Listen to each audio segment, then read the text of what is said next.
constitutional dispensation where the Constitution has spelled out what should and should not happen.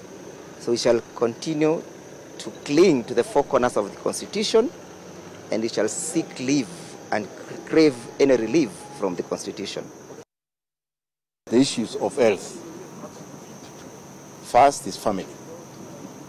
Then second of the person who is unwell, was taken ill, who is the Deputy President of the Republic of Kenya. Then of course the government comes in. And I think it's only fair that the rights, privacy of His Excellency the Deputy President be respected. The question that has been decided in the Senate, I think there are provisions in law, the Constitution, the standing orders, which we don't want to interpret because they are subject to many interpretations. Our colleagues on the other side, they will interpret what suits them. Of course, we'll interpret what suits our client, but I think we made it clear. Our lead counsel, senior counsel Paul Mwite, did cite Article 145, 6B. He also cited Standing Order 11. And when you read those two provisions together, you find there's room. So it is a question of the Senate, the Speaker of the National Assembly, the senators, to deliberate and come up with what they think suits not only them or selfishly, but also the country and the family. So I think it's unfortunate that the majority voted against the motion which was put before them. I hope that at the end of the day we'll consider the importance of this country. What would you describe is happening now? Well, of course you heard what the Speaker said. They are proceeding, right? And I hope that we'll consider generally the great nation of Kenya, the people of Kenya, and let's see how things unfold. At the National Assembly, you had an issue with the presiding, citing the Speaker being biased. How would you rate the presiding of the session at the Senate? Just to add on that, do you think that Gachagua has been afforded a fair hearing as it is required in the law of the Senate? Well, I think you saw that our client cooperated all through. It's only unfortunate that it got healed at the tail end of it. But we've been there. We prosecuted our case properly, right? And the issue of bias, that always will be tested after the conclusion of the matter. So it's not a matter for us to discuss right now, but I think it's unfortunate, the decision that the Senate has taken, and we wait to see. Thank you. Those who are saying the Deputy President is taking advantage, is an opportunist. What do you have to say about that? Come again? What do you say? They are saying that he's an opportunistic. No, I don't think I want to comment on that. That was part of the events preceding that historic vote by the Senate and historic impeachment of Deputy President Rigathi Gachagua. Let me introduce my panel in studio once more. We have political analyst Stephen Gikonyo joining us this morning, as well as political analyst Sandra Njoki and lawyer Jared Mugendi. Lady and gentlemen, a very, very good morning to you on this very historic moment for the country. I'd like to begin with your thoughts, really, and your reactions. Jared, let's begin with you. As by 12:45 a.m., the Speaker of the Senate had already gazetted the impeachment of Deputy President Rigathi Gachagua. What did you make of the entire proceedings leading up to that dramatic vote? Well, first of all, good morning to you and good morning to the viewers. I think this is one of the most historic events that we are witnessing as a country. And it's a true constitutional test to see how elastic it is, to see the limits, the bounds, the corners, how high and low it can go, because impeachment is not an easy thing to accomplish.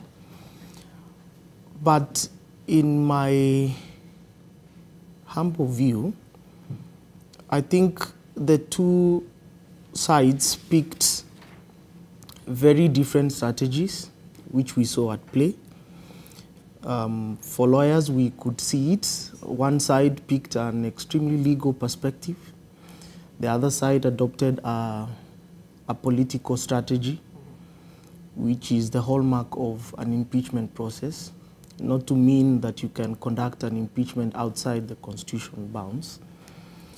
And we saw it at play, where one side would insist that the texts, the rules must be followed to the letter, while the other one played a clear political strategy. And you could see it perhaps with a clearer lens at the Senate, where James Orengo begins. A man who has practiced law that long did not make a very good opening statement, and kept his star lawyers in waiting to see what he can, perhaps waiting for the cross-examination, which didn't come. On the other side, focusing on hammering the witnesses, if I would use that term, and really using everything that the legal text has to offer.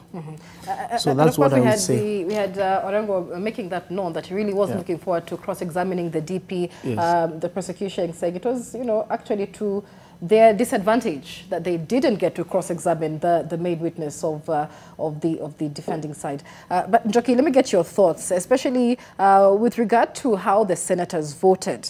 53, basically out of 66 senators voting in favor of 5 of the 11 grounds. What did you make of the voting patterns, even from all the 11 grounds that had been leveled on the DP?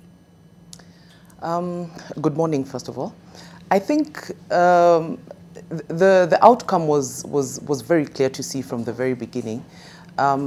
Basically, for me, because the former deputy president's side didn't really address, his lawyers didn't really address to counter the issues that had been raised against the former deputy president. The key issue that they went for was trying to show that what he is being accused of, someone else had done in the past. And that, of course, now left the senators with a very clear pathway that they had to go for the impeachment, especially on the issues that were touching on integrity, the issues that were touching on insubordination, and on the issues that were touching on corruption. He really did not have a defense. He really did not put up a defense. And so, the Senate, in fact, I'm surprised that all 11 counts didn't go through, because there was hardly any effort to counter those charges. So he's very lucky that only 5 of the 11 got a majority vote. But again, all that was needed was 1. And we'll be discussing the drama surrounding it all, Gikonyo. I mean, just with what Sandra said, why, in your view, did the DP, just disappear after the afternoon session, after the morning session took a break? Why, in your view, did that happen politically, strategically? What was the reason behind it, do you think? We are left with what was reported.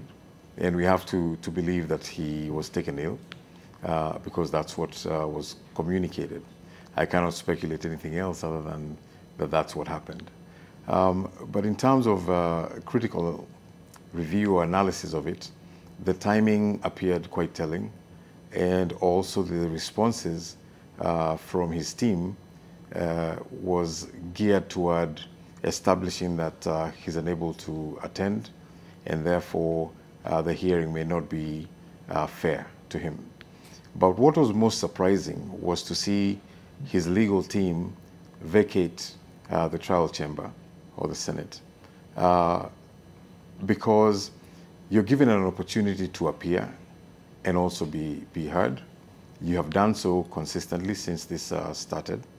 And then all of a sudden, they say that they cannot represent anymore. Yet all the facts of the matter had been attended to, and the rules had been agreed upon and even voted on. And yet they decide that they're going to leave. So what that should have, or perhaps what was expected to happen because of that action, was that there would be a stay in the proceedings. But the Speaker decided to take a vote on what they do in response to what has just been reported to have occurred. And so he told them, it's not going to be my decision. It is not my decision. It's yours to take and make. And so they voted and said, no, we are going right on ahead. So the mere fact that you're not present or you forego your right to be heard does not mean that it stops the process. All right. And that's what happened. And maybe Jerry can also give us more context into that, because questions have also been asked with regard to the manner the Senate conducted itself in this entire impeachment trial, the fact that the former deputy president fell ill, wasn't there to be cross-examined. We saw the Senate Speaker asking for more time to consult and ensure it is a just and fair process for the now former deputy president. What are your thoughts on how Speaker Amason Kingi managed the entire situation and how the House itself conducted itself?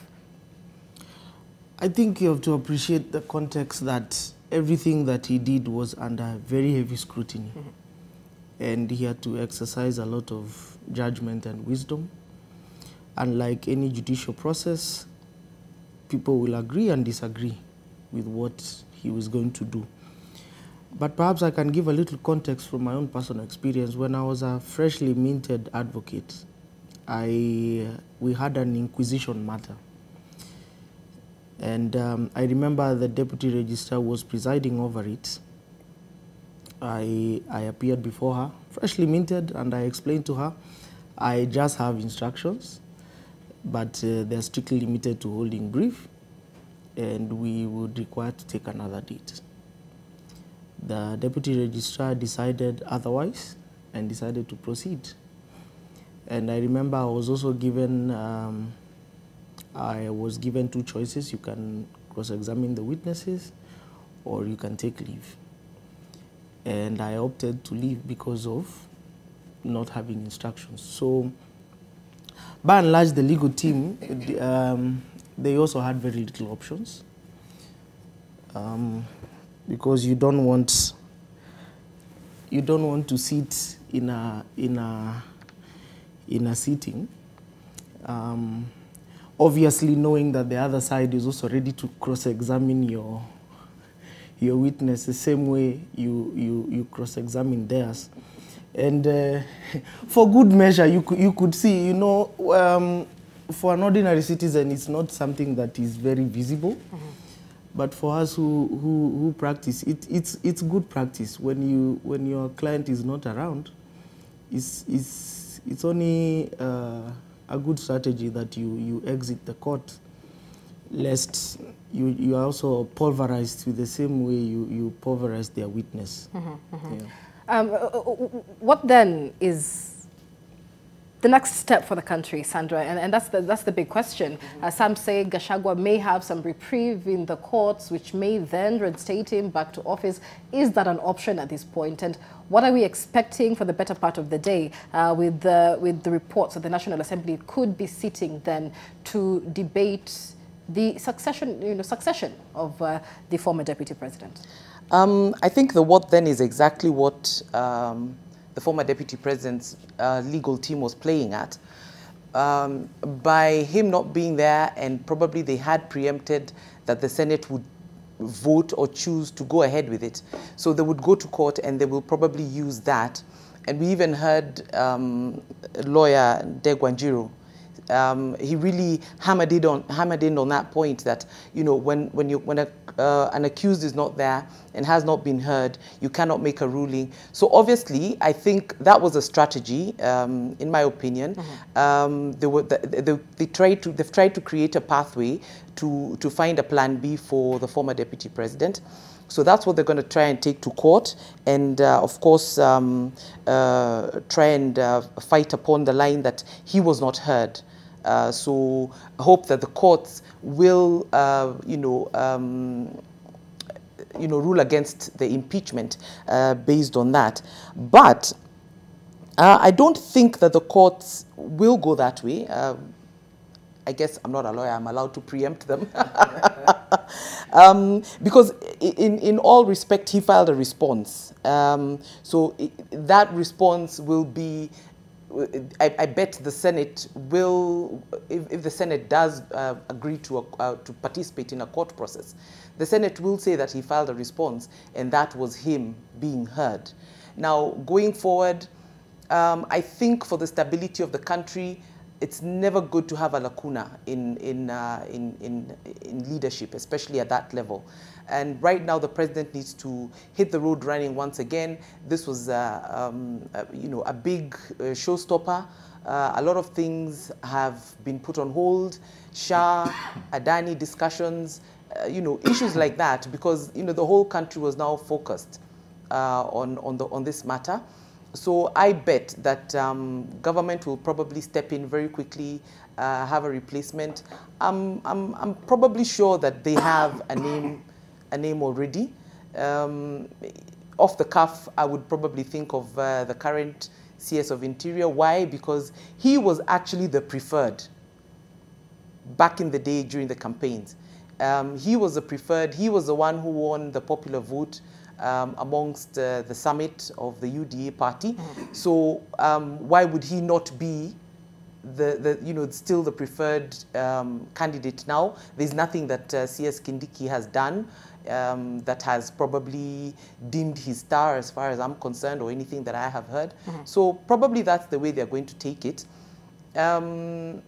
If all goes according to plan, I'm sure by the time we're starting next week, we probably should hear a new name, if not today, if not tomorrow. And I would agree if government goes that way, because you cannot have a gap. And the moment you have a gap, you're giving, like the former deputy's side, an opportunity to keep fighting, because there's still a slot. It's still giving him hope that there's a slot to go back to. Yeah. Gikonyo, what are your thoughts, and especially the legal timelines then that the country can work with at this point before a new deputy president is in office? I think we've seen record time being kept in terms of the speed at which this process has taken or has gone through, and so they have been very expeditious, and I expect the same momentum to go forward. We expect that there should be some announcement today. I don't anticipate any waiting whatsoever for anything to happen or a response from the deputy president's or former deputy president's team, and so the train has left the station and it's chugging along down the valley to its ultimate destination, and that's the naming of a new deputy president, and then getting back to government business. Given all the allegations that were leveled against the deputy president, the charges leveled against the deputy president, Jared, what does that say now with regard to the future of accountability of state officers per se? Many said this was a political process, but does it mark a change in Kenya's accountability in governance? Kenya does very many things as a first. We were among the very first country to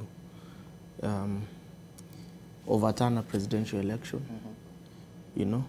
So this impeachment process, and that marked a significant change in the way we started conducting presidential elections.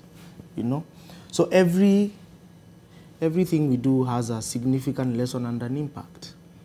Now, state officers are sufficiently cautioned that your utterances matter. Your conduct matters. And perhaps it's good to put that in context, because I think many Kenyans will be asking, is this something that we are that's supposed to target an individual?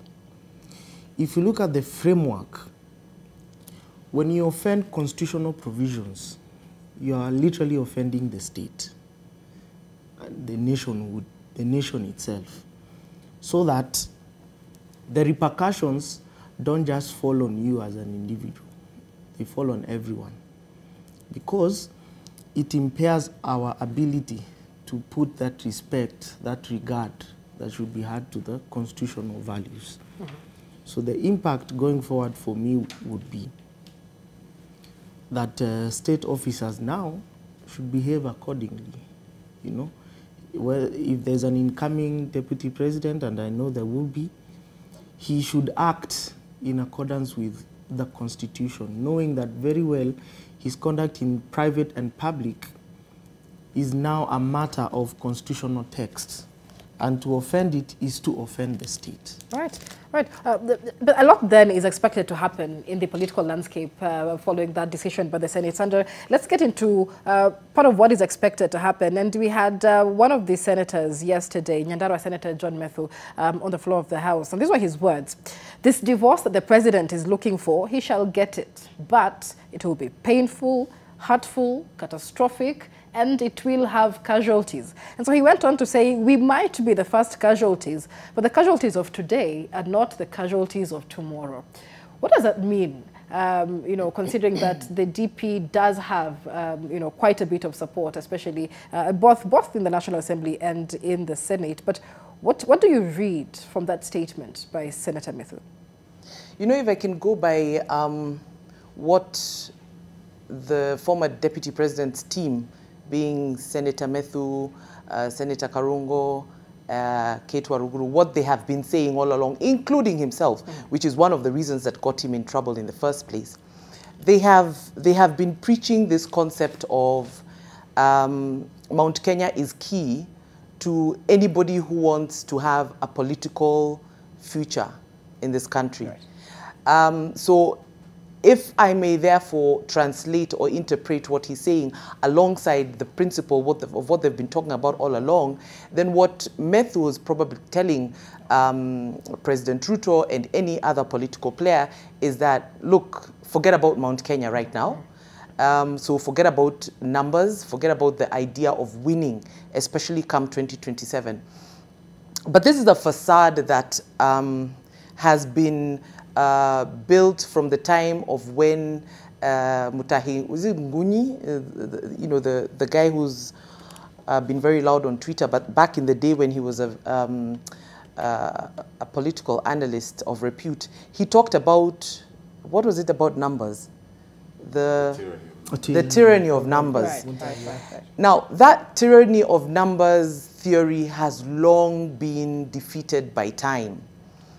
Today, for example, I don't think threatening the sitting president with Mount Kenya is realistic, because he has already, in my view, managed to win over a good portion of Western, Luo Nyanza, Kisii, and Coast. Not only because he brought in ODM players into government, but he had already been traversing those regions as soon as, you know, he won the elections, and he had already appointed a couple of individuals from those regions in his government. For example, we had CS Owalo at the time, and he's still in government. We had PS Omolo, and in very key positions. So this thing that Methu is trying to build is not going to work, because if today we had a snap election, for example, President Ruto may not even need Mount Kenya numbers. So it's just the threat that he's trying to use using old theories. Again, what's going to happen on the political scene? What is there what is Rigathi going to use, for example, to pull clout in Mount Kenya? I remember saying a couple of days back that a number of the senators and the MPs, sitting senators and sitting MPs who have been seen or presenting themselves as being in support of the former deputy president, especially those ones from Mount Kenya region, I said it was definitely out of fear, because the man sat on that seat and he really wielded a lot of power, including the bullying that he was accused of. So many of them were probably expressing support for him out of fear, and we saw it in the numbers. I mean, even in the voting. When you have 53 senators voting yes, for example, on the undermining national unity, I bet you if we were to chambua inside there, we'd probably find 1 or 2 or 3 of, because that's a huge number, and you can't tell me that the 13 who did not vote were all from Mount Kenya. So at the end of the day, what's going to happen now on the political scene, Mount Kenya is going to slowly erupt into a new struggle where we'll have other players now wanting to fill the leadership space that has been left by Rigathi Gachagua. We've got many players. We've got Anne Waiguru herself. We've got Dindi Nyoro. We've got CS Kindiki probably once, if he does get the seat. Will Mount Kenya allow him to quickly come up and be acknowledged as the leader of the region? Remember, for Rigathi, it was not automatic. I mean, the moment he sat on the seat and he tried to play the kingship game, he wasn't quite accepted. The uptake of his leadership was not automatic, and it was not by the majority. He was fought. All right, let's just put some context into what you've been saying, and maybe Gikonyo can come in here. Because Sandra says, the president might not even need Mount Kenya votes moving forward. That's an interesting statement. So then one is left to wonder why then are, majority of the names being fronted for the deputy president position from the Mount Kenya region. Do you think there's still that significance of having the next deputy president come from the Mount Kenya region? And do you feel that that is a hypocritical approach from an administration that says it wants to focus on national unity and not tribal politics?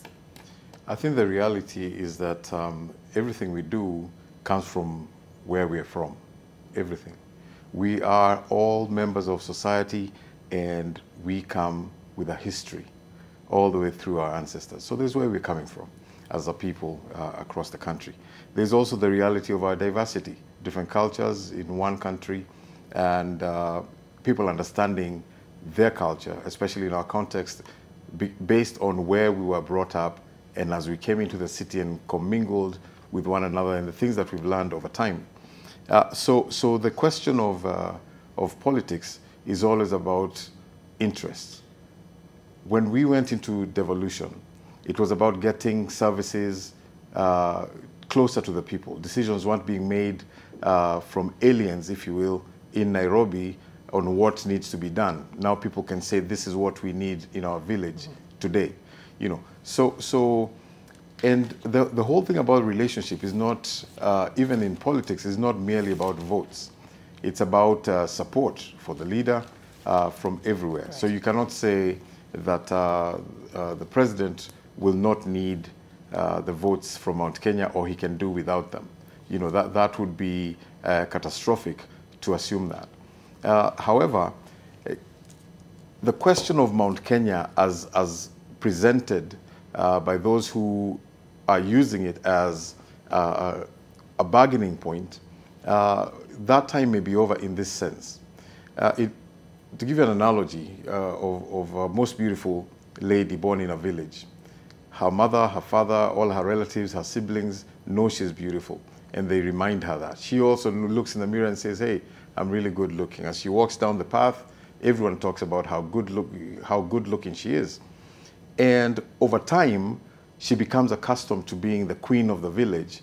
And anyone who comes as a suitor is faced with a hostile father who says, can't you see how beautiful my daughter is? You cannot be with my daughter. And so over time, all these suitors move on to other things. They move on to other people, perhaps even get married and have children. And she's left there with her fading beauty, and no one is interested anymore. So there's that potential risk of being left behind. But the truth of the matter is, those are utterances made politically. The reality is Kikuyus or Mount Kenya is a region within Kenya, and therefore they will continue to participate in life and communities within this country. Yeah. Jared, how do you see this playing out, especially considering that the former deputy president did whip up emotions, especially in the run-up to this impeachment trial? And so there is a sense then of a divided mountain. Those really supporting the deputy president, those feeling disenfranchised, perhaps the deputy president, the former deputy president has been impeached. How do you see that playing out with regard to fighting for that vote from the Mount Kenya region? I think you have to, let me take it from what Gikonyo was saying. I don't really take the view that the president needs the mountain. Because looking at our political landscape, we have about, 3 years to the next election. In my honest assessment, things do change in 3 years, including the mountain that we feel is angered towards the president. Even us as human beings, it's really difficult to hate someone for 3 years unless it's very personal. So ideas can change. Especially in politics. Views can change, yeah? Yeah? So there's a lot of time to correct a lot of things. I mean, you saw the actions of Mount Kenya East MPs literally carving out the lower part of Mount Kenya. And for those who are keen to watch, that happened way before the impeachment. And operating in a context where these MPs had been given an ultimatum that you have to choose me or the president by December. It seems they already have their way now. So going forward, you will see realignments, and that's where perhaps we converge with Gikonyo. The interests can align and realign at will, depending on what carries the day. But the most important issue going forward is to remember that at any given time, all cards are always on the table. There is no card that you can say cannot be played. There's an interesting quotation which I thought the deputy president would have used, looking at the circumstances that were facing him. Someone tells you this is a stick. If you say this is a stick, I'll beat you with it. If you don't say this is a stick, I'll beat you with it. If you say I'm lying, I'll beat you with it. So the option was you break it. You end the situation, You have to, you don't allow yourself to be put in a corner where you have very little fighting chance, especially in politics. You can easily be crushed. There's many questions as to then how this will shape Kenya's political landscape from the relationship between the president and the deputy, because Kenya has had a long history of fallouts between presidents and their deputies. And it's been a long list, from the likes of Moody Awori to the likes of, William Ruto himself, the former deputy president as well. Sandra, what are your thoughts on what this would mean for the relationship between President William Ruto and the next deputy president, and what lessons the country needs to learn with regard to perhaps cementing the role of the deputy president, or whether it is a position that really needs to be defined a bit better? I think there would probably be need to adjust the legislation that surrounds the deputy president, because it's quite vague in terms of the scope of the authority and what they're expected to do. In this particular regime, I think President Ruto tried to sort of create a little corner for his deputy then, Rigathi, by issuing the executive order that gave him an assignment. But the problem that arose is that, in my view, the former Deputy President, Rigathi, didn't understand that he was the principal assistant to the president. He took up a role as though he was a co-president by virtue of the numbers that his people had brought. Now, if we don't go into the law and redefine that a deputy president, you know, I think the statement principal assistant doesn't quite spell it out.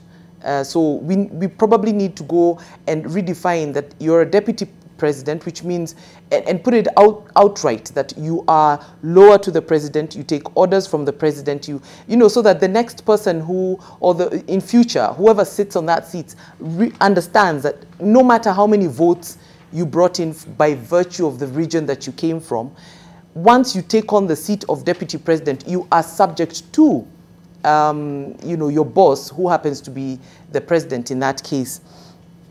But in this particular instance, on the one of the former deputy president, I think I would also want to add that you cannot legislate bad behavior or things like insubordination. Some of those things are common sense, common knowledge. So that's not to say that this impeachment was not correct or should not have taken place, because it has also brought out a lesson that when you sit on that seat, your power is not absolute. Yeah, so I think we can bring in legislations to give the scope of your functions, but also to cement that you are below the president, even if you've come from Mount Kenya that brings 8 million votes. Mm-hmm. Yeah. Gikonyo, what are your thoughts on that? Because the exit point for deputy presidents seems like it's shifting every time, with in every administration, really. Is it need for more legislation? Is there need to make it more defined in law what the role of a deputy president is to avoid this conflict moving forward? The role is very well defined in the Constitution. It outlines that you are the principal assistant to the president, that you will get your assignment from the president. And the president, in this case, went even further to give very key roles to the office of the deputy president. For example, being in charge of intergovernmental budget and economic council, donor programs and funding, intergovernmental relations, amongst many other key government functions. So he sat in as the overall overseer of those functions with all the rights there. In terms of personal conduct, it's very clear that you're supposed to support the government position. Therefore, when these charges came saying that he's violated the law that defines his office, they were very specific on their charges, okay? And the National Assembly found that he was impeachable on those counts. Now, given what happened last night, the Senate also went through a thorough review of the same, and they found that, in fact, there were violations of his oath of office in the sense that it's described in those accusations. So we don't need to add any more legislation. We just need to discipline ourselves in the definition of the law as it exists today. One of the challenges in the Constitution, you hear many times, either politicians or and sometimes the legal fraternity claiming that the Constitution is very clear. But when you sit in that courtroom and an article is pulled up and you notice that the judge is taking notes as that's being described, and you look to your wakili and he's looking to the sky for inspiration or something, and then you hear that as read together with, when you hear those 4 words, there's something you had not considered in your assumptions of what the article means. And therefore, even these gaps that we're seeing or holes that the defense team found itself in is based on the interpretation. Anytime there's an interpretation of anything, it means it's not clear and it needs to be understood through explanation, precedents, etc. So I'm saying all that to say that the law is there on what and how people should conduct themselves on the basis of the Constitution. Mm-hmm. So what has the problem been then from this current incidents to previous situations? Where has the breakdown been if it's so well defined in law? Personal conduct. How you interpret or how you process your reaction or your compliance to what the law says. All right. Jared, Gachagua was accused of gross violation of the Constitution, and this included promoting ethnic discrimination as well as undermining national unity through what his accusers said was divisive public statements. And this is especially after the president likened the country to a company with a shareholding issue, insisting that only those who held shares determined by how they voted in the 2022 elections would then benefit from government jobs and development projects. Now, looking at Gachagua's defense in the Senate, it emerged that this was actually a shareholding pact within the political party. So which raises many questions about whether then we should look at the legislation surrounding that. Because if a company cannot be likened, a country cannot be likened to a company, then why are we letting the political parties that eventually run the country have arrangements that have shareholding to do, or, determined by how people voted in the election? Is it a necessary practice for political parties in your view, and is it a practice that needs to be changed in terms of legislation?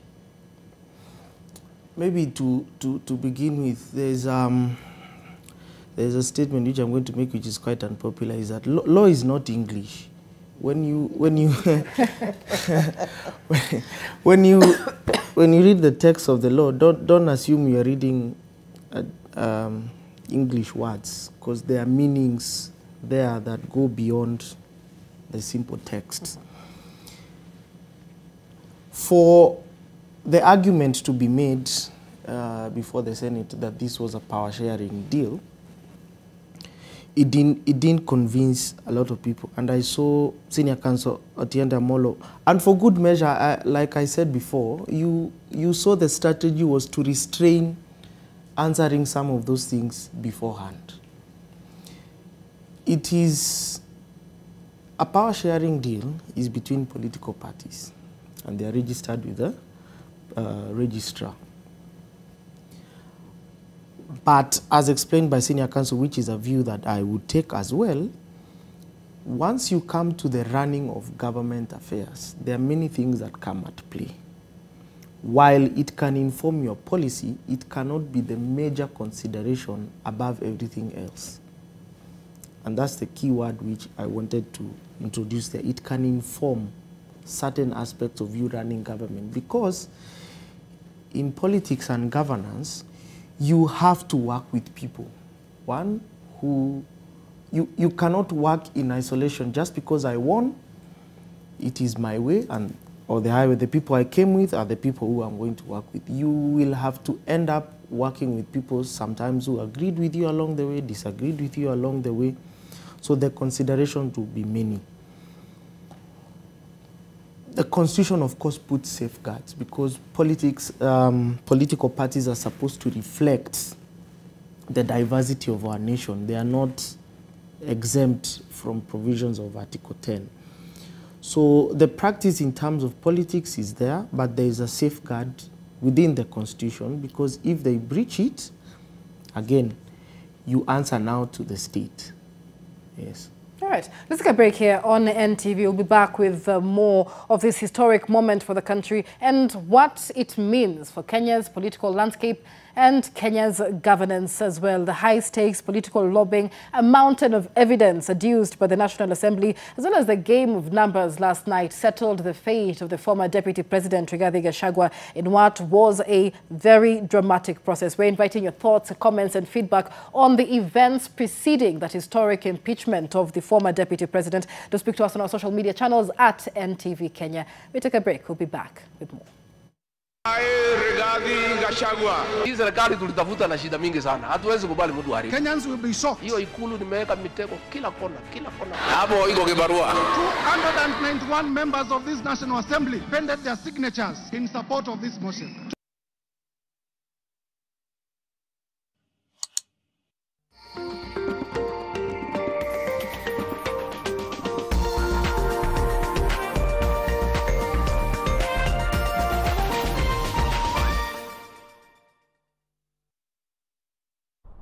This week on Cars with Big Boy Trev, we preview a full electric new Mercedes-Benz G580 with EQ technology, ready to tackle the terrains with electric power. This week on Cars with Big Boy Trev, it's all about this Nissan Terra SUV, set to fight it out to the likes of the Toyota Fortuner, the Mitsubishi Pajero Sport, the Ford Everest, and of course the Isuzu MU-X. Question is, does it have the balls and the cojones to beat the big boys? Join me as I sample this particular vehicle this Sunday only on CBBT. Where did you come from? Come. So this is where the magic happens. This is for you kids. Taste the magic with our festive cakes from DPL Festive Bakery. Delight with every bite. Empowering Africa's future. Africa's next chapter in responsible business is here. Join industry leaders as we shape the next generation of responsible businesses. Over the long term, business cannot succeed where societies are failing. Exploring themes like ESG, economic growth, gender equality, and climate change. Be part of Africa's transformative journey. Register today for the 2024 Africa Shared Value and ESG Summit, hosted in Nairobi, Kenya, from 24 to 25 October. Empowering Africa's future.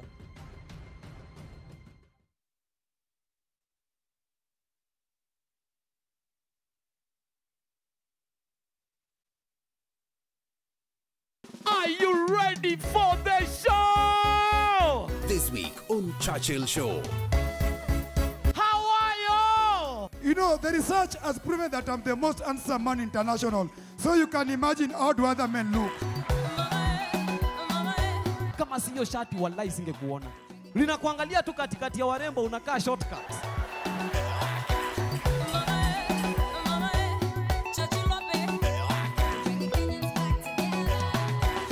Maisha isai kuchapa mpaka ukajiuliza ama niliibwa pumwani.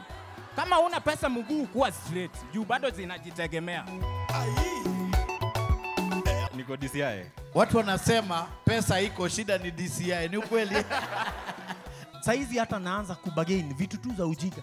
Hata ukiniuliza ni saa ngapi, nakuambia ni saa 4 lakini naweza kufanyia saa 3.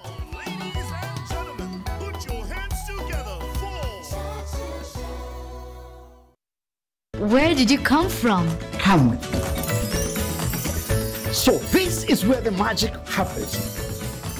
This is for you kids. Taste the magic with our festive cakes from DPL Festive Bakery. Delight with every bite.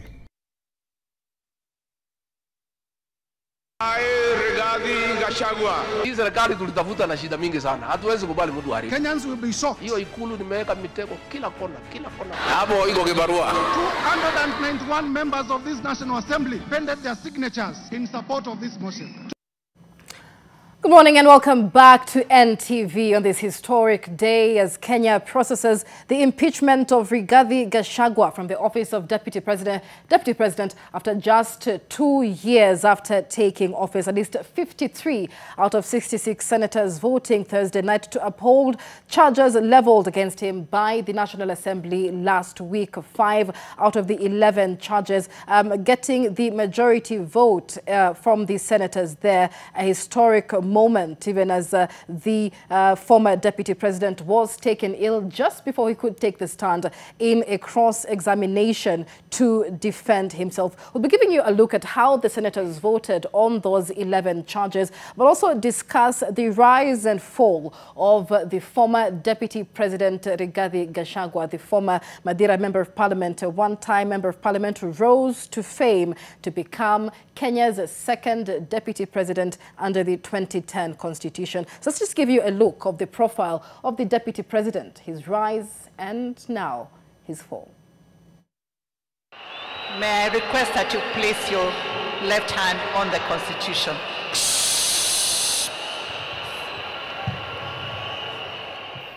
For Rigathi Gachagua, a man whose political star sharply rose at supersonic speed, shooting from a one-term member of parliament straight into presidency, he was seen by many as a man in a rush. I, Rigathi Gachagua. During the swearing-in ceremony, he was forced to retake his second oath of due execution of office of the Deputy President after veering off the script. In the office of Deputy President. In the office of the Deputy President. Of the Republic of Kenya. That I will diligently serve the people. Discharge my duties. And perform my functions in the said office. May I request that we take it again, please? To the best of my judgment.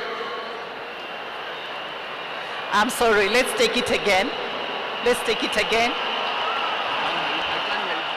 In his 12-minute inaugural speech as freshly minted deputy, even before the new president could address the country, a fired-up Gachagua was brutal as he pounded outgoing President Uhuru Kenyatta, whom he served for years as his personal assistant. That is the oath. A move that caught many by surprise, including visiting heads of state and government. A matter that would come later to haunt him during his impeachment motion in the National Assembly. The Deputy President. Freedom is here with us. Freedom is here with us.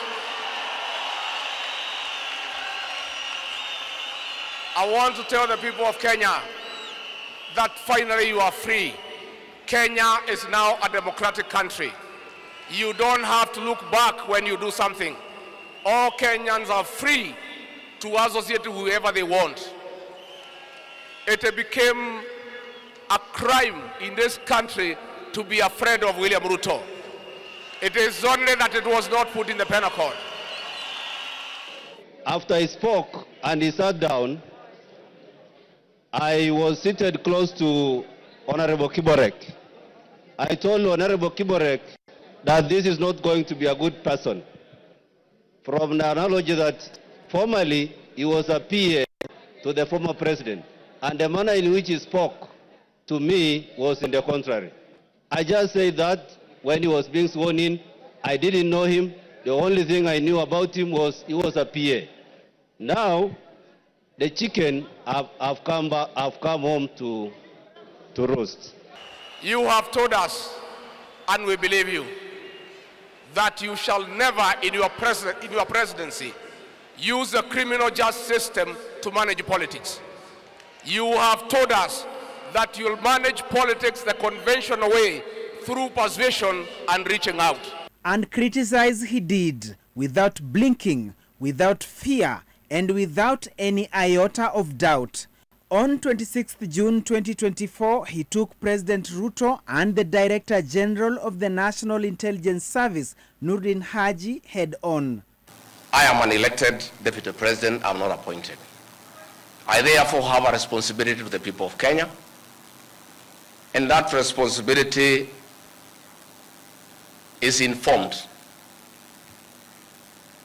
by my belief that honesty and truth are critical components of leadership. I want to say that Nurdin Haji must take responsibility for the deaths that occurred. He must take responsibility for the mayhem. He must take responsibility for failing President William Ruto.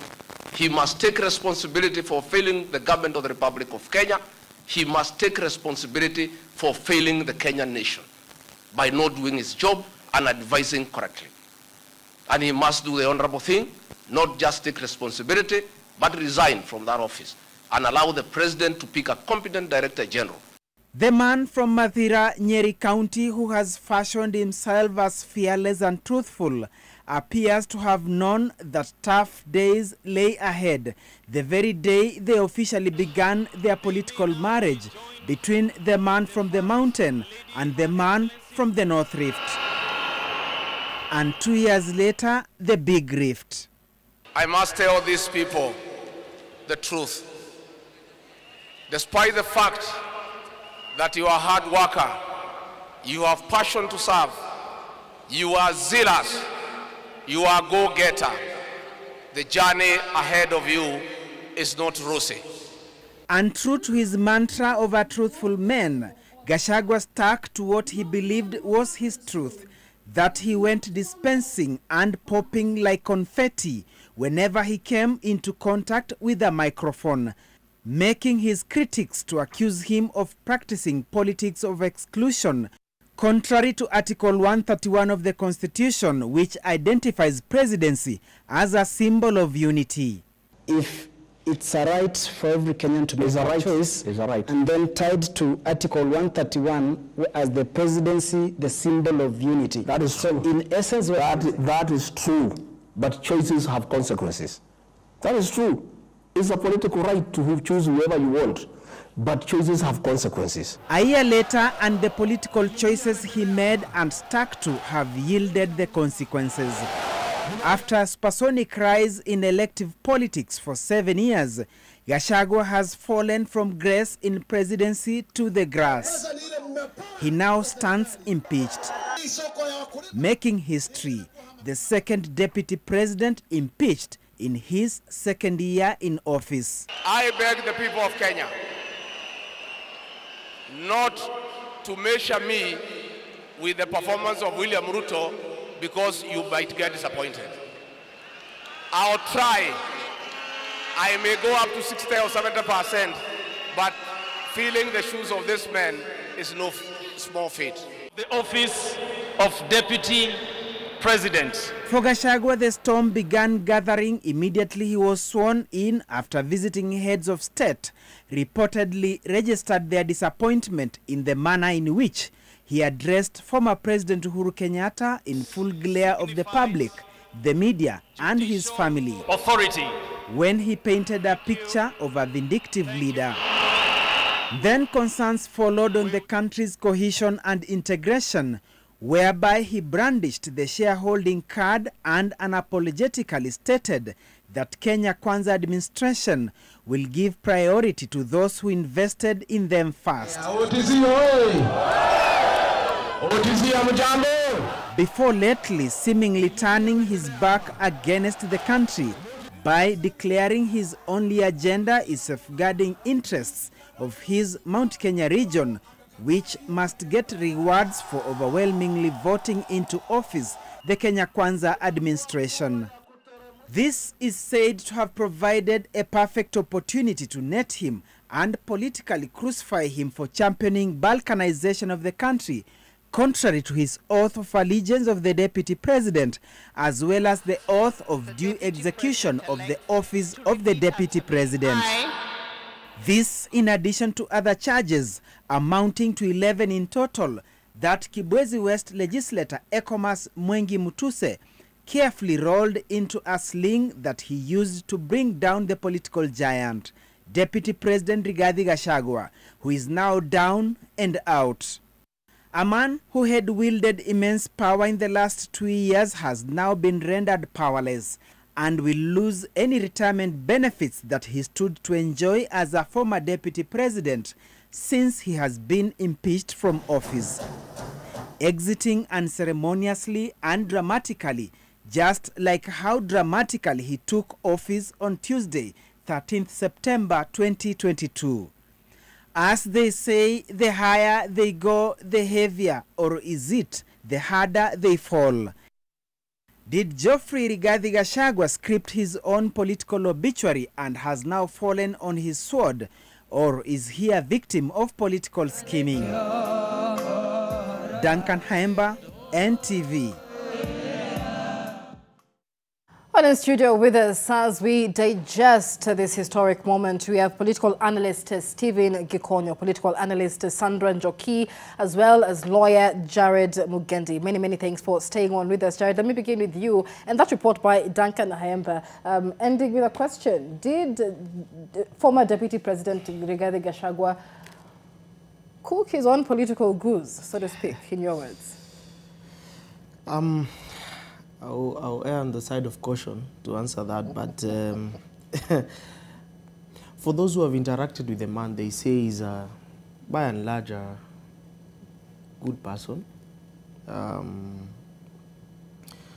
Maybe he has a few temperamental issues here and there. I've only interacted with him maybe once.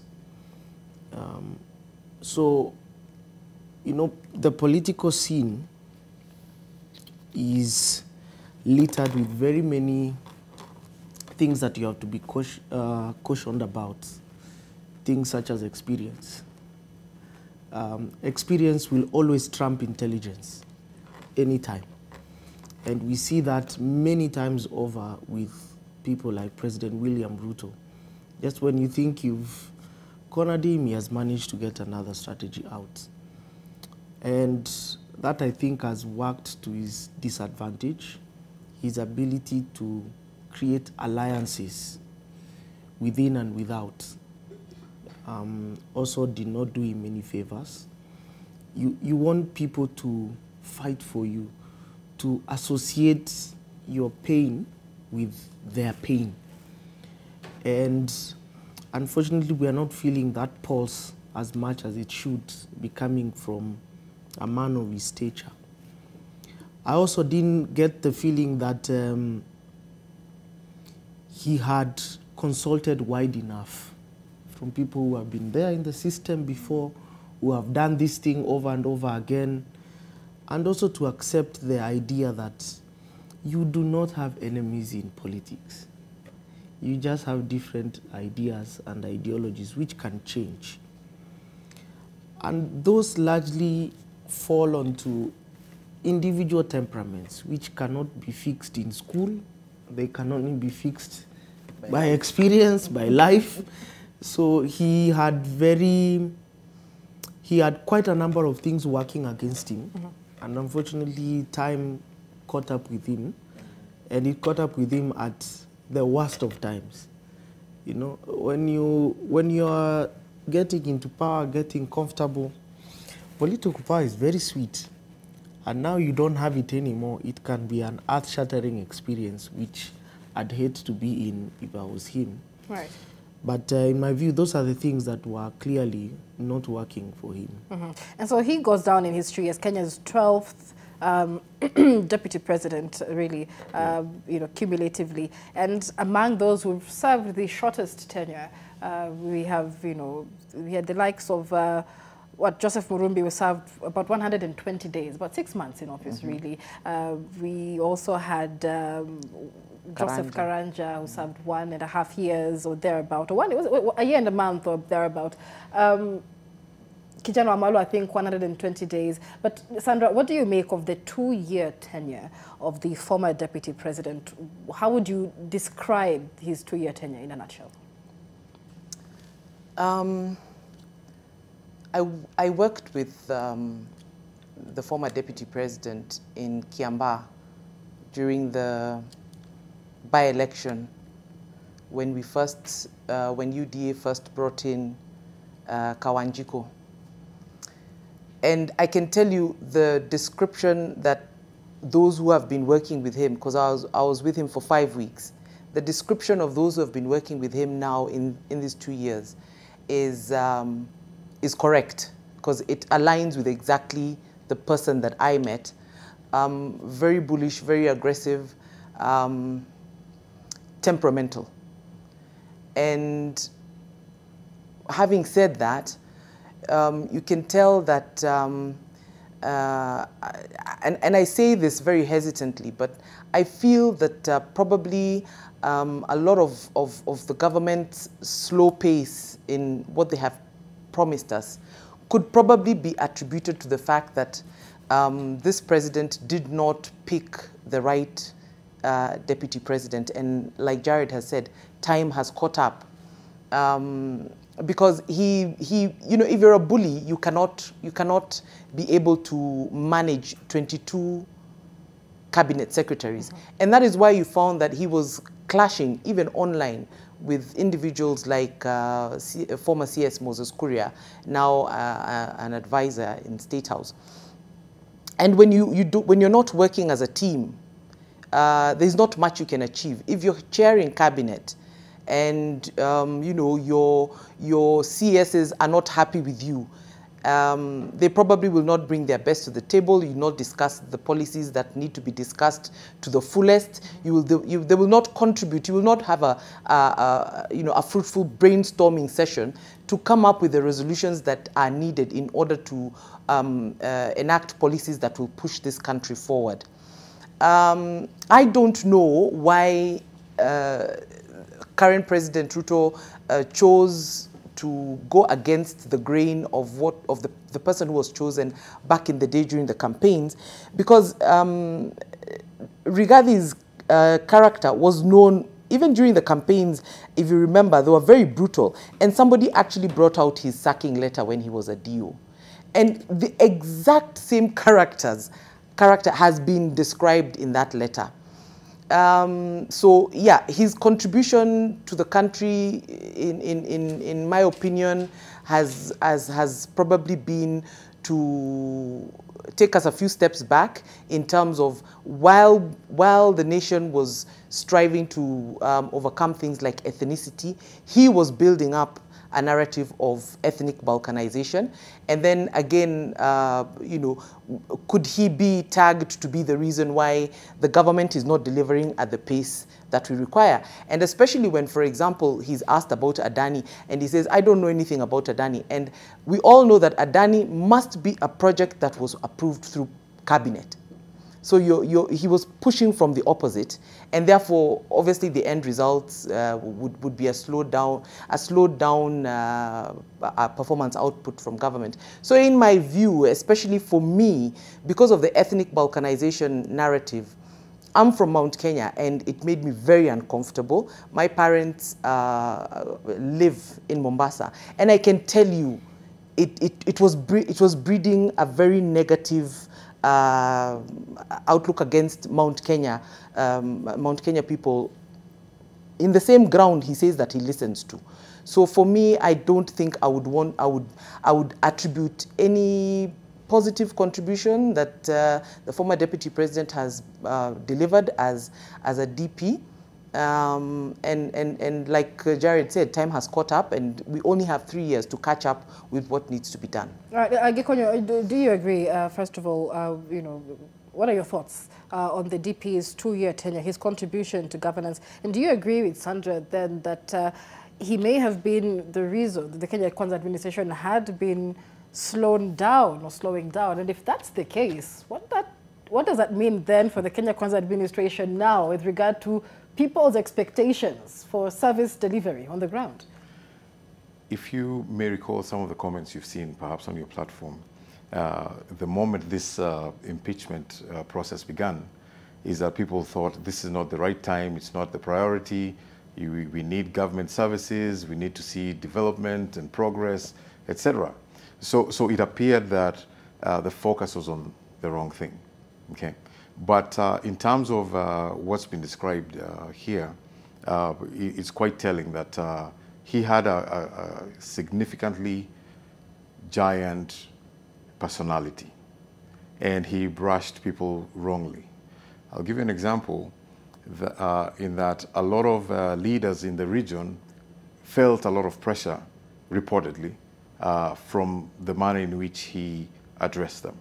Now, granted, he's an administrator, but people like to be handled carefully, especially before others. And so if you criticize someone openly, they feel ashamed and they feel perhaps disrespected, rightfully or wrongfully so. And so from the get-go, he started establishing his kingship, if you will, or kingpinship. And And he started doing that before he had consolidated support broadly enough. So timing is everything. And I think, like has been said about him, is that he seemed to be in a big rush. Now, under these circumstances where the administration and the president is facing a lot of criticism, some of which is, historical in the sense that he's dealing with things that have been building up to the point he becomes president, and everyone wants a solution right now.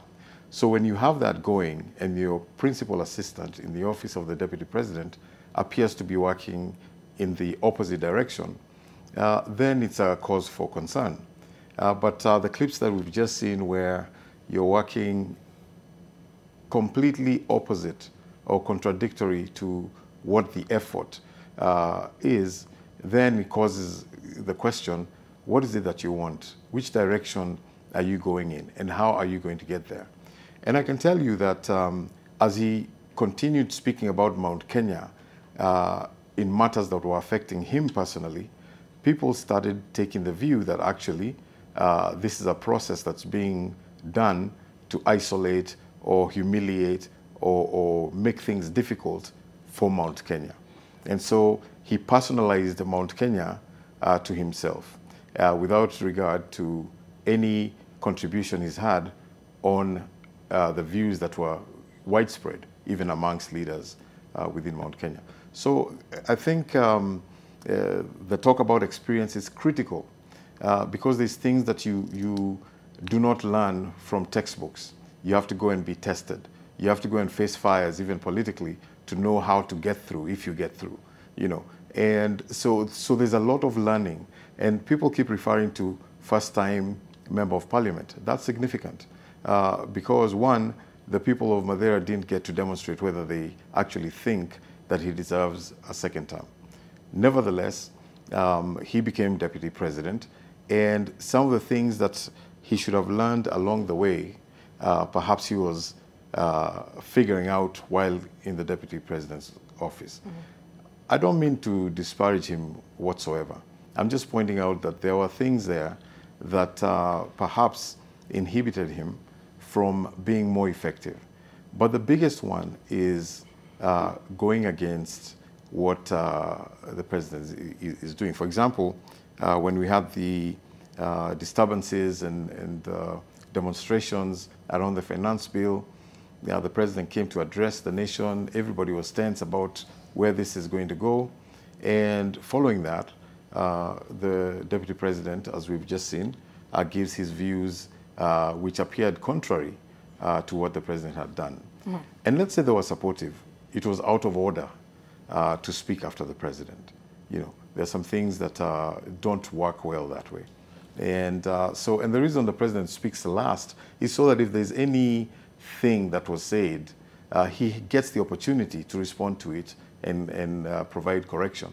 But if you speak after him, especially in the national platform, then your word is final, right, and people take and it's clear then the former deputy president had huge political ambitions, especially from the Mount Kenya region or for the Mount Kenya region. But Jared, with his ouster now comes perhaps the death of a political career that many say was just beginning. There had been a lot of unsolicited advice to the former deputy president to resign before the beginning of the ouster trial to save his political career.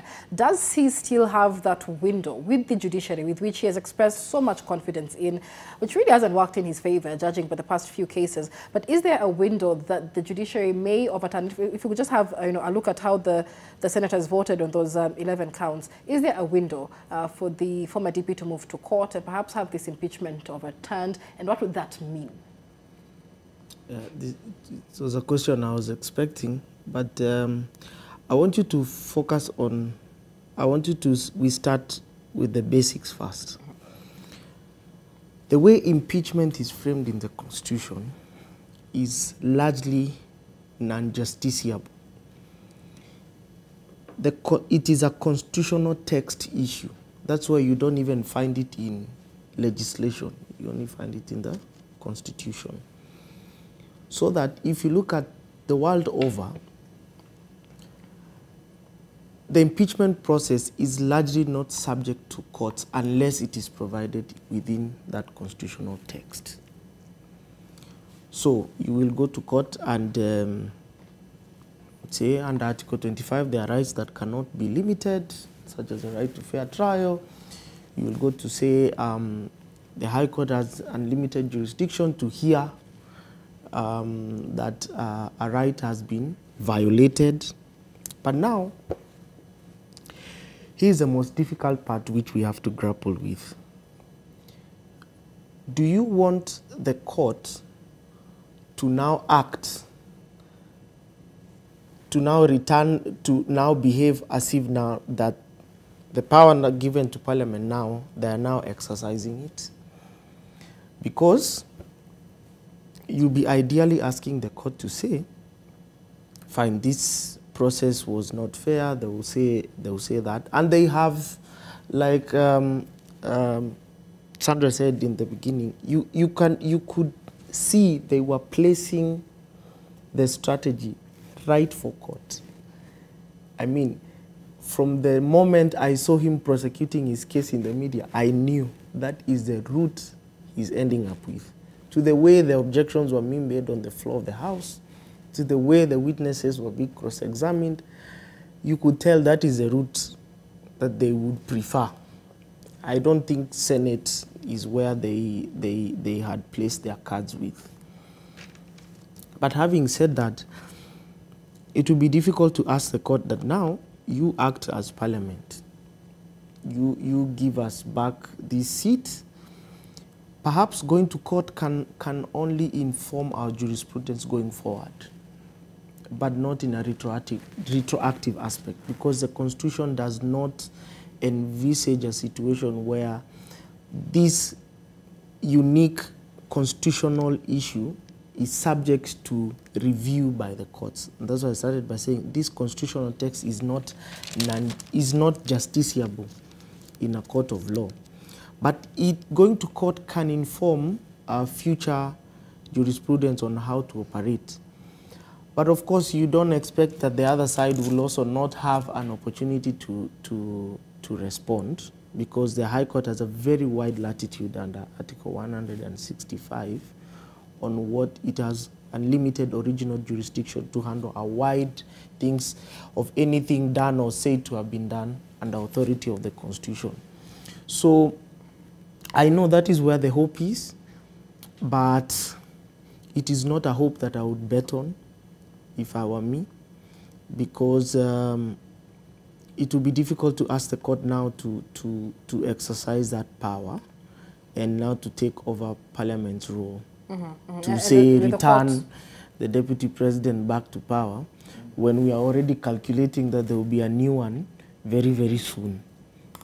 All right, as of course the court already pronounced itself, especially on the issue of separation of powers, and that has largely influenced this entire process. And so then what we are saying is that the Deputy President, the former Deputy President, really will not be able to run for any state office again. Yeah, I really feel for this man, because that was such a huge portfolio that he had. He had all the opportunities to behave differently. He had all the advisors who could show him how the Romans organized governments, how they could wield power and lose it. You know, it reminds me of Alexander the Great. You know, the Bible actually describes him. I know the Bible was quoted very heavy yesterday. I assumed we were in church. But if you recall some text in Daniel where Alexander is described like a leopard with wings. And I feel that meteoric rise may have put something in him that did not humble him. Because what brought Alexander down at the end was a drunken stupor. You know, what you would ideally call a poor decision. You know, with all the opportunities availed to him to make an informed decision, to make, you know, last-minute turnaround. You know, I can end this and save myself, recalculate, you know, when you hit the wall, you recalculate. There's a saying I like. I learned it from my lecturer in negotiation class. He says, never be so sure of what you want. You can't take anything better. And I think that's where perhaps he has really lost it. Yeah.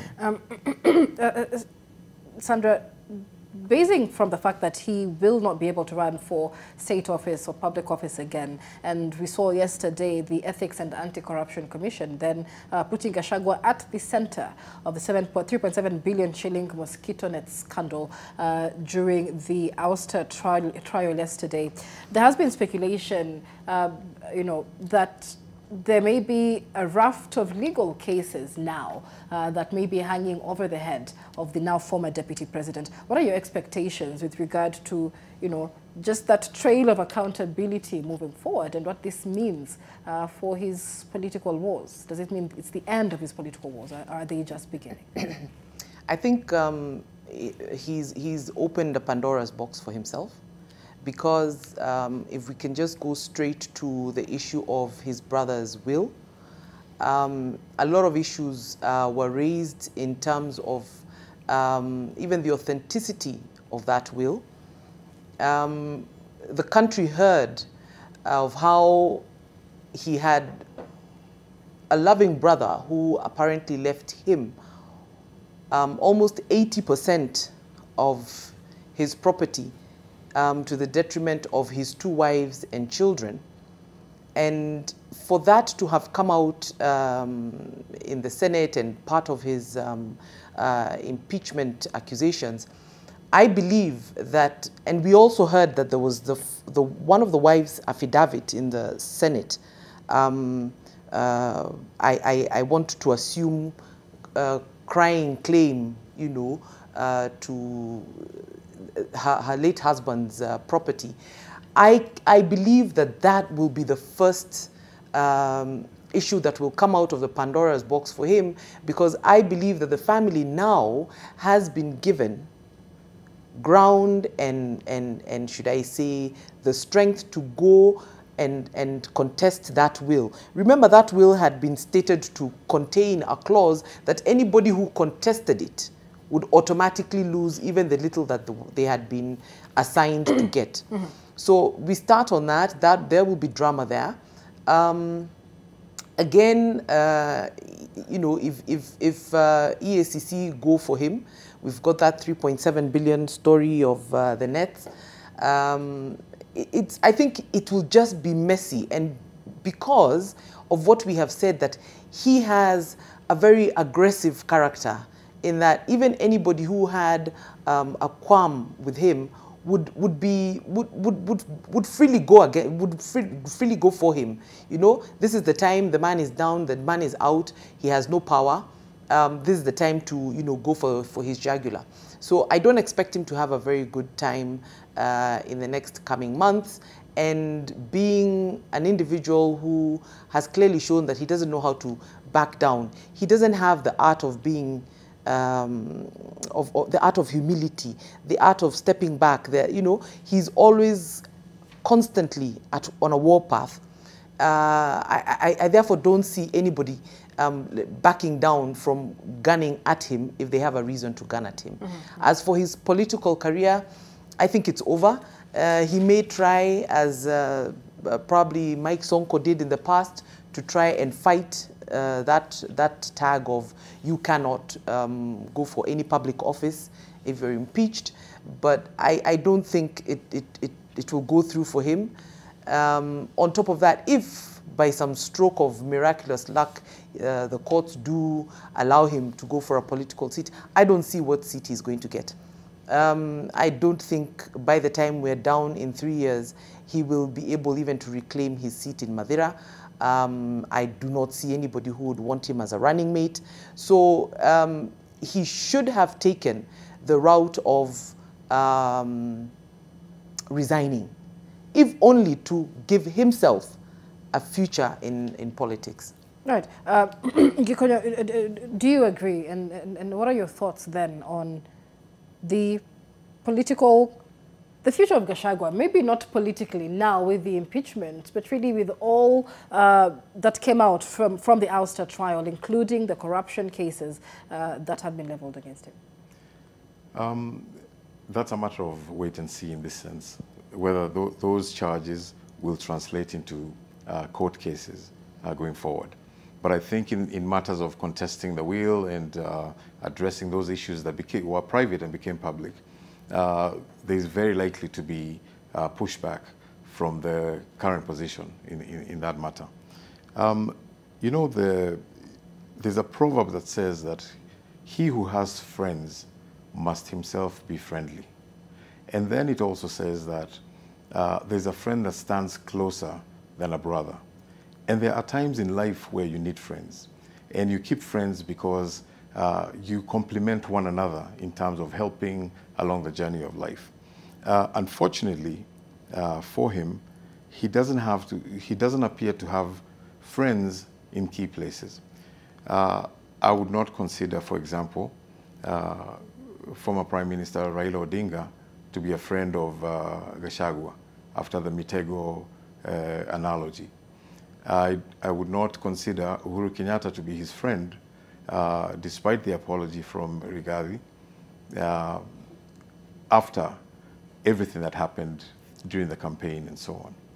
And definitely, I would not consider President Ruto to be his friend today, given the challenges that he has faced about this specific matter. By the time it becomes public that there's a problem, there's a whole lot more going on behind the scenes.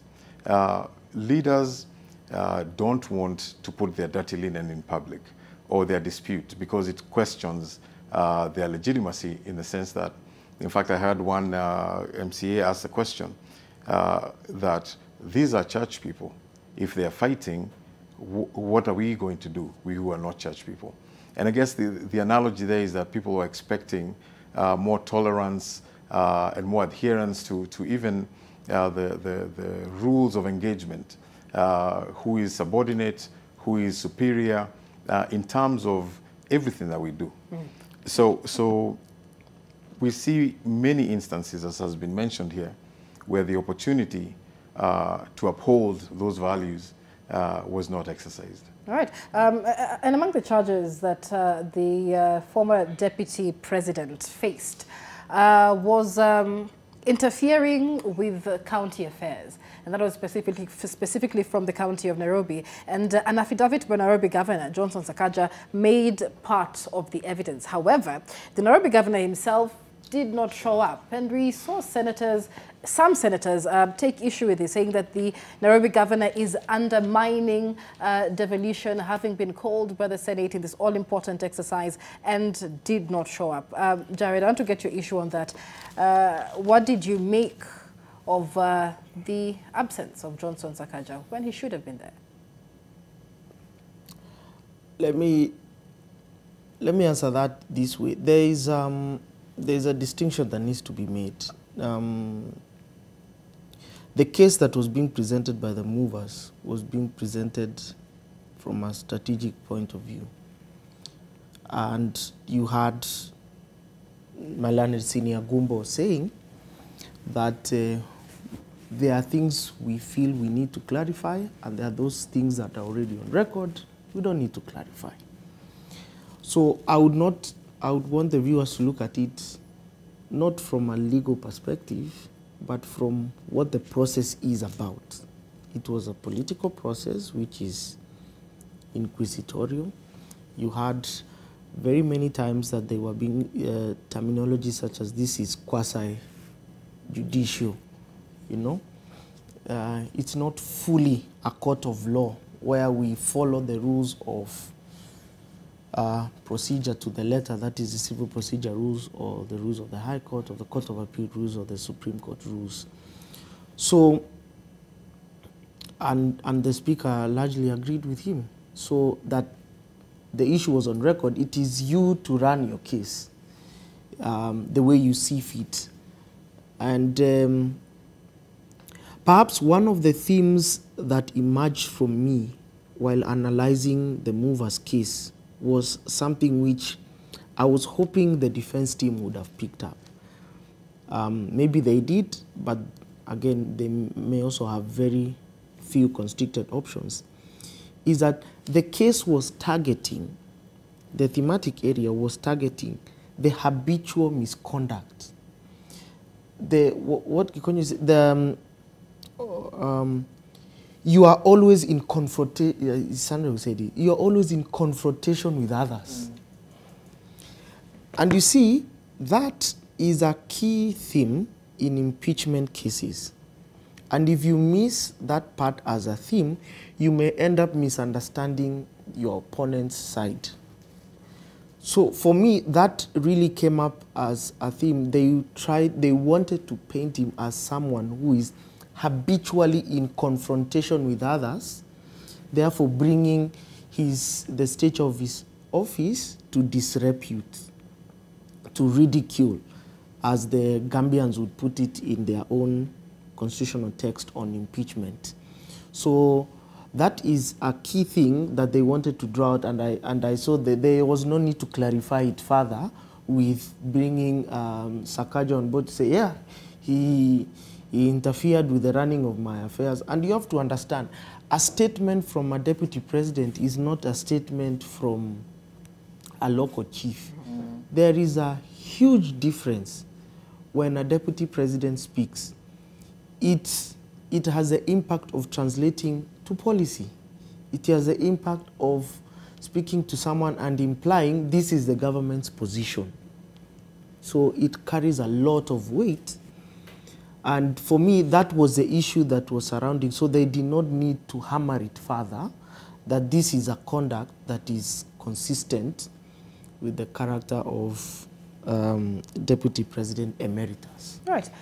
Let's refer to the three-judge bench that made its decision just before the Senate began its ouster trial. The three-judge bench constituted by by Martha Koome, so that is Eric Ogola, Anthony Mrima, and Frida Mugambi. And they gave a go-ahead for the impeachment trial to continue, citing separation of powers, terming the petitions by the former Deputy President and his cronies as premature and anticipatory in nature, but did say that the teams could go back after the parliamentary process was done and, you know, the court would pronounce itself or give direction on the matter. There is expectation that Gachagua will pursue orders to block the nomination as well as the approval of his successor, pending the hearing and determinations of these petitions.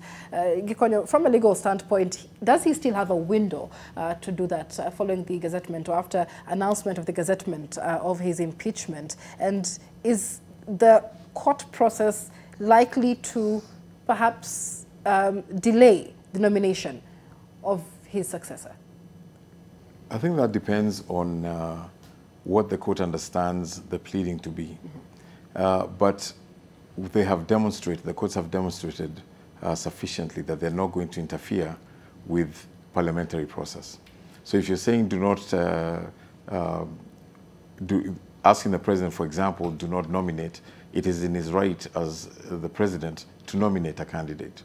If you ask parliament not to vet this candidate, it is in their right under the constitution to do exactly that. So I do not see that succeeding. But he's not hindered from giving it a shot. But I think sometimes there should come a point where you realize that the effort toward something has come to its logical conclusion. Maybe it's not concluded legally, but logically it is concluded because you've lost the battle to retain that office. You have already been impeached. Anything you do thereafter is outside of you being in office. So that would be an effort in futility, in my opinion. However, he has every right to try what is being suggested that perhaps he should. Right, and so the big conversation now, even as we anticipate a legal showdown moving forward, is the replacement process. Talk about who is the next deputy president for the country. Sandra, a lot of names have been fronted. We've spoken about some of them. What are your expectations, even just from the National Assembly itself, when debating the next candidate, and your expectations from the candidate themselves, considering the space that the country has found itself in today? I am fully convinced that if President Ruto wants to pick up pace, hit the road running from this showstopper that has happened in terms of the impeachment and all the hullabaloo that the former deputy president had created with his road campaigns and also recovering from the protests, he needs to get himself a administrator first. If he goes for another politician, especially an individual who has been in the political space for a pretty long time and therefore may not have the experience required to immediately plug and play in the position of a principal assistant, he may find himself dragging a little bit. If you remember earlier, I had said that one of the issues with the former deputy president was that he was not able to manage the 22 cabinet secretaries. Executive management is a very tricky thing. It's not about sitting at the far end of the table and issuing orders. So if he doesn't bring a seasoned administrator, he might find himself again in a similar position. Of all the names that have been picked out there, if you ask me, for example, I'm just giving an example of what I mean by someone who has administrative skills. We look at someone like Anne Waiguru, for instance. Anne has been able to manage 47 governors for 2 years. She's not had any drama in her office or any of the governors coming up and saying, we can't work with this woman, blah, blah, blah. There's not been, it's been a smooth sailing working association to the point where they were willing to even give her a second term of 1 year. So he really needs to find someone who's going to understand what is the principal meaning of a principal assistant. But going by this particular president's ways of appointing, if I can go by his formula, I bet you he's going to go into his bag of friends and most probably being bitten by Gachagua, he's probably going to go for a cooler personality.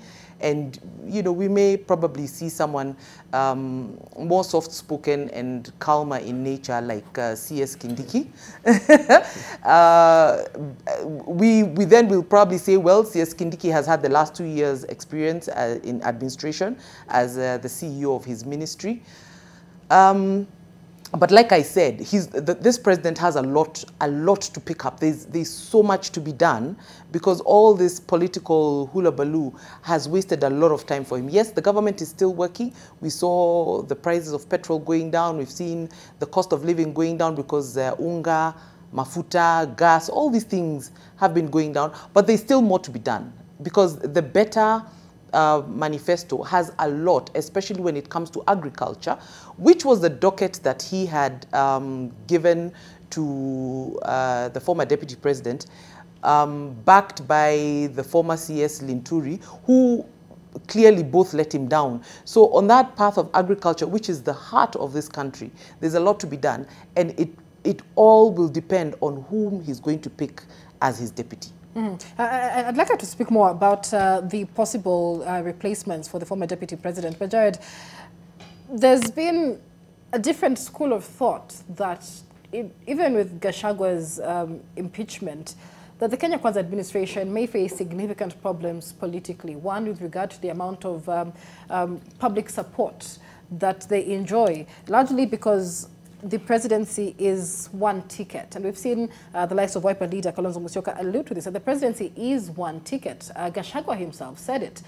He was elected by 7.2 million people and contributed largely to putting President William Ruto where he is today. What are your thoughts on how this is likely to play out with regard to the support the Kenya Kwanza administration faces on the ground, one, and the expectations from people, because we've been made to believe that the former deputy president was the reason why service delivery, wasn't happening, why the Kenya Kwanza administration wasn't hitting the milestones they expected to hit. And so as a Kenyan yourself, what would be your expectations now with the impeachment of Gachagua? Public support is transitory. You have it today, tomorrow you lose it. And for a good number of reasons. One, there are decisions that are clearly very tough to make. Impeachment is one of them. It's not an easy decision. It's very risky. And to pull it off, you really have to know what you're doing. There are tough decisions which the government, of course, will have to face with the health insurance, the projects and all that, but you are looking at a situation where, and picking up from where my colleagues were saying, as long as you have a momentum of things working your way, the final result is ideally what counts. If you keep on the trend of lowering fuel prices, bringing costs down slowly, because the government has 100 problems. You fix one, two more have come up. You cannot possibly think that the government can fix all of them. But there needs to be a trajectory, which I think they are showing signs of committing to, that there is a momentum that they will build, although it will come slowly, to rectify many of the things that are affecting us Kenyans. We have Mashujaa Day coming up, where, Mashujaa Day is actually constitutionally recognized as a national day in the Constitution, at Article 9, where we as Kenyans are proud of where we've come from. We honor those among society that are making significant impacts among us. We empower them. Because what is available for public consumption is perhaps a tenth of what goes on in the background. Because what goes on in the public arena is largely the success of it. The effort, the sweat, the toil, that is largely never seen. And it's easy to criticize that from a position of, you have not done this, you have not done that, and a leader takes responsibility for it. But I am seeing our focus now, especially with Kenya, saying, okay, we have impeached this one for poor conduct. We'll also look at you now more keenly to see how well you're going to do your job, how well you're going to execute your functions, how well you're going to honor your promises. Accountability starts to seep as an ethos in our social fabric, which is a good thing to encourage Kenyans to do. And Kenyans are actually very, very quite critical of anything that a leader does. And now they have the impetus to keep pushing our leaders to be awake, to be alert, to do what needs to be done to get us out of the many myriad of problems that we have. All right. And just, coming from that, Gikonyo, the process is likely to be quite rushed to replace the former deputy president, even as the Constitution gives the president 14 days to nominate or to nominate a vacancy, a person to fill that vacancy. But opinion is divided on the process itself. And when, especially because there is no public participation, so to speak, there's been questions as to whether this person will be vetted with the, publicly, so the public engage. Issues such as integrity and past record and many other issues.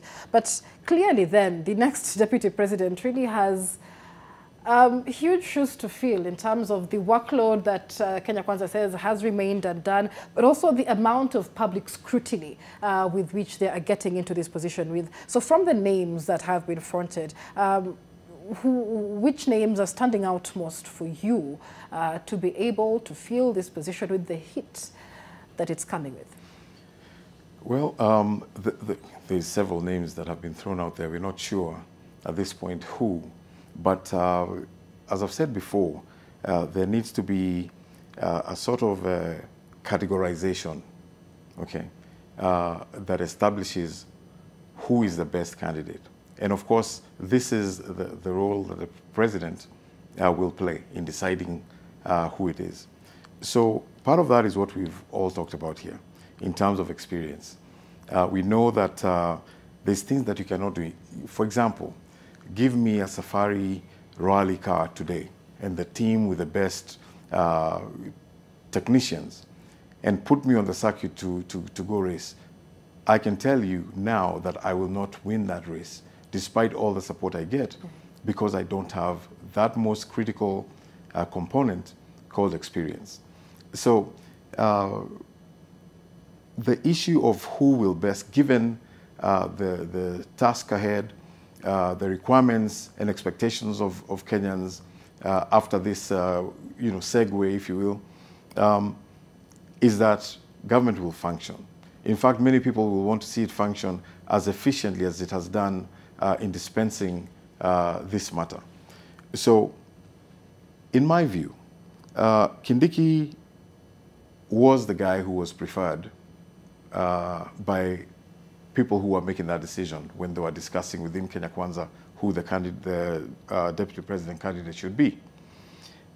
However, things change. He's now the CS for Interior, a very critical ministry that deals with everything that has to do with security in the country. We have not had any skirmishes within his ministry. And we've seen that there is security in the country has been maintained, which is important for everybody.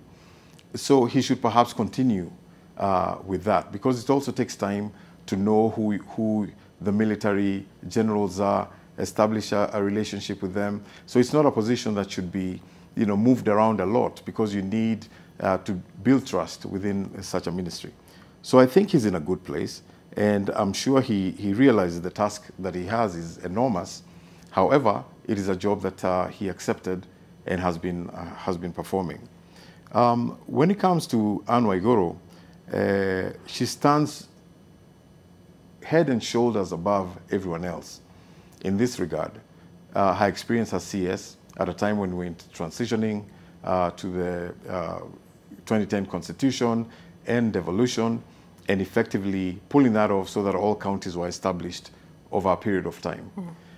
Then, of course, finance ministry, knowing how money moves in and out of the treasury, understanding how to prioritize projects, how to even build stimulus packages so that the economy stands up.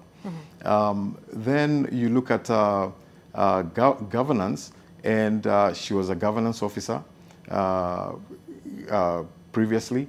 She also has worked in the private sector, so has acquired the skills to manage things, and she's demonstrated that in Kirinyaga County by effectively following through, using your resources effectively to build hospitals and provide income streams for your constituents.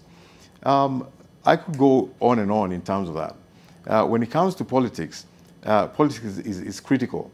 Because if you don't understand politics, then you'll assume that things flow just a certain way, and things do not. There's a lot to consider. The question about must the candidate come from Mount Kenya is a political question, because if that candidate doesn't come from that, people feel disenfranchised because there is a position that they more or less were given or earned or negotiated, and therefore it would be political suicide to do that at this point. All right.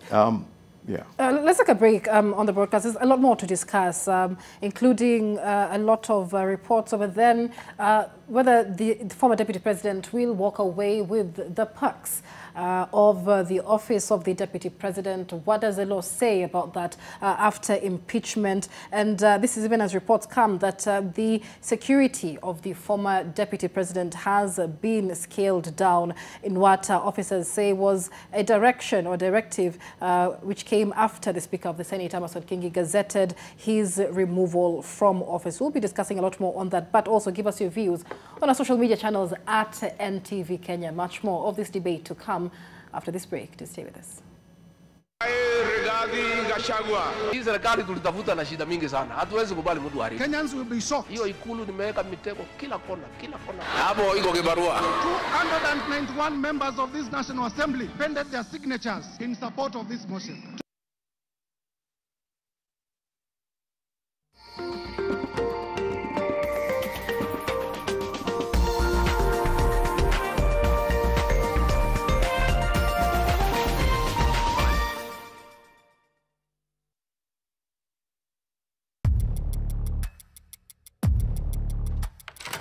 The 21st edition of the Standard Chartered Nairobi Marathon is here. Register today for just 2,000 shillings at www.nairobimarathon.com. Empowering Africa's future. Africa's next chapter in responsible business is here. Join industry leaders as we shape the next generation of responsible businesses. Over the long term, business cannot succeed where societies are failing. Exploring themes like ESG, economic growth, gender equality and climate change. Be part of Africa's transformative journey. Register today for the 2024 Africa Shared Value and ESG Summit, hosted in Nairobi, Kenya, from 24 to 25 October. Empowering Africa's future.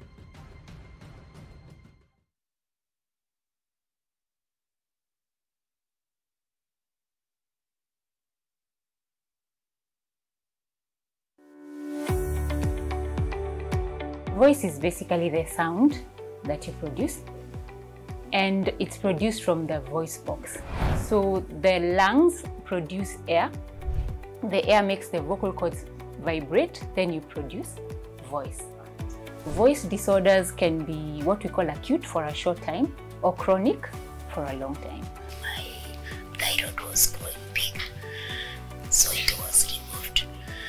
I was told I had some vocal cord burst, and that is how I ended up losing my voice. Where did you come from? Come with me. So this is where the magic happens. This is for you kids. Taste the magic with our festive cakes from DPL Festive Bakery. Delight with every bite.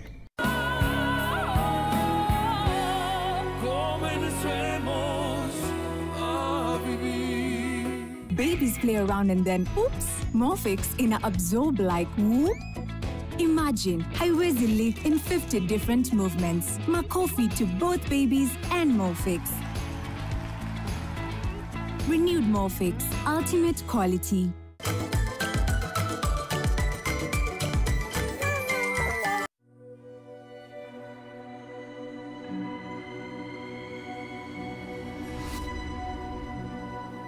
People come to me and they say they get discomfort when they have ice cream. Can you imagine that? Avoiding having cold ice cream. Sensodyne gives you long-lasting protections against sensitivity. And people come in and they're like, oh, it works. I can have ice cream and I'm not in any discomfort. I recommend Sensodyne because it works. It's brilliant.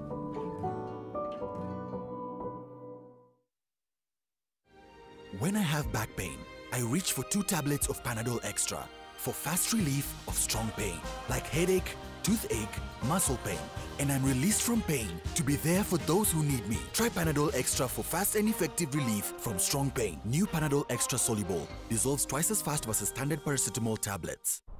This week on Cars with Big Boy Trev, we preview the full electric new Mercedes-Benz G580 with EQ technology, ready to tackle the terrain with electric power. This week on Cars with Big Boy Trev, it's all about this Nissan Terra SUV, set to fight it out to the likes of the Toyota Fortuner, the Mitsubishi Pajero Sport, the Ford Everest, and of course the Isuzu MU-X. Question is, does it have the balls and the cojones to beat the big boys? Join me as I sample this particular vehicle this Sunday only on CBBT. The beauty soaps I know don't give germ protection. Dettol Skincare does.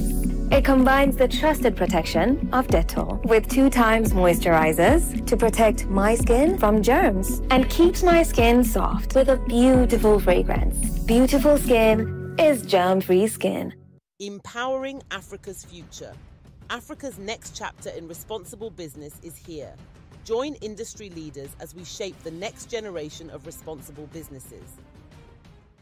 Over the long term, business cannot succeed where societies are failing.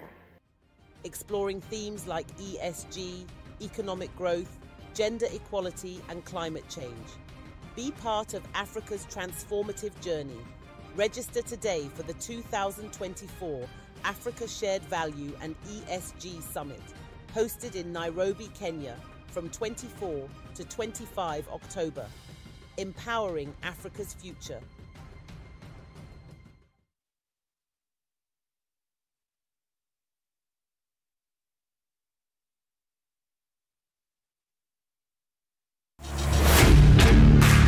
Every step you take echoes the heartbeat of change, and every mile run is a promise fulfilled. The Standard Chartered Nairobi Marathon is more than just a race. It's a testament to hope, resilience, and transformative power. The 21st edition of the Standard Chartered Nairobi Marathon is here, and you need to be a part of this uplifting journey. Your participation directly supports the Future Makers program, an initiative dedicated to empowering young people, especially girls and people living with disabilities, to learn, earn, and grow. By running, you're not only challenging yourself, but also investing in their dreams and futures. Join us at the Uhuru Gardens on Sunday, October 27th for a day that blends excitement, unity and purpose. Register today for just 2,000 shillings at www.nairobimarathon.com and take your place in this pivotal event.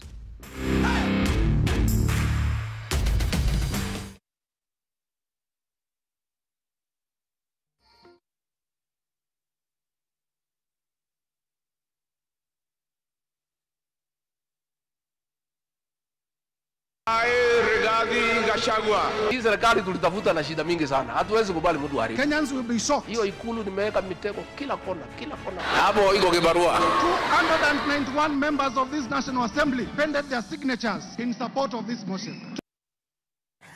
All right, good morning to you and many thanks for staying with us here on NTV as we discuss that historic impeachment of former Deputy President Rigathi Gachagua, with the Senate upholding his impeachment last night and Senate Speaker Amason Kingi gazetting the impeachment by 12:45 a.m. after 2 days of tense proceedings, with 53 out of 66 senators last night voting to uphold 5 charges out of the 11 charges that have been leveled upon the former Deputy President. Now, his legal team is expected to move to court to, among other things, perhaps block the process of nominating and replacing him, even as the reports indicate that the National Assembly will be holding a special sitting in the course of the day, and top on the agenda is to discuss the replacement of the former Deputy President.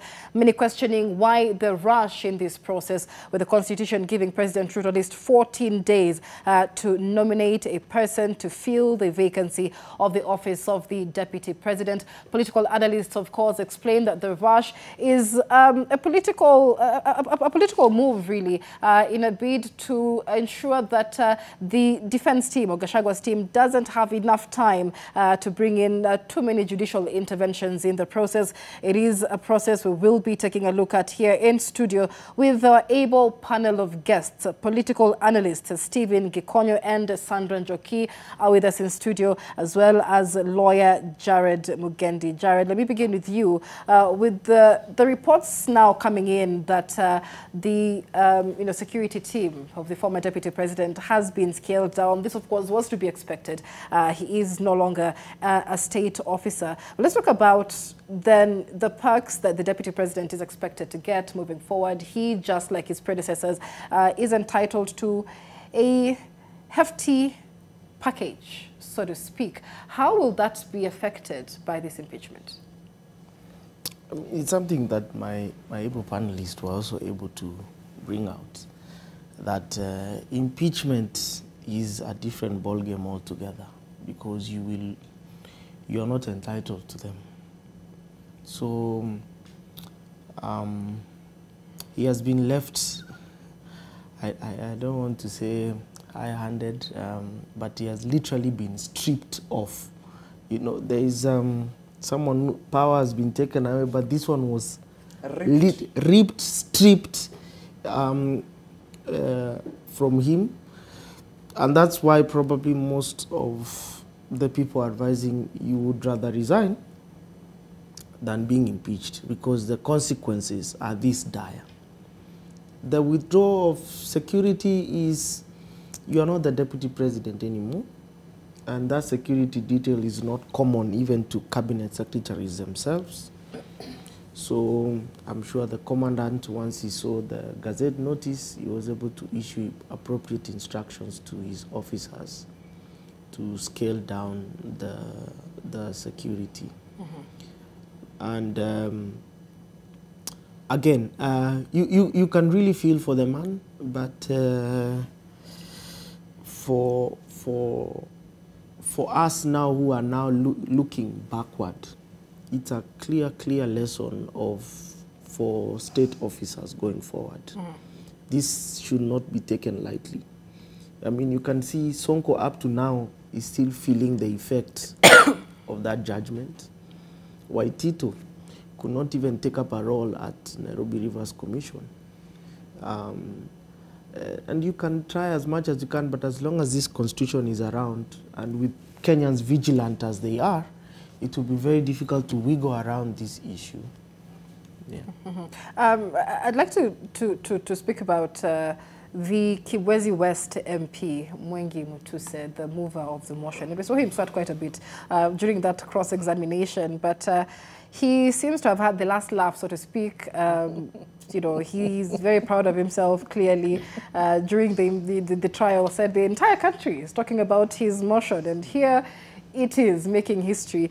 Sandra, as a political analyst, what does this mean for him? You know, he was a little known member of parliament from Kibwezi West. What does it mean from his political future? Because, you know, in the middle of this entire impeachment saga, there have been some winners, some losers. The brilliant legal minds have really come out to the public limelight. What do you make of the future of one Mwengi Mutuse? For me, Mutuse, his future can be termed in two ways, and it will all depend on how he handles this fame now. One, he has to be very careful, because it looked like a lot of the Kamba region did not support this impeachment, I guess on guidance of their kingpin, Kalonzo Musyoka. Right. So he should be very careful. He should be very tactical in how he approaches his constituents on the matter.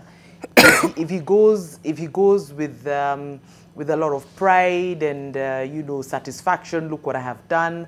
My motion in Parliament sailed through right to Senate, without taking into consideration the feelings of his constituents, it could boomerang on him, and he may see himself you know, even lose the seat in 2027. And this brings us back to what we were talking about earlier about public support. And Jared broke it down very, very well. And it's still a task that I believe a number of our parliamentarians and even government are not able to fulfill. You see, public support is induced. If you make a Kenyan understand why you're doing what you're doing, and you get to make them believe in the outcome that it will be to their benefit, then there will, you will win their support. So it's up to Mutuse how he's going to approach his people, how he's going to explain it to them, why he did what he did, and make them, if he makes them understand that this was necessary, that the former deputy president was, not good for the country in that position, then he's good to go. Nationally as well, in Kenya, there's this ethos and culture of wanting to deem someone else's star. And he's got to be very careful because, especially in politics, that is very prominent. So his fellow MPs may not want him to, especially those ones of Kamba region, may not want him to rise up. After all, if he gets to be big and his fame, works for him, he could dislodge the governor of his region, and that governor may will see him as a threat and make him put him as a mark, and will be on his case. So it all depends on how he handles it. It needs a lot of tact. It needs a lot of wisdom. But like I said, it could go either way. He could fly up, build his career, become a governor, or we could hear the end of him in 2027. Gikonya, what are your thoughts? In terms of the outlook for him? Yes, absolutely. I think Kenyans had a challenge when, during his cross-examination, because there was a point where he appeared to be stuck, and he was seeing through his mouth and breathing through his ears and blinking his eyes, and everyone was wondering, is this the move of the, of the motion? What happened? But again, that whole exercise of being cross-examined is a very challenging and rigorous exercise. In fact, it was good that the deputy president did not go through that process, because it would have been horrendous. So I think he has a bright future ahead. He has demonstrated that he's brave and he can support a motion, and that support can also get carried through the House and ultimately to the Senate. And so it's a toss-up. Depending on what happens between now and 2027 will determine his outlook then. But to merely beat someone for exercising his constitutional right, that would be something else. But again, politics is about perceptions and outcomes. So there are those who will say, well and good, there are those who will frown at it. That's the nature of the business. Yeah. And even as, a lot of speculation continues over this entire impeachment, where it leaves the former deputy president, not just politically, but also personally, with the perks expected to receive, and what he may lose out as a result of the impeachment. Sandra, a big conversation, which we've touched on a little bit, is what are the potential political consequences for the central Kenya region? I mean, you say that, the former deputy president may very well face political oblivion by the next general election. But judging from the words and utterances of the Mount Kenya senators, or central Kenya senators themselves, who really were backing largely the former deputy president, is that how it's likely to go? I mean, look at Senator Metho saying, the divorce the president is looking for, he is going to get, but we'll make sure it is messy, it is hurtful, and we may be the first casualties, but there will be other casualties tomorrow. So who is likely to be a casualty here? And what really does this mean for central Kenya, especially with the former DP trying to position himself as the kingpin of the region? One, for the former DP trying to position himself as a kingpin, I think that train has long left the station, because he himself, about 2 weeks ago, did stand up and say that the issue of the kingpin is a non-issue, that Uhuru Kenyatta is still the kingpin. So he, generally just kicked himself out of that particular slot. When it comes to what is going to happen to Mount Kenya, I come back to that issue of public support and communication. It all depends. Right now, yes, there is a bit of anger, and it's not because, they love, the former deputy president that much. It's an anger based on mutu wetu. even people who have no idea what, how his functions or how well he performed, or even they just see him on TV, it's about mtu wetu.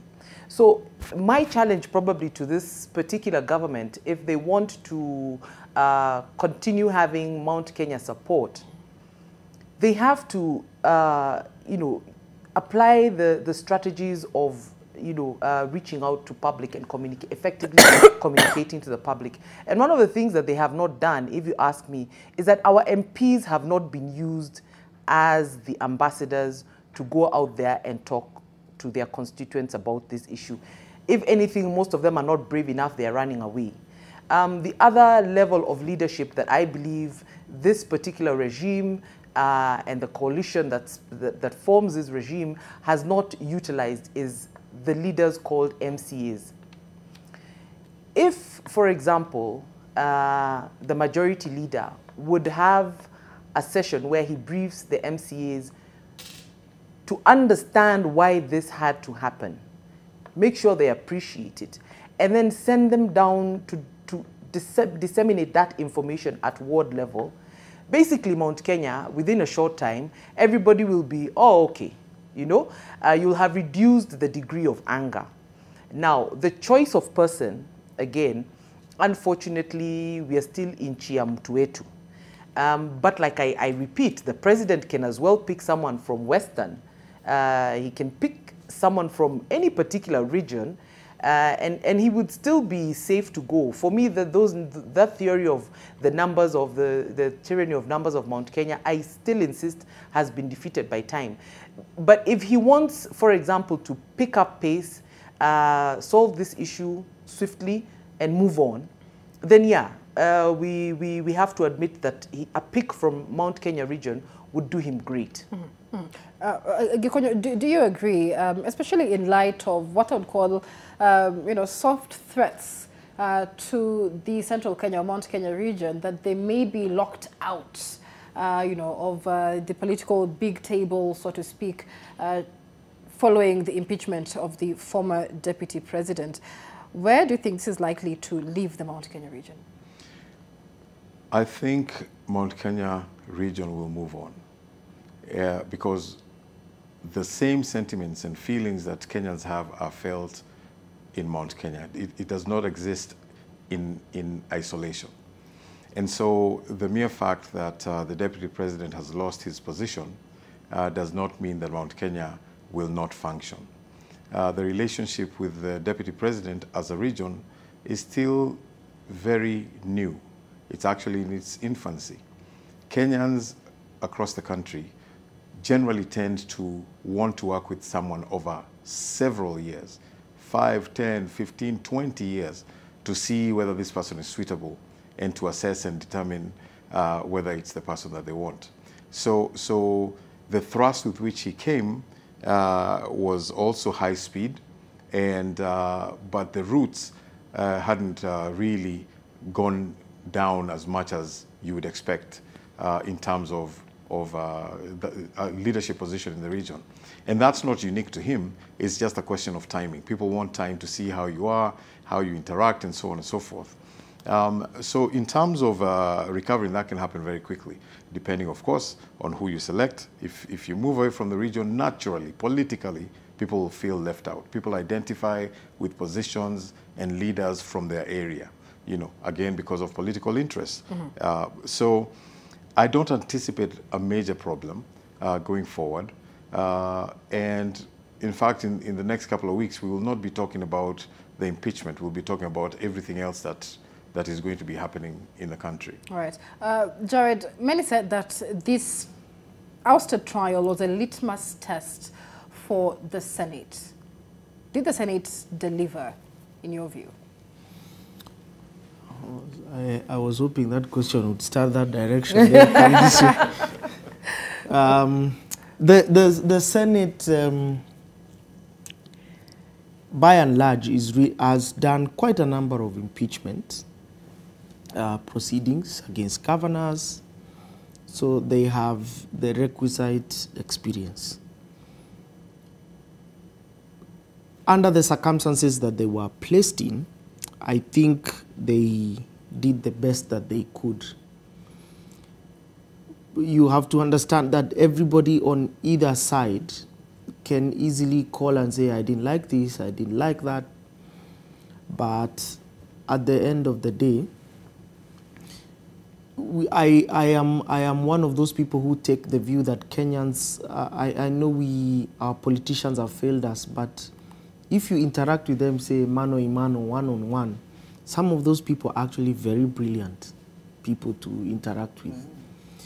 The political scene sometimes distracts from that brilliance and sort of covers it, so you are not able to see it on a public stage where party positions are necessary, where a political process is underway.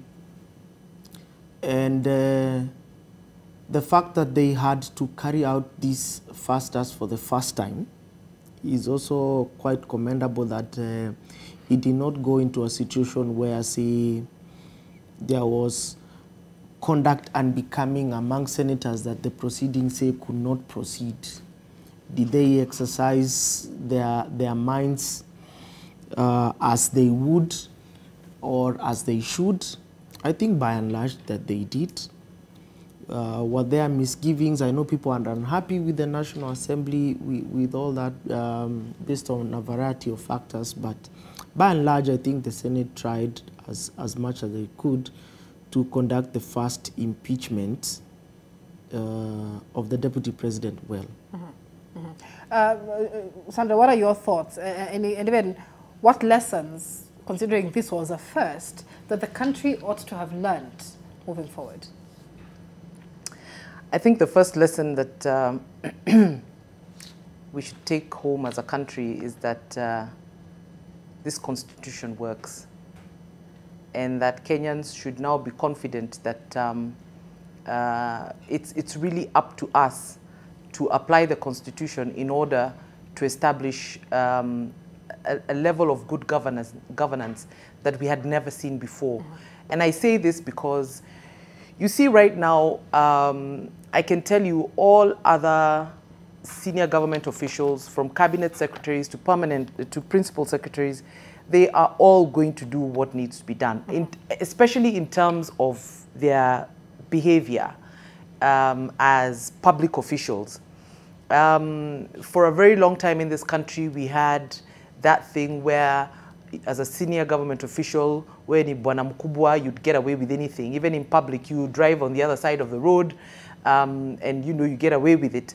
But if the Constitution was able to be applied to impeach a president, a deputy president, who was being charged even with character and personality-related misdemeanors, then we can look forward to our public servants being, realigned to behaving in the manner that they are expected to behave.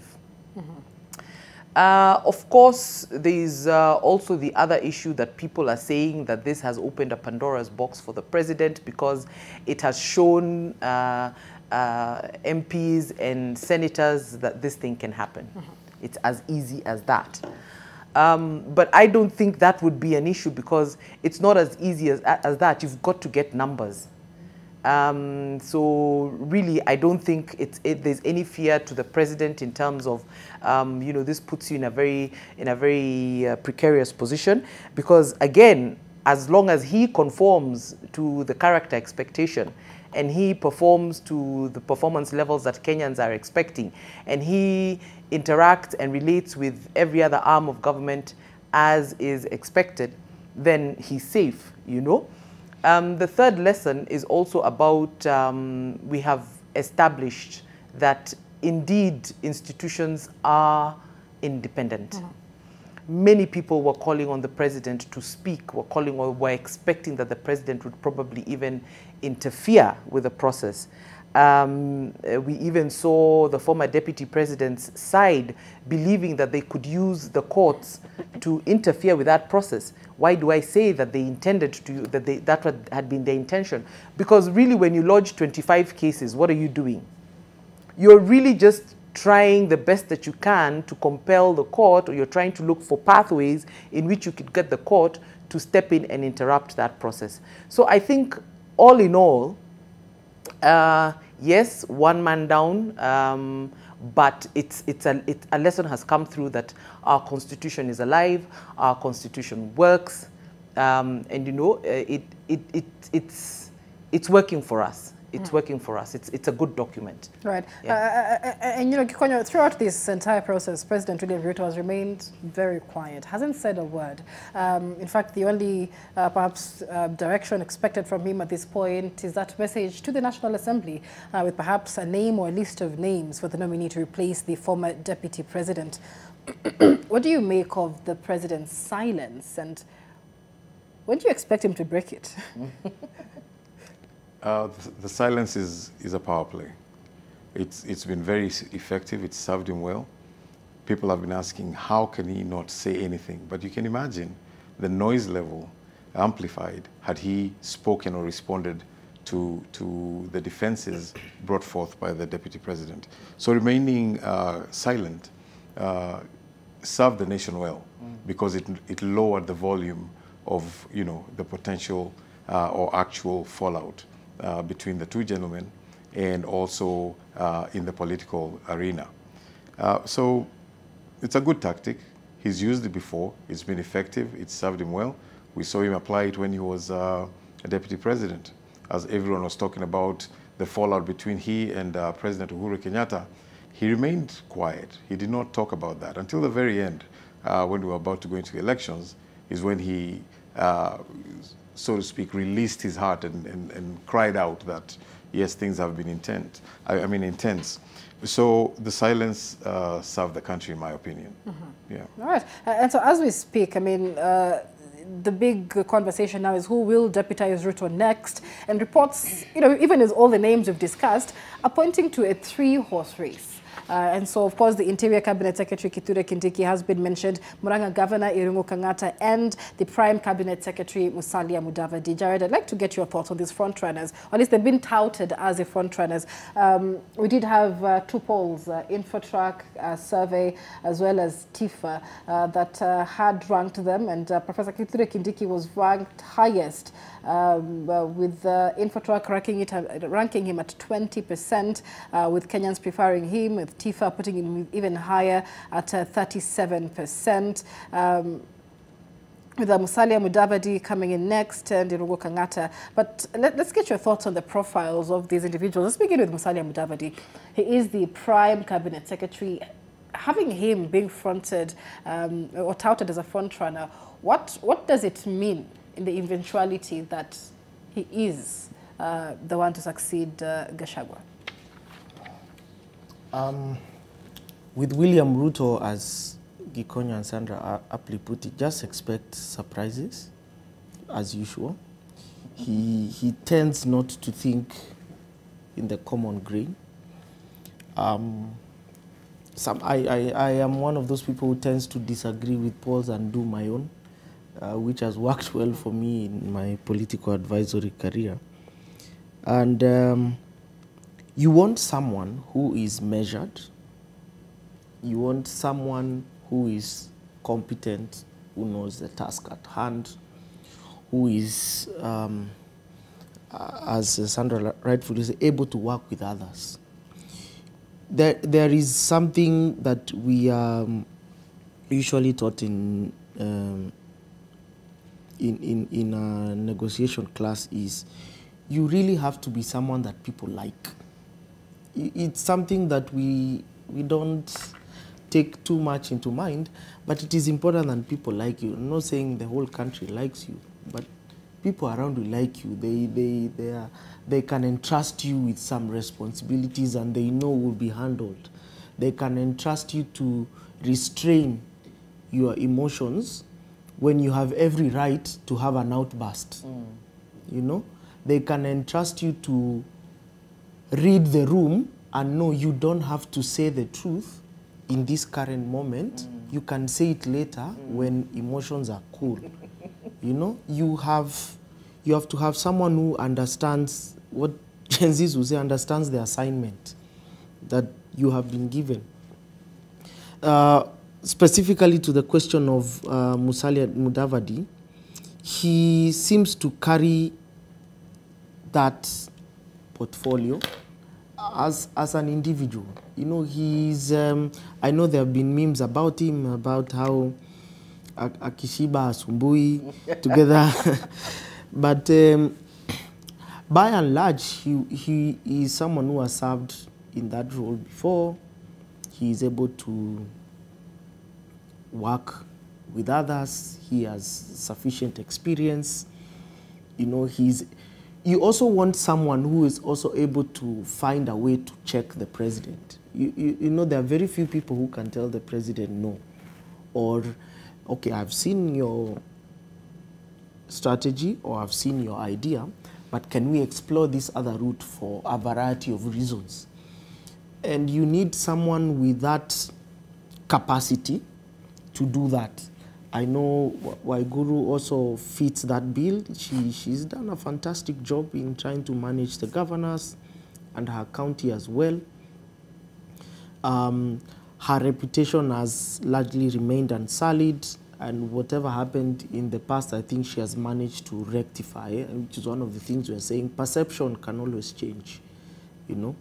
Perception can always change depending on the person influencing that change. Professor Kindiki, if I was in his shoes, I would just stay where I am. I don't think going to a vice president role will do him any favors. That role is sufficiently big enough.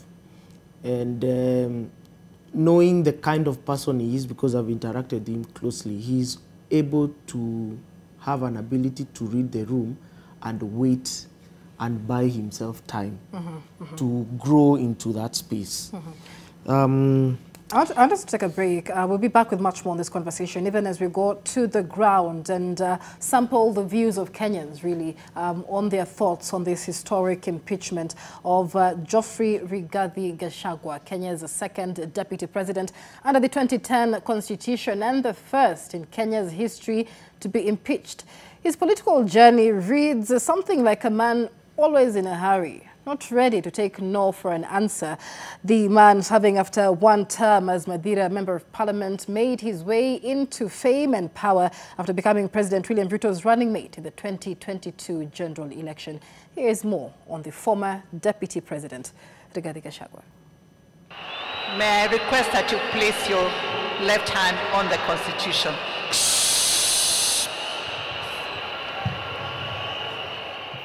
For Rigathi Gachagua, a man whose political star sharply rose at supersonic speed, shooting from a one-term member of parliament straight into presidency, he was seen by many as a man in a rush.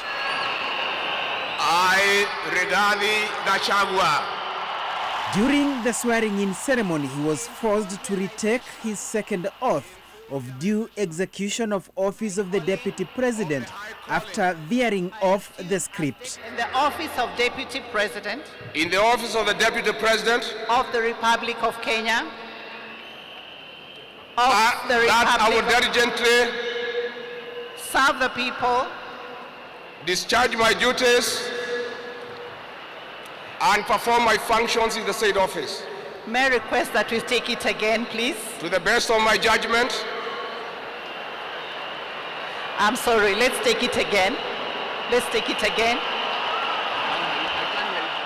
In his 12-minute inaugural speech as freshly minted deputy, even before the new president could address the country, a fired-up Gachagua was brutal as he pounded outgoing President Uhuru Kenyatta, whom he served for years as his personal assistant. That is the oath. A move that caught many by surprise, including visiting heads of state and government.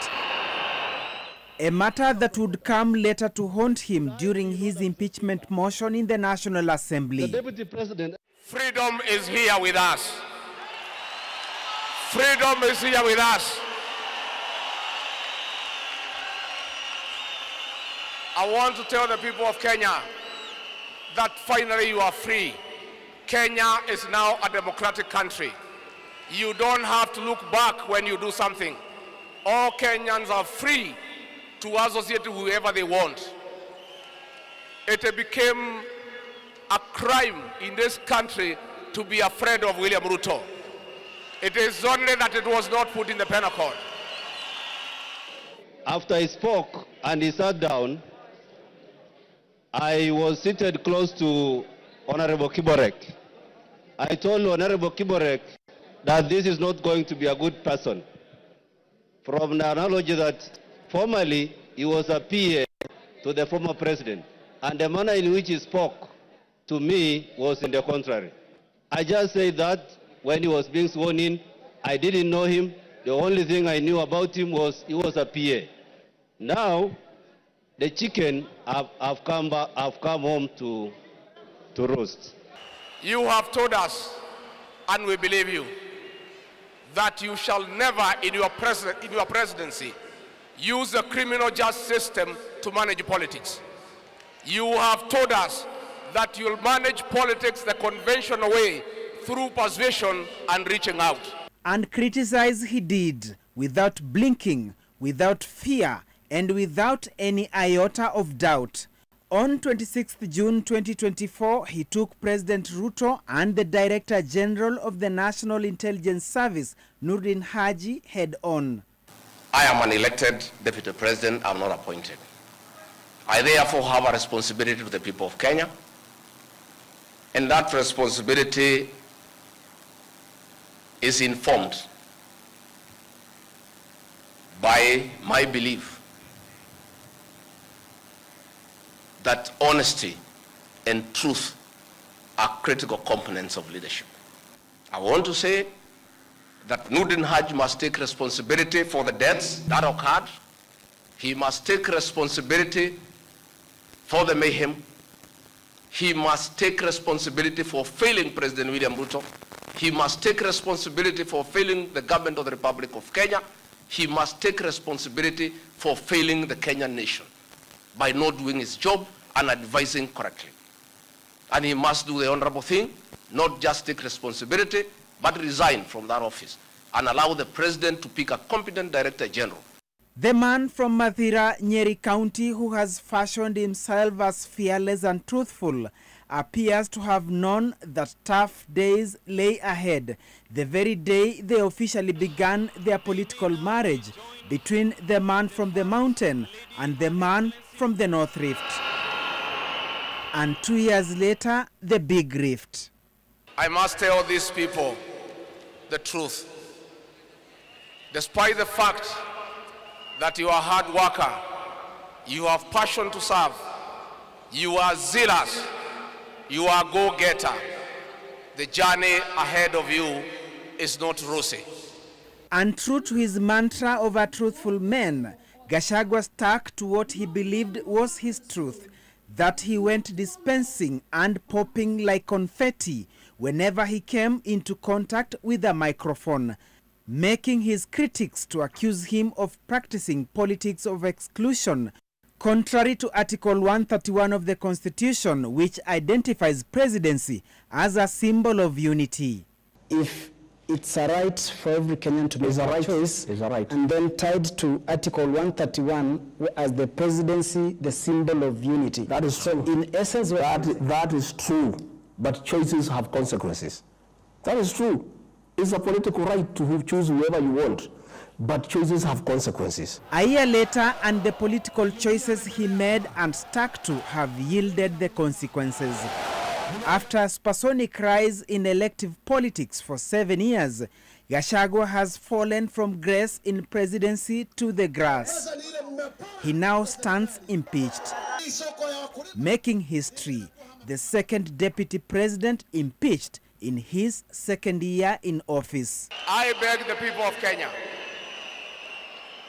not to measure me with the performance of William Ruto, because you might get disappointed. I'll try. I may go up to 60 or 70%, but filling the shoes of this man is no small feat. The office of deputy president. For Gachagua, the storm began gathering immediately he was sworn in after visiting heads of state reportedly registered their disappointment in the manner in which he addressed former President Uhuru Kenyatta in full glare of the public, the media, and his family. Authority. When he painted a picture of a vindictive leader. Then concerns followed on the country's cohesion and integration, whereby he brandished the shareholding card and unapologetically stated that Kenya Kwanza administration will give priority to those who invested in them first. Before lately seemingly turning his back against the country by declaring his only agenda is safeguarding interests of his Mount Kenya region, which must get rewards for overwhelmingly voting into office the Kenya Kwanza administration. This is said to have provided a perfect opportunity to net him and politically crucify him for championing balkanization of the country, contrary to his oath of allegiance of the deputy president, as well as the oath of due execution of the office of the deputy president. This in addition to other charges amounting to 11 in total that Kibwezi West legislator Ekomas Mwengi Mutuse carefully rolled into a sling that he used to bring down the political giant, Deputy President Rigathi Gachagua, who is now down and out. A man who had wielded immense power in the last 2 years has now been rendered powerless and will lose any retirement benefits that he stood to enjoy as a former deputy president since he has been impeached from office. Exiting unceremoniously and dramatically, just like how dramatically he took office on Tuesday, 13th September 2022. As they say, the higher they go, the heavier, or is it the harder they fall? Did Geoffrey Rigathi Gachagua script his own political obituary and has now fallen on his sword, or is he a victim of political scheming? Duncan Haemba, NTV. Rigathi Gachagua. Hii serikali tulitafuta na shida mingi sana. Hatuwezi kubali mtu haribu. Kenyans will be shocked. Hiyo ikulu nimeweka mitego kila kona, kila kona. Hapo iko kibarua. 291 members of this National Assembly pended their signatures in support of this motion.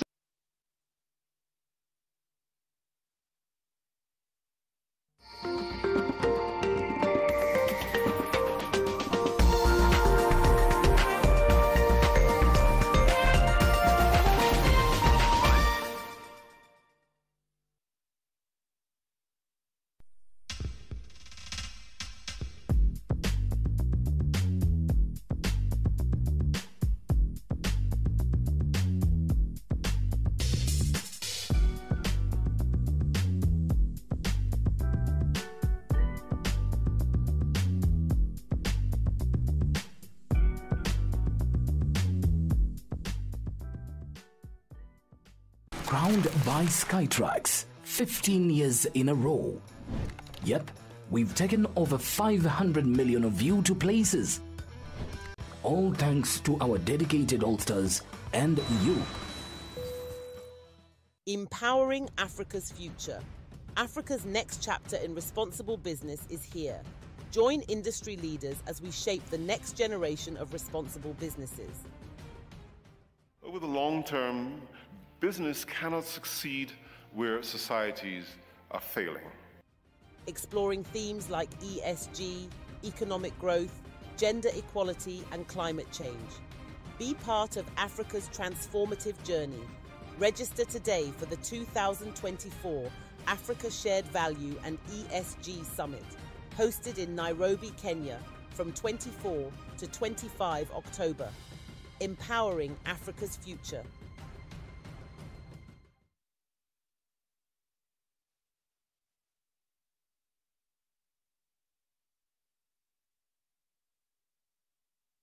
In Zari, nothing is certain. Nothing will ever be the same again.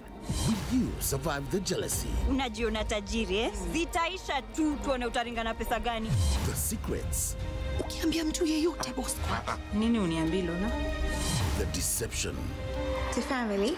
Will Nina survive Lola? How is this possible? The ultimate face-off, Zari, continues weeknights at 8:30 on Maisha Magic Plus, DSTV channel 163, GoTV channel 3.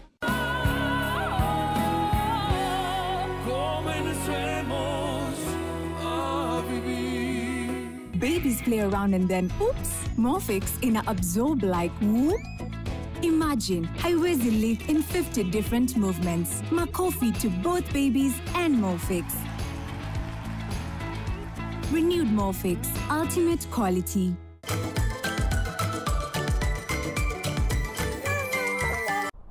This week on Cars with Big Boy Trev, we preview the full electric new Mercedes-Benz G580 with EQ technology, ready to tackle the terrain with electric power. This week on Cars with Big Boy Trev, it's all about this Nissan Terra SUV, set to fight it out with the likes of the Toyota Fortuner, the Mitsubishi Pajero Sport, the Ford Everest, and of course the Isuzu MU-X. Question is, does it have the balls and the cojones to beat the big boys? Join me as I sample this particular vehicle this Sunday only on CBBT. The beauty soaps I know don't give germ protection. Dettol Skincare does. It combines the trusted protection of Dettol with 2 times moisturizers to protect my skin from germs and keeps my skin soft with a beautiful fragrance. Beautiful skin is germ-free skin.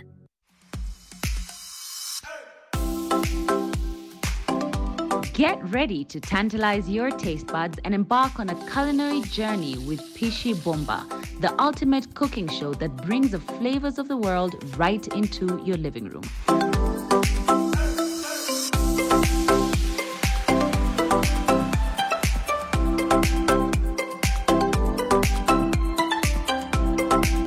Tune in this Sunday at 6:30 p.m. with me, Claire Karatu, for a mouth-watering adventure. Pishi Bomba.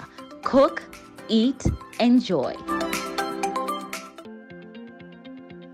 My name is Regina Mukiri. I work for Standard Chartered Bank as the head of Community Impact and Engagement. And basically, Future Makers is our initiative. It's our global initiative that supports young people to learn, earn, and grow. Now, the Standard Chartered Nairobi Marathon really gives an opportunity for everyone to support Future Makers. And how do we do this? All the registration fees or all the donations we get help support Future Makers. Through the Future Makers program, we are addressing the issue of social inequality, which impacts a lot of our young people. And through this, we have 2 pillars that we focus on. One is employability, and the other one is entrepreneurship. If you look at our young people today, who are the majority of the population in Kenya today, they'll be faced with issues of how do I access the marketplace? How do I join employability? And with this, we have a program that focuses more so on persons with disability and young people and young women who tend to be more disadvantaged. And through that, we are able to equip them with skills, support them to focusing on mentorship, building their CVs, getting internship, so that they can break that gap and the barrier that prevents them to entering decent employment. My name is Mary Mombi. I am the founder of Momix Enterprises. I am here under Future Makers under Standard Chartered Bank in partnership with Somo Africa. And we are here to showcase our products, sweet potato crackers, nutritious and healthy snack than what is offered there out in the market. We have truly benefited from the partnership between Somo Africa, Future Makers and Standard Chartered, because through that we have been able to go through a program, a 12-week program, where they have equipped us with skills on how to run our businesses. We have learned a lot on cash flows. So after being equipped with a 12 weeks program, they did offer us a grant whereby we have been able to scale up our businesses, and through that we have been able to offer employment to 3 other employees. I've also applied for a loan at a 0% interest, and that would really help to be able to expand our market base by offering our healthy snack out there. My name is Nelly Mwangi. I'm representing Mandevu Beard Care. We are one of the beneficiaries of Future Makers. Mandevu is a men's personal care brand. We have a beard grooming line, so essentially we only deal in beard products and we focus on the bearded men. We have a variety of products from shampoos, beard oils, beard balms, some grooming tools like brushes, combs, grooming scissors, and then you can get the different products customized into different packs and sets. In 2022, we were funded. We got some money that definitely took us to the next level. We were able to increase production. It really came in handy. We didn't experience any stockouts.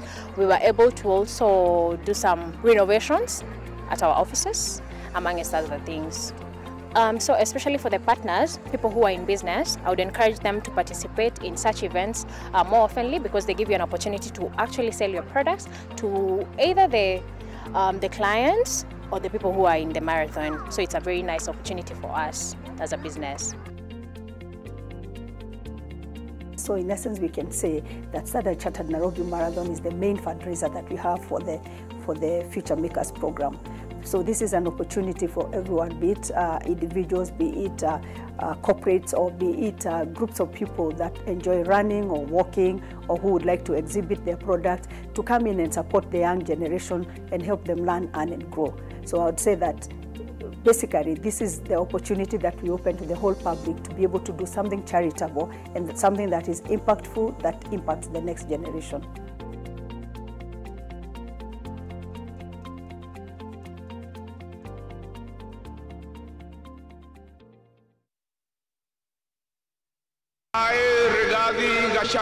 Hii serikali tulitafuta na shida mingi sana. Hatuwezi kubali mtu haribu. Kenyans will be shocked. Hiyo ikulu nimeweka mitego kila kona, kila kona. Hapo iko kibarua. 291 members of this National Assembly pended their signatures in support of this motion. Welcome back to our special coverage following the impeachment of former Deputy President Rigathi Gachagua, who was ousted from office as Deputy President after senators voted to uphold his impeachment by the National Assembly last night. The ousted DP was felled on 5 charges, which the Senate found to have been substantiated out of the 11 charges that had been leveled against him. We are following up on the implications of the impeachment, what's next for the country, and what it all means, even as we seek to speak to reporters all across the country to get the feel on the ground. What do Kenyans have to say? What are their thoughts on the entire process and what comes next for the country? And even as we discuss that, we do have reports that the former Deputy President's lawyers are expected in court this morning following that Senate decision to impeach him last night.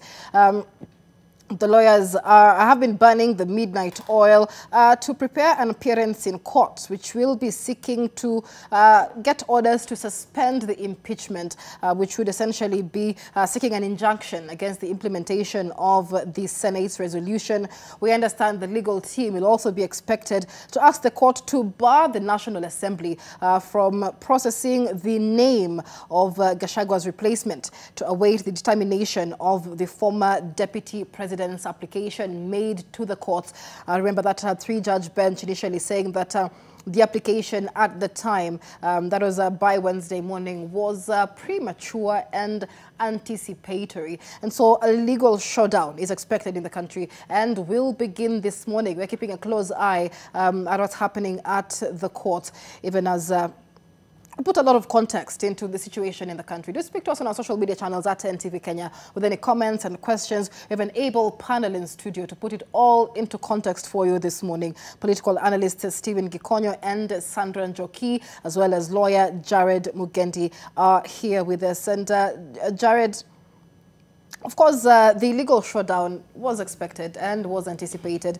A lot is set to happen today, including Gachagua's lawyers heading to the courts, the National Assembly possibly holding a special sitting, despite the fact that they really should have started a short recess yesterday, that calendar having been changed supposedly for this very reason. What are you expecting from the courts? Because essentially now much of the attention will be at the courts and how they will pronounce themselves or conduct themselves in this period. I would take it up from where the Deputy Chief Justice spoke. I think it's yesterday or the day before. She said a constitutional process of impeachment will happen. It will end. If they decide to bring it in court, it will be heard. They will be given an audience, and and justice will have its way. Among the things that we expect are that they will be arguing that the impeachment violated Article 25. That is, the right to fair trial cannot be derogated. There will also be, among the things which they will be lining up, that the Deputy President was heard and condemned, that there is a threat. I'm anticipating a certificate of urgency argument that there is a threat a new Deputy President might be nominated today and actually approved by the National Assembly based on the session resuming today. So that's what I would imagine they will be rushing to court to try and arrest. Obviously a bench, but if they don't appeal to a bench, a single judge will have to weigh, that is in the Constitutional Court, whether this will warrant to issue such orders. But then again, just remember that substantially this process is not justiciable before the courts. And I'm expecting the National Assembly to make a preliminary objection on a point of law. So it's going to be a very interesting day. Just to close that up, you know, law follows politics by and large. So the politicians may achieve their results much faster than the courts will, and then we'll have another conundrum to deal with. So it is going to be a very interesting day to look at. To look out for. All right, that's interesting. You know, saying law follows politics. Sandra, Gachagua has expressed a lot of trust in the courts, but that hasn't really worked in his favor. If the last few petitions in court are anything to go by, we had at least 29 petitions filed to stop his impeachment, some by him, some by what many said were his cronies. But today's attempt is likely to be the most consequential of all his applications, considering that his replacement really is swiftly expected to follow in the National Assembly following his ouster. What is the likelihood there? But even the bigger question, which Gikonyo alluded to earlier, is at some point, you know, there needs to be an end to a fight. And the question is, should he manage to overturn his impeachment, which many say is a tall order, would it really be a tenable relationship within the Kenya Kwanza administration? Would it be tenable for the people of Kenya with regard to governance moving forward?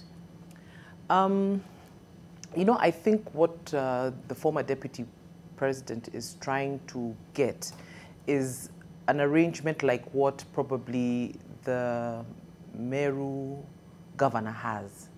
Get some order that will, you know, stay whatever the Senate have decided. But as you have asked, if that does happen, what really is he expecting together with his advisors? And I'm really surprised because among the people who are in his support base or support team are big lawyers like Mureu, the Katanga MP. My Kirinyaga County Rep, Jane Jerry, is also a lawyer. And you can't but wonder what exactly is going through their minds when they go to the courts, because you see, at the end of the day, the deputy president has shown us very clearly as a people and as a country that he has an issue with the president. His last few months, his utterances in the last few months spewed contempt and total disrespect for the president. So how did he expect to be able to, how does he expect to be able to go back and work with someone that he has shown that he does not have any regard for? And I think, I don't know, maybe the lawyer in the house could correct me. I believe they say that the law is what, the word and the spirit. Mm-hmm. So I'm sure even the court will bear in mind that question, that if, for example, we do decide, get to a decision to reinstate Rigathi, what does that mean for the country? We're going to have animosity for the next 3 years at the highest level of, you know, the country's leadership. So whichever way you look at it, as a layman, as a lawyer, it all boils down to, okay, so if you're reinstated, then what? And do you have the thought for the Kenyan people at heart when you pursue that avenue? So I don't think there is much hope for him there. I think he just wants to be disruptive, and then again he's got very poor guidance and support base. His inner circle, his kitchen cabinet, so to speak, they are just looking at the power mantra, you know, for them. I don't think they believed it would go this far. And now he's out, and that also, you know, reduces their political capital. So they're just desperate. They're just groping in the dark for anything that can come their way. Yeah. And we'll discuss more on that. I'd like us to get a look at the situation on the ground. Let's begin in Nakuru, where our reporter Ruth Sermoiche Senge is joining us live. Ruth, a historic moment for the country. What is the feeling on the ground from the people of Nakuru? Well, Michelle, there is a mix of reactions here in Nakuru following the monumental decision that was made yesterday by Senate to impeach the first deputy president in the history of Kenya, Rigathi Gachagua. And I'm joining you from Shabab, the Bunge la Wananchi here in Shabab. And we're going to listen or to hear from the residents here what they have to say. Tutaanza kwa majina, uanze kujieleza wewe ni nani na maoni yenu ni yapi kuhusiana na hayo maamuzi hayo ambayo yalifanyika hapo jana. Utasimama tu hapo. Asante sana kwa majina. Mimi naitwa Mr. Evans Nyando. I'm the leader of Bunge la Wananchi la Nakuru. Na leo hii nashukuru Mungu sana kwamba kwa kile kitu ambacho tuliona jana ikifanyika. Ilikuwa ya haki na tulisikiza vile wale masenators walikuwa wanachambua hizo vitu zote wakaiweka peupe ili Wakenya wa feel free. Na mimi mimi nataka niseme kuhusu impeachment ya Rigathi Gachagua ni kwamba tunataka mtu yoyote ambaye atakuwa figa ya Kenya mzima. Si mtu mwenye akiamka kila asubuhi ni kuongea mambo ya murima. Tunataka mtu ambaye atakuwa anaongelea mambo ya watu wa Kisumu, mambo ya watu wa Mombasa, mambo ya watu wa Eldoret, mambo ya watu wa Kiambu, because when you are the deputy president of this Republic of Kenya, you are the second command. Hauruhusiwi kusema kitu ambayo inahusika tu na jamii moja. Na mimi na plead na the president of the Republic of Kenya. Sisi kama jamii ya Wajaluo pale Nyanza hatutaki hiyo kiti. Tunataka hiyo kiti iende tu huko central. Ndio maana tuna propose nani akue huyu Irungu Kang'ata. Because Irungu Kang'ata tangu watu watoke uchaguzi, hatujawahi muona akipiga siasa. Ni anashughulikia watu wa Moranga na anafanya kazi. Sasa mimi kwa maoni yangu, naomba deputy president kama inachaguliwa leo hii kwa parliament, tunaomba Irungu Kang'ata ndo achaguliwe akuwe deputy president, because huyo mtu amemachua na is very competent and he can lead this nation. Thank you. Let's also hear another person's comment. Utaanza kwa majina, utueleze maoni yako ni yapi kuhusiana na hayo maamuzi hayo ambayo yalifanyika hapo jana. Kwa majina naitwa Eugene Yahuma. Kile ambacho niliona jana ilikuwa kura ilipigwa kwa usawa pale Senate na kila hoja iliweza kupigwa katika usawa.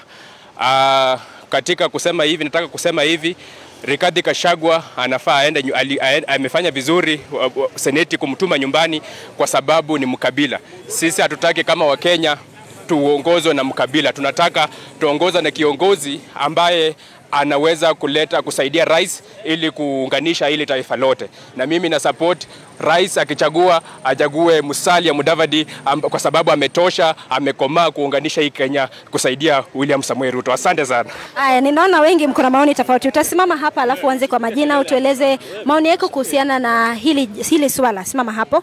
Maoni yako kuhusiana na hili swala, huu mchakato ambao umekuwa ukiendelea kwa siku mbili. Tumefuatilia kule Seneti hapo jana, naibu rais alikuwa mgonjwa na akafikishwa hospitalini, lakini mchakato bado uliendelea. Maoni yako ni yapi kuhusiana na yale matukio ambayo uliweza kushuhudia? Okay, mimi ni Manyanya. Ushauri yangu mimi nitaweza sema sipendelei Gachagua atoke, kwa sababu yeye ni Mkenya, na kama akitoka mwananchi apate maendeleo sipingi, lakini kama tena akitoka na mwananchi asikose kupata maendeleo, hiyo ile kitu nataka ni mwananchi apate maendeleo, sio kutolewa fitina ya isaidi yangu. Ndio hiyo. Mapendekezo yako kwa rais ambaye naibu rais ambaye anatarajiwa kutangazwa, ungependelea kiongozi yupi aweze kuchukua usukani baada ya Rigathi? Mimi napendelea mtu yeyote bora mwananchi apate maendeleo. Hiyo tu. Mtu wote ni wa Kenya, lakini mtu mwenye anajali maslahi ya mwananchi. Hiyo tu. Sawa, asante. Utaanza kwa majina, utasonga hapo. Utaanza kwa majina.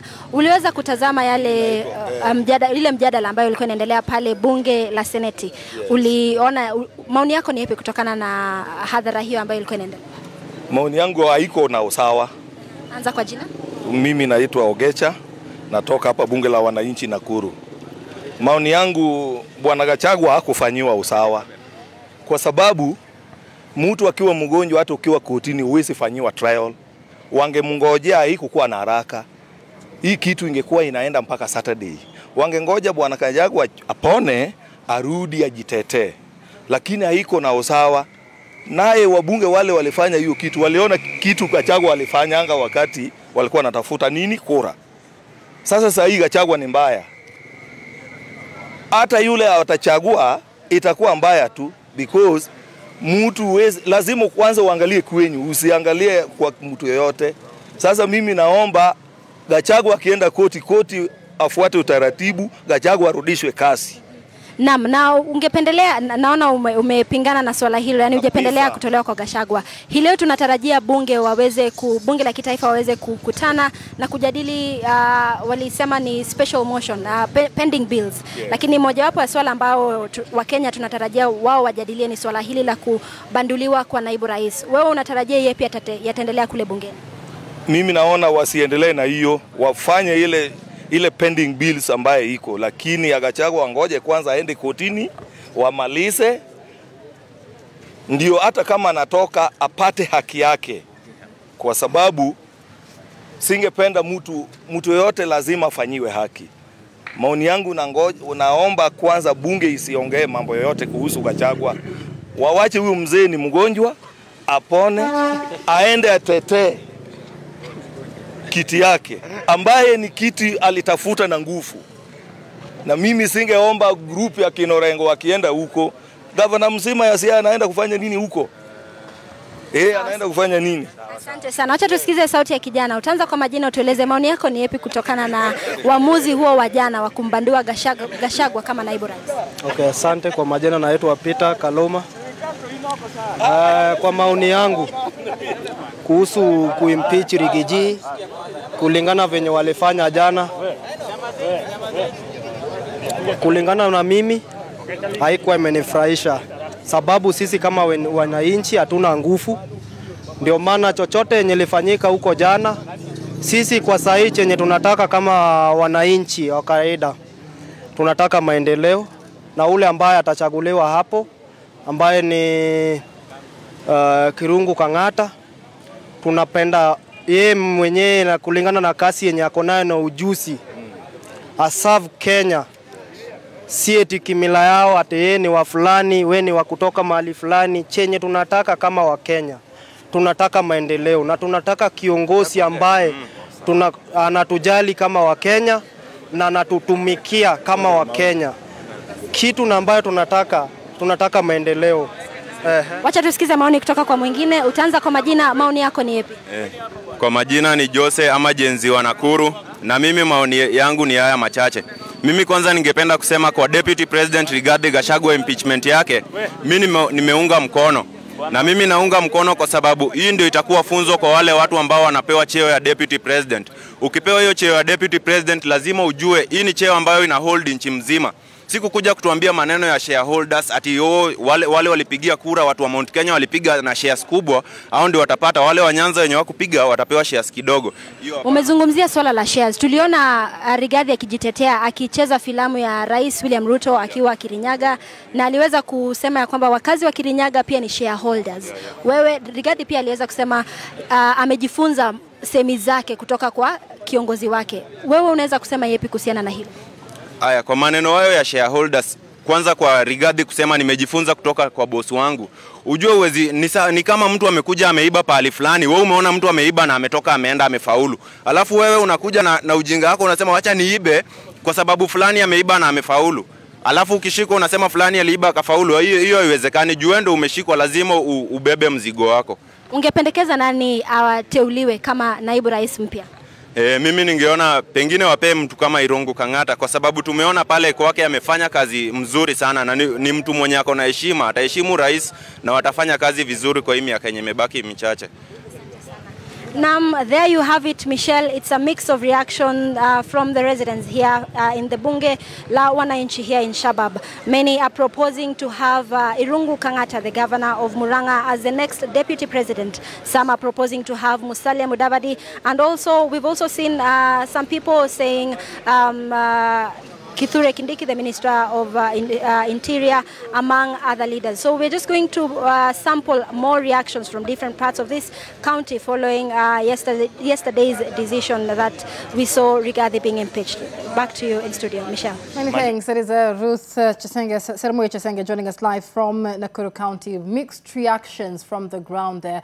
Some supporting that impeachment, some against the impeachment. Even as the Senate Speaker, Amason Kingi, has gazetted the impeachment of Deputy President Rigathi Gachagua, consequently formalizing his removal as of the country's second in command from office. It is important to note that this notice, the Gazette notice, was released immediately after the Senate approved the impeachment motion against the Deputy President, and with the former Deputy President, whose team now moves to court this morning. And now, there has been several instances where the Senate has impeached governors, but they ended up still serving out their term, which is similar to the case of the Meru governor, Kawira Mwangaza. This also happened with Embu Governor Martin Wambora, who was impeached by the Senate twice, but did manage to sit out his first term and still seek re-election later. And so many have questioned the nature of those impeachment cases and how they relate to the impeachment of the now former deputy president. And so, Sandra, just, gauging from those two cases that the Senate has, impeached, and the governors still went on to serve their term. Many are questioning whether that will apply to the case of the deputy president and whether the court could reinstate him pending determination of the petition that is lying with the three-judge bench. What are your thoughts on that? I would say that I think that's what his team is gunning up for, and that's why they've been banging down the doors of the courts. I'm not conversant with the legal differences between impeaching a governor and impeaching a deputy president, but considering that the courts have already said that they will not interfere with this process, I want to believe that there must be a clause or two that differentiates the two seats, because when it came to Governor Wambora or Governor Kawira, at no point did the court hesitate to interfere or to participate or to, give any orders regarding those particular cases. But considering that we had a three bench judge say no, let this case go to its full through the full process, while Wambora, the court stepped in even before the Senate process was completed. There must be a legal provision somewhere that differentiates between a governor and a deputy president. Otherwise, I believe we would already have had orders by now.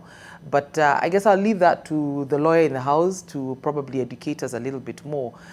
The only thing that I'm convinced is that, even when you go to the labor courts and you're demanding to have your job back, there are instances where the courts will agree that yes, you were wrongfully laid off, but they don't reinstate you. For the simple reason, there is the question of, if you go back, how will it be? You know, what work environment are you going back to?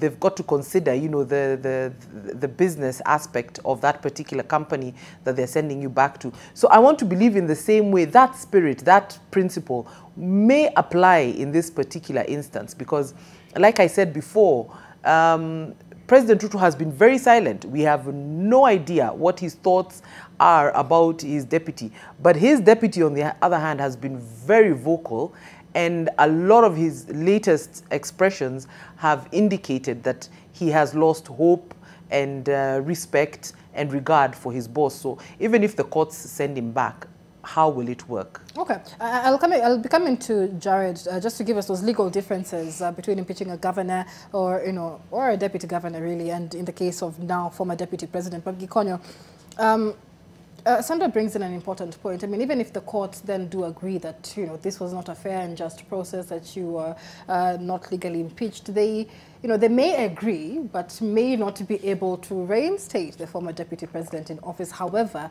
could that be perhaps a loophole or an opportunity for him to preserve his political future? Because we did see the likes of Martin Ombora running for re-election, winning the election nonetheless. Is there still that legal possibility that perhaps not to overturn the impeachment, but just ensure that he can save his political future? Again, timing is everything. In the case of Wambora, he went to the Court of Appeal and successfully fought off his impeachment. It was found to be improper, and a stay order was given. And then he went to the people and got re-elected. But that was not interference with the process. The process was already complete, and he went to appeal that impeachment after the fact. So that's what happened in that case. Similarly with Kawera, she did that successfully before. Actually, the Senate did not find her impeachable at that point, at that initial point. Even in this third point, there were issues about the documents that had been provided, and then they somehow decided that she is to be impeached. But she went to court and said it was improper, and the court stayed the impeachment. So in the case of this current deputy president impeachment process, the courts confirmed and that they will not interfere with the process. The deputy president has the opportunity to go back to court and make that petition, but I'm not certain, and I cannot make a legal conclusion here, but I'm not certain that that will be successful, especially if it is overtaken by events. Jared, of course, again, even for the legal fraternity, it's still very new territory.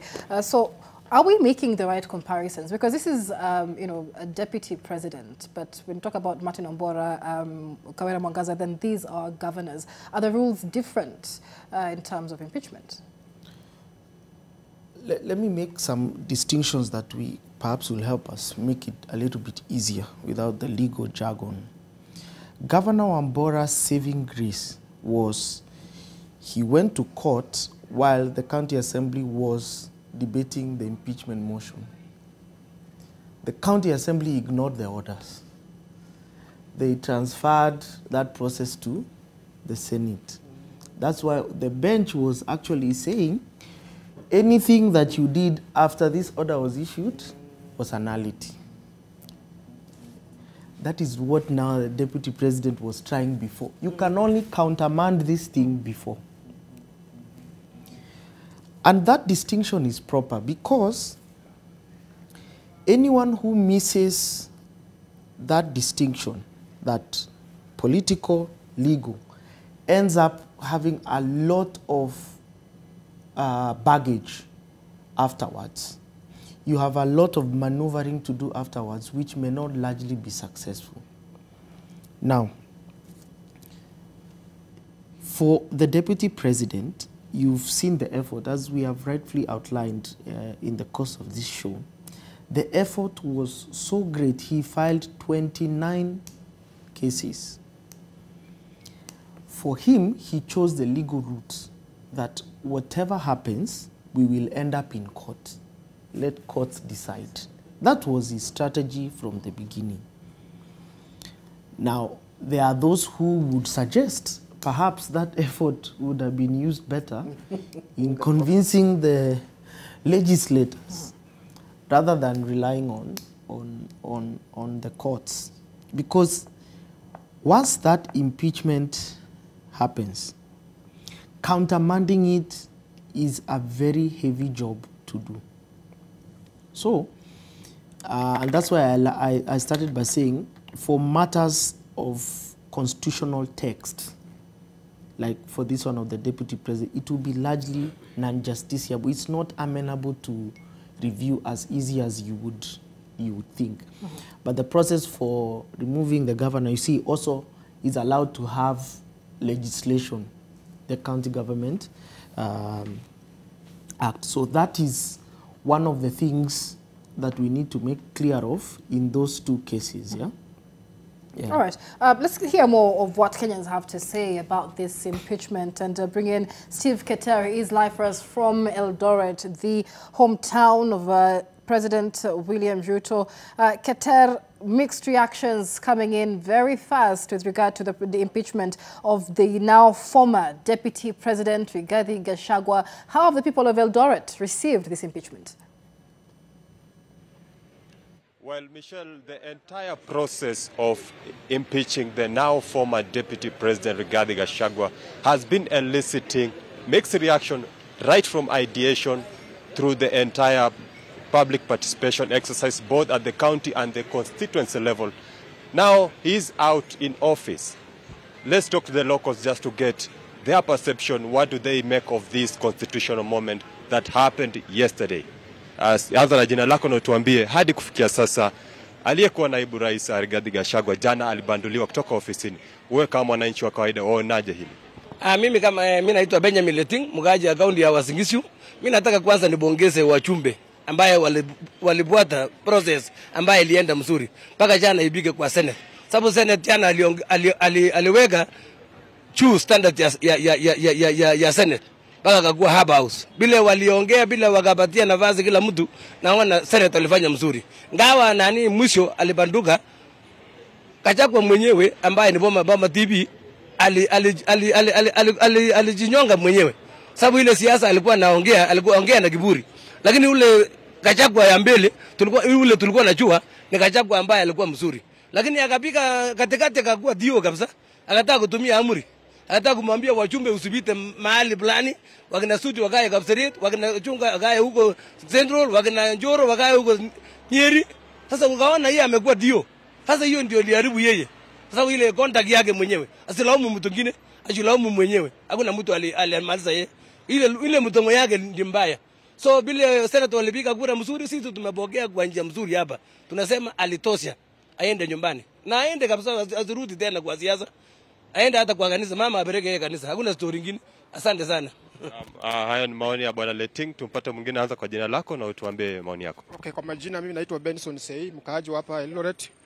Kwa upande wangu mimi kama mkaaji wa Uasin Gishu County, ninaona kwamba Senate hawakufanya vizuri kwa sababu ile ushahidi ambao wakili wa Gachagua walitoa ilikuwa na nguvu, lakini kwa sababu ya siasa haikufanyika vizuri. Mimi naona kwamba naibu rais asonge mbele kwa sababu bado ako na chance. Akipata chance pia anaweza kujitetea mbele kwa sababu tunaona kwamba Paul Mwita aliweza kwamba apewe muda kidogo, lakini wale maseneta waliweza kukataa.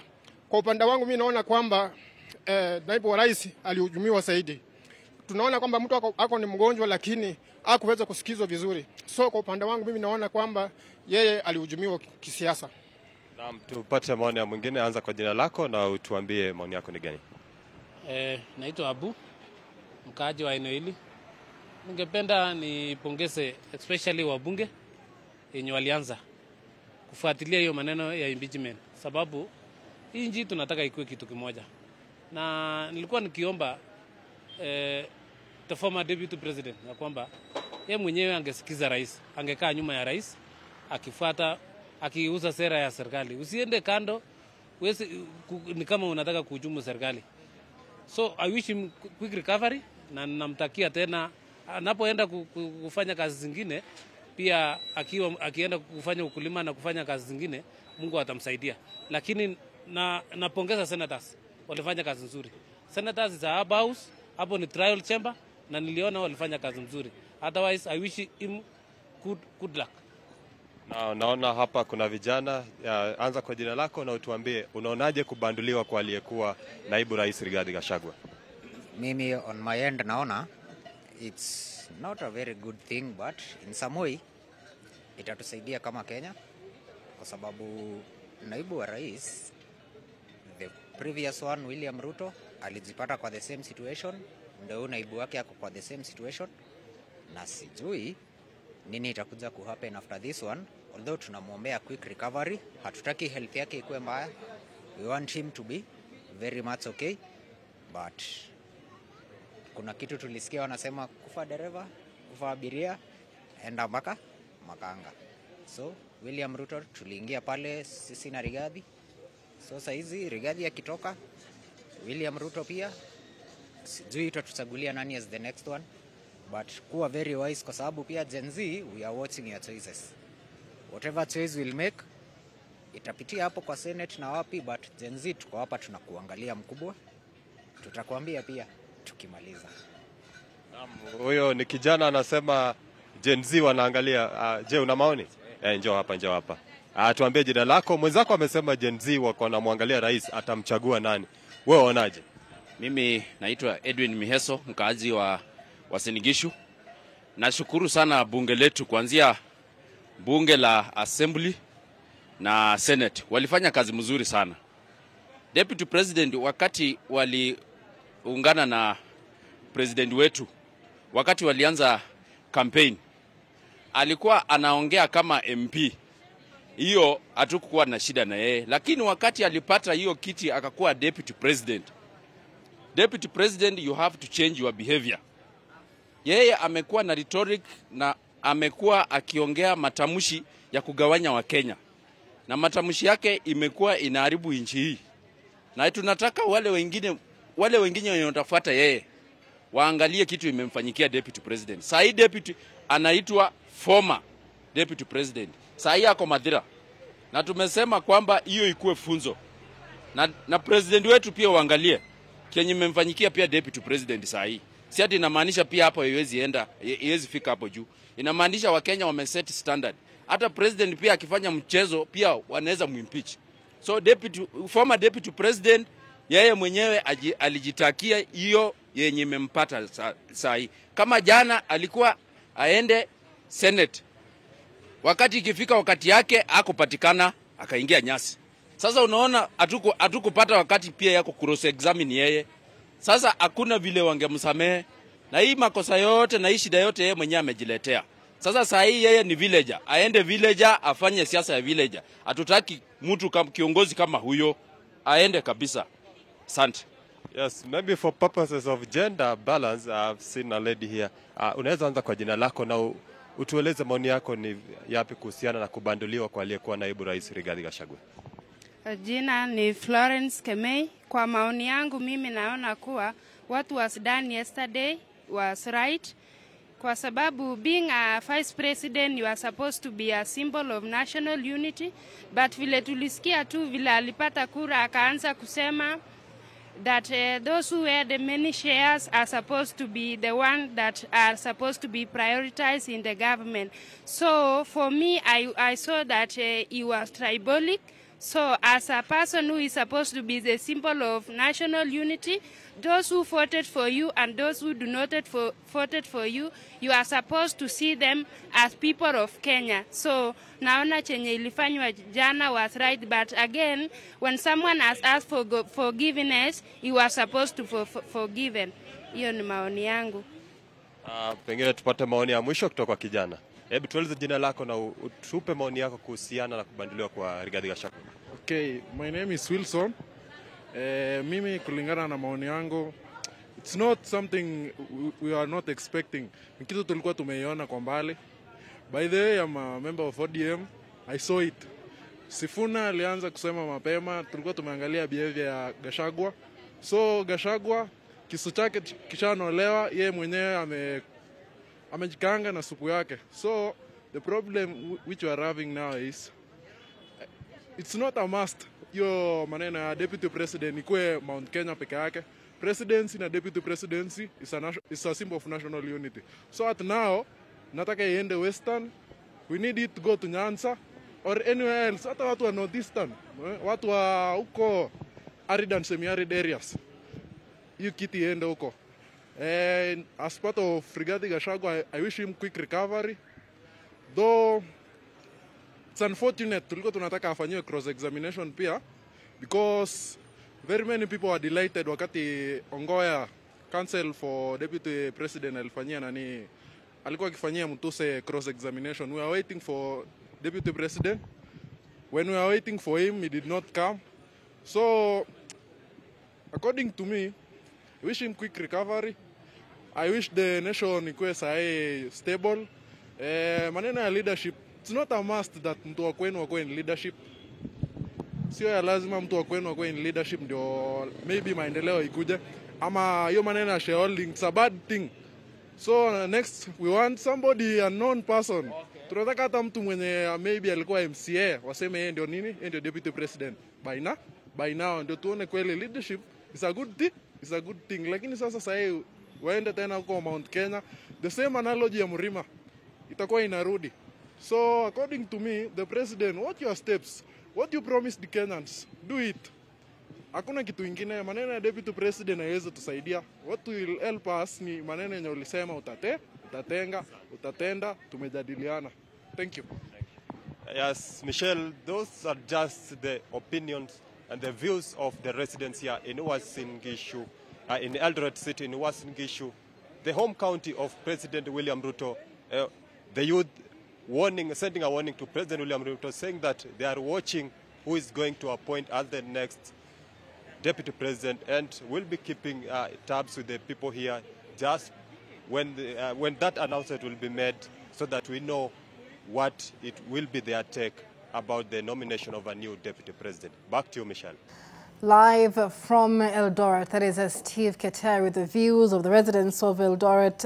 Gikonya, what are your thoughts on what the people on the ground are saying? There's varied reactions. We still have the Kufa Dereva, Kufa Makanga slogan continuing. Many saying we elected them into office together.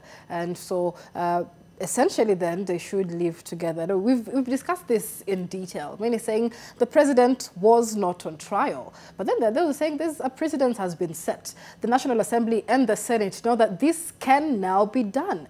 Is it possible that this could work to the detriment, to a disadvantage of the Kenya Kwanza administration? Yes and no. I think we need to look at it through the prism of nation building. It's an effective, if you consider, for example, removing an MP from his seat. The first threshold is that he has to have served at least two years. And the next is that it must not be, I think, about a year before an election. So it becomes very difficult to exercise that option to remove an MP, as an example. What this does for the country, though, is that there's an option available and tested that you can actually remove someone in the executive. And so in that respect, it's a good development. Not good in terms of the person who currently or immediate previously occupied the position, but it provides that option. And basically, what it does, it serves as a warning to leaders. What you say may have consequences. What you do can be tested against the law. And you don't get the privileges of course, doing whatever it is that you may do that's contrary to the law. Yeah. All right, and we have pictures on the screen there from the National Assembly, who will be holding that special sitting today. The statement says that they would be discussing pending bills, but it is largely suspected that they'll also be discussing a message from President William Ruto with regard to the impeachment of former Deputy President Rigathi Gachagua. We'll be taking you live there as soon as those proceedings begin. A lot of anxiety from Kenyans as to what really will be discussed at the National Assembly, whether the name of the nominee to replace the former Deputy President is already with members of Parliament. It is a wait-and-see game as we take a look at that. Sandra, so let's move to this, and that is the National Assembly. What are your expectations? Because many, of course, reading a lot of curiosity into this special sitting, because the National Assembly was to begin a short recess yesterday, on Wednesday actually, but have now sort of changed the calendar. And so many don't really see this being a pending bills discussion. Yeah. Why is it so important that it must be done today? What are your expectations? I'm definitely expecting that this morning we will have a name tabled in Parliament on who will replace the former Deputy President. I am convinced that this special sitting is not specifically for the pending bills. I believe it's all set to seal the gap that has been left at the impeachment of the Deputy President. And I think it's a good thing. I think it's a good thing. And it's clearly a William Ruto kind of thing, because we have seen that he doesn't waste time. When a decision needs to be made, he makes a decision. When he needed to shelve the finance bill, he didn't waste time on it. He shelved it, and by the next day, the whole process was already up and away in Parliament to have the bill, I don't know what it's called, is it rescinded? So I do believe that, yes, there will be a name that will be floated tabled in Parliament today. I do believe they might do a discussion on the name, a debate on the name today. I'm convinced that by the time we're closing this week, going by how the president operates, we will have a new deputy president in place. All right. And so again, the rushed manner with which this is happening, very interesting. So let's cross over live to the National Assembly, where the Speaker has begun. Let's cross over live. 2024, I've received a message from the Senate regarding its decision on the proposed removal from office by impeachment of His Excellency Rigathi Gachagua, EGH, as Deputy President of the Republic of Kenya. Honourable members, the message conveys that the Senate investigated the matter in accordance with Article 151B and 2 of the Constitution, as read together with Article 145 and Standing Order 79 of the Senate Standing Orders, and after according the Deputy President an opportunity to be heard on Thursday, 17th October 2024, upheld the following impeachment charges against the Deputy President.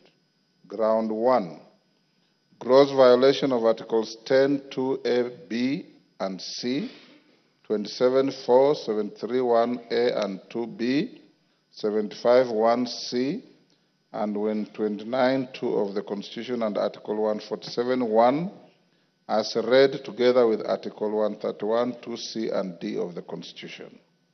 2. Ground 4, gross violation of Article 161 of the Constitution on the institutional and decisional independence of judges. Ground 5, gross violation of Article 31 and 148, 5A of the Constitution on the fidelity to the oath of office and allegiance. Ground 6, serious reasons to believe that His Excellency the Deputy President has committed crimes under Sections 13(1)(a) and 62 of the National Cohesion and Integration Act. And ground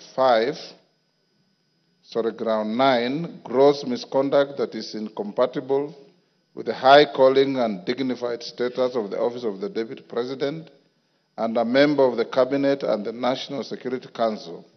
His Excellency the Deputy President has publicly attacked and undermined the work of the National Security Intelligence Service and its officers. Honourable members, you will recall that on Tuesday, 8th October 2024, 282 members, being more than two-thirds of the members of the National Assembly, voted in support of the special motion for the proposal removal from office by impeachment of His Excellency Rigathi Gachagua, AGH, the Deputy President of the Republic of Kenya, on 11 grounds. The upholding by the Senate of 5 impeachment charges out of those set out in the special motion therefore concludes the consideration of the process as provided in Article 145 of the Constitution. The House is accordingly informed. Honourable members, in furtherance to this, there is a message that is being prepared to be delivered in the next few minutes. Honourable members, the second communication is on the appointment of members to a mediation committee of the Division of Revenue Amendment Bill. Honourable members, as you are aware, on Wednesday, 16th October 2024, the House rejected the motion on consideration of the Senate amendments to the Division of Revenue Amendment Bill, National Assembly Bill number 38 of 2024. This decision essentially committed the bill to a mediation committee in accordance with the provisions of Article 112 of the Constitution and Standing Order 149. Honourable members, Article 113 of the Constitution requires that wherever a bill is referred to a mediation committee, the Speakers of the Houses of Parliament shall appoint an equal number of members from both Houses to attempt to develop a version of the bill for consideration by Houses of Parliament. In this regard, honourable members, having consulted with the leader of the majority party and the leader of the minority party, I have appointed the following members to represent the National Assembly in the Mediation Committee on the Division of Revenue Amendment Bill 2024. 1. Honourable Ndindi Nyoro, CBS MP, Honourable Mary Emase MP, the Honourable Dr. Johnny Chikati MP, the Honourable David Ocheng, CBS MP, the Honourable David Kiplagat MP, the Honourable Dr. Otienda Molo, Senior Counsel MP, the Honourable Fatuma Jeho MP, the Honourable Dr. Makali Mul MP, and the Honourable Dr. Ojambo Oundo MP. Honourable members, the aforementioned members will await the appointment of senators to the Mediation Committee for the committee to be fully constituted for purposes of commencing the mediation process. Once I receive a message from the Senate to that effect, I'll convey the same to the House. Thereafter, the Mediation Committee will embark on an attempt to develop a version of the bill for consideration by the Houses of Parliament in accordance with Article 113 of the Constitution. The House is accordingly guided. Thank you. Yes, Honourable Bokose. Honourable Speaker, Article 149 of the Constitution provides that within 14 days after a vacancy in the office of the Deputy President arises, the President shall nominate a person to fill the vacancy, and the National Assembly shall vote on the nomination within 60 days after receiving it. Honourable Speaker, recently in passing the special motion for impeachment of the Deputy President, you guided us that we required at least 233 of us being two-thirds of the members of this House Order, Honourable Bokose. to pass this motion. And you jumping the gun? No, I'm just seeking your guidance, Honourable Speaker, Okay, whether we need the same threshold in this case. Okay, go on. So, Honourable Speaker, is the same voting threshold applicable in this case? I seek your guidance following your communication from the Senate. You are still jumping the gun. Okay. We have a communication from the Senate which requires no comment. Okay. When I give the next message, that is when you will be able to seek that clarification. Thank you. You are guided. Hold your horses. Next.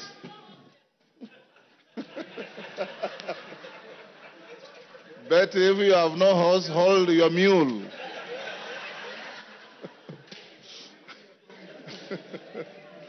Hold Hold your mule. Order number 3, messages. Order number 4, petitions. Order number 5, papers. Order number 6, notices of motion.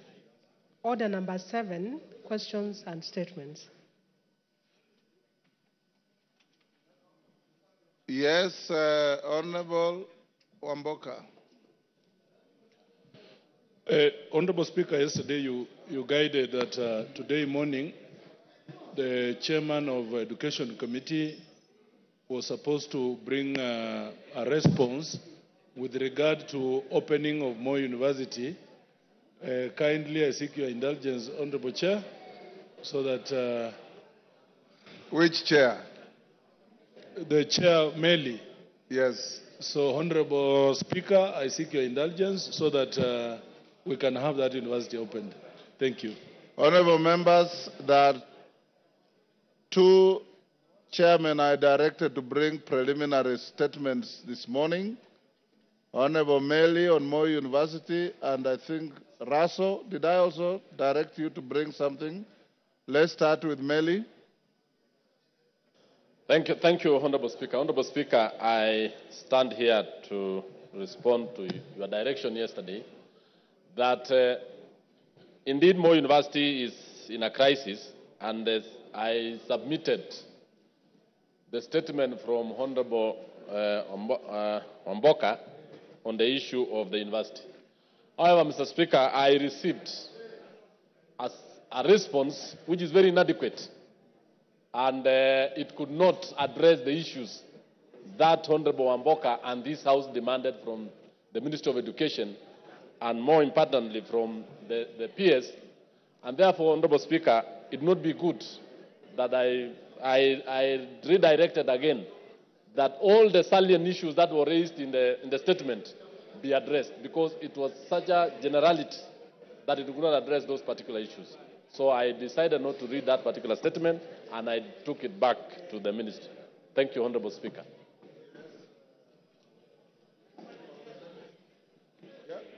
Yeah, is it on the same issue? Yes, I wanted to... Go ahead. Yes. Mr. Speaker, the issue of Moi University is a very serious issue, and especially destroying the lives of our professionals and our professors who have done a great job in going to school to be able to teach our children. Mr. Speaker, we want the ministry to take seriously this matter, because taking it lightly, and yet we are talking about the lives of people who are working there. They have lost their pensions, they don't have an increment of salaries, and they have been put on CRB. Almost all lecturers who took loans, the university is not paying. So we need that thing resolved as soon as possible, Mr. Speaker. Thank you. Thank you so much, Mr. Speaker. I rise knowing that Keses constituency is where Moi University is situated.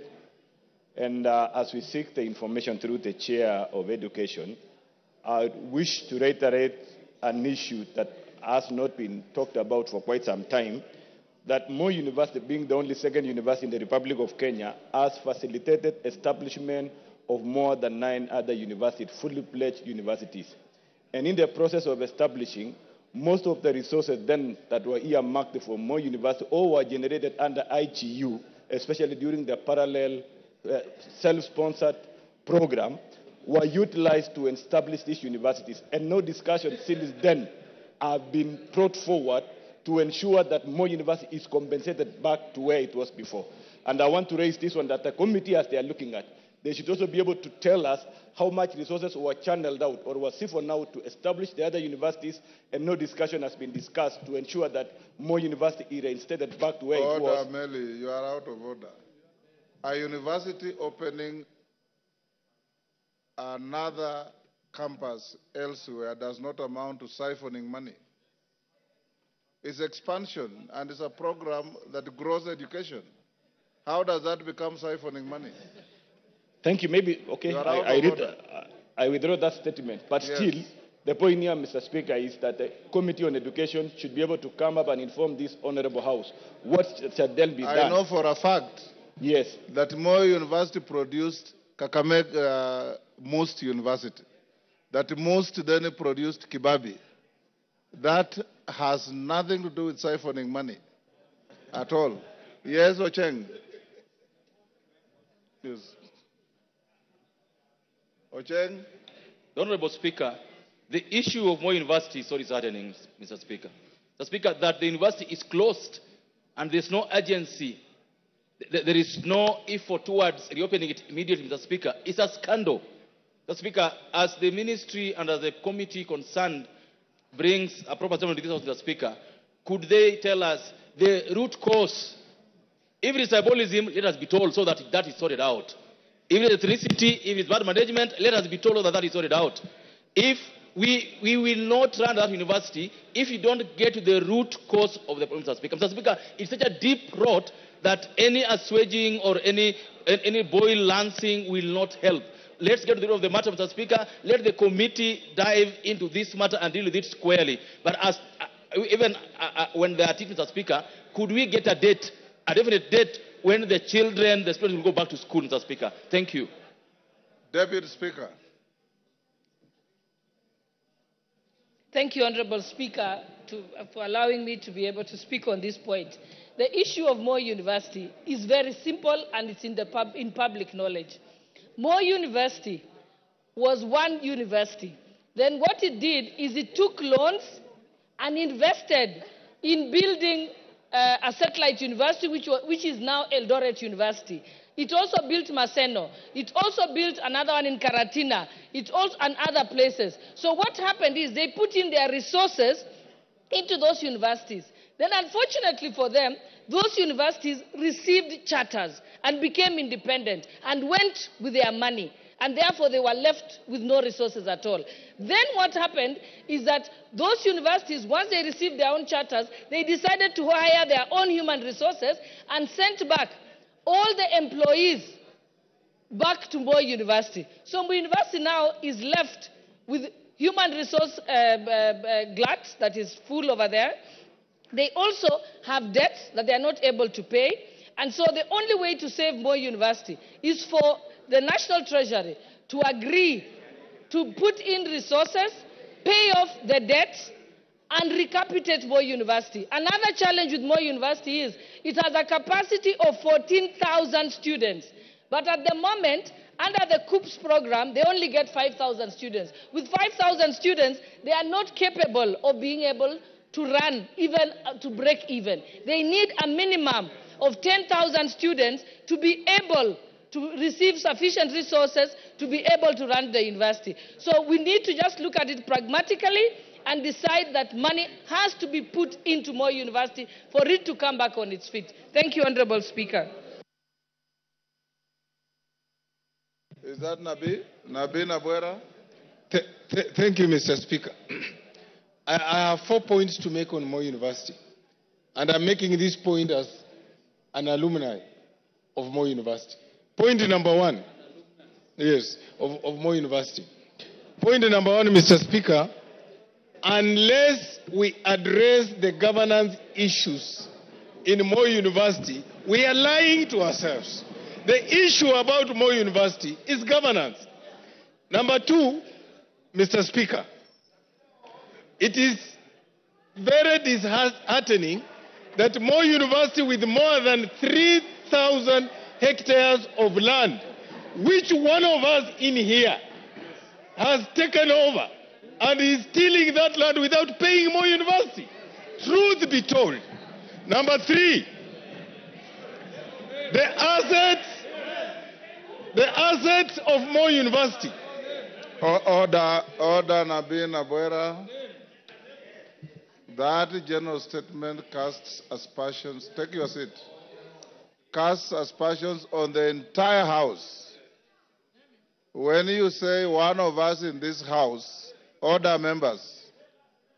Order. Rindikiri, take your seat. When you say one of us in this House is tilling 3,000 acres of Moi University, one of us includes the speaker. I am not doing any such thing. Yes. I'm doing no such thing. So you must be responsible for what you are saying. If you have no facts, that statement will be struck off from the Hansard. Mr. Speaker, Yes. I promise to come with evidence, then I will name the person. When will you bring the evidence? 2 weeks. On the first day of on the first day of resumption after the short recess, Mr. Speaker, you must bring evidence to the House. Yes, I will. Go on. I undertake. The third point, Mr. Speaker, on the issue of students' capacity of Moi University.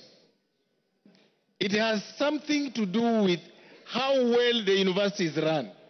There is nothing KUSP can do if the students know Moi University is poorly run, they will not apply to go to that university. They cannot be forced to go to a university which is poorly run. Therefore, Mr. Speaker, I'm calling upon the Minister of Education and especially the Council of University Education to do its role of quality assurance, to do its role of ensuring that they supervise the university so that that university goes back to where it was. Thank you, Mr. Speaker. Yes, Kainan. Thank you, Mr. Speaker. Mr. Speaker, as alumni of Moi University, and as the first alumni ever to be elected to a public office, Mr. Speaker, I'm actually shocked, dismayed, and flabbergasted to see that giant institution today struggling. Mr. Speaker, we must call a spade a spade. Mr. Speaker, during our time, Moi University was everything in terms of infrastructure, in terms of academic excellence, in terms of everything. Mr. Speaker, will I be right without appearing not to be preemptive, taking into account the circumstances that we have an ad hoc committee, not the education committee alone, an ad hoc committee that will bring together the best minds from this House, Mr. Speaker, to investigate the circumstances that has grounded Moi University to where it is, and Mr. Speaker, and suggest remedial measures, Mr. Speaker, as it is. As somebody has rightly alluded, Mr. Speaker, the problem is not even funding alone. The problem is chronism. The problem is abuse, Mr. Speaker, and we are all aware of the history of this university. Mr. Speaker, once and for all, we must side with Moi University so that Moi University does not join the league of institutions that have been run down, Mr. Speaker. Mr. Speaker, I beg your indulgence to allow us to bring a committee, an ad hoc committee, so that this issue can be dealt once and for all and comprehensively. Thank you, Mr. Speaker. Yes, Mandazi. Thank you so much. Speaker, as one of the graduates of Moi University, I'm really disappointed to the way the university is being managed as at now. Mr. Speaker, I got the name Mandazi from Moi University when it was a university then. I want to say, Mr. Speaker, what Moi University is suffering is issue of governance. Number two, Mr. Speaker, management in the university has to be sorted out.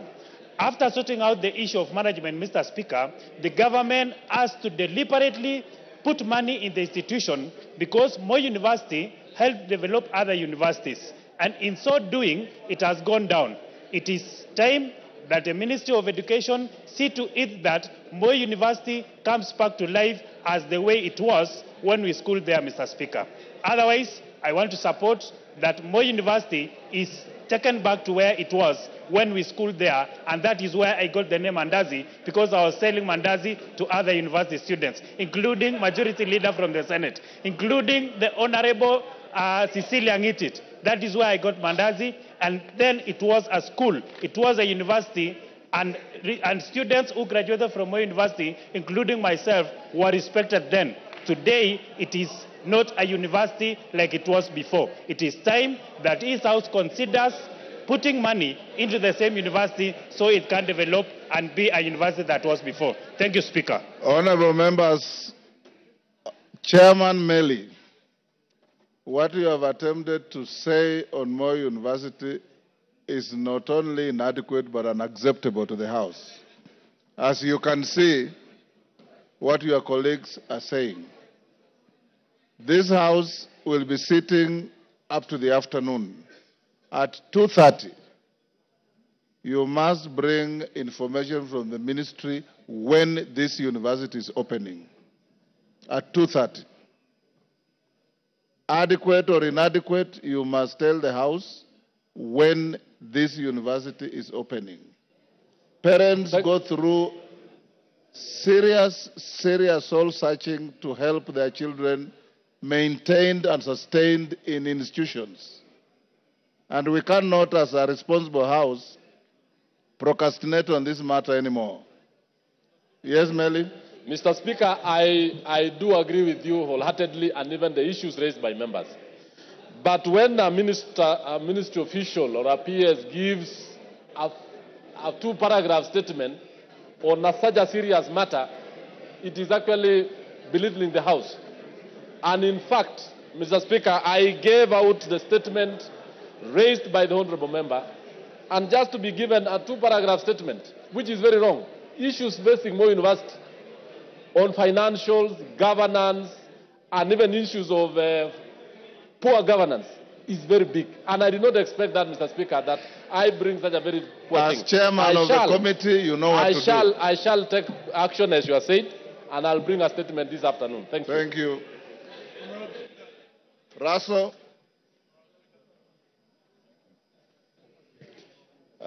Thank you very much, Honorable Speaker.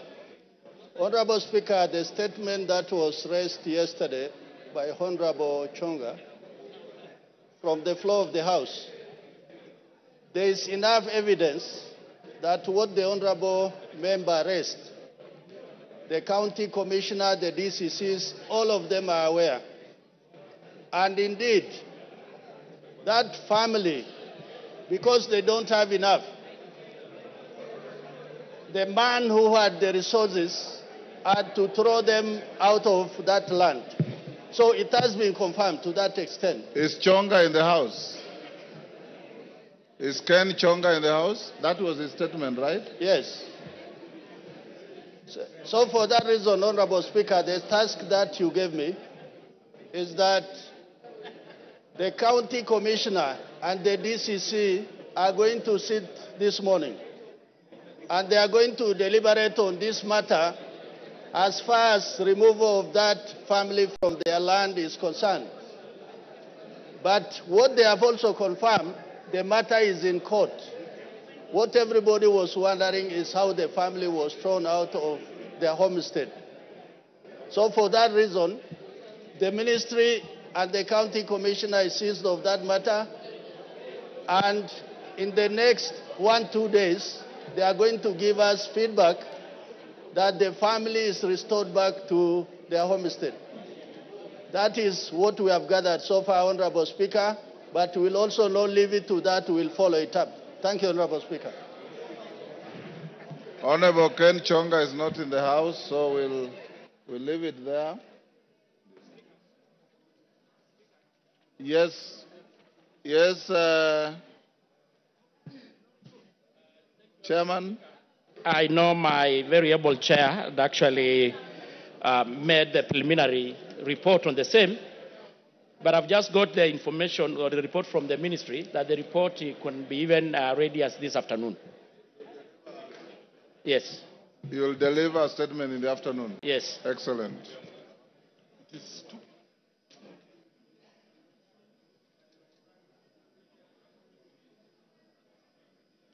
Member for Moyale, Jaldesa Guyo.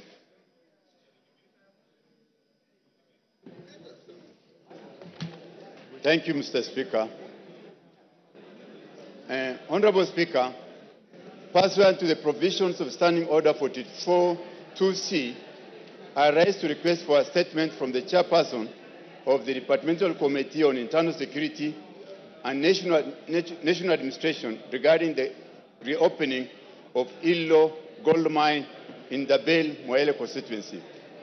Honorable Speaker, in 2023, the residents of Moyale discovered traces of gold in the Illo area of Dabel, Marsabit County, following a prolonged drought from 2021 to 2023, during which pastoralists lost more than 80% of their livestock.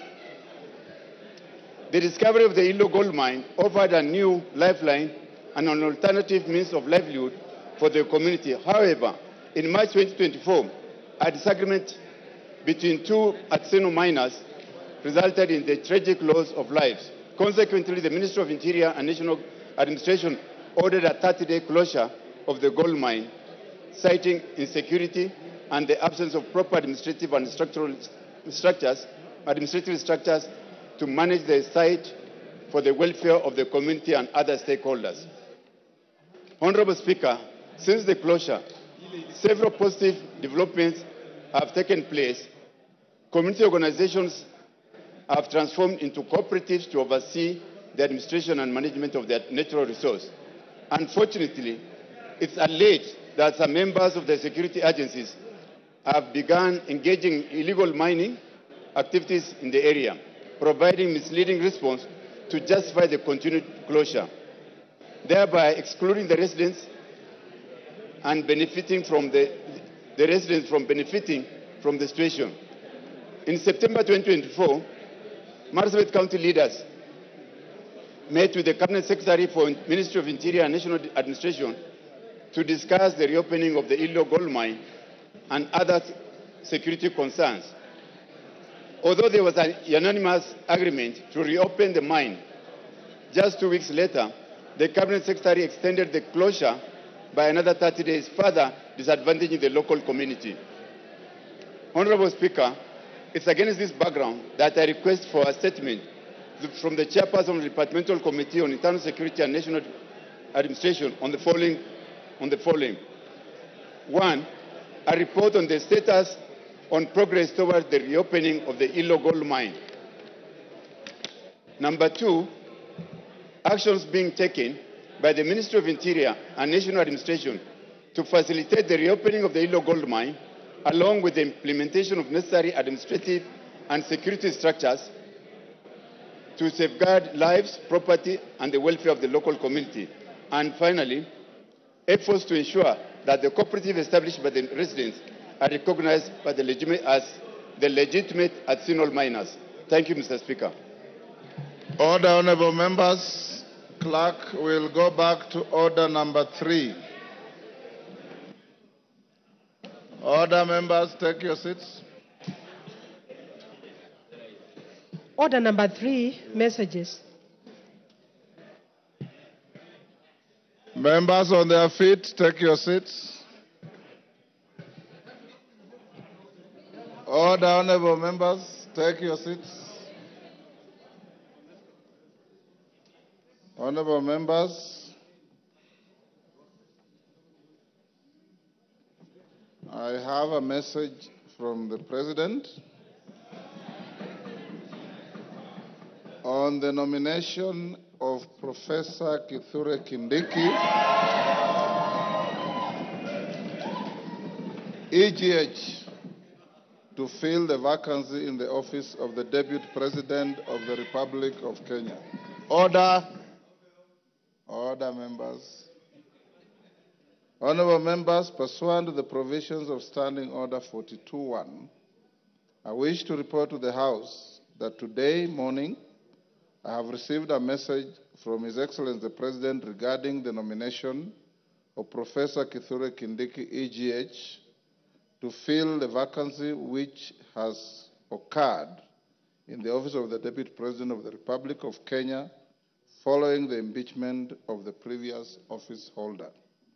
Honorable members, as you are aware, Article 149(1) of the Constitution provides as follows, and I quote, "Within 14 days after vacancy in the office of the Deputy President arises, the President shall nominate a person to fill the vacancy, and the National Assembly shall vote on the nomination within 60 days after receiving it." Honorable members, as you are aware, for a person to hold the office of Deputy President, the person must meet the requirements specified in Article 148, as read together with Article 137 of the Constitution. In the message, His Excellency the President indicates that as a prerequisite to the nomination, he sought and received confirmation from the Independent Electoral and Boundaries Commission, IEBC, that the candidate is qualified to vie for election as a member of Parliament in accordance with Article 137(1) of the Constitution. Further, His Excellency the President confirms that he has sought and received clearances from the following institutions with respect to the candidate. 1, the Kenya Revenue Authority, KRA. B, the Ethics and Anti-Corruption Commission, EACC. C, the Directorate of Criminal Investigations, DCI. D, the Higher Education Loans Board, HELB. And E, the Commission for University Education. Honorable members, in a testament to the foregoing, His Excellency the President has annexed the following documents in relation to his nominee. A, certified true copy of his certificate of birth. B, certified true copy of his national identity card. C, certified copies of his university degrees and other academic certificates. D, certification of foreign university degrees by the Commission for University Education. E, passport size photograph. F, curriculum vitae and testimonials. G, confirmation of compliance with Article 137 of the Constitution from the Independent Electoral and Boundaries Commission, IEBC. H, confirmation of citizen status by the National Registration Bureau, Office of the Registrar of Persons. I, confirmation of membership status in a political party from the Office of the Registrar of Political Parties, ORPP. J, policy party membership confirmation from the United Democratic Alliance, UDA. K, Chapter 6 of the Constitution, statutory clearances on leadership and integrity from 1, tax compliance certificate, Kenya Revenue Authority. 2, Ethics and Anti-Corruption Commission. 3, certificate of good conduct from the Directorate of Criminal Investigations, DCI. 4, Compliance Higher Education Loans Board. And 5, credit report and certificate of clearance from the Credit Reference Bureau.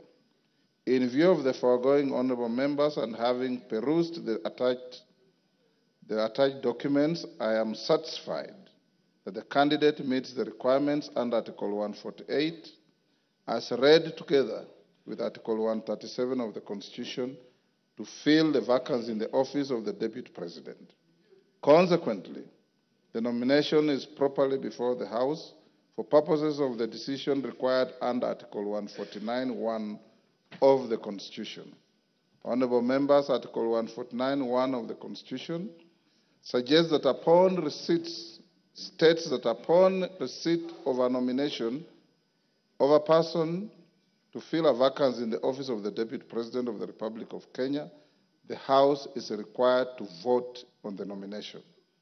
Considering that the House is scheduled to proceed on recess at the rise of the House this afternoon, I'll convene a meeting of the House Business Committee immediately hereafter to deliberate on the next steps to be taken by the House. Thereafter, I will guide the House on the decision of the House Business Committee, and the House is accordingly guided. I thank you.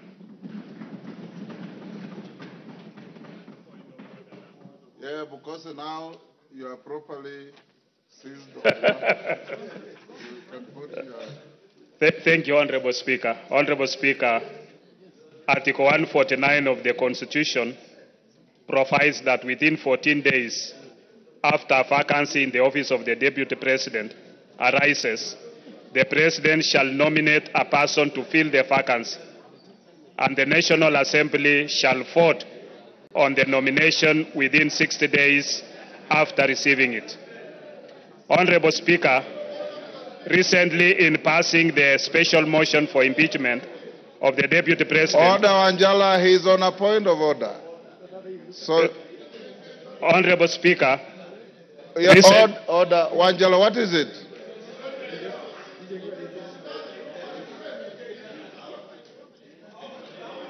Order. Honorable Shinali. Order. Honorable Shinali, will you be upstanding? You are not properly dressed.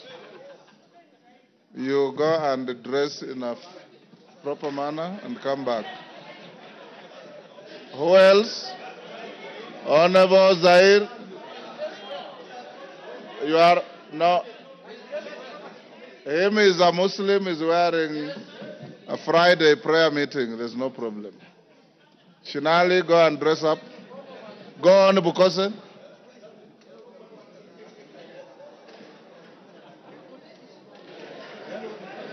Honorable Speaker, recently in passing the special motion for impeachment of the Deputy President, you guided us that we required at least two-thirds, that is 233 members, of us being two-thirds of the House to pass the motion.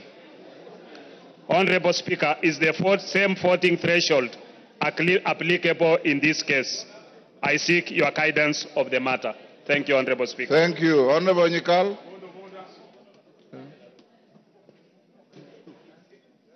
Yes, Milemba. Honorable Shinali, retreat quietly and dress up and come back. Thank you, Honorable Speaker.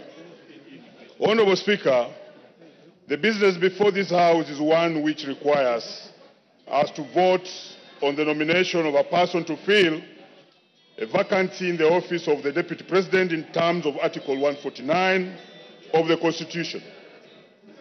Honorable Speaker, as is a practice before the House takes a vote on a matter, members are accorded an opportunity to debate and give their views on the business before the House.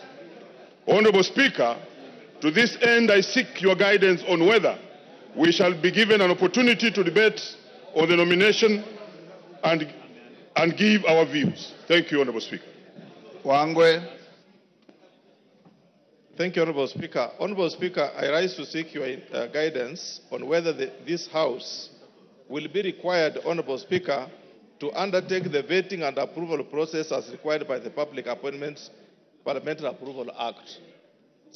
Number two, Honorable Speaker, of my concern is that, Honorable Speaker, Article 124, particularly subsection 4 of the Constitution, provides that when a House of Parliament considers any appointment for which its approval is required under the Constitution or an Act of Parliament, the appointment shall be considered by a committee of the relevant House, and the committee's recommendation shall be tabled in the House for approval. Honorable Speaker, in your communication, you have not given us indication on how you are going to handle that process. Maybe, Honorable Speaker, you can guide me on how you intend to handle it. Thank you, Honorable Speaker. Thank you. Jen Kakiri. Yes, member for Laikipia. Thank you, Honorable Speaker. Honorable Speaker, you've just conveyed a message from His Excellency the President on the nomination of Professor Kindiki to fill the vacancy of the office of the Deputy President, which occurred yesterday, to fill the vacancy of the office of the Deputy President, which occurred yesterday following the conclusion of the impeachment proceedings at the Senate. Honorable Speaker, we are now here to vote on the nomination as required by the Constitution. Honorable Speaker, could you please guide the House on whether we are acting within the constitutional deadline, and is it in order for the nomination to happen today after receiving the notification from the President today? Thank you, Honorable Speaker.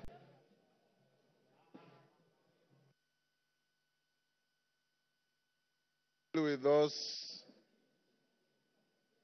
clarifications sought by members after the House Business Committee meeting, honorable members, I will now require the Deputy Speaker to come to the chair and carry on with the proceedings. Members of the House Business Committee, move to room 9 for a meeting, whereafter we will resume the proceedings of the House. And I'll guide the issues raised by Honorable Pukose, Jen Kakiri, Wangwe, and Omboko Milemba at the next resumption. Yes, what's your point of order, Honorable?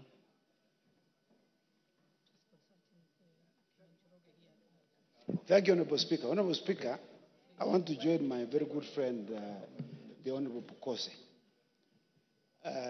in seeking your direction, Mr. Speaker, with regard to Article 149 of the Constitution on the appointment of and approval by a vote of the Deputy President. Mr. Speaker. The words of the Constitution are very clear. Yes. It is appointment and vote. And vote. I agree. Approval is not used. Yes, not used, Mr. Speaker. On this article. Mr. Speaker, you know, this Constitution we have borrowed heavily from the U.S. Constitution.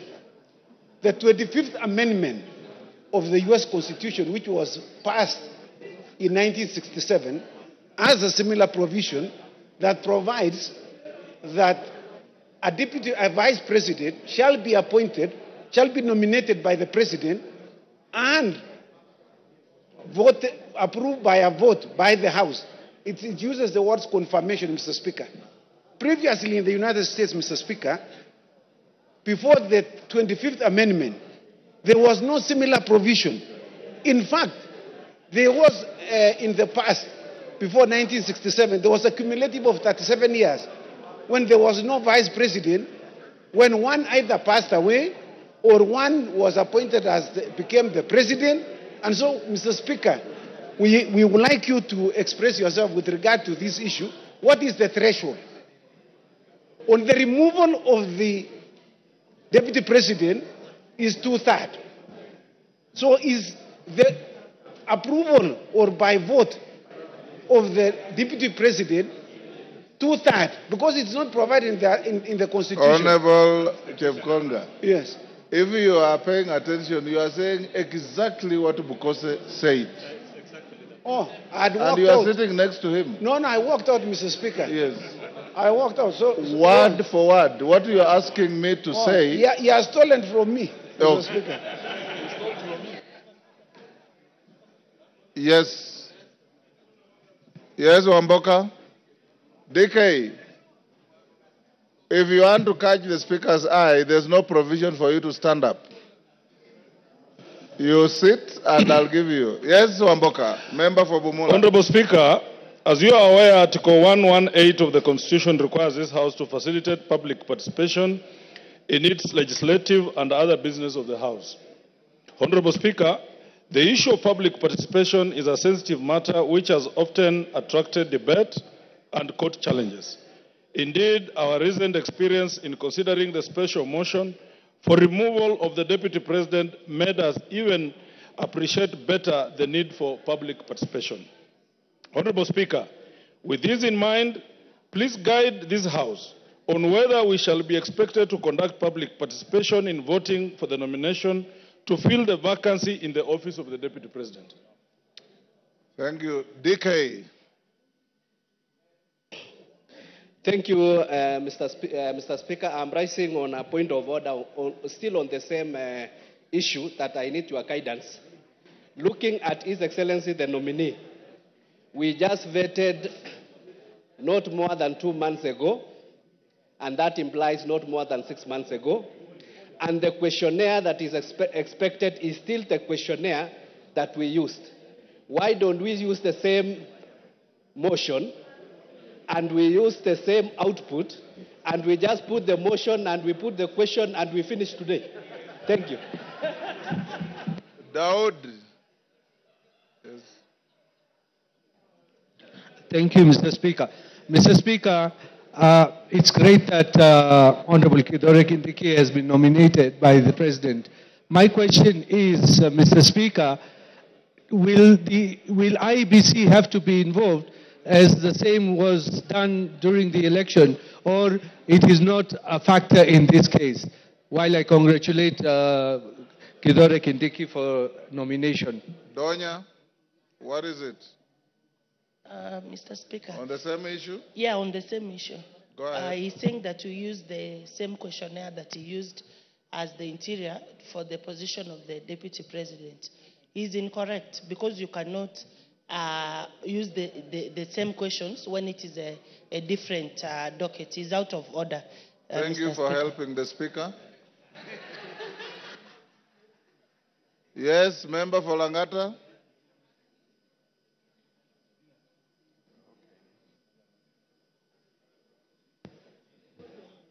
Yes.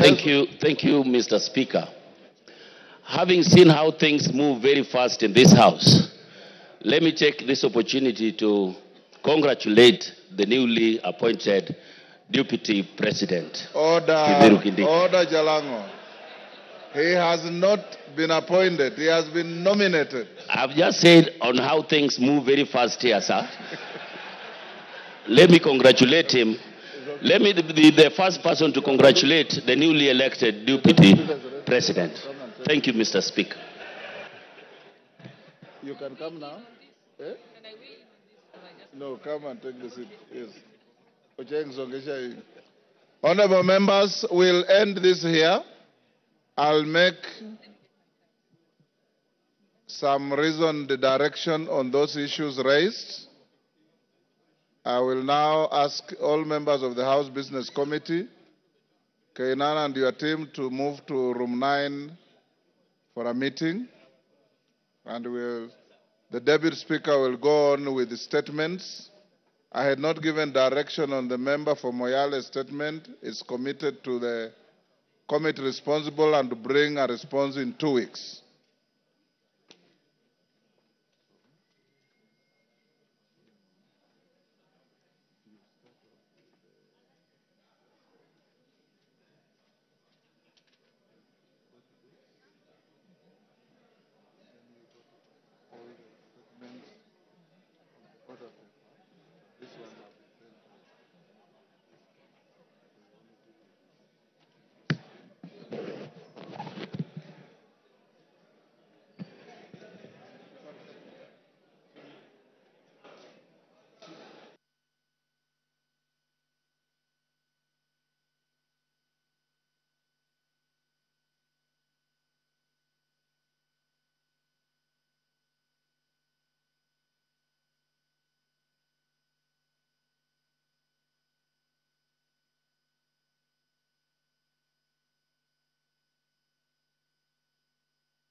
Continue with a statement by the member for North Hor, Honorable Wario.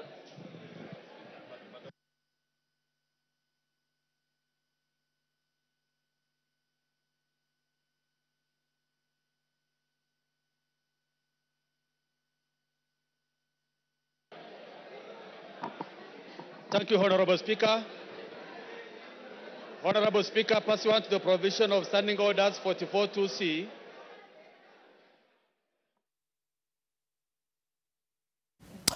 Sadakta wanasema kwamba mkasi hukata ukatapo, na kilichotarajiwa na wengi kabisa leo kimefanyika katika bunge la kitaifa, kilichotarajiwa na wengi kutoka jana baada ya kura kupigwa na maseneta kuamua kumbandua aliyekuwa naibu rais Rigathi Gachagua kwa kura 53 kati ya 66 za maseneta waliokuwa kikaoni hapo jana.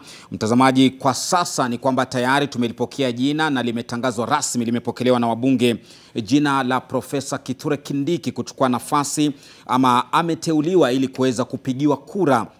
Akipata kura zinazostahiki na kustahili bungeni, basi atakuwa ni mwenye kujaza pengo, kujaza kapu na kujaza kiatu kilichoachwa wazi na Rigathi Gachagua. Karibu mtazamaji kwenye matangazo haya, tutakuwa tunakupeleka katika maeneo mbalimbali na pia studioni kufanya uchambuzi wa hapa na pale, kuona ufaafu na umwafaka wa Profesa Kithure Kindiki ambaye kwa sasa anashikilia wadhifa wake wa waziri wa usalama wa taifa na mambo ya ndani. Mimi naitwa Lofty Matambo, nitakuwa nawe sasa hadi mwendo wa saa 8 kufuatilia kinachoendelea. Mtazamaji, kwa sasa ni kwamba kwa mujibu wa kipengee cha 149 ibara ya kwanza ya katiba ndicho kinachotumiwa na wabunge kuweza kupokea jina lililoteuliwa na rais, tena baadaye kulipigia kura wala si kulipiga msasa kuangalia kama linafaa au la, manake tayari limeteuliwa kujaza nafasi hii.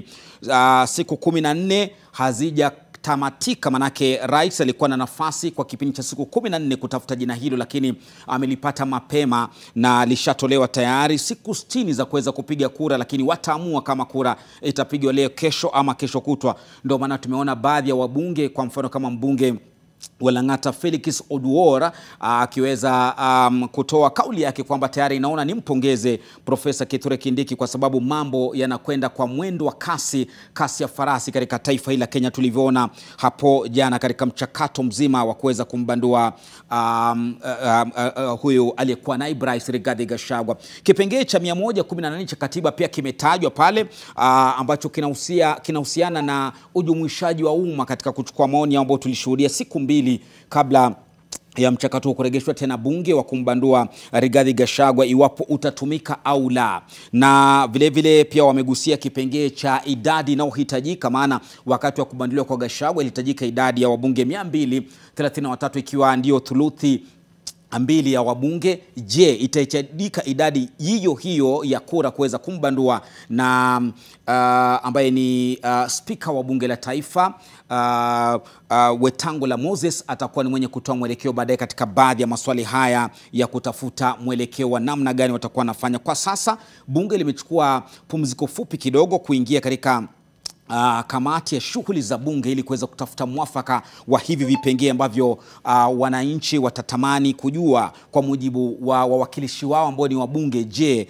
watapiga kura namna gani hadi kuweza kupatikana kwa huyu mrithi wa Rigathi Gachagua? Studioni ninaye wakili mwanasheria Jared Mugendi ambaye atanisaidia kutathmini mawili matatu, kuangalia ni majina gani alikuwa ameteuliwa na Wakenya katika akili zao, lakini rais alikuwa na yake kama anavyofanya Mwenyezi Mungu, kwamba unavyopanga wewe naye anapanga vinginevyo. Karibu sana Jared, na asante sana kwa kuwa nasi zaidi studioni kuweza kuangalia hili, manake ni kubwa katika taifa la Kenya kuwahi kutokea katika historia kubanduliwa kwa naibu rais ambaye yuko kitini, tena kuteuliwa mwingine kujaza nafasi yake. Tuliona wengi ni labda na kipindi chake kimeisha, mwingine amefariki dunia na kadhalika, lakini hili la kubanduliwa kupitia katiba ni la kwanza kabisa.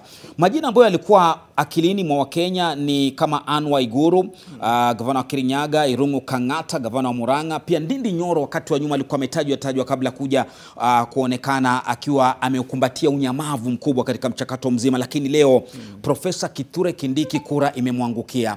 Unaonaje ufafu wake? Naam, asante sana Lofty kwa kunikaribisha na pia kwa watazamaji. Nadhani awali kidogo tulizungumzia kuhusu Rais William Ruto na jinsi anavyofanya mambo yake, na tulikuwa tushasema atafanya jambo ambalo litashangaza wengine, kwa sababu kumteua naibu wa rais sio jambo rahisi. Naam. Uteuzi wa naibu wa rais kuna mambo mengi, uliniambia na lugha ni vigezo mbalimbali ambavyo anahitaji kuangalia. Anahitaji pia kuzungumzia na wale ambao wametembea safari hii naye kutoka pale alipokuwa naibu rais hadi sasa yeye ni rais. Kwa hivyo anawashauri pia ambao wanamuelekeza, kwa sababu kumbuka aliyekuwa naibu wa rais amebanduliwa kwa hoja kwanza kubwa ni kwa sababu hakuleta uwiano wa taifa mzima. Aliegemea kutetea upande mmoja wa nchi, na ulipoangalia seneti ilipokuwa ikisikiza kesi yake, hilo ndio hoja kubwa lililokera Wakenya wengi. Kwa hivyo rais anapopata nafasi ya kumteua mtu mwingine, atajaribu kwa juhudi zote kuhakikisha kwamba huu ni naibu rais ambaye Kwa kwanza ana ushawishi mkuu, ana heshima na watu wengi, atakubalika na watu wengi, atamsaidia kwa kazi ambayo si rahisi. Na ulivyosema ni kweli pia, kuna wengine wengi ambao pia wangefanya kazi hii, lakini uchaguzi wa rais ndio wa mwisho, na huo ndio ambao niliposema awali utashangaza wengine ama utakuja bila kutegemewa. Naam, kweli, kwa hivyo amewashangaza wengi, lakini nafikiri kabla kuangalia huyu Profesa Kithure Kindiki ni nani haswa, wengi watakumbuka mchakato mzima vuta nkuvute nipe nikupe ambao ilifanyika mwaka 2022 katika maeneo ya Karen, ambapo Profesa Kithure Kindiki alikuwa jina moja ambao lilikuwa liko mbele mezani mwa Rais William Ruto pamoja na Rigathi Gachagua. Na katika mvutano huo wengi walijua kwamba yeye ndiye mteuzi ama ndiye mteuliwa ambaye atachukua nafasi ya kuwa mgombea mwenza wa Rais William Ruto. Kilichofanyika wengi wanabashiri, wengine wanajua, paka tumesikia wanasiasa wakijitokeza kwamba jina lake ndio lilikuwa limepita, lakini alivyoteuliwa Rigathi Gachagua wengi hawaelewi. Rais William Ruto kupiga hatua nyuma, kupiga about turn na kumteua Kithure Kindiki tena kuchukua nafasi, inaonyesha hulka gani kwake? Wengi watamuona kama mtu ambaye anayumba katika maamuzi. Mbona alikataa jina hili akashawishiwa vinginevyo na amelirudia jina hili? Tumuelewe vipi Rais William Ruto? Kumbuka nilivyosema awali, ni vizuri kuelewa rais anapoketi kwenye hicho kiti kuna vitu vingi anavyoangalia, na singependa kuegemea upande wa kusema alifanya hivi ama yeye ni kigeugeu. Singependa kuingilia hayo, lakini mimi ninapotazama picha hii, hivi ndivyo naona. Naam. Unapopata nafasi ya kuteua naibu rais mwingine, kuna mambo ambayo unayoangalia nyuma, unasema ningefanya vyema ama ningejaribu kuangalia hivi na vile. Kwa sababu nasema unapozeeka ama unapoendelea kukomaa, kuna mambo ambayo awali haungeyaona. Nasema mzee anapoketi kwenye kiti anaona mbali kushinda kijana aliyesimama wima. Kwa hivyo mambo kama hayo ndio ningependa tuangalie na mwelekeo huo. Na kumbuka siasa ya Kenya sio siasa rahisi pia. Lakini Jared, kwa msingi huo, tuna pumzi hiyo, ni kipi hakukiona kwa Kithure Kindiki mwaka 2022 amekiona leo? Maana pia jina lake lilikuwa machoni mwake, mezani kwake. Wajua wakati huo ulikuwa wakati haukuwa wakati rahisi. Kama unakumbuka, rais walikuwa shako sana na aliyekuwa rais Uhuru Kenyatta alikuwa anakabiliana na vita pande zote. Ni naibu wa rais ambaye ameambiwa kazi ni kutangatanga. Wajua alikuwa na watu ambao walikuwa wamehusika naye yani ukifa hata sisi tunakufa. Kwa hivyo ulikuwa wakati mgumu. Na nadhani wakati huu alipoangalia alipotazama ramani, alimuona huyu ndiye anayefaa kunisaidia kuvuka ng'ambo hii. Na wajua kila mtu ana nafasi ya kwa kimombo tunasema to give someone a benefit of doubt. Na unapogeuka na unapofanya tuseme unapoweka msimamo tofauti ama unapoanza tabia tofauti ama ukibadilika, basi inabidi aliyekupa cheo hicho mwanzoni ama aliyesema tusafiri nawe agairi pia yeye pia anabadilisha msimamo, kwa sababu kazi ipo na kazi lazima ifanywe. Sadakta kabisa. Jared Mugendi, mwanasheria, tutakuwa tunaangalia manake pia labda kabla kuangalia tathmini nzima ya huyu profesa, watakuwa naangalia vigezo gani hapa bungeni ili kumpigia kura. Ni kwamba Kipengee cha 149 cha katiba ibara ya kwanza kimetajwa na ndicho ambacho kitatumika katika kupiga kura baada huu uteuzi. Na wewe kama mwanasheria, wameleta kipengee ambacho kilitumika wakati wa kuchukua maoni ya wananchi katika mchakato mzima wa aidha Rigathi Gachagua aende au la. Katika kipengee cha 149 hakuna nafasi ya wananchi kushiriki isipokuwa bunge kupiga kura baada ya jina kuwasilishwa. Je, wewe kama mwanasheria na mweledi wa haya masuala, kutakuwa na umuhimu ama Spika Wetangula atakuwa na kibarua kipi kuweza kutafuta tathmini na tafsiri ya kuingiza kipengee cha 118 cha kushirikisha umma katika kutafuta ufaafu wa Profesa Kithure Kindiki? Wajua, unapoangalia haya masuala ya kisheria, kuna jambo ambalo nilishawishi watu wafanye. Naam. Ni vizuri kupunguza ile haja ya kuchemka, yani ya kutaka. Unajua, unapomwangalia Spika kama sasa, kila mtu, watu wengi wanaamini bunge si la watu wenye haki. Bunge ni jengo ambalo limejaa watu wenye wa binafsi, hawatafanya haki. Na Spika ana kibarua kikubwa cha kuonyesha hekima, tajriba. Naam. Na kwamba haegemei upande wote. Naam, na kueleza na kuonyesha Wakenya kuwa hili ni jambo la kikatiba. Si jambo ambalo nalifanya kutoka kwangu kibinafsi. Naam. Na katiba itafuatwa vilivyo. Lazima ataonyesha Wakenya hivyo. Naam, kuna wanasheria wengine watasema lazima ataelekeza wabunge kuwa wanapopigia swala hili kura wapatie the same threshold. Sijui nitatumia vipi kwa Kiswahili. Mizani sawa. Mizani sawa na ile ya kupitisha ile hoja ya kumbandua aliyekuwa naibu wa rais. Na hilo jambo namwachia, kwa sababu kikatiba bunge yapaswa tu maneno ambayo yako hapo hayajataja mizani hiyo. Naam. Kwa hivyo hapo ndipo Spika wa Seneti alikuwa na kikwazo hicho jana, wakati ambapo alikuwa lazima angeamua. Na kwanza aliyekuwa naibu wa rais hajafika hapa, tutaendelea ama hatutabaki. Kwa hivyo ni hekima ambayo tutasubiri kuona, lakini ulivyosema ni kweli, kikatiba hiyo mizani haijaandikwa. Naam.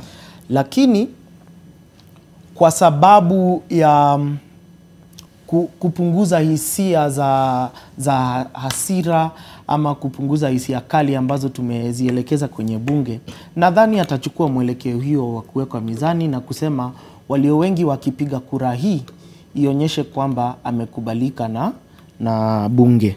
Au sio? Na bila shaka nafikiri tutakuwa tunahitaji kusikia watakachosema baada ya kamati ya shughuli za bunge kutoka pale, na tupate mwelekeo kutoka kwa Spika wa bunge la kitaifa Moses Wetangula kuhusu watapiga kura namna gani, alivyotathmini wakili Jari. Lakini mtazamaji, ni mchakato ambao wengi wanauona kwamba ulikwenda kwa kasi sana, manake tarehe mosi Oktoba hadi sasa ni siku 18. Tarehe mosi Oktoba ndipo ambapo mbunge Mwingi Mutuse wa Kibwezi Magharibi alitoa hoja na akasema kwamba nimejipanga na niko tayari kuwasilisha hoja ya kuweza kumbandua aliyekuwa naibu rais Rigathi Gachagua. Tena baadaye Jumanne iliyofuata akawasilisha mswada huu bungeni, na bunge likatiwa siku za kupanga kikao maalum tarehe 8, mdahalo ukakwenda na kura zikapigwa. Baadaye Seneti ilipanga siku zake 2 kwamba itaweza kupiga kura na kuweza kumngatua ama kumwokoa aliyekuwa naibu rais Rigathi Gachagua, baada ya wabunge 283 kusema hafai kuendelea kuliongoza taifa hili kama naibu rais msaidizi wa Rais William Ruto. Tena baadaye siku zilizotengwa na Seneti ikawa ni tarehe 16 na tarehe 17 ambayo ilikuwa ni Jumatano na Alhamisi hapo jana, ambapo maseneta walifanya hivyo, na mwisho wa siku jana baada ya aliyekuwa naibu rais Rigathi Gachagua kutangazwa kwamba alikuwa mgonjwa na ugua kifua kwa kiwango kikubwa kiasi kwamba hangeweza kufika katika bunge la Seneti na amepelekwa katika hospitali ya Karen, ilibidi kura iendelee baada mchakato kuendelea kwa muda wa kama saa 3. Tuendelee ama tusiendelee, tungoje Jumamosi ama tusingoje Jumamosi, na kipengee cha 147 cha katiba kikatajwa sana na kuweza kunukuliwa iwapo anahitaji kuwa pale, anahitaji kuwa na mteuzi, mwakilishi wake anatosha, mawakili wanatosha, lakini wanasema kudura zake manani ndizo huwa zinachukua nafasi kubwa zaidi, na wanavyosema kwamba dua la kuku halimpati mwewe, basi dua walilopiga mawakili wake wakiongozwa na Paul Mwite yaligonga mwamba. Dua zote ziligonga mwamba na hatimaye kura zikapigwa. Maseneta 53 kati ya 66 ambao walikuwa pale wakapiga kura ya kuweza kumbandua. Kumbuka ni vipengee 11 kati ya makosa matatu makuu kikatiba ambayo alikuwa anamuandama Rigathi Gachagua. Alipigiwa kura bungeni baada yeye kuyakana Jumatano hapo jana, akapigiwa kura katika bunge la Seneti na makosa 5 yakashikiliwa, makosa 6 yakaachiliwa. Lakini kumbuka kwamba katiba inasema iwapo kosa lolote pale lingepitishwa na maseneta wawe wengi ambao wamepiga kura pale kupitisha ile makosa, basi atakuwa hana namna isipokuwa kufungasha virago na kuweza kuondoka kitini, na hilo ndilo lilivyofanyika. Tunatarajia pia baadaye kupata hisia za kisiasa, maana tayari kiongozi wa Wiper na ambaye alijitangaza kwamba ndiye kiongozi wa upinzani baada ya Raila Amolo Odinga kutajwa na kuonekana kuwa na hulka za kula meza moja na Rais William Ruto, kuondolewa katika jukwaa lile la kuwa mpinzani. Karen alitoa kauli yake jana na kusema kwamba tutahitaji muda wa kama saa 48 hivi kuweza kumwangalia Rigathi Gachagua kabla ya kusema hali yake ikoje, tutamwachilia arudi katika umma au la. Lakini kumbuka hapo ilikuwa ni katika mchakato wa kuona namna gani ataweza kuokolewa ili mchakato huwa kuweza kupiga kura na kumbandua uweze kuahirishwa kidogo na kuona ni karata gani nyingine amesalia nayo kuweza kuibwaga mbele ya Seneti kujiokoa. Lakini hakuwa wa maji wala wa mtama, wanavyosema kwamba maseneta hawakusikia la mwadhini wala la mteka maji msikitini, wakaamua madaktari fanyeni kazi yenu, mahakama imesema tufanye kazi yetu na sisi tutafanya kazi yetu. Unaonaje mtazamaji, ni kupeleke moja kwa moja hadi katika majengo ya bunge tuweze kutafuta wanahabari wetu, na nafahamishwa tayari David Mudhoka yuko pale, tupate pia hisia na kauli za wabunge na hali ilivyo kabla ya wao kututangazia watakuwa napiga kura namna gani. David Mudhoka, uko bungeni, tuambie hali iko vipi? Na bila shaka tunakuja mubashara kutoka nje ya majengo ya bunge la kitaifa, ambapo leo hii wabunge wote zaidi ya 300 wanafanya kikao maalum cha kupiga msasa lile jina ambalo limeletwa mbele yao na Rais William Ruto la naibu rais mteule. Na kufikia sasa ni rasmi, ni wazi kuwa waziri wa usalama wa ndani Profesa Kithure Kindiki amependekezwa na Rais William Ruto kuwa naibu wake mpya baada ya bunge la Seneti jana usiku kugongelea msumari wa mwisho kwenye jeneza la kisiasa lake aliyekuwa naibu rais Rigathi Gachagua. Na mwendo wa saa 5 hivi, ambapo ni takriban dakika 5 kutoka sasa, tunamtarajia Profesa Kithure Kindiki kuja hapa katika majengo ya bunge kushuhudia moja kwa moja zoezi la kumpiga msasa, na akitarajiwa bila shaka mwishoni mwa siku ya leo kuwa naibu rais mpya wa taifa la Kenya. Na kutoka mwendo wa saa 3:30 hivi tumeshuhudia wabunge mbalimbali wakiwasili hapa kuja kuhusika na kushuhudia zoezi hilo, na zaidi tu wanazidi kufika, na wapo wengine pia tunaowaona hapa ambapo tayari usalama umeimarishwa tayari kumkaribisha Profesa Kithure Kindiki hapa. Na kwa sasa tu pale bunge tumeona yale mapumziko ya kumpa Speaker Moses Wetangula muda wa kuweza kupata maswali ya baadhi ya majibu ambayo yameibuliwa na baadhi ya wabunge, ikiwemo swali la iwapo bunge litamuidhinisha Profesa Kithure Kindiki bila kufanya lile zoezi la kujumuisha umma. Na pia kuna swali ambalo pia limeulizwa la iwapo Profesa Kithure Kindiki atahitaji kura 233 kuweza kuidhinishwa na bunge kama naibu rais. Na pia kuna swali lingine ambalo limeibuliwa la iwapo wale wabunge pia wanaweza kuchangia na kutoa maoni yao kuhusiana na iwapo Profesa Kithure Kindiki anatosha mboga. Hivyo basi Spika Moses Wetangula amechukua mapumziko ya takriban nusu saa, dakika 30, kukutana na wale wenyekiti wa kamati mbalimbali za bunge, na baada ya hapo watokee na mwelekeo mmoja kuhusiana na jinsi watakavyoendesha zoezi hili ambalo bila shaka limekuwa likienda kwa mwendo wa farasi. Tuliona jana tu baada ya bunge la seneti maseneta kumpeleka naibu rais aliyekuwa naibu rais Rigathi Gachagua nyumbani, palitokea ile notisi iliyotolewa na spika wa bunge la seneti Amason Kingi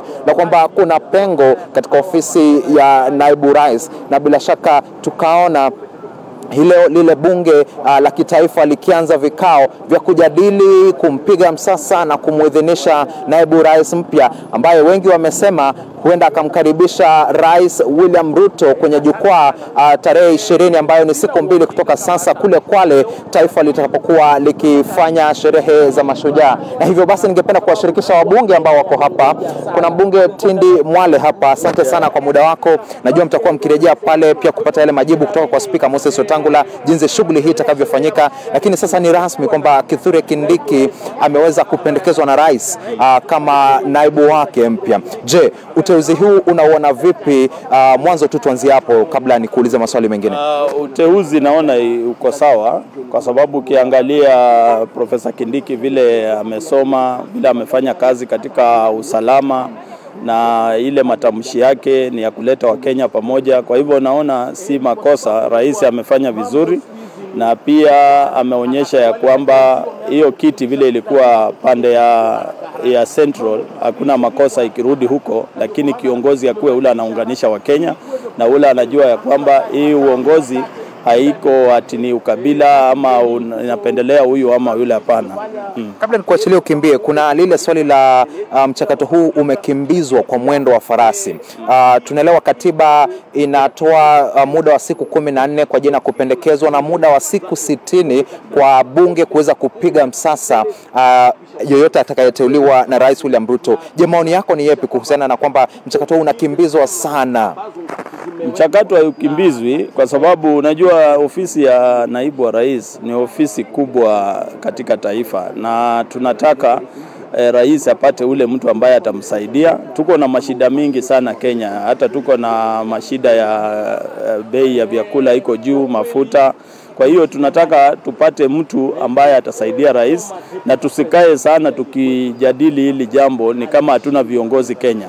Kwa hiyo rais akileta mtu kama Profesa Kindiki ambaye anaonekana anaweza kazi na amekuwa hapo na tumekuwa na yeye hapa na kwa uzoefu, hiyo ni kuonyesha kwamba process ya kuapprove yeye haiwezi kuwa ngumu sana. Lakini kama angeleta mtu mwenye hatumjui vizuri, then ingebidi tuangalie sana. Kwa hivyo hatuharakishi, but inalingana na ule candidate ambaye ameletwa. Asante sana. Asante. Na bila shaka huyo ni mbunge Tindi Mwale akiweza kutoa maoni yake kuhusiana na chaguo la Profesa Kithure Kindiki, na vile vile kuhusiana na iwapo zoezi hili limekimbizwa kwa mwendo wa kasi hadi kiasi cha kufanyika wakati ambapo aliyekuwa naibu rais Rigathi Gachagua yuko hospitalini. Bila shaka tutakuwa tukichukua maoni mengine kutoka kwa wabunge ambao wako hapa na ambao wanashuhudia moja kwa moja kutoka kwenye majengo ya bunge ule uteuzi na pamoja na zoezi la kumwidhinisha na kumpiga msasa Profesa Kithure Kindiki. Na bila shaka tu nikimzungumzia huyu Kindiki, ikumbuke kwamba kwa sasa tangu Septemba mwaka 2022 amekuwa ndiye waziri wa usalama wa ndani. Amekuwa na cheo muhimu sana katika serikali hii ya Kenya Kwanza. Na kabla ya hapo Profesa Kithure Kindiki alikuwa yeye na naibu rais, aliyekuwa naibu rais Rigathi Gachagua, wale wawili walikuwa kwenye mbio za ni nani atakuwa mgombea mwenza wa rais wa sasa William Ruto. Na katika mbio hizo shaka Rais William Ruto akitokea na kumchagua aliyekuwa naibu rais Rigathi Gachagua na kumwacha nje Profesa Kithure Kindiki. Amekuwa bila shaka ni seneta katika kaunti ya Tharaka Nithi kwa mihula miwili, na bila shaka alikuwa akiendea kiti cha kuwa gavana wa Tharaka Nithi kabla uchaguzi wa Agosti mwaka 2022, kabla ya naibu rais au kipenda aliyekuwa naibu rais wakati huo William Ruto kumkaribia na kuzungumza naye na kumuuliza kwamba labda kulikuwa na yale matamanio kwamba angekuwa mgombea mwenza. Bila shaka pia nje tu ya siasa ni wakili, na bila shaka atakumbukwa kwa kumtetea na aliyekuwa naibu rais William Ruto na sasa ndiye rais katika zile kesi zinazotokana na yale mapigano ya baada ya uchaguzi wa mwaka 2027 zilizokuwa zikifanyika katika nchi ya Uholanzi, na bila shaka bila shaka tu ni ule wasifu wake Profesa Kithure Kindiki ambaye sasa anaonekana kutoka katika ile ofisi ya waziri wa usalama wa ndani kuja kuwa waziri au kipenda naibu rais wa taifa la Kenya. Lakini hilo litafanyika iwapo bunge la kitaifa litakubali lile pendekezo lake. Ningependa tu bila shaka tu ni kuchorea taswira kama unavyoona nyuma yangu. Usalama umeimarishwa kabisa. Ukiangalia hapa kuna kizuizi ambacho kimewekwa na wale maafisa wa polisi walio hapa, na ni kizuizi cha kuhakikisha hakuna wapita njia wengi wanaopita hapa wakati bunge inapoendesha shughuli maalum ya kuangalia na kupiga msasa na mwishowe kumuidhinisha naibu rais mpya wa taifa la Kenya. Bila shaka hata wabunge wengi wanaofika hapa na magari yao wanaelezwa washuke na wale maafisa wa polisi walio hapa waingie bunge kwa miguu, tofauti na siku za kawaida wanapoingia kwa magari yao ndani ya majengo ya bunge. Wengi sasa wanashuka, wanatembea kwa miguu na magari yao yanakwenda kuegeshwa katika maeneo mengine. Bila shaka kama unavyoona ni yale tu mojawapo tu pia ya maandalizi ya yule waziri wa usalama wa ndani Profesa Kithure Kindiki ambaye anatarajiwa hapa muda wote kutoka sasa bila shaka kuja kuwepo wakati bunge linaangazia jina lake pamoja na iwapo anatosha mboga kama naibu rais wa taifa la Kenya. Sadakta kabisa, ni David Mudhoka pale akitupatia tathmini na kupiga picha ya mambo yalivyo bungeni, ambapo spika wa bunge la taifa Moses Wetangula alikuwa ameomba dakika 30 angalau kuweza kuulizana tu. Anasema ukiona kobe ameinama usione ni mjinga, jua anatunga sheria. Kwa hivyo ameenda kuinama na wabunge wa kamati mbalimbali, haswa ile kamati ya shughuli za bunge ili ukaweza kutoa mwafaka na mwelekeo mambo yatakuwa namna gani. Alikuwa akizungumza na mbunge wa Butere awali Tindi Mwale, na akatoa kauli zake kwamba hatupeleki mchakato huu kwa kasi ya farasi, lakini tunafanya kama inavyostahiki. Na huyu Profesa Kithure Kindiki si mgeni machoni petu, si mgeni katika uongozi. Kwa hivyo tunajua namna gani tutafanya. Huenda akawa ametoa ubashiri ya ni kipi kitajiri, lakini hayo tuyaache na wale wabunge baadaye watakaporudi kikaoni. Tulikuwa tunatarajia warudi mwendo wa saa 5, tayari zimesanzuka dakika 4 baada hiyo saa 5. Kwa hivyo tutatarajia itakuwa namna gani iwapo Profesa Kithure Kindiki ataweza kupigiwa kura na wabunge na kuweza kuchukua hatamu hii za kuliongoza taifa kama naibu rais. Atakuwa naibu rais wa 13, manake Geoffrey Rigathi Gachagua alikuwa 12. Kumbuka alikuwa amechukua nafasi ambayo alikuwa nayo William Ruto. Lakini naibu rais wa kwanza kabisa baada ya Kenya kupata uhuru, Jaramogi Oginga Odinga kutoka mwaka 1964, tena baadaye tukaona Joseph Mrumbi mwaka 1966 hadi 66 ambaye alihudumu kwa muda wa siku 120 pekee akiwa chama cha KANU.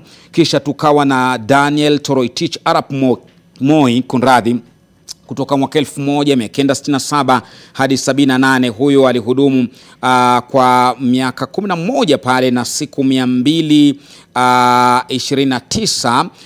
Manake hapa tunachanganya paka wakati ambapo alichukua hatamu za kuliongoza taifa. Tena kuna Mwai Kibaki, Josephat Karanja, George Saitoti ambaye wengi walimsikia sana, waliozaliwa miaka ile ya 80. Walikuwa nafikiria ukisikia jina naibu rais basi lazima awe ni George Saitoti, mwenda zake Mungu ailaze roho yake pema peponi. Musalia Mudavadi, kijana wa Malwa, Mudi Awori, Kalonzo Musyoka, tena baadaye akaingia William Ruto na Rigathi Gachagua ambaye aliondolewa jana usiku mwendo wa saa 5 hivi. Naam, mtazamaji, tunatarajia mwelekeo wa ni akina nani ama ni kura ngapi za bunge zitakuwa zinawakilisha. 290 wa kuchaguliwa, 47 wakiwa ni wawakilishi wa kike na wale 12 wa kuteuliwa. Kipiga kura tujue ni nani atakuwa anachukua nafasi hii. Steve Keter yuko katika kaunti ya Uasin Gishu. Tunajiunga naye sasa moja kwa moja kutoka jijini Eldoret. Ni kaunti atokako Rais William Ruto. Wamefurahishwa na maamuzi yake, uteuzi wake, chaguo lake ama namna gani? Keter. Naam, shukran sana mwenzangu Lofty. Profesa Kithure Kindiki si mgeni katika maeneo haya ya kaskazini mwa bonde la Ufa, kwani katika shughuli zake kama waziri wa masuala ama usalama wa ndani amekuwa akizuru maeneo haya, haswa katika kaunti jirani za Elgeyo Marakwet na Baringo ambazo zimekuwa zikikumbwa na tatizo la kiusalama. Kwa hivyo uteuzi wake kama naibu rais mtarajiwa, tungependa tupate maoni ya wananchi kutoka maeneo haya ya kaskazini mwa bonde la Ufa, watuambie wanauchukuliaje Profesa Kithure Kindiki kuteuliwa kuwa naibu rais. Tuanze na jina lako na utuambie maoni yako. Mimi naitwa Benjamin Leting, mkaaji wa kaunti ya Uasin Gishu. Sisi tumefurahia kabisa kuchaguliwa kwa Kindiki, sababu Kindiki ni mtu tulivu na mtu ambaye ana maneno mingi. Na Kindiki tangu achukue usukani kama waziri wa security, tunaona bonde la Ufa na Kenya mzima imepata nafuu kidogo. Yaani rastras wameenda chini, kila kitu imerudi kwa security. So tunajua yeye ataweza hiyo kazi, sababu yeye atakuwa loyal kwa president na yeye mwenyewe atafanya kazi bila president anaambia yeye. Asante sana. Shukrani. Acha tupate maoni ya kijana kidogo alafu tuende kwa mzee wa Mangia. Okay, kwa majina mimi naitwa 64 Life. So leo tumefurahi sana kwa rais mwenyewe kutagua Kithure Kindiki kuwa nominee, kuwa deputy president. So sisi tumefurahi kama bonde la Ufa, maana tuko na imani sana na bwana Kindiki, kwa sababu nafikiri rais mwenyewe amefuatilia sana kwa undani vile Kindiki alikuwa anafanya kazi na mambo ya trustee pia. Sasa zile unafanya kazi na mtu lazima umuamini. So Kindiki ndio amepata hiyo position, amekuwa loyalty kwa president. That is why hata mahali aliwekwa upande wa security ni mambo ya loyalty. So sisi tukiwa bonde la Ufa hapa, watu wengi wajeshangaa sana. Expectation yetu tukiwa bonde la Ufa ilikuwa ni Kindiki Kinduri awe deputy president. Tuna imani kwamba kuna miradi baada ya muda fulani, kuna miradi ambayo watakuja kufungua na watafanya kazi na rais, na tunakubali kwamba mambo itabadilika na maendeleo itafika bonde la Ufa. So nimemaliza hapo. Kwa majina naitwa Moshin kutoka Uasin Gishu County. Leo tumefurahia vile president ameweza kututolea nominee wetu Kithure Kindiki. Kithure Kindiki ni mtu mwenye amefanya kazi kwa hali na mali, na yeye ni mtu mwenye acheki na mtu mwenye hana chuki kwa watu wote wa Kenya. Tunataka mtu kama Kindiki mwenye anafanyia wa Kenya kazi, na tunataka pia rais aweze pia kuweka mtu mwenye ako stati kabisa kwa maneno ya security kama Kindiki, na tunatarajia anaweza kutuwekea mtu kama Ichungwa anatoshana na hapo kabisa, aweke mahali pa security. Na sisi watu ya Uasin Gishu tumefurahi sana, na tunasema sasa kazi ianze na watu wetu ma-PSS wetu wote waweze kufanya kazi, waweze kuangalia kama ma-PSS wetu kama PS Pelio, tuko na Pitok na tuko na Harry Kimutai na hao wengine wakina Chris Kipto waweze kufanyia kazi rais vile walikuwa nafanya. Asante sana. Tupate maoni nyingine. Kwa majina mimi naitwa Ken Tarus, chairman. Ningependa kutoa congratulations kwa Abraham Kithure Kindiki. Congratulations sir. Your hard work, your resilience, your loyalty, your patriotism has already paid. Shikilia hapo, karibu sana kwa serikali. For the other guy tunasema pole sana. You beat more than you can chew. Enda chunga mlima yako pole pole, hatuna mambo. Karibu sana Kindiki, tunatarajia kuona mengi kwa hii serikali yakiendelea. Moving forward, thank you very much. Asante, tupate maoni ya mama.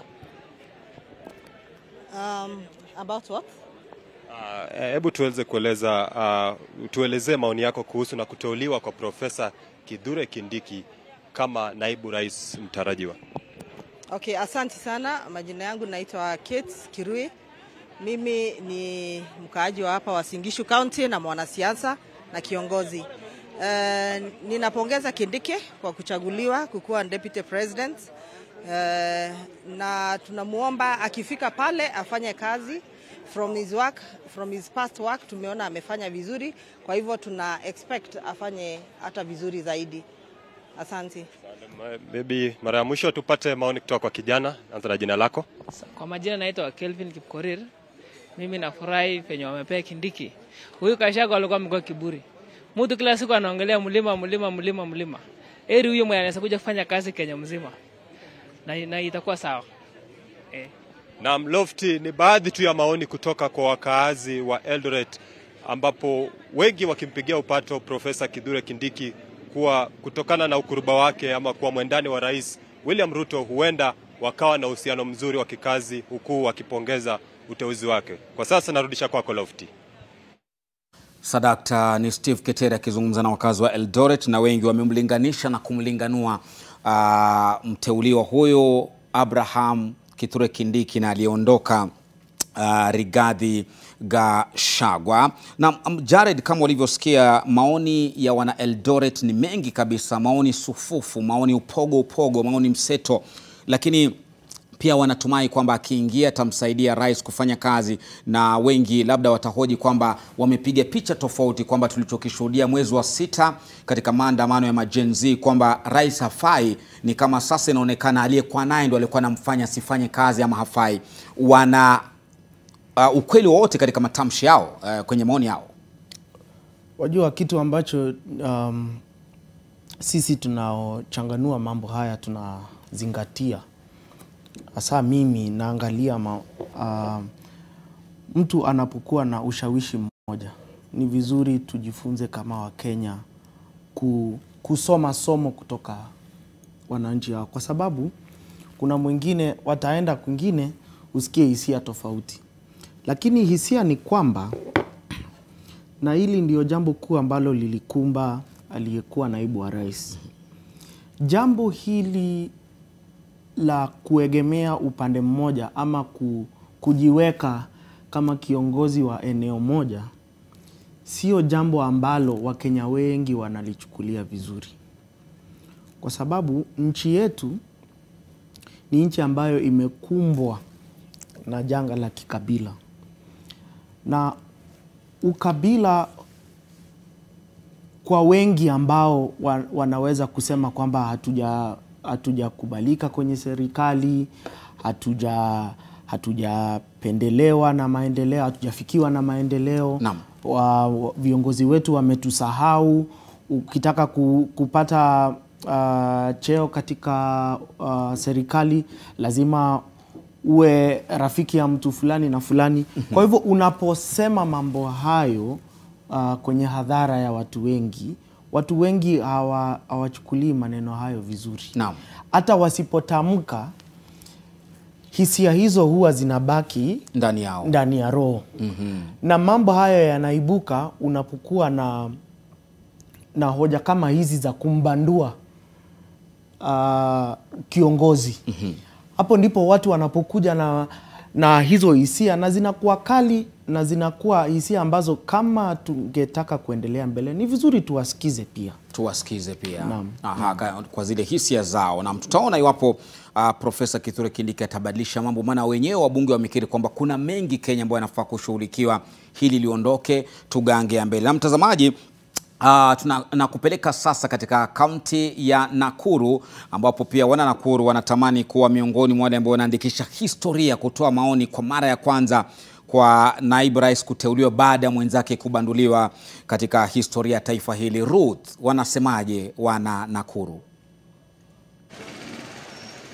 Naam, Lofty, mambo sasa yamebadilika, na kwa sasa tumefahamu kwamba Kithure Kindiki, waziri wa usalama, ndiye ameteuliwa kuwa naibu rais mpya. Tutasikiza tu maoni ya wakazi kutokana na uteuzi huu ambao umefikishwa katika bunge la kitaifa dakika chache zilizopita. Mam, utaanza kwa jina. Maoni yako ni yapi kuhusiana na kwanza mchakato ambao ulifanyika hapo jana seneti, na hii leo tumeona ya kwamba Kithure Kindiki, waziri wa usalama, ameweza kuteuliwa kama naibu rais? Anza kwa majina. Mimi naitwa Sara. Sijafurahia hata kidogo, kwa sababu hii mambo ni kama ilikuwa imepangwa. Na kwanza mtu akiwa hospitali, at least they could have hold if they are human. So wameonyesha they don't care, na hiyo ni mbaya sana. Na tena huyu president anasemanga ni Mkristo.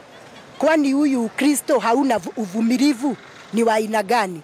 Alafu niulize ikiwa huyu vice president alikuwa na makosa, hatukatai, lakini even the president, when he was the vice president, he was complaining that President Uhuru was not, taking him vizuri.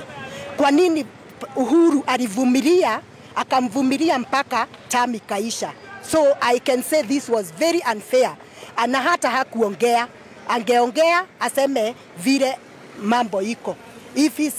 Ikiwa yeye alisema kuna makosa, tunge understand, but he just kept quiet. Yes, so I'm not happy about it, but Mungu, tunawawatia Mungu, he will deal with them categorically. Shukran sana. Utaanza kwa majina na utueleze maoni yako ni yapi kuhusiana na kuteuliwa kwa Kithure Kindiki kama naibu rais mpya? Jina langu ni Kabigo Steven. Sisi kama vijana wa Nakuru kwanza hatujafurahi hata kidogo vyenye mchakato wa jana ulipoendelea kwa Senate. Hata hawana huruma na utu ya kuwa naibu wa rais alikuwa amelazwa hospitalini, wanaendelea kumuimpeach. Sisi kama vijana hatujafurahia. Secondly, tumeumia tena zaidi kwa sababu wameappoint Kithure Kindiki ambaye ni alikuwa CS of Interior Security, alisupervise vijana wakiabductiwa, wengine wakiuriwa, na the president hana guts za kumappoint kama the next deputy president of Kenya. Hatujafurahia, though we respect his decision kama kiongozi wa nchi. Sisi kama vijana wa Nakuru hatujafurahia na vijana wa nchi. In fact, the president sasa amedhihirisha kwamba he is the one term president kwa sababu ameachwa na mlima, na sasa vijana tulimkataa kitambo. Sisi hatujafurahia na hatuna furaha hata kidogo. Hiyo kitu walifanya si utu hata kidogo. Asante, hayo ni maoni yake. Utaanza kwa majina. Hapo jana tuliona ya kwamba ulikuwa umekoso ama haukufurahia yale majadiliano ambayo yaliendelea kule Seneti. Maoni yako kutokana na maamuzi yaliyoamuliwa na hivi leo tunaona pia kumekuwa na mabadiliko ni yapi? Anza kwa majina. Mimi kwa jina naitwa Henry Maina Njoroge, na kwa hakika yakimwagika azoreki tena. Inchi ni kuu kuliko mtu, na inchi haifai kusimama kwa sababu ya mtu mmoja. Tutakubali, lakini kuna mahali watu tumewatarajia chochote kitaweza kuwafanyikia baadaye. Manake hawa wabunge wa saa hii, mimi naomba tume ya kupigana na ufisadi baadaye ianze kuchunguza hao watu, manake hakuna bunge ambao litatajirika kama hili. Manake tunajua mihera wanaopatiwa huko katika huku bunge wanapatiwa katika... Mtazamaji, tutakuwa tunarudi Nakuru muda si muda, lakini kwa sasa na kuregesha haraka upesi na kupeleka Karen ambapo kiongozi wa Wiper Kalonzo Musyoka anazungumza. Ana yapi ya kusema baada ya matukio ya leo? Tumsikize. Upon the doctors to continue concluding the investigations that they were doing. So that is what we can say as of now. We all watched what happened in the Senate, and some of you may have seen the interview that I conducted on Citizen Television, where I predicted that things were going to move very, very fast. The whole thing predetermined. I once was Deputy Speaker of Parliament, and one of the worst mistakes you can make as a legislator is to anticipate debate. The whole National Assembly anticipated the outcome of the deliberations of the Senate. But we want to thank the senators, we want to thank the legal teams. As has been said, it is historic, and it's all because of Constitution 2010, which is why we are saying he is the second deputy president. Even as we speak, he is still deputy president. So I was the 10th vice president, Eugene Wamalo's elder brother was, what version was it? The eighth. The eighth. So these things are important. It's part of our history. It's part of our heritage as a people. And we are in the process of consolidating our nationhood as a country within the community of nations. But what happened in the Senate last night was, as historic as it was, it had serious flaws. And clearly, I think Kenyans should expect a protracted legal arguments, because we didn't even discuss this with the Honorable Gachagua, but we are aware that his teams have already moved to court. It's expected.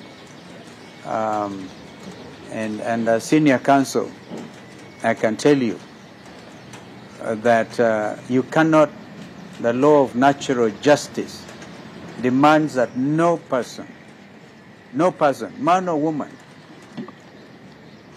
shall be condemned unheard. And it was all there. Senior Counsel Paul Mwite, leading a very strong team, were able to argue with regard to what the Constitution at Article 145, 5B says. Before the vote, before the Senate took the vote, they could only do so after affording an opportunity to Deputy President to defend himself. There were other arguments, of course, by Senior Counsel Jim Orengo and Tienda Molo on the other side, and Gumbe. Yeah, so we respect all of that. But truth be told, this whole thing smacks of injustice, gross injustice, political manipulation, and all of us know this is a political trial. And therefore, once again, we want to thank the senators who stood firm on both sides. We can't condemn even those who voted for the impeachment. We can't condemn. They did what was their responsibility, regardless of what may have happened in the back rooms or wherever. And then the country continues to learn a lot from this impeachment process. So once again, we wish Mheshimiwa Rigathi Gachagua a very quick recovery, and we thank God that he has spared his life. He's the giver of life, and by his stripes, we believe that Gachagua will be healed. Indeed, I think he's healed. In my spirit, I feel so.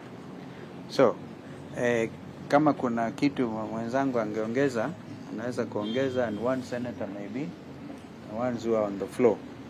Labda kwa Kiswahili kabla. Kwa Kiswahili ndio nikusema basi, nikusema kwamba tumemwona napata fursa ya kumwona Mheshimiwa Rigathi Gachagua, naibu wa rais wa awamu ya pili chini ya katiba 2010. Na tunashukuru Mungu kwamba anaendelea vyema kulingana na ripoti ambayo tumepatiwa na madaktari, lakini bado ako na udhaifu, na kwa hivyo atunge hata kumzungumzia hata zaidi. Tunamtakia kila laheri, lakini huku tukizidi kumtakia uponyaji wa haraka, hatuna budi ila pia kuangazia yaliyofanyika jana kwa seneti.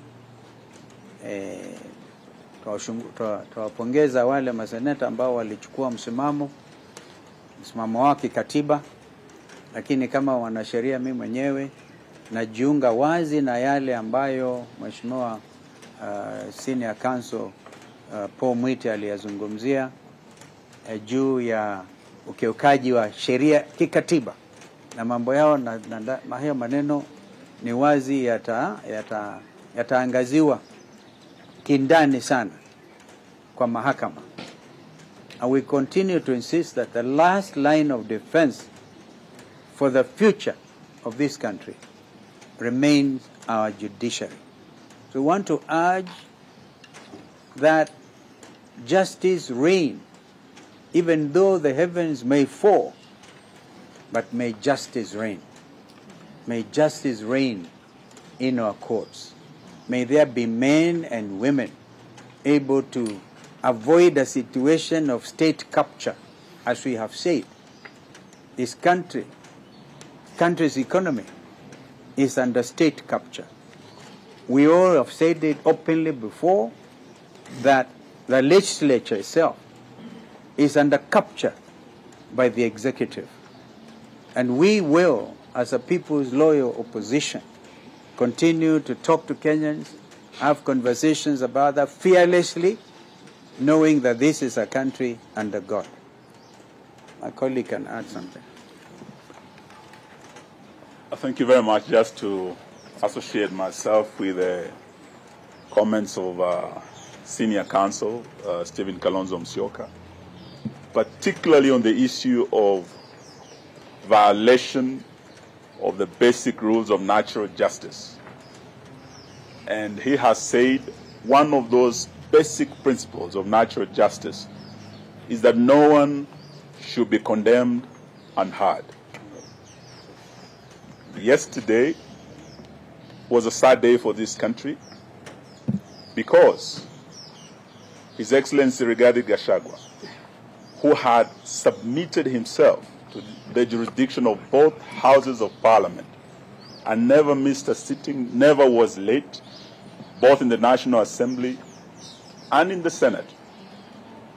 And even when he was given the opportunity to sit as his charges were being read to him, he chose to face his accusers on his feet rather than on his knees. And he stood throughout the reading of the 11 charges. The last 2 weeks must have been very stressful for him. And as a human being, there's only so much stress you can take. His doctors have told us here today that when he was admitted here, he had serious chest pains. In fact, he had very high blood pressure. The stress he had gone through, he was short of getting a stroke. But they admitted him, they have managed him overnight. And we thank Dr. Gikonyo and his able team of doctors for the good care they have given His Excellency Rigathi Gachagua. But for Parliament, if we ever doubted that our Parliament is under capture by the executive, a very overbearing executive, last night was our evidence. It was proof that our Parliament is dancing to the tune of the executive, both the National Assembly and the Senate. There was no reason why these proceedings could not have been postponed until Saturday. What was the hurry? When Speaker Kindiki withdrew to his chambers, what were his instructions? We suspect and we believe he was told by stroke of midnight, you must be done with this man. And that is what happened. The law is clear. The rules are clear. If they had a special committee, they had 10 days. We do not have a limitation for the plenary. Why was the Senate hurried to crucify this man and bury him politically? All we can suspect is that Mutuse was just a hired assassin on a mission.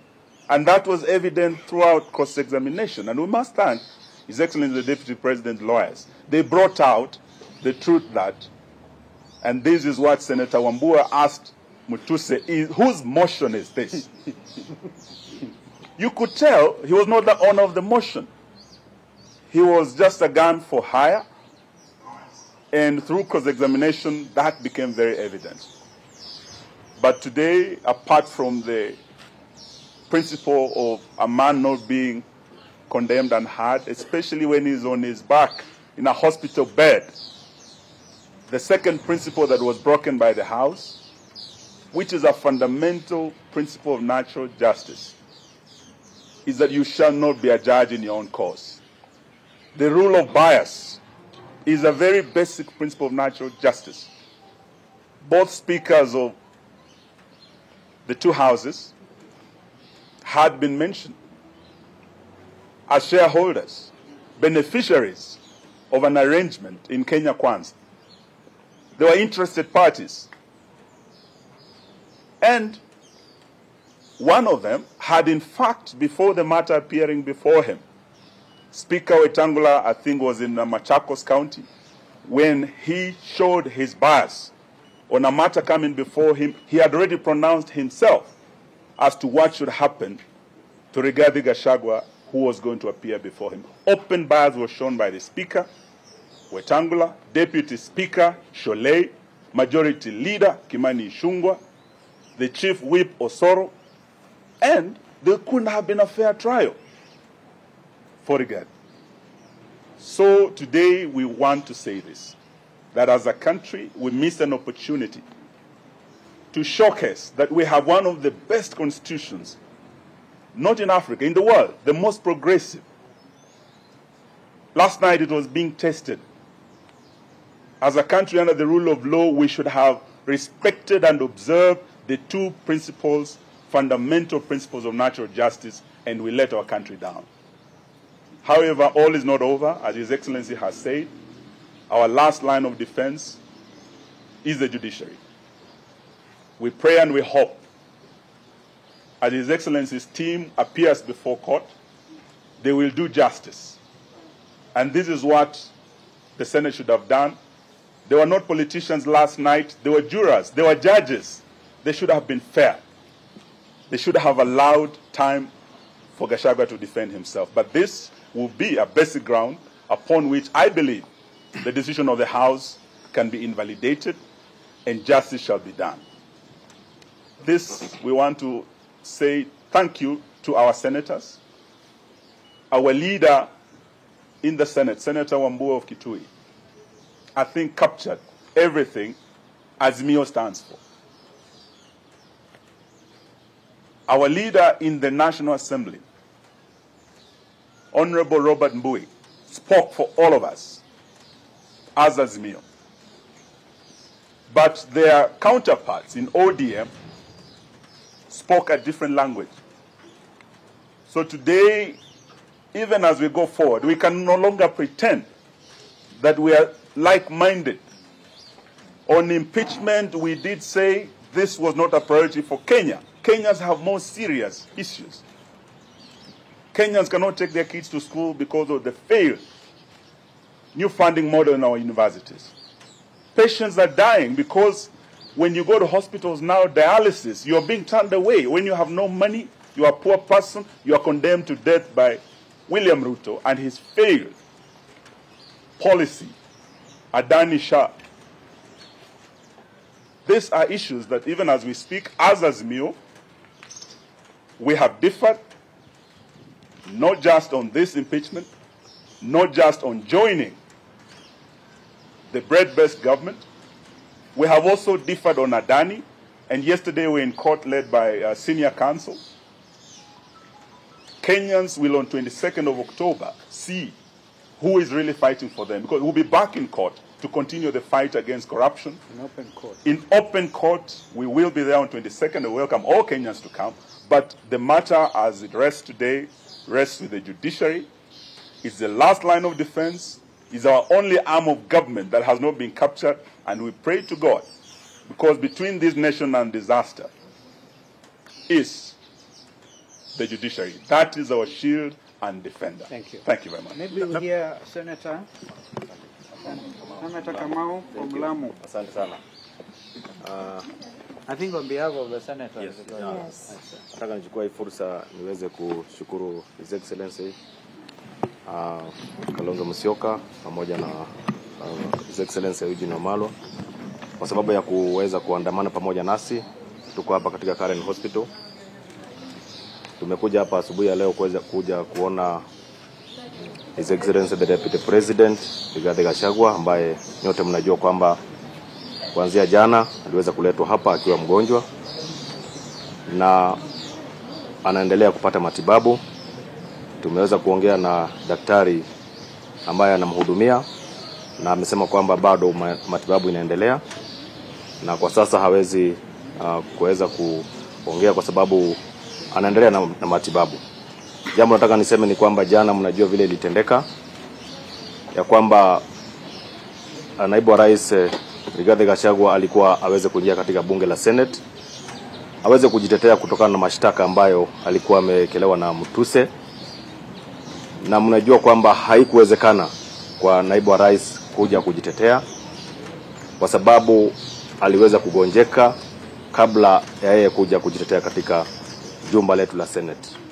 Nataka niseme kwamba ni jambo ambalo lilihuzunisha zaidi kuona ya kwamba Mheshimiwa naibu wa rais aliweza kuhukumiwa bila kusikizwa. Naam, Sadakta mtazamaji, ni matangazo ya moja kwa moja mubashara kutoka hospitali ya Karen hapa jijini Nairobi.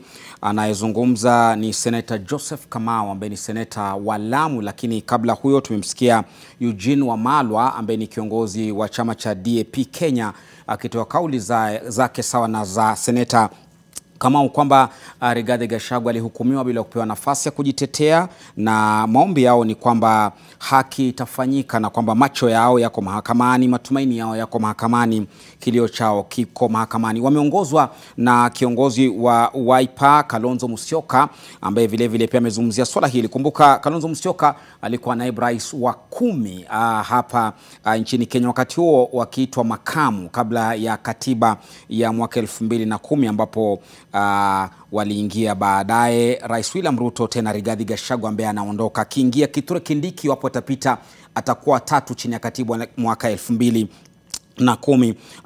Pia pamoja nao alikuwa Enoch Wambua ambaye ni seneta wa Kitui, Dan Manzo wa Makueni na viongozi wengine wa Ukambani pamoja na viongozi wengine wa muungano wa Azimio la Umoja One Kenya, wote wakikashifu kilichofanyika jana Seneti na kumpa pole zaidi mgonjwa na mwandani wao Rigathi Gachagua akiwa hospitalini pale Karen. Na mtazamaji, tunaweza kupata maoni zaidi kutoka maeneo mbalimbali, lakini pia maoni yanaendelea kutolewa na tunasema kuna nyongeza mbii. Wacha Wakenya waseme wanatarajia nini baada ya Moses Wetangula, spika wa bunge, kuwaita tena wabunge watakuja kupiga kura namna gani, wapo ni sasa ama kama wanavyosema Kalonzo Musyoka na wenzake kwamba haraka ilikuwa ya nini na kulikuwa na muda wa kufanya haya, na wanahisi kwamba kuna msukumo kama alivyosema Eugene Wamalwa kwamba hii inaonekana wazi kabisa kwamba wabunge wamekuwa vikaragosi wa afisi kuu ambayo ni afisi ya rais. Tupate kauli za wana Kiambu. Kubadiliwa kwake hakukuwa kwa haki. Hata wakati bunge letu la Seneti lilikuwa naongea kuhusu yeye, tulikuwa tunaona, na ni washukuru masenators wale walitumia akili zao, hawakutumia kwingine, isipokuwa walijadili hiyo maneno kama Rigathi yako kwa hospitali. Hiyo sio utu, na niseme ya kwamba sisi wananchi tunaangalia na tunaona venye kunaendelea. Na sitaki kusema mengi juu watu wamekasirika. The president kama ameonewa sana, na hisia zangu ni kwamba hawa watu walikuwa tayari wameamua. Hata kitabu wapeleka hii mswada kwenye bunge, kuna watu waliketi na wakaamua hivyo ndivyo ilivyo, na ni ghadhabu kubwa haswa kwa watu ambao ni wa Mount Kenya ambao walikuwa najisifu sana ati wako na kiongozi wao ambaye ndio alikuwa namulika katika 2027 ama siku nyingine inayokuja. Kwa hivyo sisi hatujali nani atakayekuwa deputy president. Kwa hivyo tunaona hakuna manufaa tumepata. To me, the energy they are using is not their own energy.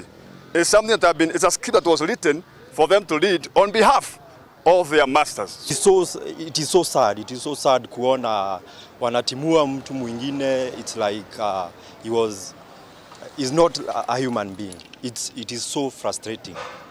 It is so frustrating. For now, we don't care who mwenye atachaguliwa. My opinion, wanafaa wapea hata Sudi because hatuna matumaini. Wamepiga mwenye tulikuwa tuna our hope. Ni kama jama iliyopangwa na ikapangika na Wakenya hawakuhusishwa.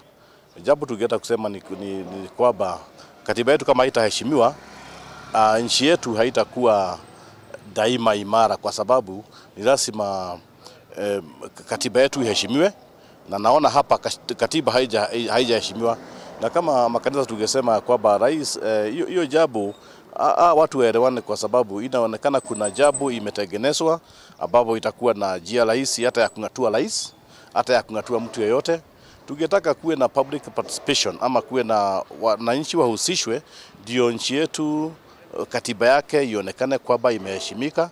Na kama hata ni wakati umekuwa nafaka ya kubadilisha katiba yetu, tubadilishe katiba ndio mambo iwe ikifanyika na njia ambayo inaeleweka na kila mmoja, na tuone ya kwamba kutakuwa na amani katika nchi yetu. Mimi naweza sema hivi ya kwamba kumngatua makamu wa rais Rigathi Gachagua haikuwa haja ya agency kama venye ilivyochukuliwa.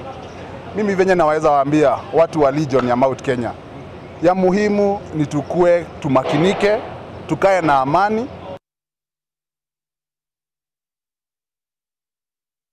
Naam, safi kabisa.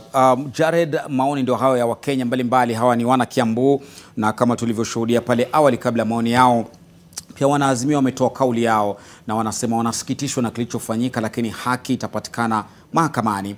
Na ni kama haki wanayoitaka wanaazimio ndio haki wanayoitaka wana Kiambu itapatikana mahakamani iwapo kweli kuna haki haikufanyika. Ni vizuri kwanza tunapoangalia masuala kama haya Lofty, kutumia macho sijui niseme ya kiroho.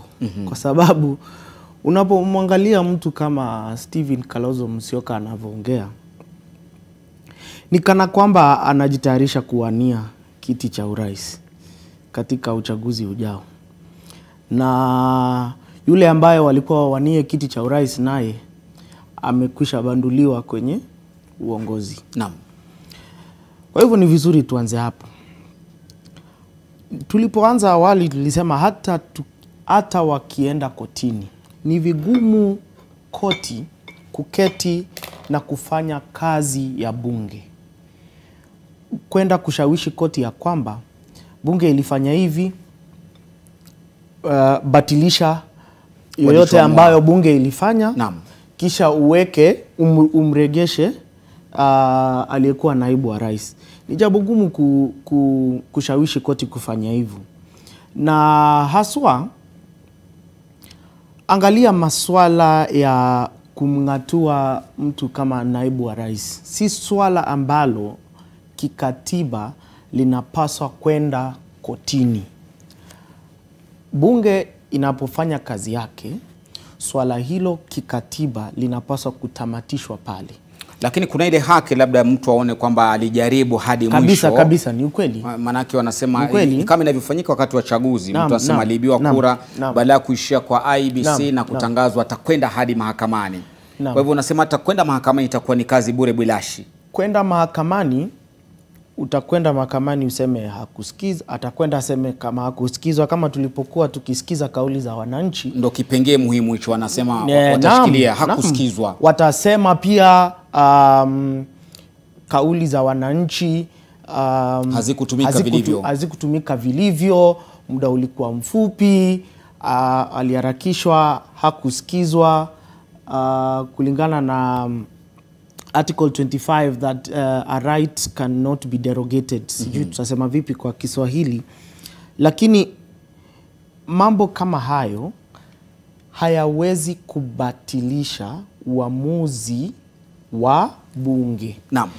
Kile ambacho koti inaweza kusema ni kuweka mwelekeo wa kungatuliwa kwa uongozi kwa miaka ijayo. Na wewe pia utapatiwa kile inasemekana kama damages.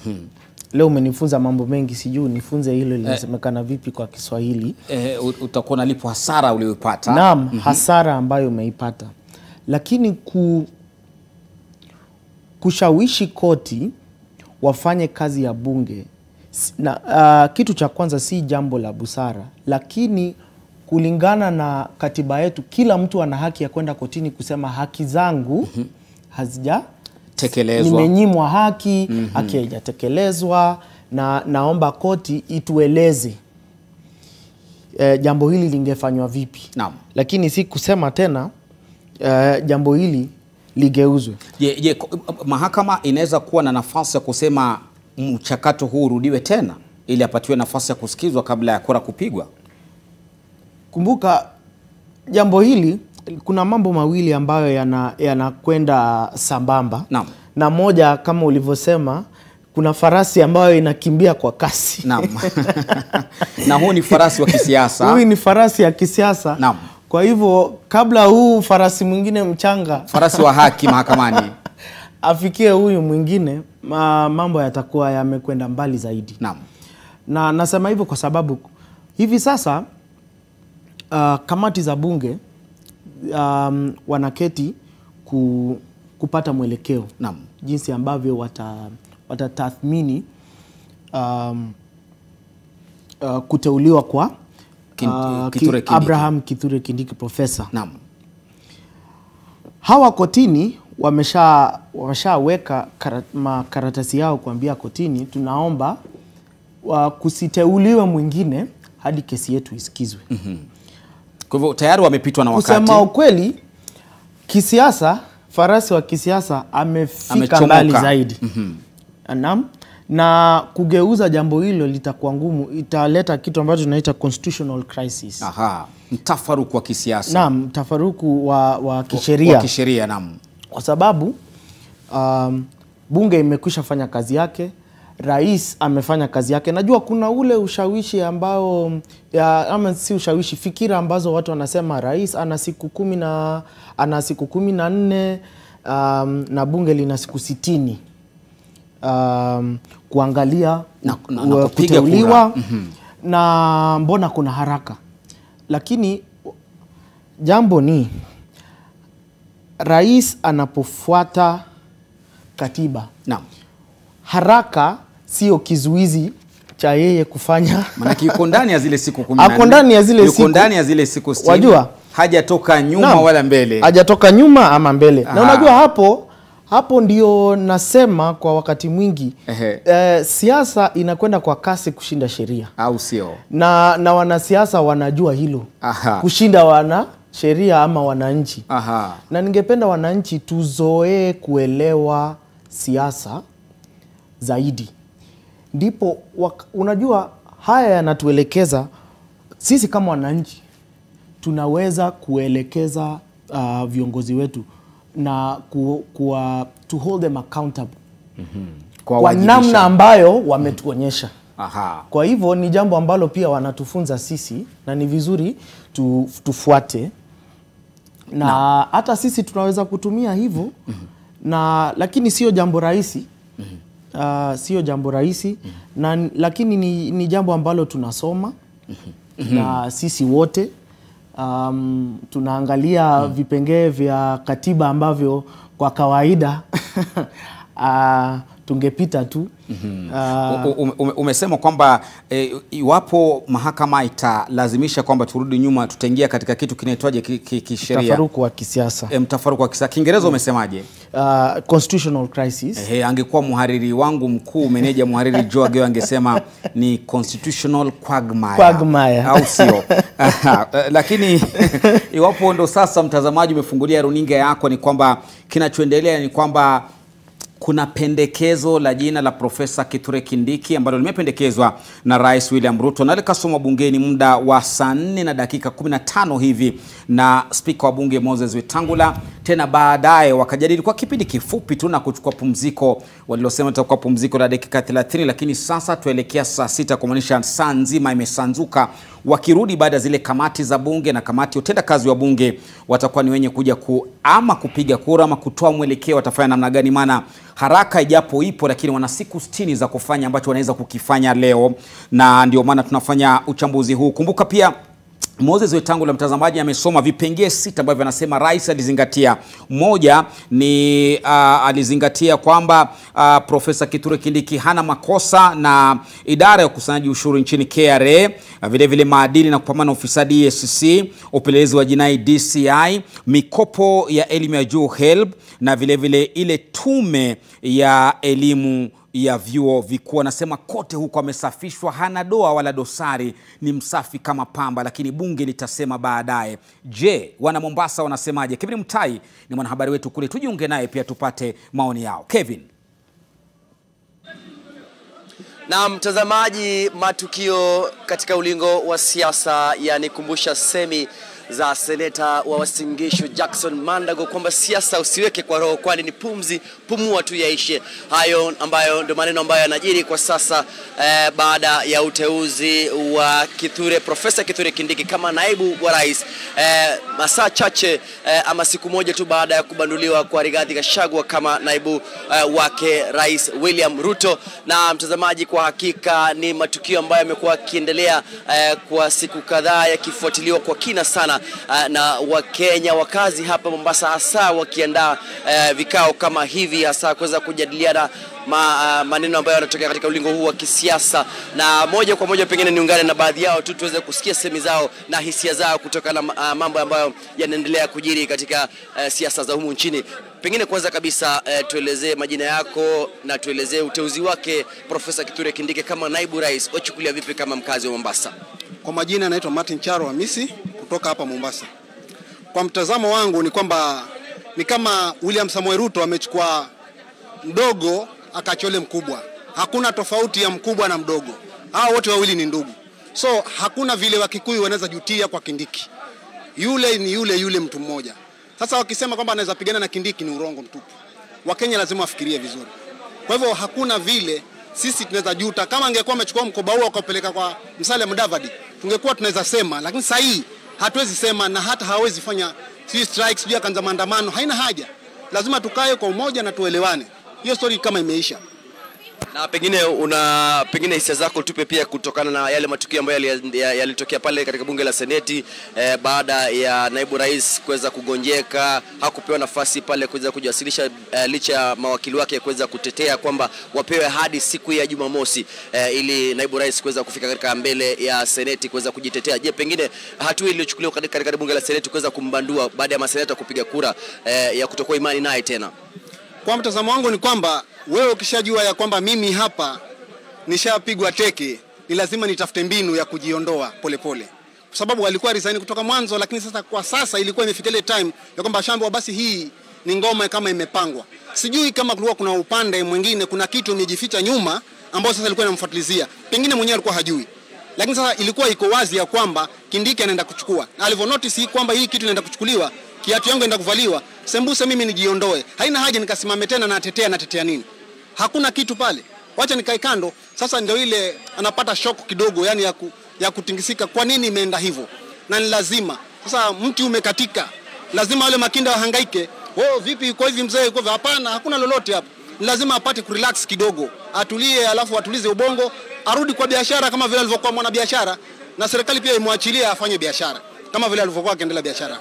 Lakini Charo, nakumbuka kwamba Kindiki alikuwa miongoni mwa wale wanasiasa ambao mwanzoni katika uteuzi wa naibu rais, makamu rais kabla ya uchaguzi wa mwaka 2022 alikuwa katika pale juu kumenyana na Rigathi Gachagua, na sasa hivi tunaona kwamba amechukua hatamu, sasa ameteuliwa sasa baada ya kubanduliwa kwa Rigathi Gachagua. Je, pengine unaona kama ni mkondo ambao ulikuwa ushapangwa ama ni pengine mabadiliko tu ambayo yamekuchukuliwa na Rais William Ruto? Anasemi nyota ya mtu huwezi ivaa. Hata ukivaa siku itamrudia mwenyewe.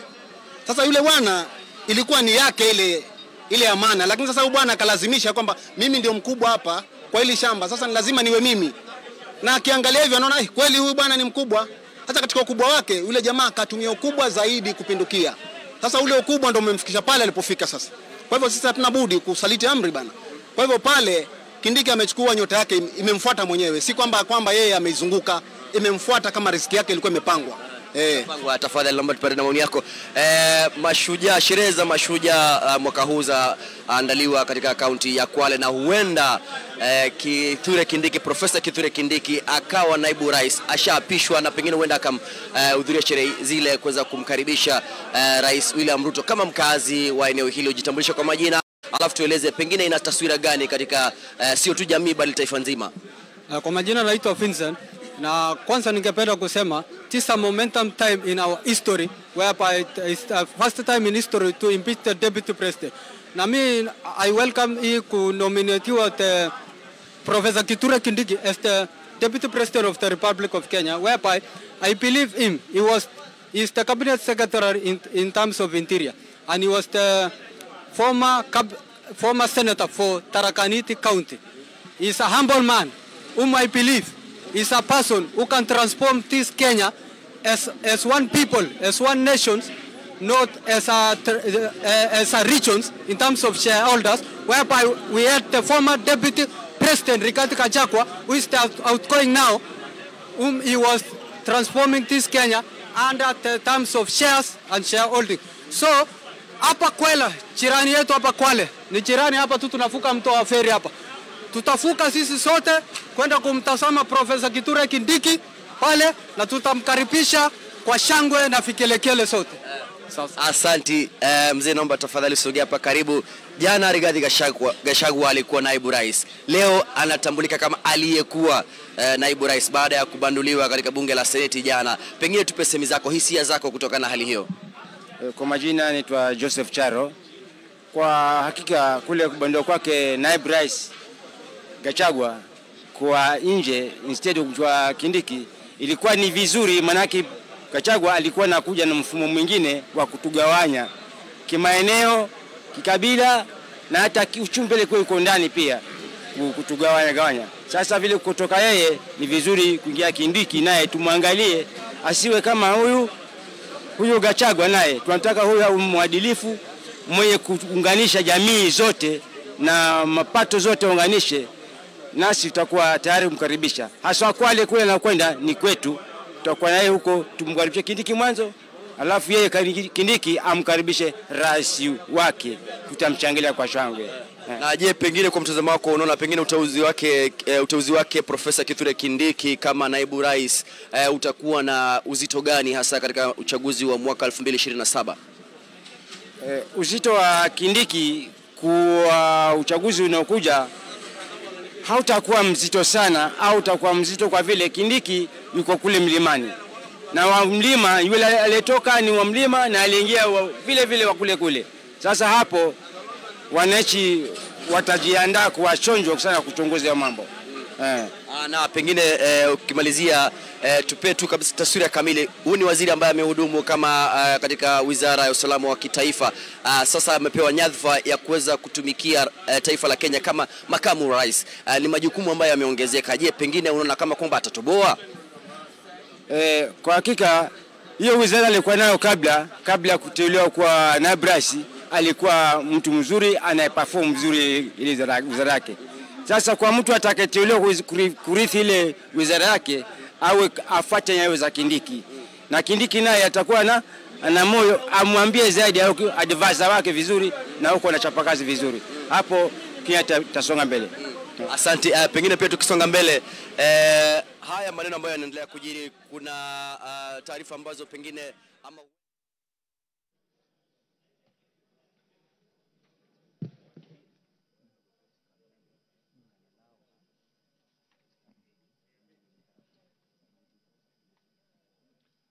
Joyce Kamene, is she in the house? Thank you, Mr. Speaker. Joyce Kamene, you may start moving, but at some point I will interrupt you to deal with the issue that we adjourned the House about before you carry on. Thank you, Honorable Speaker. I wish to move the amendment on the Higher Education Loans Board Amendment Bill number 58 of 2022.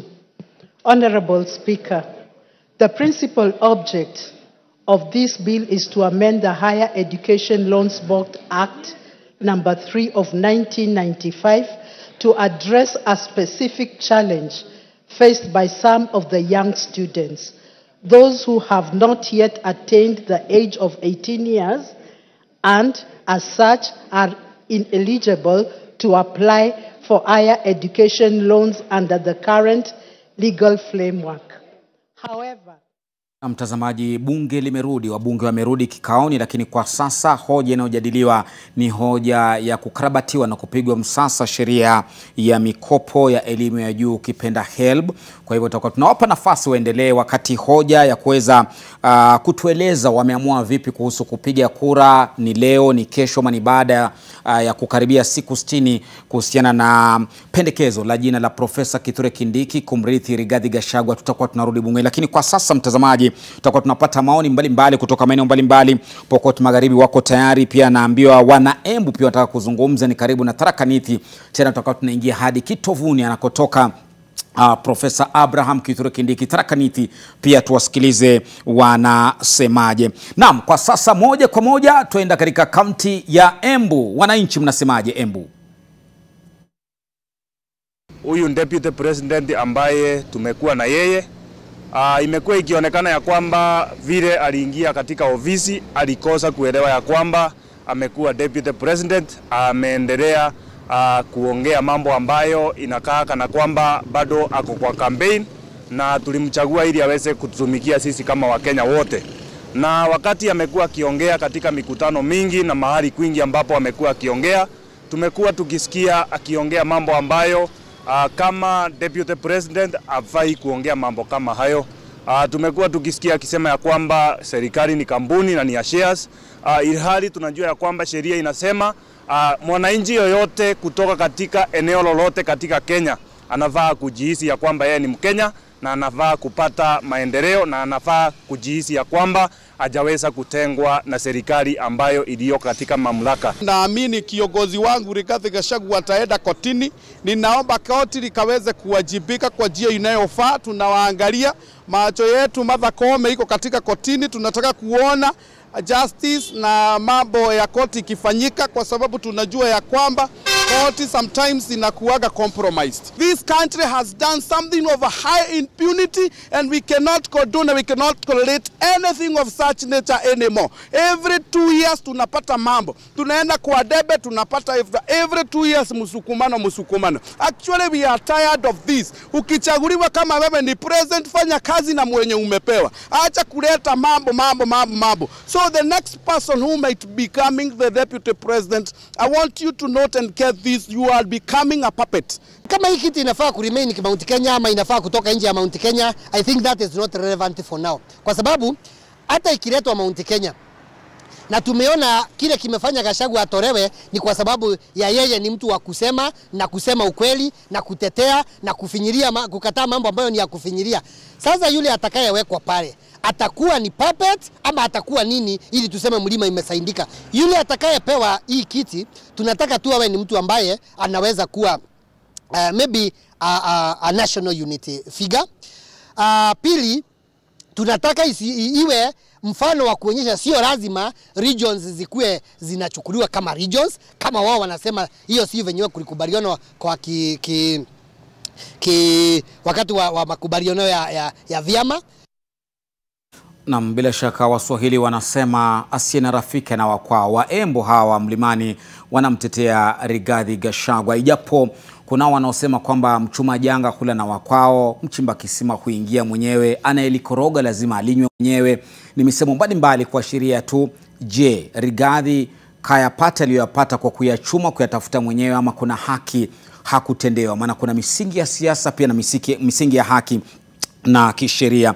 Na ndio maana studioni naye Jared Mugendi ambaye ni mwanasheria huyu na mchambuzi vile vile, kuangalia tu mawili matatu. Kauli za wanaembu umezisikia Jared, unaonaje? Ni kauli ambazo tulisema wananchi wana kauli kali. Kila mtu ana hisia ambazo kwa sasa si hisia ambazo zimefanya nchi isimame. Naam. Lakini ni kama hisia ambazo zimewekwa kwa siri kwa muda mrefu na zinatokea wakati ambapo tunaona Rigathi Gachagua amebanduliwa uongozini. Na nafikiri kwa maoni yangu kurejesha kiti cha naibu wa rais na kumtwika Kithure profesa ilikuwa jambo la busara, kwa sababu ukiangalia jinsi ambavyo siasa ya Kenya inavyoendeshwa, si jambo la busara kuwapiganisha au watu wanaosemekana wanatoka kwa upande wa mlima. Na kama unavyoona ni kauli ambazo ni kama zimegawanya upande huo mara mbili. Kuna wale wanaosikia mwanao ametendewa uovu, kuna wale ambao wanasikia vizuri wanasema hili ni jambo nzuri, Huyu ni kijana wetu, anatuwakilisha vyema nchi mzima. Huyu wetu pia alikuwa mbaya, basi abaki naye, tutamrekebisha. Hata kama ni mbaya ni wetu. Hata kama mbaya ni wetu, kuna mrengo huo pia. Mtu akataliwi kwao, lakini hata kama haheshimiwi, kukataliwa ni mwiko. Naam. Na hilo jambo linamsaidia rais kwa sababu inamaanisha hajatupa mlima kabisa. Lakini Jared, kwa misingi hiyo, maana umetaja kwamba hisia kama hizi, mihemko kama hii, mori kama huu ambao unatoka kwa wananchi ni kawaida nyakati kama hizi. Unaturegesha pale nyuma ambapo wengi sana wameuliza na wengi wamekuwa kitaka tathmini hata bungeni kuelezwa uzito na mizani ya kushirikisha umma chini ya kipengee cha 114 uko wapi? Kwa sababu ukiangalia siku mbili ambazo umma ulishirikishwa katika swala hili la kumuondoa Rigathi Gachagua, ukiangalia katika faili tulizo nazo, maktaba tulioni ya kauli za watu wengi ni kwamba hatuko tayari kumbandua Gachagua, tuna mengi zaidi. Abaki.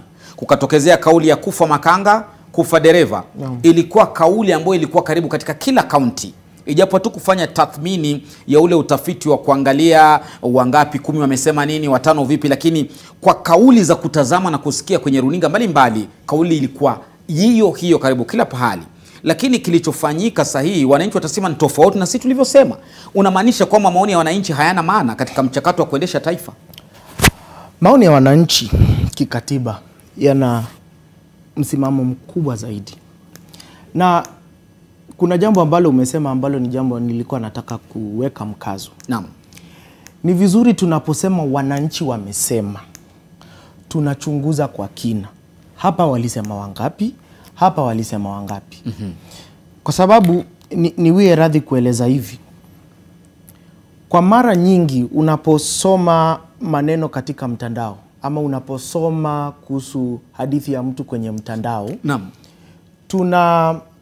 tunafanya assumption, sijui nitaita vipi kwa Kiswahili. Unafanya assumption kwamba tunachukulia kwa jumla. Na tunachukulia kwa jumla kwamba watu waliokaa mjini wamezungumza kwa niaba ya watu wengi. Na hilo jambo kwa mara nyingi limefanya watu wengi kukosa kuelewa ramani ya nchi jinsi ilivyo, kauli tofauti ambazo zinakuja. Kwa sasa kama unavosikiza maoni ya wananchi, unaona ya kwamba watu ni kweli, kuna wale wanasema bas alibanduliwa, ni sawa, tumeheshimu. Lakini hakuna mtu ambaye ana hisia za kusema nchi lazima isimame, tutaendelea mbele hadi haki ifanywe. Hakuna. Na ni vizuri hata tunaposema kwamba kauli za wananchi hazikufuatwa, ni vizuri tuende kwa kina. Tuseme hapa Nairobi watu 100 walisema hivi au wengine wakasema hivi. Na koti pia, kwa sababu nimeona kesi bado zinaendelea kuingia, farasi hiyo pia inakimbizana huko. Farasi wa mahakama, naam. Inakimbizana kule. Kwa hivyo farasi ni wawili ama ni watatu? Farasi ni wawili hapa. Wa kisiasa na wa haki mahakamani. na mawakili kotini. Kwa hivyo tunataka pia kuona swala hilo litakapochunguzwa na koti. Manake unapokwenda kotini, sasa mambo yanabadilika. Je, wanaweza tumia kipengee hiki cha manake baadaye lazima karani wa bunge alitoa orodha na kutuonyesha kila kaunti ilivyopiga kura na ikatofautiana kabisa na sisi tulichokisikia kwenye runinga. Mawakili hawa wanaomwakilisha Rigathi Gachagua kiongozwa na Paulo Mwite wanaweza kutumia kigezo hicho kusema kwamba labda maoni ya wananchi hayakushirikishwa vilivyo? Naam, watakwenda hivyo, lakini kumbuka ambavyo nimesema awali, koti sasa, kumbuka si kama hapa, unakwenda na ushahidi ambao unaweza usimamia. Unaposema Nairobi ilikuwa 100, tuonyeshe ni wapi na tuonyeshe kwa nini unasema kauli ya wananchi haikuchukuliwa vizuri Nairobi. Kwa hivyo ni kitu ambacho kitachunguzwa kwa kina. Kwa mfano wakili, na si kwamba mimi ni wakili wa Rigathi, lakini kabla kuuliza hilo naambiwa kwamba bunge liko tayari na hoja ambayo inazungumzwa kwa sasa inaendana na tunachokisema kupendekezwa kwa Profesa Kithure Kindiki. Tusikilize sasa. So may wish to comment on the nominee that has been processed through the House. So call out order number 12.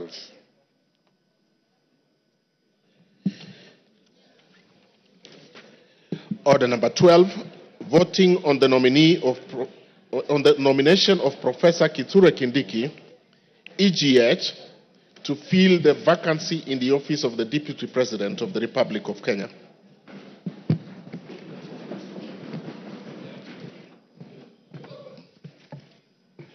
Thank you, honorable members.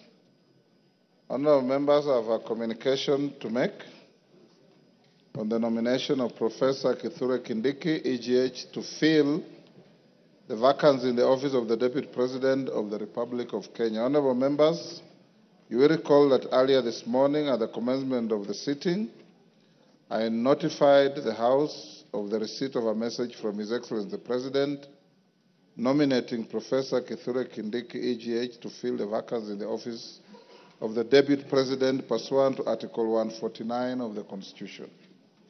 You will further recall. Mutuse, take your seat.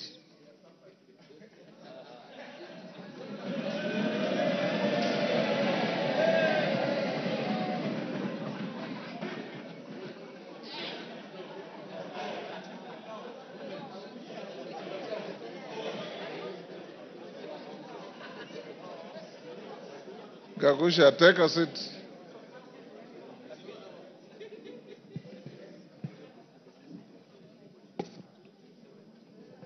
Honorable members, you may further recall that upon notification of the House, several members rose in their places and raised a number of issues for my guidance. The members who spoke included Honorable Robert Bukose, Honorable Mboka Milemba, Honorable Emmanuel Wangwe, Honorable Samuel Chepkonga, Honorable Jane Gakiri, Honorable Wanami Wamboka, and others. In this regard, I convened a meeting of the House Business Committee for the purpose of deliberating on the next steps to be taken by the House on this matter and guiding the House on the issues raised by the members. Honorable members, I have distilled the issues raised by the members as follows. 1.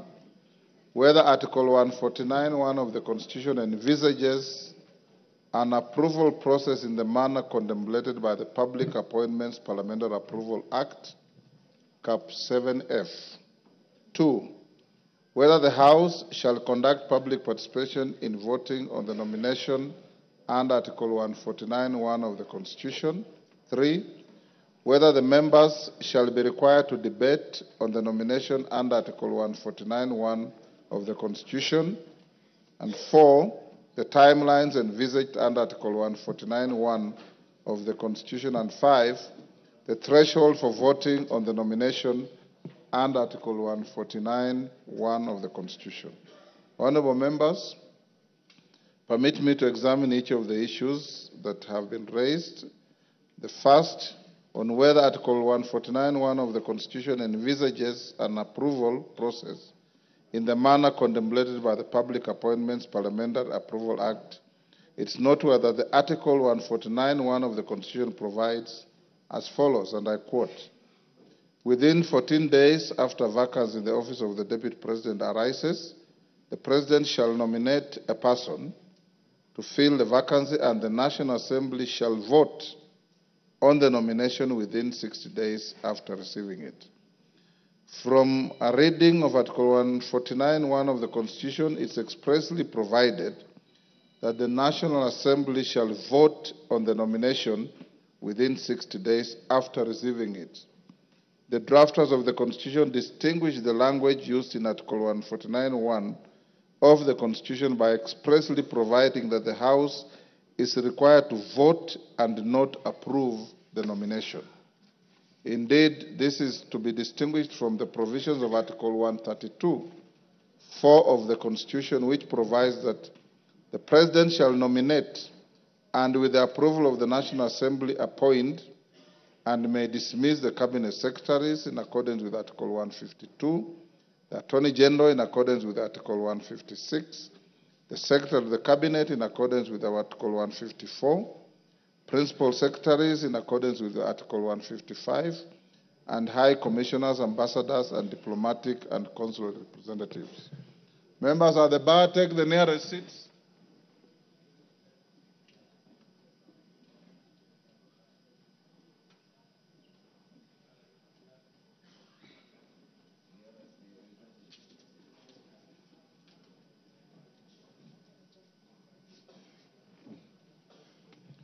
Honourable members, in this regard, for all the state officers that I have just highlighted, the House is required to approve their nomination by the President. However, in respect to the Deputy President, Article 149(1) of the Constitution expressly provides that the House is required to vote on the nomination. It is noteworthy that the Public Appointments Parliamentary Approval Act applies where an appointment under the Constitution or any other law requires an approval of the House. Consequently, noting Article 149(1) of the Constitution requires the House to take a vote on the nomination, the approval process envisaged under the Public Appointments Parliamentary Approval Act does not apply in this case. The House will therefore adopt the precedent it has set on this matter, and this settles that point. Honourable members, the second issue was whether the House shall conduct public participation in voting on the nomination under Article 149(1) of the Constitution. As stated earlier, Article 149(1) of the Constitution requires the House to take a vote on the nomination of Professor Kithure Kindiki, EGH, to fill the vacancy in the office of the Deputy President, which is essentially an election. Honourable members, you will recall that the practice of the House, whenever it is confronted with an obligation to vote on the matter as relates to an election, the instances include election of the Speaker, the Deputy Speaker, under Articles 106 of the Constitution, the members of the East African Legislative Assembly and the Pan-African Parliament, for which the House is required to vote on nominations of members to hold such positions. The practice of the House in these instances is that the House has always proceeded directly to vote without public participation. To this end, to the extent that Article 149(1) of the Constitution contemplates the House to vote upon receiving the nomination, the requirement for public participation is not applicable in this case. This settles the second issue. Honourable members, on the third issue relating to whether members shall be allowed to debate on the nomination, is noteworthy that having determined the vote contemplated under Article 149(1) of the Constitution is an election, no debate arises on a matter of election. Indeed, you will recall that in the case of the election of a Speaker of this House and the members of the East African Legislative Assembly, no debate arises. This settles that third issue. The fourth issue, honourable members, is the issue on timelines envisaged under Article 149(1) of the Constitution. You'll observe that the Article 149 of the Constitution defines the period within which the President is required to nominate a person to fill the vacancy in the office of the President, office of the Deputy President, which is within 14 days after vacancy in the office of the Deputy President arises. The National Assembly is then required to vote on the nomination within 60 days after receiving it.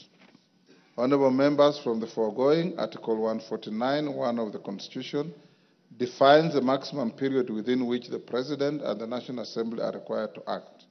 To this end, the President can nominate a person to fill the vacancy from the first day of the vacancy arises up to the 14th day.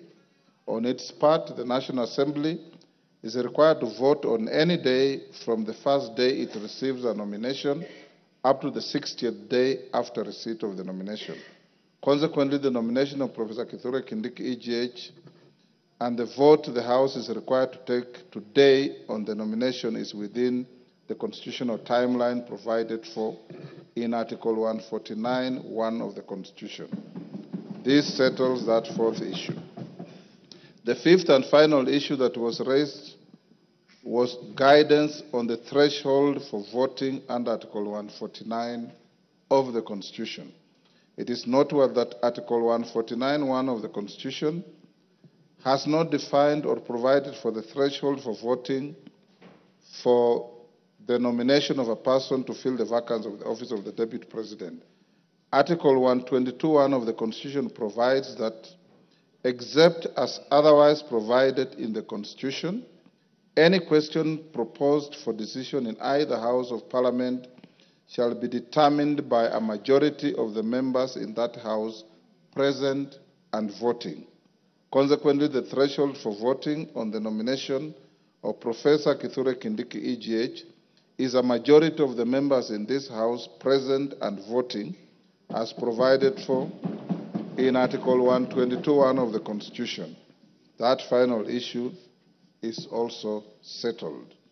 Honourable members, in summary, therefore, I wish to guide the House as follows. 1, that Article 149 of the Constitution requires the House to take a vote on the nomination of Professor Kithure Kindiki EGH to fill the vacancy in the office of the Deputy President. 2, and in this regard, the House will be guided by its previous precedents whenever it's called upon to take a vote on a matter as relates to the election of the Speaker, the Deputy Speaker, and members of IALA and Pan-African Parliament. 3, that no debate arises on a matter that the House is required to take a vote. 4, that the nomination of Professor Kithure Kindiki EGH and the vote the House is required to take on the nomination is within the constitutional timeline provided for in Article 149(1) of the Constitution. 5, that the House Business Committee has resolved that the vote contemplated under Article 149(1) of the Constitution be taken today during this sitting of the House. 6, that the threshold for voting on the nomination of Professor Kithure Kindiki EGH is a majority of the members in the House present and voting as provided for in Article 122(1) of the Constitution. The House is therefore accordingly guided and may now proceed to take the vote. Clerk, can you ring the division bell for 5 minutes? Yes, Wanjala.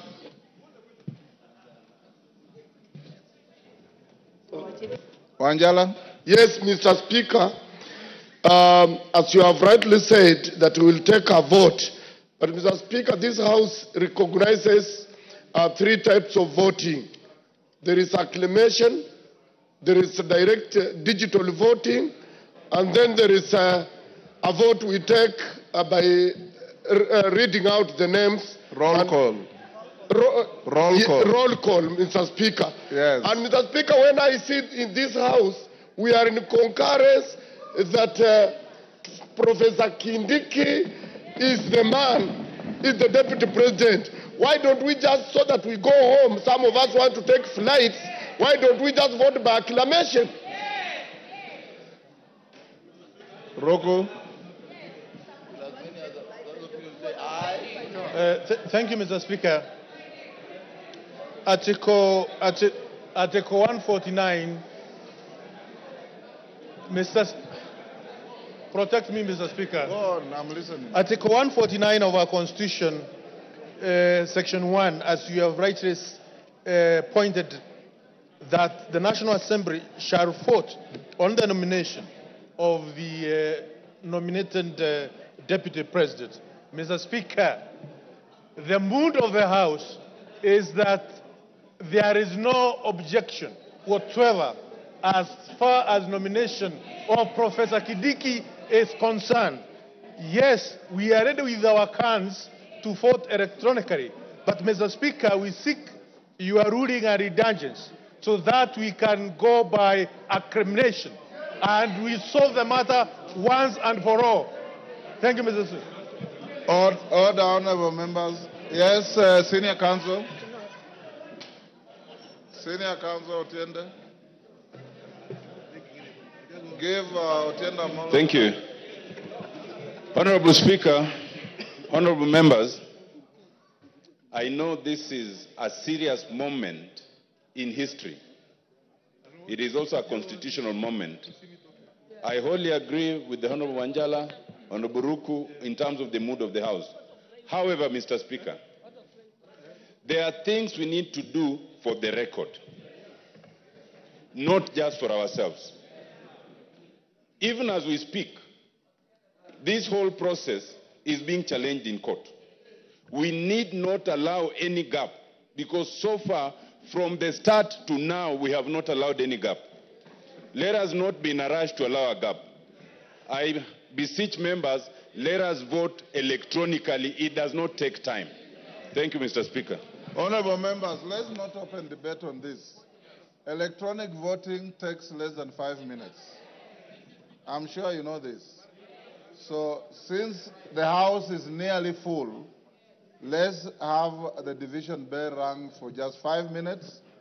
Then we draw the bar, you log in, and we call out the vote. And the majority leader and minority leader nominate one person each to act as tellers. Then with those who don't have cards, I said, you record at the table with the clerks.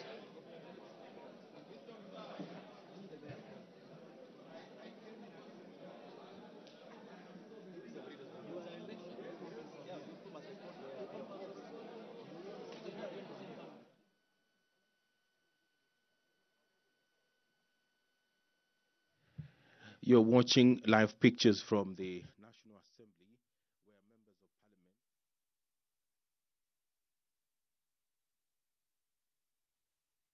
Na mtazamaji, ni shughuli ambayo inaendelea bungeni kwa sasa, dakika 26 baada ya saa 6 dhuhuri hii, ambapo Spika wa bunge Moses Wetangula ametoa mwelekeo kabambe kuhusiana na kipi kinafaa kujiri baada maswali kadhaa kuibuliwa na wabunge kuhusiana na kura itapigwa namna gani, na kipengee ambacho wamekinukuu na kukitumia kutoa mawasilisho yake 6, maamuzi 6 yaliyotolewa na kamati mbalimbali za bunge na haswa kamati ya shughuli za bunge ni kipengee cha 149(1) cha katiba, ambacho wamesema kwamba wako na siku 10 ama rais yuko na siku 14 kuteua jina ama kupendekeza jina la atakayepigiwa kura ili kuchukua nafasi na kujaza pengo la naibu rais, na hilo limetekelezwa.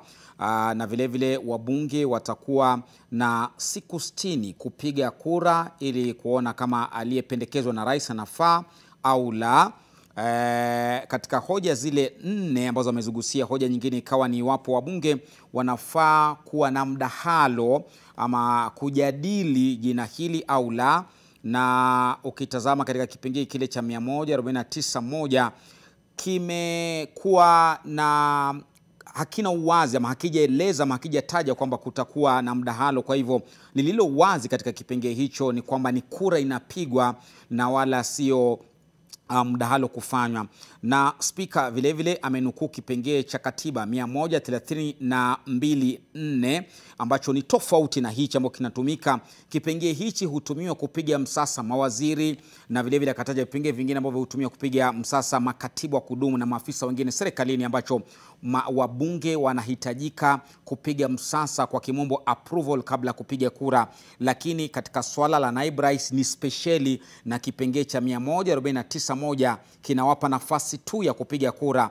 Na wengi tayari wameanza kuuliza maswali iwapo ni kupiga kura pekee, jukumu lao ni lipi? Iwapo kura hazitatosha, ni kipi kitafanyika? Iwapo hawalipendi jina hili, ni kipi kitafanyika kama kazi yao itakuwa ni kupiga kura peke yake? Na swala la 4 ambalo lilikuwa limetolewa pia ni kuhusiana na mida, na swala hili lilikuwa limegusia kipengee cha siku 60 ambazo zinahitajika kwa bunge kupiga hizi kura za jina hili lililopendekezwa.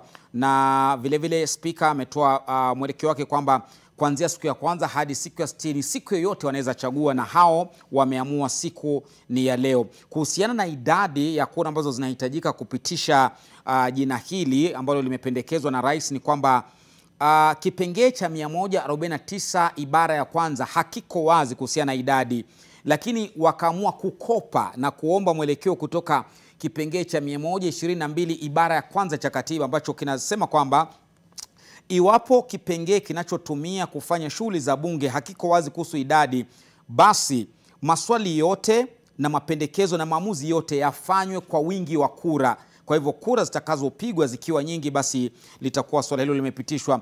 Kwa maana hiyo ni kwamba ni wingi wa kura ama wengi wape, ndo hoja ambayo ilikuwa ni hoja ya 6 ya mwelekeo uliotolewa na Moses Wetangula kuhusiana na namna gani watazifanya shughuli hizi. Wako na dakika kama 5 hivi, kengele itapigwa tena, baadaye watarudi kuweza kupiga kura. Pia wataamua kama itakuwa ni kura ya aina gani kati ya mapendekezo 3 ambao wako nayo bungeni. Tharakanithi ndiko atokako Profesa Kithure Kindiki. Kabla pigiwe kura, tusikie kwanza kutoka Tharakanithi wanasema nini wakazi hawa, wananchi, viongozi mbalimbali wakitoa maoni yao.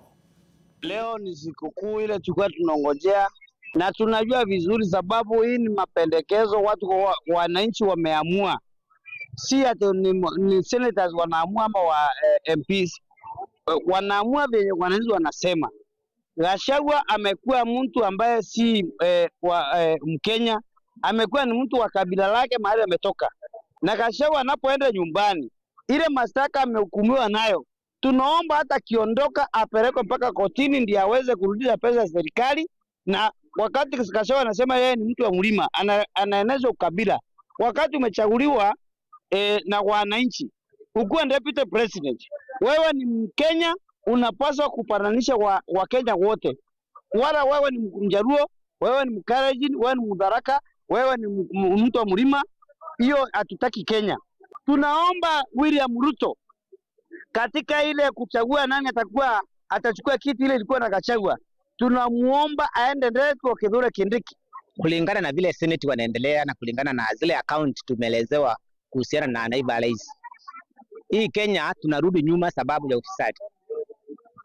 Kila mara tunatajua ufisadi, watu wanajificha, lakini kwa sasa kwa maana Senate na hivyo rais ako kwa Senate, waende waangalie hizo account, akipatikana na ufisadi atoke, mwingine aingie. Na baada ya hapo rais akumbuke vile alikuwa ameenda Kenya, na pia vile wabunge walikuwa wamemchagua bwana Kindiki, pia hivyo wafuatilie, wahakikishe kulingana na maoni ya wabunge, warudi nyuma, wahakikishe wamemchukua Kindiki kama naibu wa rais wa Kenya. Gachagua aende nyumbani, asiendelee na kueneza mambo ya ukabila, mambo ya uchoyo, mambo ya uchochezi. Yeye ameshindwa na kazi yake. The President of the Republic of... Haya, bila shaka maoni zaidi kutoka Tharaka Nithi, ambapo mchakato mzima huu tu wa nani aingie, achukue nafasi ya nani, kafanya nini, mbona aondoke mtu wetu, lakini zaidi kule ndio tutakuwa tunapata maoni zaidi ya iwapo kura zikipigwa kumpendekeza na kumpendelea Profesa Abraham Kithure Kindiki watasema nini baadaye. Awali, kabla hili pumziko la bunge, Geoffrey Ruku ambaye ni mbunge wa Mbeere Kaskazini alikuwa anasema wapige kura kwa sauti, waseme ndio au la. Manake anasema tayari wengi hapa tunajua tunampenda Kithure Kindiki, kwa nini tuende kwa njia elektroniki ama kwa ile njia ya kila mtu aweke maki yake anapopahitaji. Kwa hivyo ndo mambo yanayoendelea kwa sasa hivi. Labda nimlete mgeni wangu mchambuzi Jared. Umeshuhudia kilichoendelea bungeni, nafikiri ufafanuzi umewekwa wazi kabisa, na lakini bado hawajaamua watapiga kura kwa njia gani. Ilikuwa kuna ile pendekezo la elektroniki, wapige kelele ama kwa kutoa kauli zao, ama kila mtu atoe maki yake julikane nani kafanya nini. Unaona ni njia gani inaweza kuwa mwafaka katika mchakato kama huu? Nadhani wamepatiana mwelekeo lofti kulingana na kauli ambayo tumepata kwa wakili mkuu mwenye tajriba ya miaka mingi, Atiendo Molo, na ameweza kuambia wabunge wasiwe na ile haraka. Hebu kidogo wakili, ni kuzuie tu hapo, naona kuna kitu kinaendelea, mchakato unaendelea pale bungeni. Wacha ni kupeleke moja kwa moja tuangalie ni kipi kinajiri katika mwelekeo huu, tena baadaye tutakuwa tunapata maoni yako. Speaker anazungumza. Johnny, where you're going? Order, honorable members. Move this side. Evo Barra, you also don't have your card. Come this side. Now, honorable members, the question we are voting on is on the nomination of Professor Kithure Kindiki, EGH, to fill the vacancy in the office of the Deputy President of the Republic of Kenya. That is the question. Now, log in. Take out your cards. Take out your cards.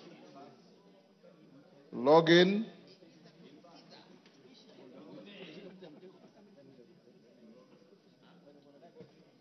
Dara, we are right? Not yes. Tungoje wakurugenzi wa mitambo. Catherine, you have your card? Yes, yes, yes. Who are the tellers? They're not tellers. Okay. Order. Katana, what is the problem?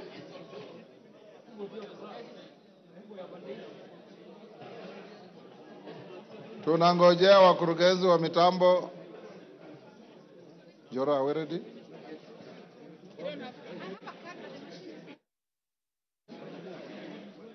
Are we?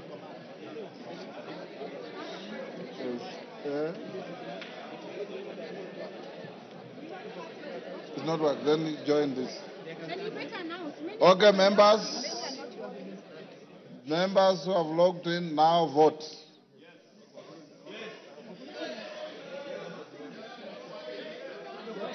Then you will record here. That's all.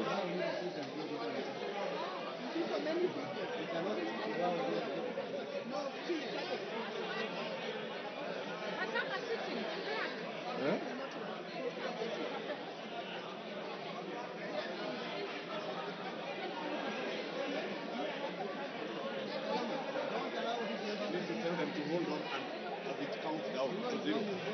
Yes.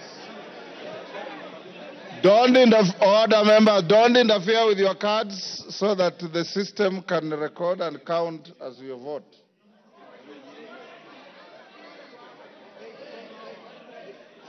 Hold.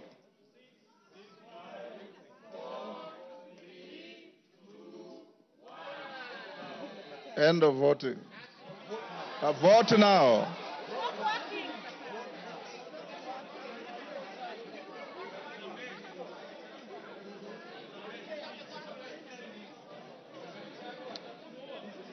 Order. Joro, what's the problem?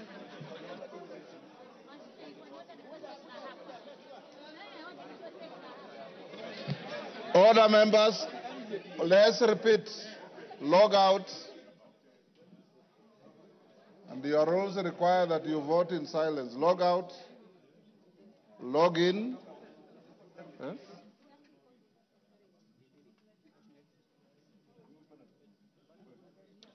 Once you've logged in, just hold until you are told vote now.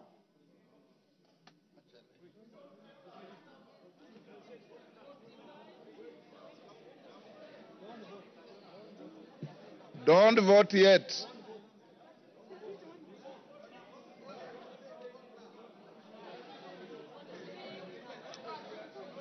Is it malfunctioning? Kirui, is it malfunctioning?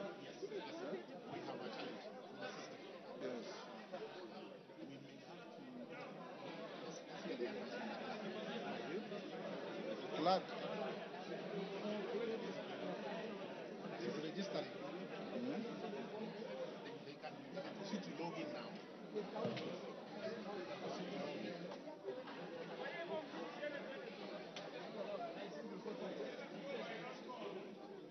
Is it working?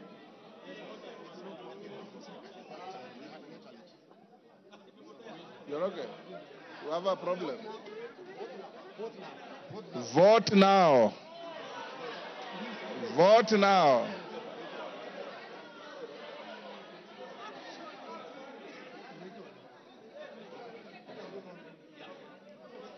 Vote now.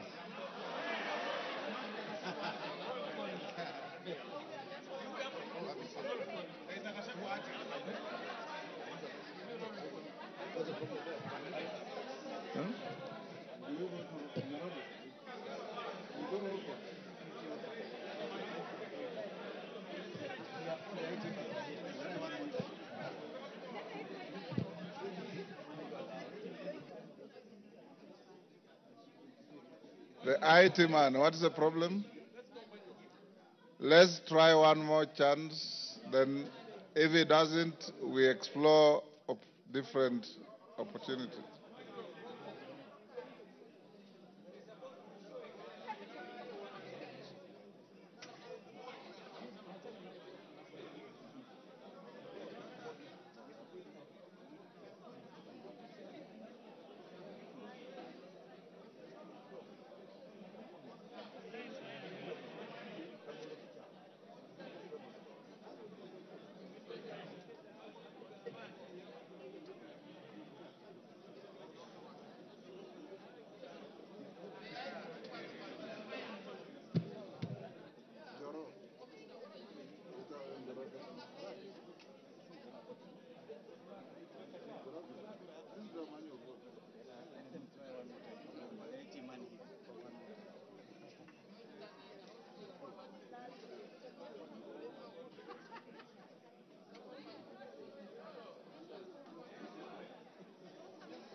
Vote now.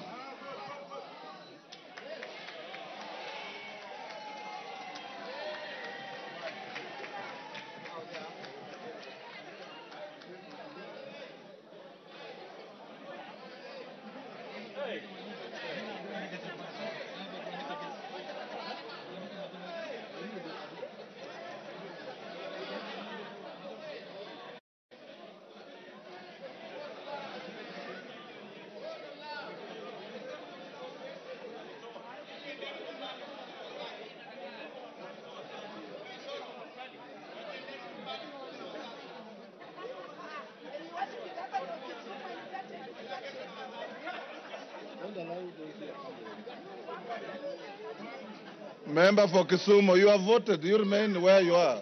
Eh? Pardon? Yes, it's done.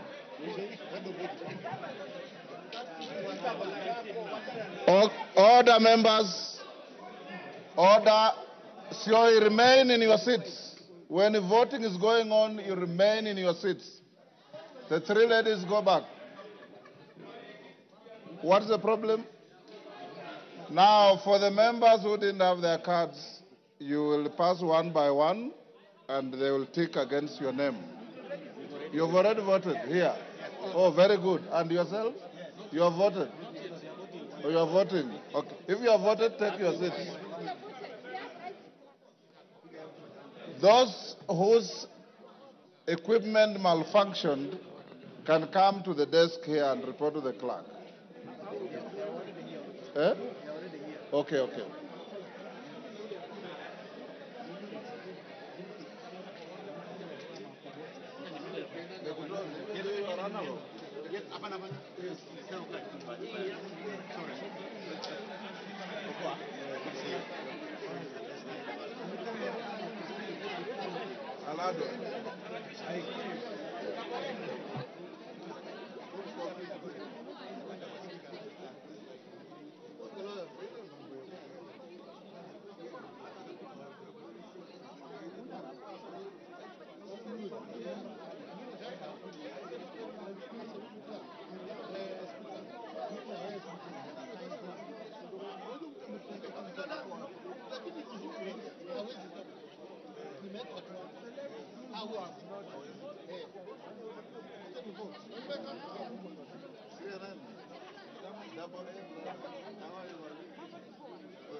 the screen, but very many of you are voting manually, so you are not part of the 155.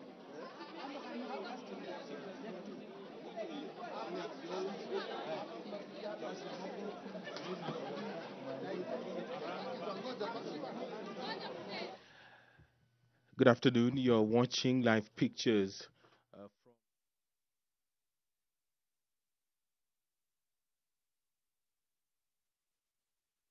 Na mtazamaji, ni kura inaendelea kupigwa, makura zinaendelea kupigwa katika majengo ama ndani ya bunge la taifa, ambapo awali kabla ya kuchukua unyamavu huu walionao kwa sasa ni kwamba kura 155 tayari zilikuwa zimepigwa kwa njia ya kielektroniki, lakini kulikuwa na matatizo ya kimitambo kwa baadhi ya wabunge, ambapo kwa sasa inasuluhishwa mitambo hiyo, na ambao hawataweza kufanya hivyo bado kura yao itachukuliwa kupitia kwa karani wa bunge. Ndio mambo yanavyoendelea mtazamaji kwa sasa hivi.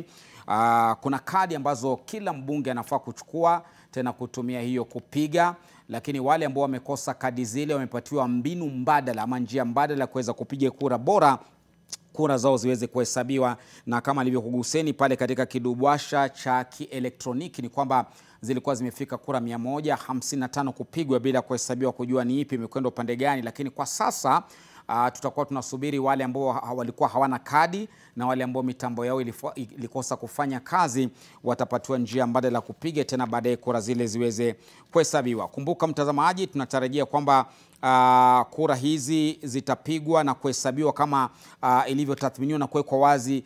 Idadi kubwa zaidi ya watakaopiga kura ndio ambayo itachukuliwa kwamba imempitisha Profesa Abraham Kithure Kindiki kuwa naibu rais wa 3 wa taifa la Kenya chini ya katiba mpya ya mwaka 2010. Ndio shughuli ambayo inaendelea bungeni. Kumbuka mtazamaji, jina hili limependekezwa na Rais William Ruto asubuhi hii na kusomwa bungeni mwendo wa saa 4 mbele ya wabunge ambao baadaye walipiga mchakato wa kama dakika 15 hivi kuchukua pumziko na kurudi baada ya kwenda katika vikao vya kamati mbalimbali za bunge, haswa chini ya ile kamati ya shughuli za bunge, na kutoa mapendekezo na mwelekeo wa vipengee 6 ambavyo vimetolewa na spika wa bunge la taifa Moses Wetangula kwamba kura hii itapigwa bila kujadili na kutoa tathmini yote ya jina hili la Profesa Kithure Kindiki kuchukua nafasi yake aliyekuwa naibu rais Rigathi Gachagua ambaye alibanduliwa jana na maseneta 53 juu ya 66 ambao walishiriki kura ya kuweza kumuondoa na kupiga kura katika vipengee vile 11 ambayo ni makosa aliyoshutumiwa nayo na kupatikana kwamba amekosea chini ya kipengee cha 150 cha katiba na vile vile 147 cha kuweza kubanduliwa mamlakani kwa naibu rais wa taifa hili la Kenya chini ya katiba yetu. Kumbuka mchakato huu ulianzwa na mbunge wa Kibwezi Magharibi Ecomas Mwengi Mutuse ambaye aliwasilisha hoja ya kutaka kubanduliwa kwa naibu rais ambaye wakati huo alikuwa ni Rigathi Gachagua, makosa 3 makuu ikiwemo uvunjaji mkubwa wa katiba na upotovu mkuu wa maadili kama naibu rais, ambayo makosa haya 3 chini yake yalikuwa na vipengee 11, vipengee vingi vikigusia kwamba amesusia kazi yake kama naibu rais, kumsaidia Rais William Ruto ambaye ndiye bosi wake, vinginevyo kwenda kinyume na sera na kanuni ambazo rais ambaye ni kiongozi wake wa chama na taifa anataka, pamoja na baraza lake la mawaziri, ikiwemo miradi mbalimbali kama ya kulisafisha jiji la Nairobi, mto Nairobi, kuondoa watu waliojenga kando na mto, na miongoni mwa masuala mengine ya ubomozi wa majumba ya watu ambao wamejenga pasipo stahili. Vile vile pia litajwa kukiuka kanuni na sheria za ujasusi na usalama wa taifa, kama kuzungumzia mapungufu yanayoendelea katika idara ya ujasusi kwa mujibu wake hadharani, haswa akiwa Mombasa wakati wa mishemishe na mshike wa maandamano ya vijana wa kizazi cha sasa Gen Z. Baadhi ya makosa ambayo yalimwandama. Kosa jingine pia ilikuwa ni kosa la kujilimbikizia mali zaidi ya bilioni 500. Hebu tumsikize Speaker Moses Wetangula iwapo kura zimetamatika kupigwa bungeni. Taking the cue from the submission of Senior Counsel Otienda Molo, whatever you do, must be a record, must be impeccable, and must speak for itself. I'm advised by the clerk that the electronic voting system is malfunctioning, and that even after you voted, the numbers are adjusting themselves upwards and downwards. Consequently, I direct that that vote electronically is cancelled and annulled, and we will do a roll call vote. Clerk, majority and minority leader, give me one teller each. Bukose? And who else? Bukose and Junet? Who?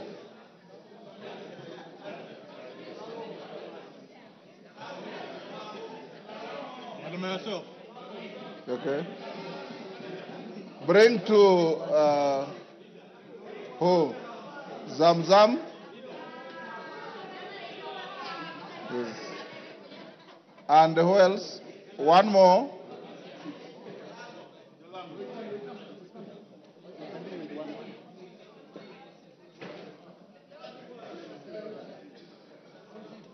Who?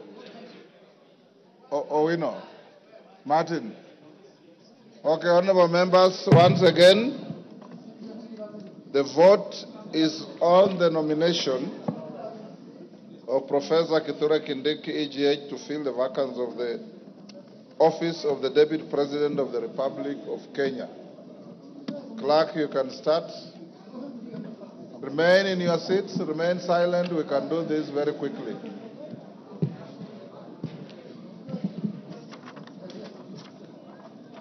You ready? Tell us what you say.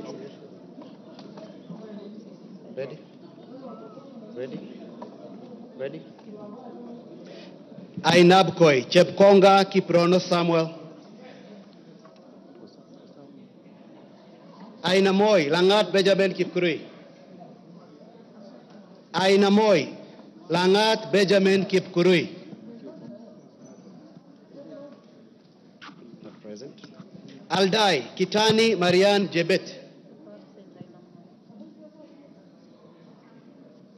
Alego Usonga, Atandi Samuel.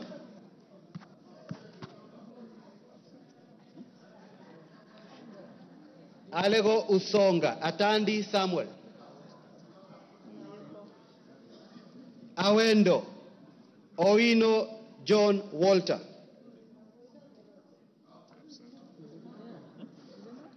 Bahati, Mrembo Irene Joki.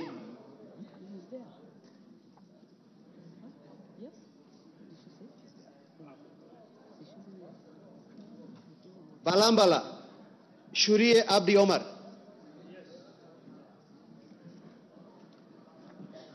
Baringo County, Sergon Florence Jamatia. Baringo Central, Joshua Kandie. Baringo North, Magilap Joseph.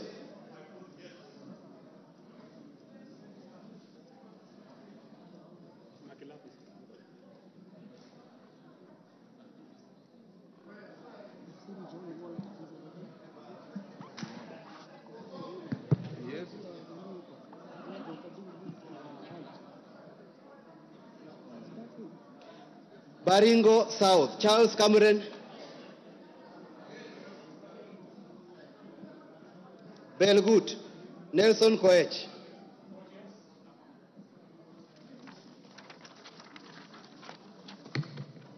Bobasi, Innocent Obiri. Bobasi, Innocent Obiri. Bobasi, Innocent Obiri. Bamachoke Borabu, Obadia Nolfason. Barongo.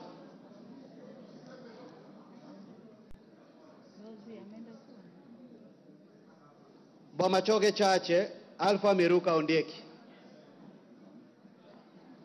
Bomet County, Chepkorir Linet. Bomet Central, Richard Kilel. Bomet East, Richard Yegon. Bonchari, Charles Onchoke. Bonchari, Charles Onchoke.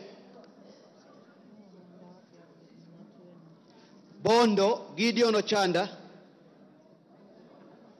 Bondo, Gideon Ochanda. Borabu, Patrick Osero. Budalangi, Sauti Bita Wanjala. Bumula, Nelson Jack Wamboka. Bumula, Nelson Jack Wamboka. Bungoma County, Catherine Nanjala Wabilianga. Bungoma County, Catherine Nanjala Wabilianga. Bura, Ado Kuno Yakub. Bura, Ado Kuno Yakub. Bureti Kibet Komingoi Kirui. Busia County, Kadri Nomanyo. Butere Nicholas Tindi Mwale. Nicholas Tindi Mwale. Butula Joseph Oyula. Butula Joseph Oyula. Buhuri Muruidhania Rindikiri Mugambi. Central Imenti Moses Nguchine. Changamwe Omar Mwinyi.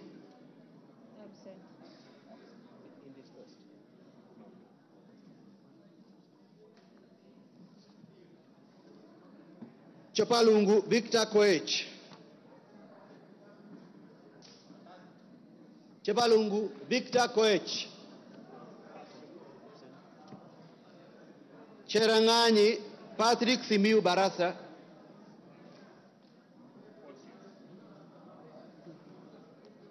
Chesume Paul Biego.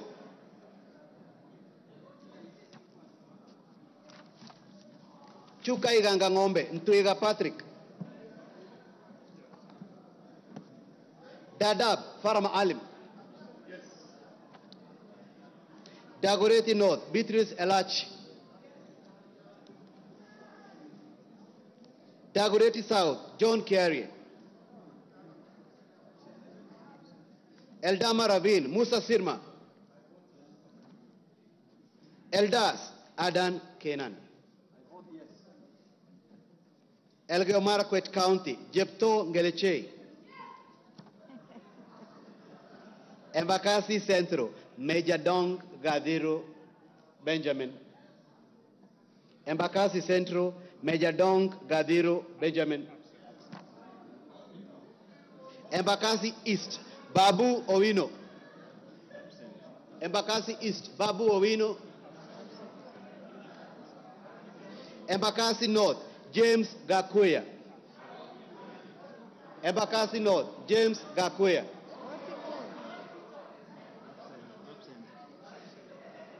Embakasi South Julius Mawade. Julius Mawade. Embakasi West Mark Samuel Mwenje Mureithi. Mark Samuel Mwenje Mureithi.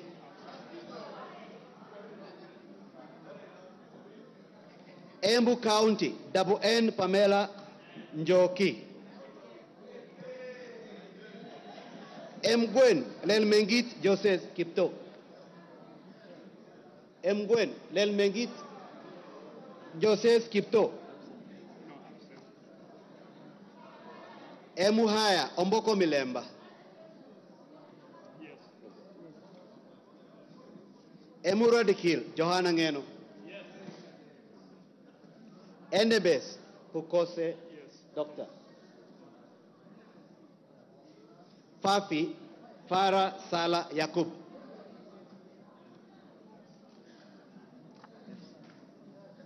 Funyula Wilberforce Oundo Ojambo.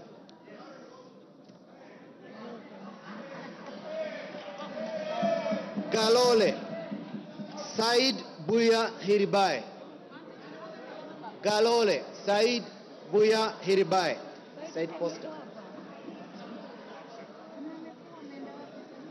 Ganze Kenneth Charo Tungule. Charo Kenneth Charo Tungule. Garissa County Udgon Amina.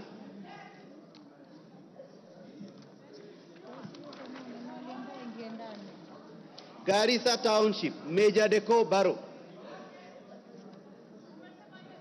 Garsen Ali Wario Guyo.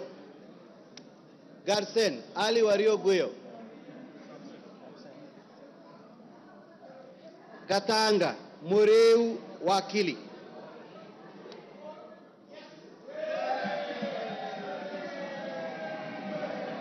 Gatondo North Njoroge Kururia. Gatondo North Njoroge Kururia. Yes, Kupapule, yes. Gatondo South Gabriel Kagombe. Gatondo South Gabriel Kagombe. Gem Elisha Odhiambo. Gechogu Robert Gedenji Gechimu. Gilgil Mother Wangari. Githunguri Gathoni wa Muchomba. Githunguri Gathoni wa Muchomba.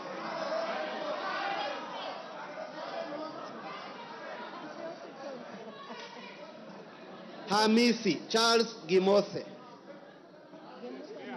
Hamisi Charles Gimose. Homa Bay County Bensuda Joyce Otieno.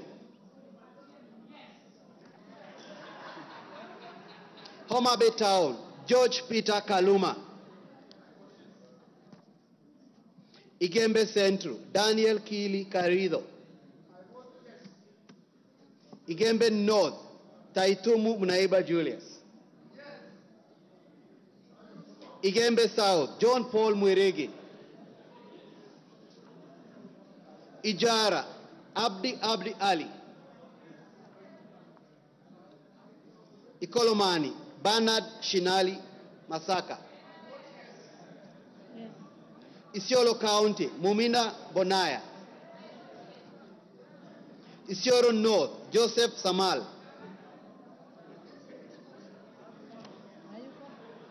Isiolo South Tubi Bidu Mohammed.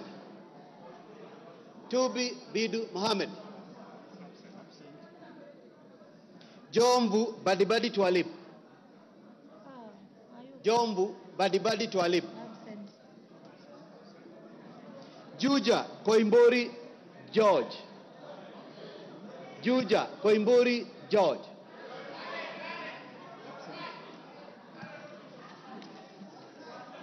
Kabete Gidua wa Mashukuru.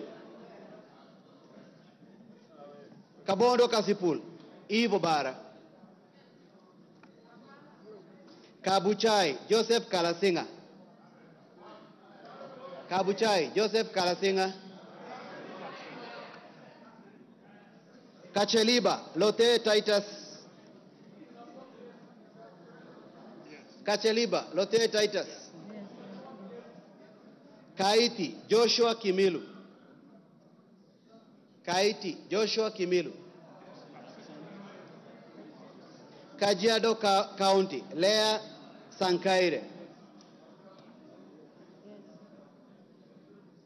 Kajiado Central Elijah Memusi. Elijah Memusi. Kajiado East Kakuta Maimai.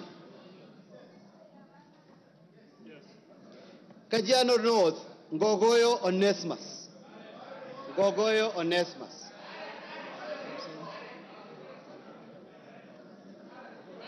Kajiado South, Parashina Samuel Sakimba. Kajiado South, Parashina Samuel Sakimba. Kajiado West, Sunkuya George. Kakamega County, Elsie Muhanda. Kaloleni, Paul Katana. Paul Katana. Kamukonji, Abdi Yusuf. Kandara, Njogona Chege. Kandara, Njogona Chege. Kandui, John Makali. Kangema, Peter Kihongi. Kangema, Peter Kihongi. Kagundo, Fabian Chule. Fabian Chule. Kapenguria, Samuel Moroto. Kapsaret, Oscar Sudi. Karachuonyo, Andrew Okwome. Kasarani, Karauri Ronald. Karauri Ronald. Kasipul, Charles Were.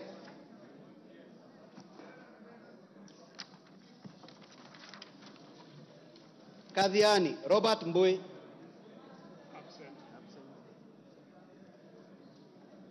Keio North, Adams Kipsanai. Keio South, Gideon Kimayo. Kericho County, Beatrice Kemei. Kesef, Julius Ruto Kipleting. Wisero, Christopher Aseka Wangaya. Kiamba, John Jogona Kawanjiku. Kawanjiku. Kiambu, John Machua. Kiambu County, Ann Wamuratha. Kibra, Peter Orero. Kibwezi East, Jessica Mbalu. Jessica Mbalu. Kibwezi West, Mwengi Ekomas Mutuse.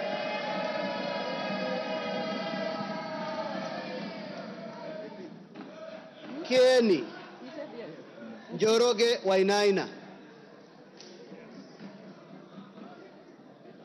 Kigumo, Joseph Munyoro. Kiharu, Kiharu, Samson Dindi Nyoro. Samson Dindi Nyoro. Kikuyu, Kimani Ichungwa. Kikuyu, Kimani Ichungwa. Kikuyu, Kimani Ichungwa.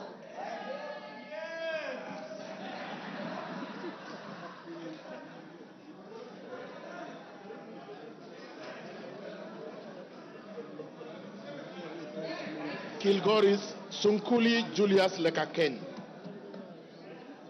Kilgoris, Sunkuli Julius Lekaken. Kilifi, yeah. Kilifi, Mwanyanje Gertrude Mbeyu. Kilifi North, Baya Owenya.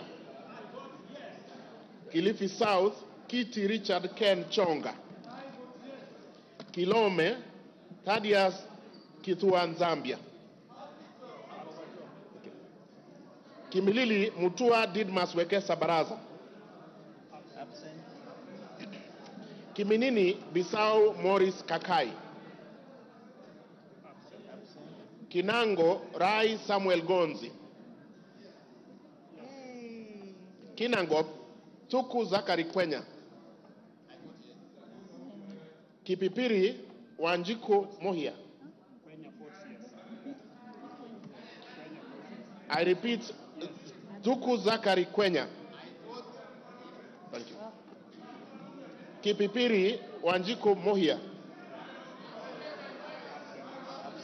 Kipkelion East Joseph Kimutai Cherorot. Kipkelion West Hilary Kiplangat Koske. Kirinyaga Jane Jerry Maina. Kirinyaga Central Joseph Gashoki Getari. Kisauni Rashid Juma Bedzimba. Kisii Donya Doris Avuri.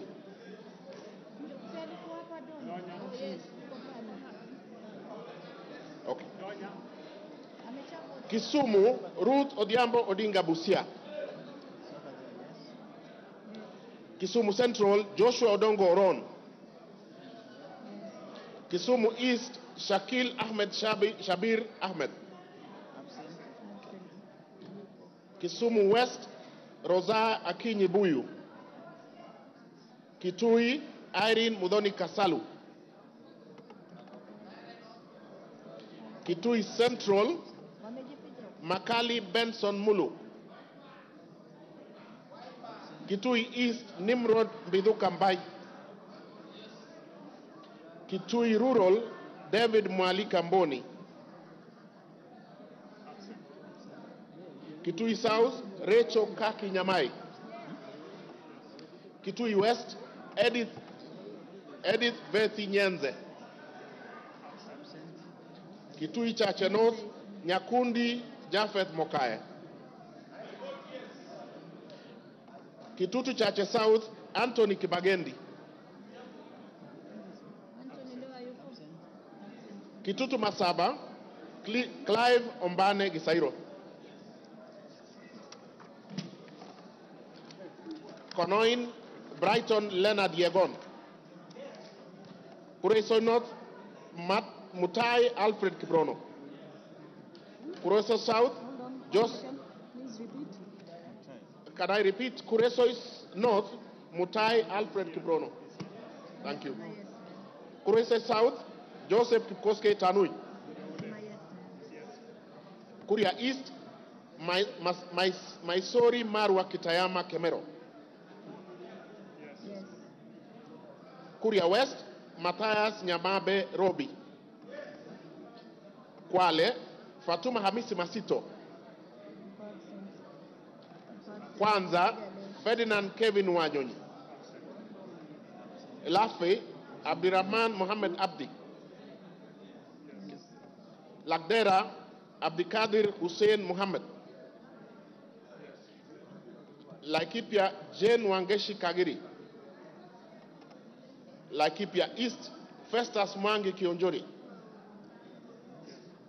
Laikipia North Sarah Paulata Korere.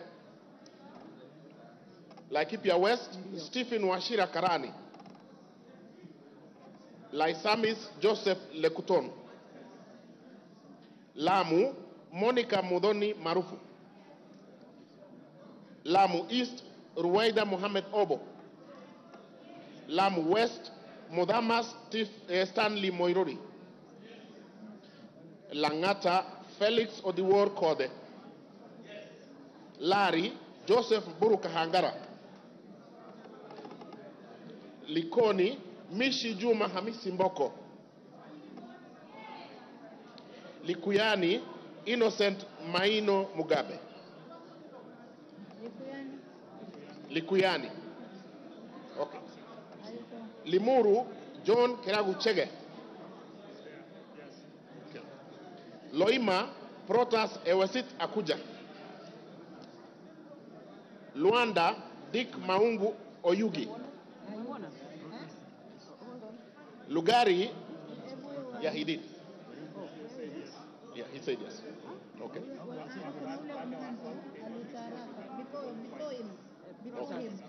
So do we repeat?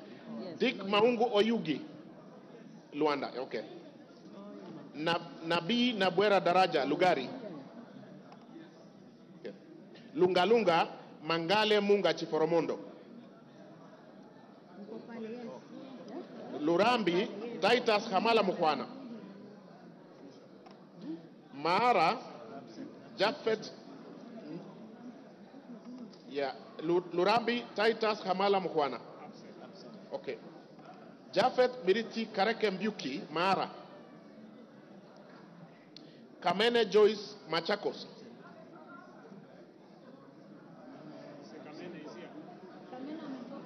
Machakos Town, Caleb Mutiso Mule. Okay. Makadara, George Aladwa Omwera. Yes, Aladwa. Makueni, Susan Ndunge Kiamba. Makueni, Rose Museo Mumo. Malava, Moses Malulu Injendi. Malindi, Amina Laura Mnyazi. Mandera North, Bashir Sheikh Abdullahi. Yes, we have. Mandera, Sheikh Umulkhair Kasim. Mandera East, Hussein Waitan Muhammad Abdirahman. Okay. Mandera South, Abdul Ibrahim Haro. Mandera West, Adan Haji Yusuf. Manyata, John Gitonga Mwaniki Mukunji.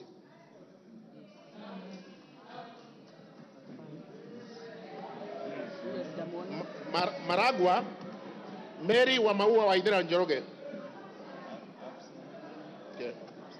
Marakwet East, David Kangogo Bowen. Okay.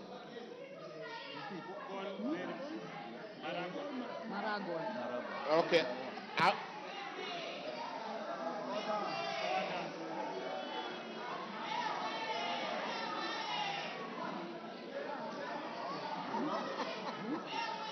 Order. Order, members. Order. Member for Kisumu. Order. Order. Order. Order, order. Rosabuyu.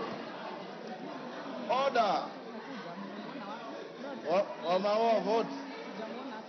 Call Wamaua. Okay. I will move to Marakwet West. Timothy Kipchumba Toroitich.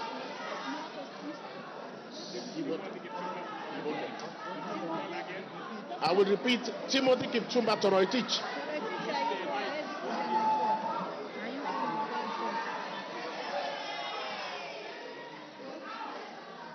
Order, Rosabu, you are out of order. Order. Obawa, just sit down. Order. Go on, Kiroi. Timothy Kipchumba Toroitich, Marakwet West. Marsabit, Wako Naomi Jilo.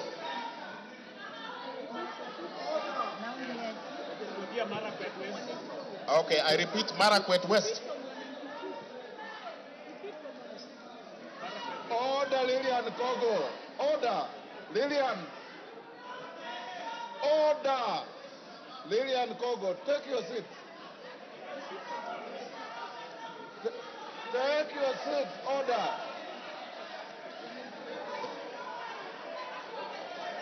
Go on. Marakwet East, David Kangogo Bowen. Thank you.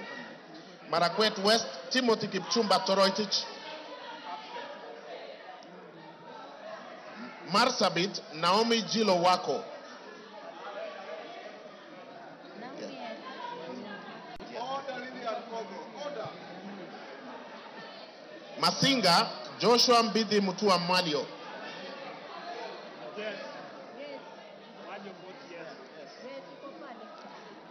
Matayos Odanga Geoffrey Makoha. Madare Olwoch Anthony Tom. Madioa Gishuki Edwin Mugo.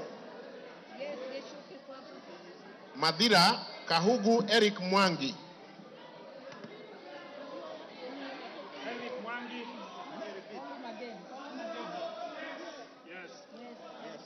Madioya Edwin Mugo Gishuki.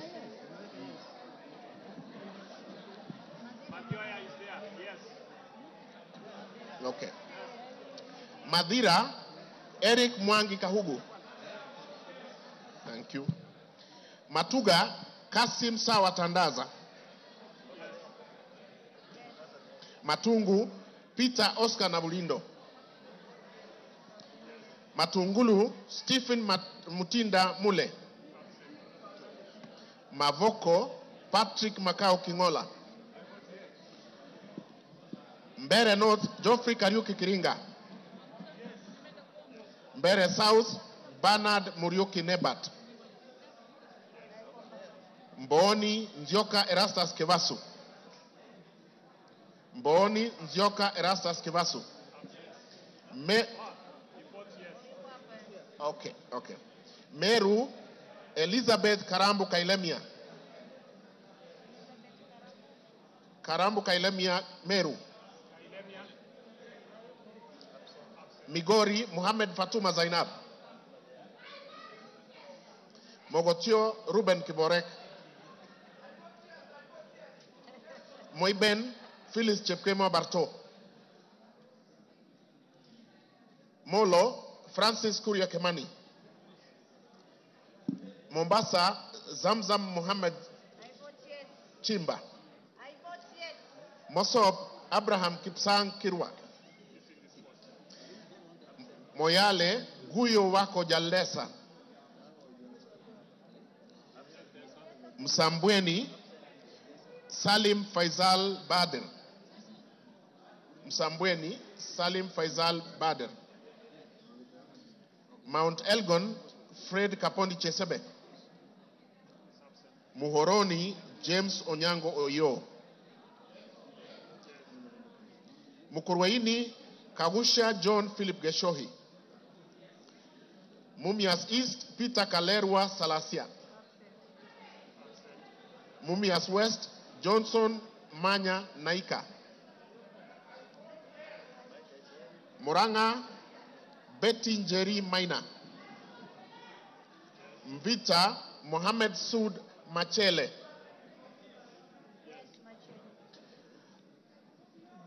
Mwala Musau Vincent Musioka. Mwatate Peter Mbogo Shake. Mwea Mary Maingi. Mwingi Central Gideon Mutemi Muliungi. Mwingi North Paul Musimi Nzengu. Mwingi West Charles Ngusi Anguna. Nairobi City Esther Mudoni Pasaris. Naivasha Jane Wanjiru Njeri Kihara. Nakuru Liza Chepkori Chelule. Nakuru Town East David Gikaria. Nakuru Town West Samuel Arama. Nambare Mulanya Geoffrey Ekesa.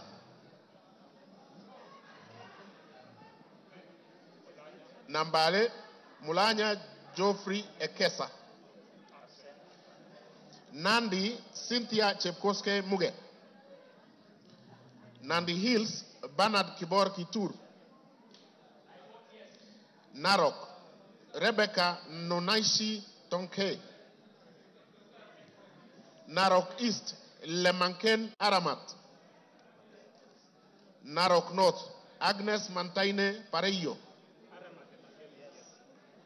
Narok South Olentutu Kitilai. Okay. Narok West Gabriel Koshal Tongoyo.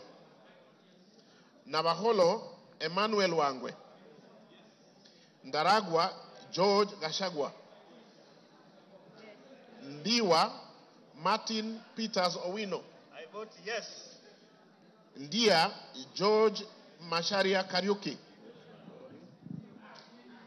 Njoro Charity Katambi Chepkwany. North Hor, Ade Wario Guyo. North Imenti, Rahim Dawood Abdul. North Mogrango, Joash Nyamache Nyamoko. Nyakach, Owor Joshua Aduma Owor. Nyakach. Nyali, Muhammad Ali. Nyamira, Jerusha Momanyi Mongina. Nyandarua, Faith Waire Mogitau. Nyando, Okelo Jared Odoyo.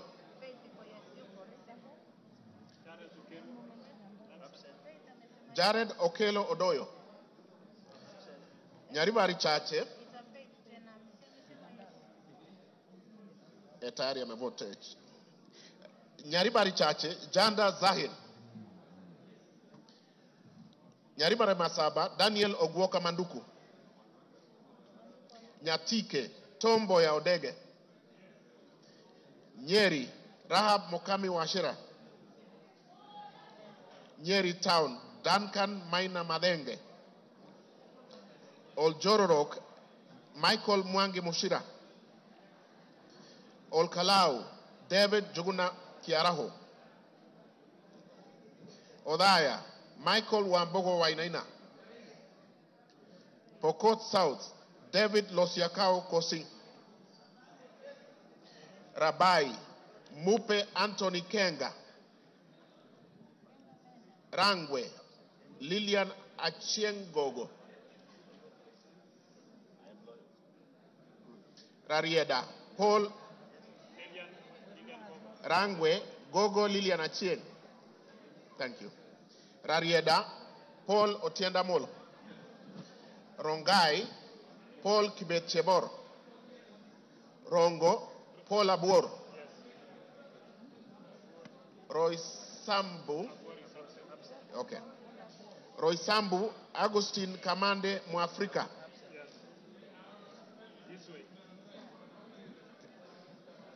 Ruaraka, Francis Kajwang Tom Joseph.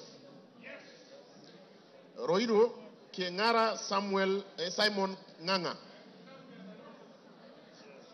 Runyenjes, Eric Muchangi Njiru Karemba. Sabatia, Sloya Clement Logova. Saboti, Kaleba Misi Luyai. Saku, Dido Ali Raso. Samburu, Pauline Lenguris. Samburu East, Jackson Lekumontare Lentoijoni. Samburu North, Dominic Eli Letipila. Samburu West, Josephine Naisula Lesuda. Seme James Wamburanyikal. Shinyalu Frederick Lusuli Ikana. Siaya Christine Ombako Dwor. Sigor Peter Lochakapong. Sigowet Soin Justice Kipsang Kemei. Sirisia John Walukekoi. Sotik Francis Kipiagon Arab Sige.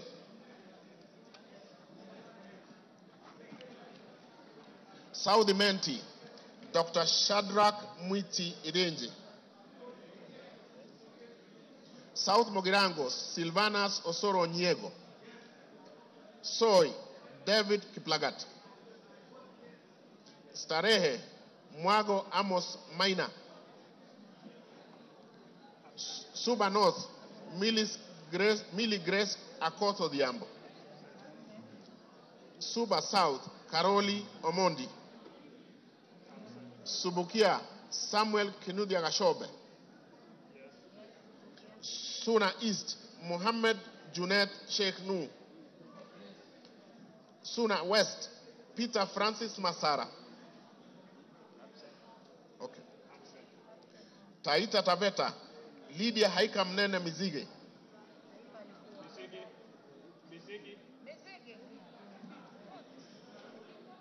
Okay. Tana River, Amina Dika Abdullahi. Tarbaj, Hussein Abdi Bare. Taveta, John Okano Bwire. Teso North, Edward Kaunya Oku. Yes. Teso South, Mary Emase Otucho. Tetu, Geoffrey Wandeto Mwangi.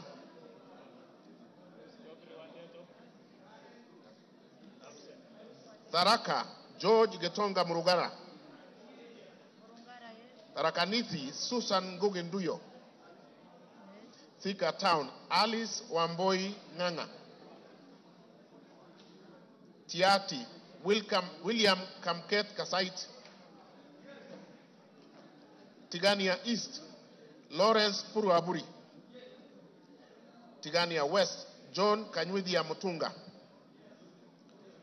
Tinderet, Julius Melik Biwot. Tongaren, John Murumba Chikati.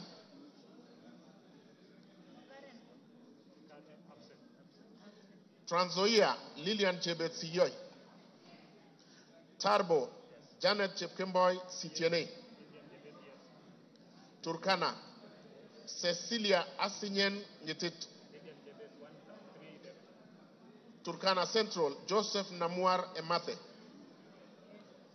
Turkana East, Nicholas Gikolong. Turkana North, Paul Ekwom Nabuin. Turkana South, John Ariko Namoit. Turkana West, Daniel Epuyo Nanok. Wasingishu Gladys Chepkoske Boss. Ugenya David Oumochieng. Uriri Mark Ogola Nyamita. Vihiga Kevai Ernest Ogesi Kagesi. Vihiga Beatrice Kahai Adagala. Voi Hamis Chome Abdi. Wajir Fatuma Abdi Jeho. Wajir East, Aden Dawood Mohammed. Wajir North, Ibrahim Abdi Sane. Sane. Wajir South, Mohammed Aden Ado. Wajir West, Yusuf Mohammed Farah. Webuye East, Martin Pepela Wanyonyi.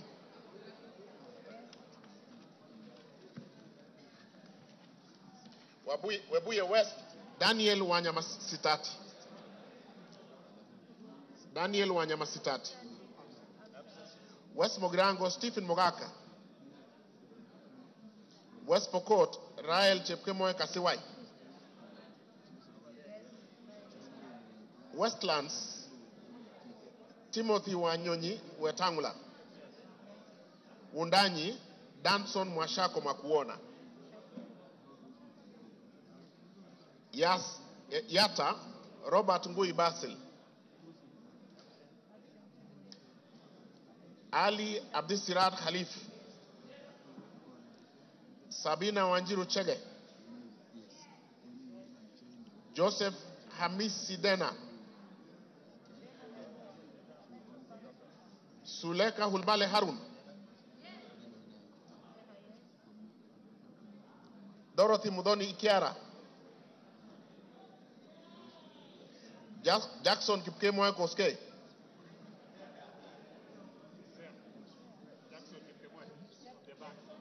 Jackson Kipkemoy Koske. Irene Nyakerario Mayaka. Umulher Harun Muhammad. Teresia Wanjiro Mwangi.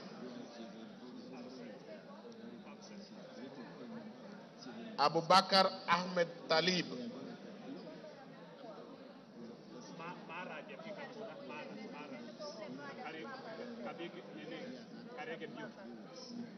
Mara.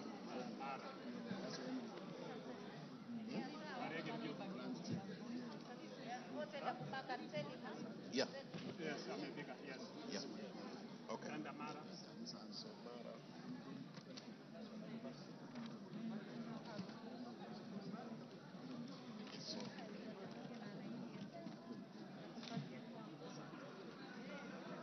Mara, Jafet Miriti Kareke Mbuki.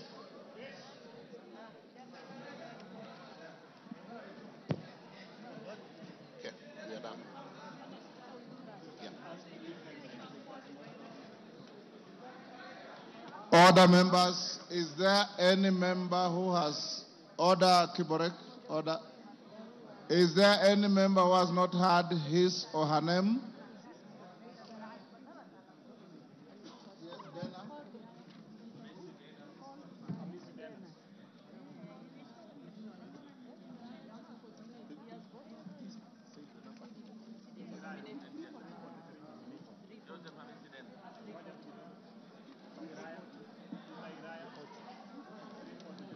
Honorable members, is there any member? Yes. Yes. Joseph Wainaina Iraya.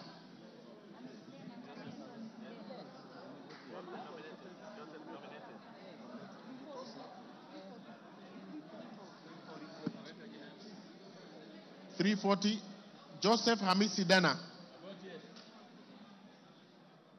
There is a member at the back there, the nominated member. No, he's voted. Okay.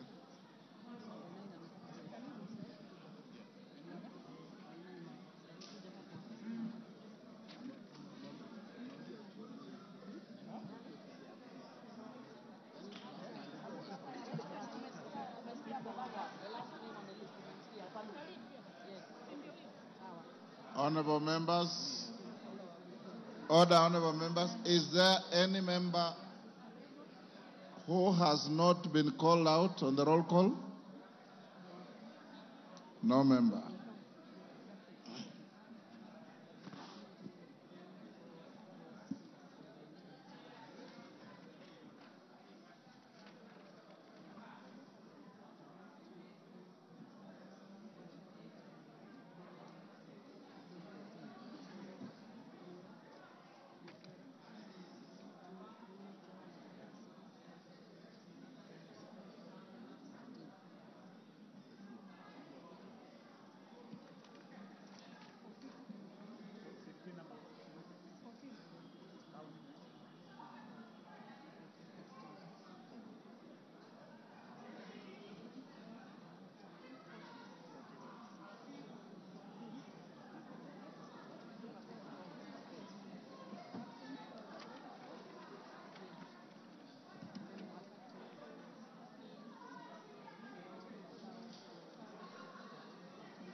Could the Honorable Member for Loima, Honorable Protas Ewesit Akuja, come to the front, please?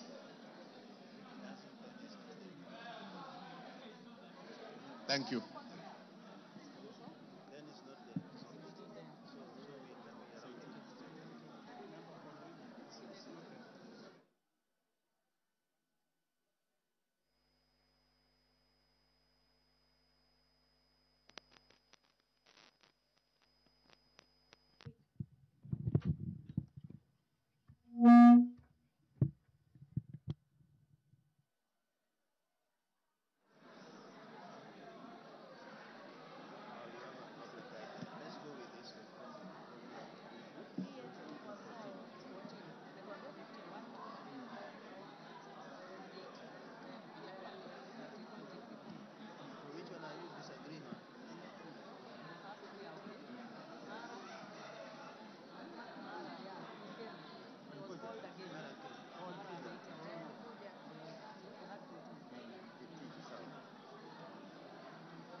Good afternoon, the members of Parliament.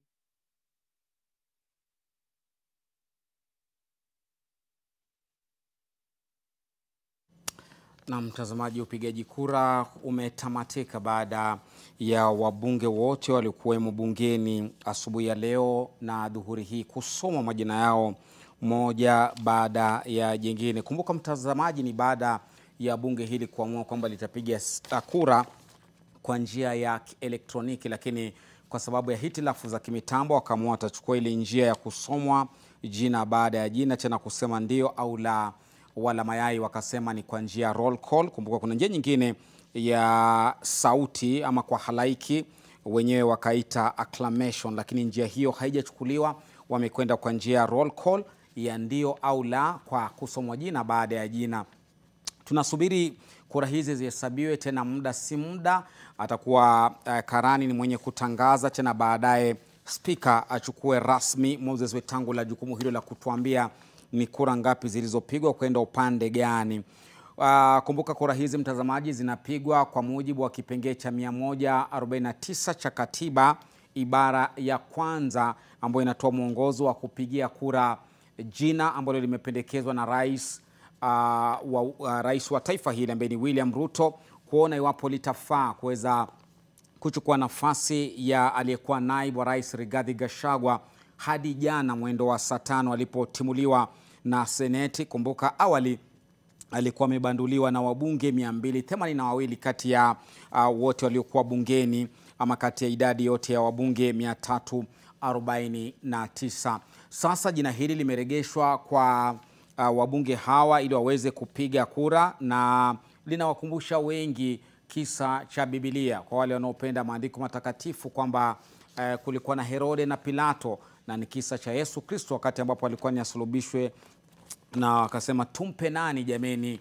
Wakasema tufungulieni Barnaba, na sisi tutamalizana na huyu Yesu. Kwa hivyo jina limerudi hapa. Je, ni kwa Pilato ama ni kwa Herode? Tutajua, lakini ni baada ya kura kupigwa. Studioni anayejiunga nami wakati huu ni mwanasheria na mchambuzi wa masuala ya siasa Joe Halende, ambaye pia atakuwa narusha yake mawili matatu kuhusiana na mchakato huu ambayo tayari umeleta kivangaito miongoni mwa Kenya. Karibu sana Joe, na asante kwa kutenga muda wako kwa nasi studioni. Asante sana. Na kura zinapigwa, kura zimepigwa, zinahesabiwa, tatangaziwa, lakini tayari kuna wasiwasi kuhusiana na hii sheria inasema nini, na kuna haja gani wabunge waambiwa wapige kura wala si kupiga msasa? Kuna haja gani wapatiwe siku 60 ambazo hazina kwa macho ya wengi, zina umuhimu gani? Manake kazi hapa kwa mujibu wa tathmini ambayo imetolewa na mwelekeo ni kwamba nyinyi hamta tathmini, hamtapiga msasa, hamtafanya mdahalo, mtapiga kura. Unaonaje tathmini yako kama mwanasheria? Kile kitu ambacho kiko kinaendelea Kenya hii, kutokana na vacancy ambayo imepatikana kwa ofisi ya naibu wa rais baada ya jana walipoweza kumutimua Rigathi Gachagua, inamaanisha kwamba ukienda kwa katiba katika kipengele cha 149 kimeweka wazi kwamba ile mambo ambayo yanafaa yafanyike, na ya kwanza ni rais anapewa nafasi kumchagua yule mtu ambaye anataka kufanya kama naibu wake, kufanya kazi naye. Then hilo jina linapeleka kwenye bunge. Kwanza imepeana hadi muda. Inasema kwa siku 14 rais anafaa ateue mtu ambaye atamsaidia kama naibu wake. Then bunge limepewa siku 90, siku 60 za kuweza kupigia kura hilo jina ambalo limeteuliwa na rais. Si kuapprove but kupigia kura. Lakini labda John kuulize swali tuponi na kukata kalima ni kwamba je, unahisi kutakuwa na umuhimu baada ya hili? Maana ni kitu ambacho hakijafanyika katika taifa hili. Katiba ibadilishwe, irekebishwe, manake nia na madhumuni kwangu mimi kuniuliza kunipatia jina na unipe siku hizo 60 kwamba niangalie kama linafaa au la. Si kwamba tu nipige kura nilipitishe. Alafu maswali mengine zaidi ni je, wakilikataa hapa kura zisitoshe, ni kipi kitafanyika kisheria? Kitu cha kwanza tunafaa tujiulize tumefikaje hapa. Kuna historia ambayo imetufikisha kwa huu mchakato ambao tunao. Ni kwamba Na historia yetu tukianza vizuri, kwanza kama Wakenya tunafaa tukumbuke, kabla tujajipatia hii katiba ya 2010, kwa ile katiba ya kitambo, rais alikuwa anaweza mfukuza ama anaweza muondoa mamlakani wakati ule anaitwa makamu wa rais, alikuwa anaweza kumuondoa anytime, anaamuka tu akisema hii sura mimi siitambui, anamfukuza. Lakini tukajipatia katiba mpya na tukasema kwamba tunataka kama Wakenya tujue ni sababu gani ambayo rais anaweza mtimua naibu wake. Na tukajipea kwamba tuko na yale ambayo yanaweza fanyika wakati unataka naibu wa rais aondolewe mamlakani. Lazima bunge iweke notice of impeachment, afanyiwe hiyo impeachment, apewe fair hearing, then aende trial chamber ambayo ile ni seneti. Aende senate, ajibu mashtaka, mahujaji wa kipindi hiki. Yes, ajibu hayo mashtaka na aweze kujitetea. Ikimalizika senate waamue. Lakini kwa hili wanagashago wanasema hakujitetea. Kile kitu ambacho mimi naweza waelezea kama wakili ni kwamba wakati unafili Joe, kidogo nitakuzuia. Namwona speaker anazungumza, anasema nini? Tumsikize. Jen Kagere, take your seats. Take your seats, members. Karemba, take your seats. Ruku. Take your seats.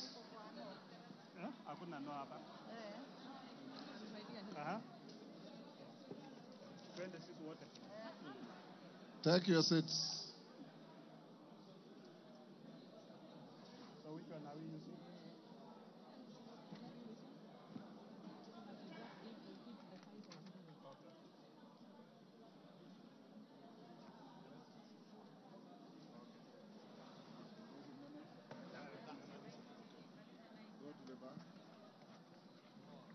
Tell us, go to the bar.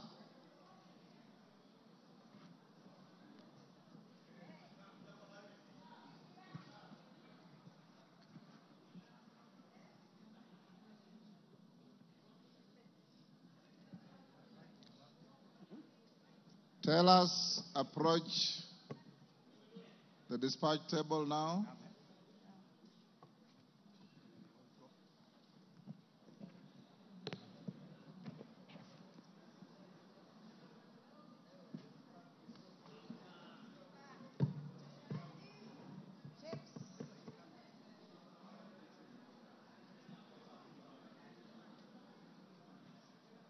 Who is your team leader, Bukose? Honorable Speaker, on the voting, abstentions 0, nays 0, ayes 236.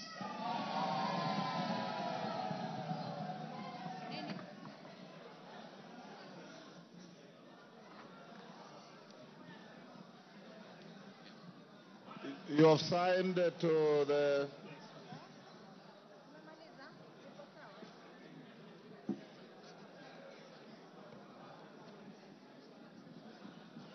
order, honorable members. Order. Order. Who is that member? Hillary. Take your seat.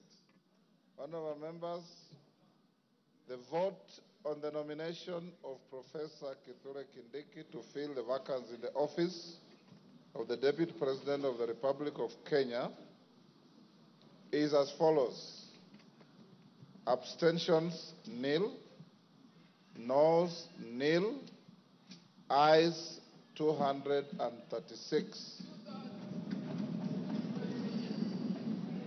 Present and voting, as we had advised you earlier, the vote is overwhelmingly yes. So the nomination is herewith declared passed by the House, and the Speaker will transmit the results to the President, and the Speaker will also sign a Gazette notice to this effect that the nominee for Deputy President has been duly voted by the House and approved. Approval is not applicable here. has been voted by the House and therefore will transmit to the appointing authority to proceed with the appointment. He is now Deputy President-elect.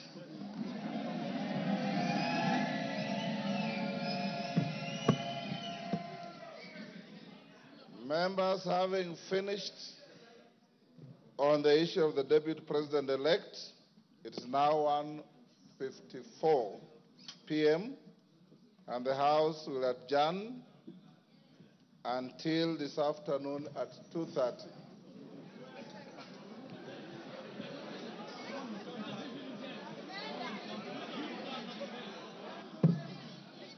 Order.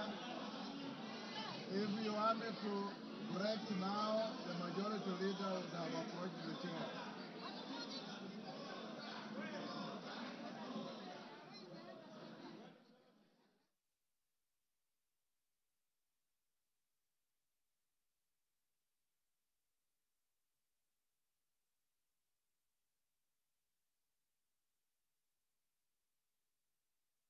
Sadakta, mtazamaji, wanasema ukiona manyoya jua kaliwa kuku, na kila ishara ilikuwa wazi kabisa kwamba kuna kuku kachinjwa, katolewa manyoya, na kura ndo manyoya ambayo tunayazungumzia hapa.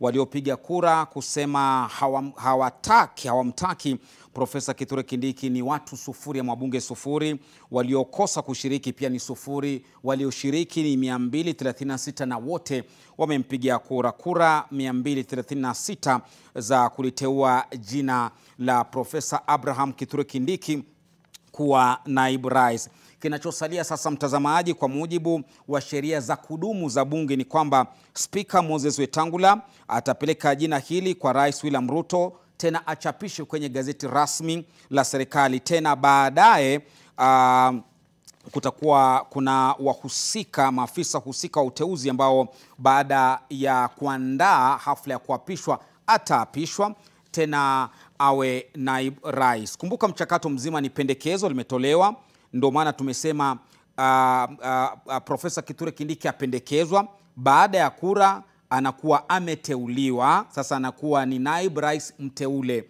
Baada ya kuapishwa uteule unaondoka, anakuwa ni naibu rais.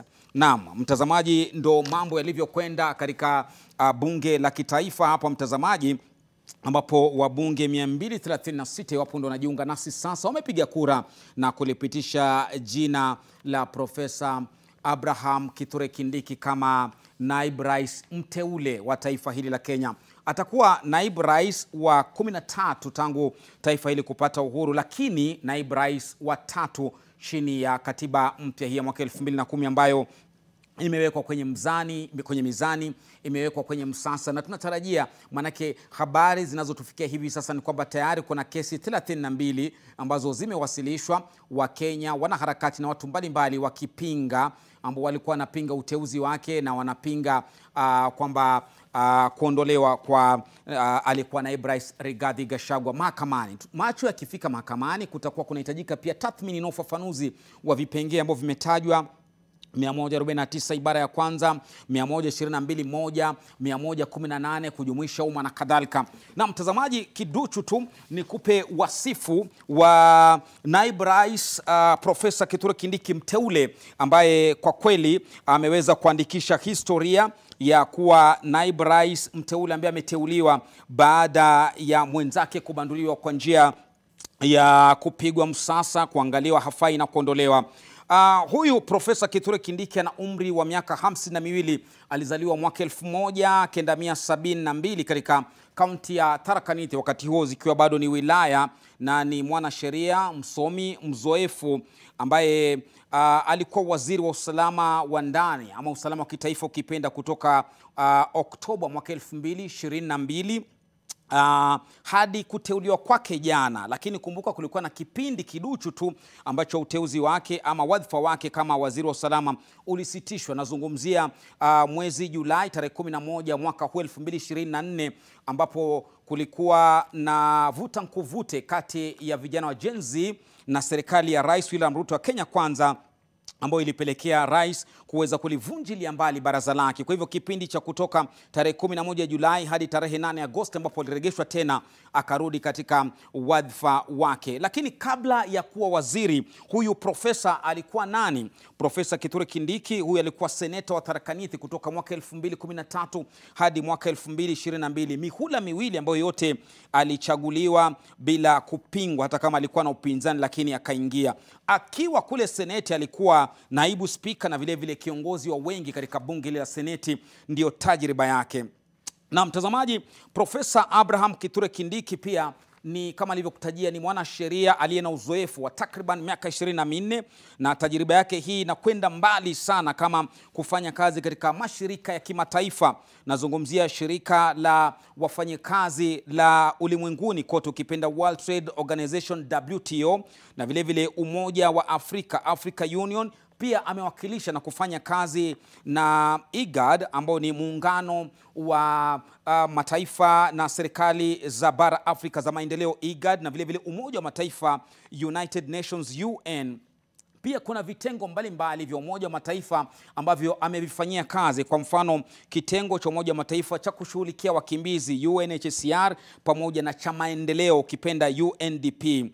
Vile vile alikuwa mtetezi, na wakati huu nyota yake na haiba yake ya kuwa mwanasheria ilikwea zaidi wakati ambapo alikuwa wakili, na ameiweka kwenye wasifu kazi wake wakili wa mahakama ya jinai ya kimataifa ICC Uholanzi kule Hague mwaka 2008. Kumbuka wakati ambapo alikuwa anamwakilisha aliyekuwa naibu rais ama rais William Ruto wakati ule ambapo alikuwa amepatwa na kivangaito cha vurumai za baada ya uchaguzi wa mwaka 2007 akiwa na Raila Odinga akawa wakili wake. Ndio wasifu kazi wake ambao ameweka pale kama wakili tajika wa kimataifa. Mbali na kuwa mwanasheria, mbali na kuwa mwanasiasa, huyu bwana amekuwa mhadhiri na anatajika sana kwa mhadhiri komavu wa masuala ya sheria katika chuo kikuu cha Moi, vile vile mhadhiri katika chuo kikuu cha Nairobi, na pia akawa msimamizi wa kitengo cha sheria chuoni katika umri wa miaka 33 tu, akaonekana kwamba anafaa zaidi. Anatajwa kama profesa mwema, wa mambo wakamuita the good professor wa sheria katika chuo kikuu cha Kenyatta. Sifa kochokocho, sifa kedekede ambazo wanamiminiwa mteuliwa huyu naibu rais Profesa Abraham Kithure Kindiki. Katika masomo yake, Profesa Kithure Kindiki ana shahada ya kimataifa ya sheria, shahada ya uzamifu kipenda PhD kutoka chuo kikuu cha Pretoria, nazungumzia Afrika Kusini.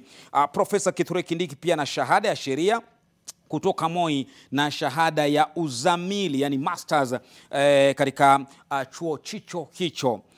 Profesa Kithure Kindiki vile vile ni mwanachama ama katika wanachama wake amejiingiza katika vyama mbalimbali ambavyo vinahusiana na mawakili, si kitaifa lakini pia kimataifa, na hatujui kama hivi ni baadhi ya vigezo ambavyo labda rais alizingatia kwamba anataka mtu aliye na tajriba ya kutajwa hata katika rubaa za kimataifa.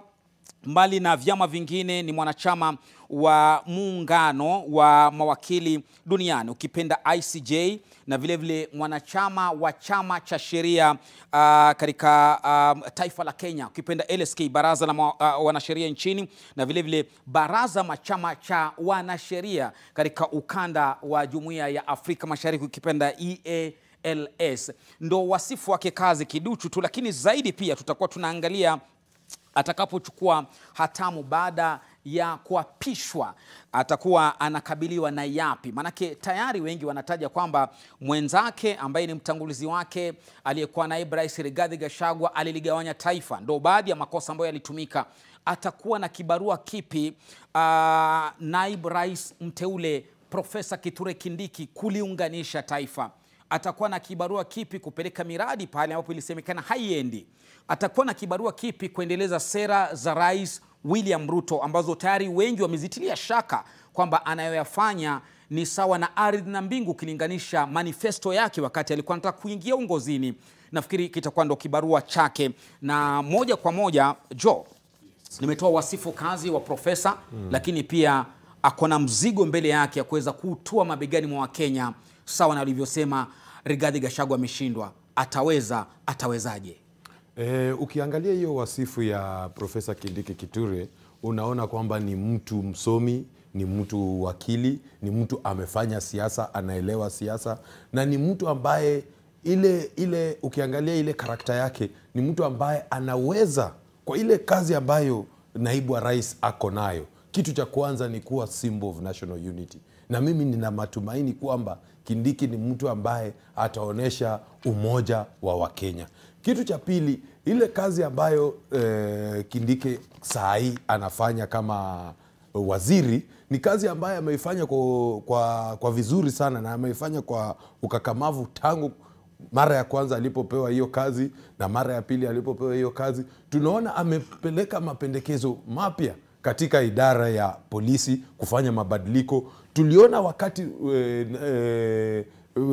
naibu wa rais elect huyu Kindiki aliposaidiana na wanajeshi wetu kupambana na jangwa la magaidi kule Rift Valley ambao walikuwa wanahangaisha wananchi. So huyu ni mtu ambaye ukiangalia wasifu yake inaonyesha kwamba ni mtu anaweza hiyo kazi, na matumaini kwamba akiendelea kupewa support ambayo tumeona vile wabunge wamempigia kura kwa wingi na apewe hiyo support, ni mtu ambaye ataleta, kwa lugha ya kimombo tunasema a fresh breath in the presidency, na ni mtu ambaye atapeana mwelekeo ule ambao uko sawa sawa na ule unafuatilia ile ahadi ambayo Kenya Kwanza na UDA ilipeana wa Kenya.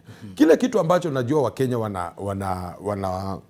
wanauliza ni kwamba Kenya Kwanza na rais waliahidi mambo mengi. Na so far wamefanya nini? Mimi niko na matumaini kwamba ndio, najua Kenya Kwanza iliahidi mambo mengi. Kuna mambo 2-3 ambayo Kenya Kwanza imeweza kutimiza, na kuna mambo mengi ambayo haijaweza kutimiza. Na kisababisho cha kwanza cha kufanya kwamba Kenya Kwanza ikakosa kuweza kutimiza hizo ahadi, ya kwanza ilikuwa wakati tulimaliza kura, tulipoteza mwelekeo kama serikali, ikaanza mambo ya kupanga siasa ya 2027 na siasa ya 2032. Na tukaona hata kuna mawaziri ambao wakaanza kuingia kwa siasa ya kujiposition kama wale regional kingpin, wakapoteza mwelekeo hadi wakati tulikuwa na maandamano hii humu nchini ya vijana kukumbusha serikali kwamba mlituahidi haya na tunahitaji mtutimizie. So mimi natumai kwamba baada ya hii mabadiliko kwanza kwa hii nafasi ya naibu wa rais na yale mabadiliko ambayo yalifanyika kwenye cabinet, nina matumai kwamba ni wakati mwafaka mwa serikali ya William Ruto na Kindiki Kithure nao kuangalia Wakenya kwa macho na kuambia tuko tayari kufanya kazi na tuko ready kufanya kazi na kutimiza ahadi zetu. Umeweka bayana kabisa Joe, lakini pia kuna baadhi ya maswali ambayo watu watauliza mbali na kibarua hicho cha kwamba alihitajika mtu kama huyu ili manifesto ya Kenya Kwanza iweze kutimizwa. Ni wakati wa Profesa Kithure Kindiki akiwa waziri wa usalama wa ndani ambapo tulishuhudia kwamba watu waliweka mapengo, ijapo si kazi yake pekee, lakini mianya, kwa mfano kifo cha Jenerali Francis Ogola kilifanyika leo wakati ambaye ni alikuwa mkuu wa majeshi ya ulinzi nchini. Ni hiki kipindi pia vile vile chake ambapo tulishuhudia zaidi ya watu 60 wakiuawa wakati wa maandamano ya Gen Z. Kipindi hicho pia amekuwa na safari nyingi sana katika eneo la Bonde la Ufa kwenda kutoa hotuba, kuzungumza na wale majahili ambao wamekuwa wakitumia mtutu wa bunduki kuwahangaisha na kuwaparamisha wananchi wa taifa tukufu la Kenya, na hadi wenyewe wamekuwa wakitoa taarifa kwamba hatuna imani naye. Anakuja anasema leo, kesho kunalipuliwa. Mambo kama haya ambayo ni kama mazimu ya kazi yake ya awali, watu hatatumia labda kumwandama kwamba kidogo ana uhafifu katika kufanya maamuzi na kutekeleza majukumu. Kitu cha maana ambacho watu wanafaa wajue, kulingana na katiba yetu tumejipatia ruhusa na tumejipatia ile right ambayo unaweza fanya maandamano, ukapeana petition, ukapeana petition kwenye serikali, lakini lazima uwe peaceful na uwe unarmed. Kuna mambo ambayo yalitendeka wakati wa maandamano ya Gen Z ya vijana, na mambo mengi ambayo yalifanyika. Kile kitu ambacho tunafaa tujue kwamba Wakenya ni kwamba vijana walikuwa na sababu kuu kwa nini walienda kwa barabara kufanya maandamano. Na sababu zao zinajulikana, ni mambo ambayo yanaguza Wakenya wote. Lakini tukasema kwamba kuna wanasiasa ambao walitake advantage na walichukua hiyo nafasi kuleta ugaidi ndani ya maandamano ya hawa vijana. Yes, tunaweza kuwa tuko na shida na serikali, lakini hiyo haitupatii ruhusa ya kuenda kuwasha moto kule bungeni. Haitupatii ruhusa ya kuenda State House kutaka kumchomoa rais. Kile ambacho tunafaa tujue ni hili. Mambo yalitendeka. Naam. Na mambo ambayo yalitendeka kwa sababu kama sisi wa Kenya tumekwepa kuzungumza swala la mabadiliko katika idara ya polisi kwa muda mrefu. Ile training ambayo wana polisi huandago, ile kazi ambayo polisi huwa wanafanya, yale mamlaka ambayo polisi wamepewa, sisi kama Wakenya tumeketi chini tukajiuliza kwamba tunahitaji mabadiliko katika idara ya polisi ili ibadilishe mawazo yao, ibadilishe utendakazi wao, ibadilishe maeneo yao ya kuelewa kwamba sisi kama Wakenya tulipojipatia katiba ya mwaka wa 2010 inasema kwamba kama Mkenya uko na rights zako na hizi ndio rights zako, na yeye kama polisi anafaa aishue kwamba wewe kama Mkenya unaweza kupata nafuu ya kutumia ama kujadili masuala. Na kile kitu kingine ambacho Kindiki watu wanafaa wajue, masuala ya magaidi wale katika bonde la Ufa ni swala ambalo limekuwa kutoka kitambo sana. Hadi kuanza wakati wa Kindiki. Akili kuanza kile wakati wa Kindiki. Lakini kwa muda mwingi tumekuwa saa hii na waziri wawili. Tulikuwa na tulikuwa na Dr. Matiangi na sasa tukapata Kindiki. Wale ambao walipata nafasi ya kuzungumzia na kuenda kuangalia hili swala la magaidi katika bonde la Ufa na wakaliaddress.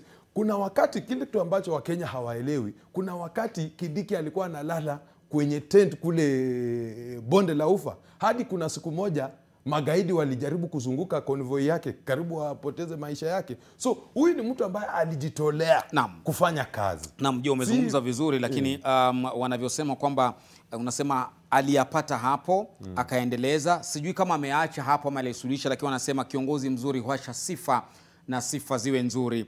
Huko liko kuzungumzia eneo moja ni Baringo ambako wana Baringo pia wana maoni yao, pia tutavuka kwenda Kericho. Tuanze na Baringo, wanasema nini kuhusiana na uteuzi huu? Sasa ni naibu rais mteule Profesa Kithure Kindiki. Baringo.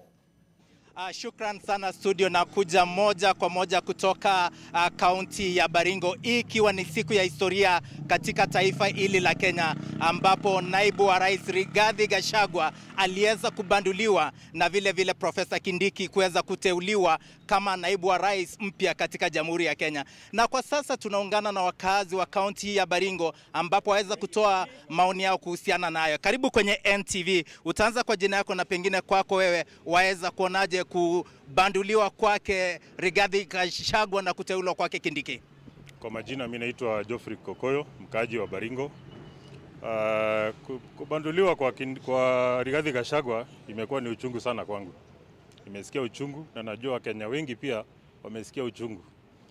Ruto hakuambia Wakenya ni nini Gachagua alifanya, kumaanisha kuna mambo yalikuwa ndani ambayo ilifichwa. So tutauliza Ruto, wewe ambia Wakenya makosa ya Gachagua ilikuwa ni nini?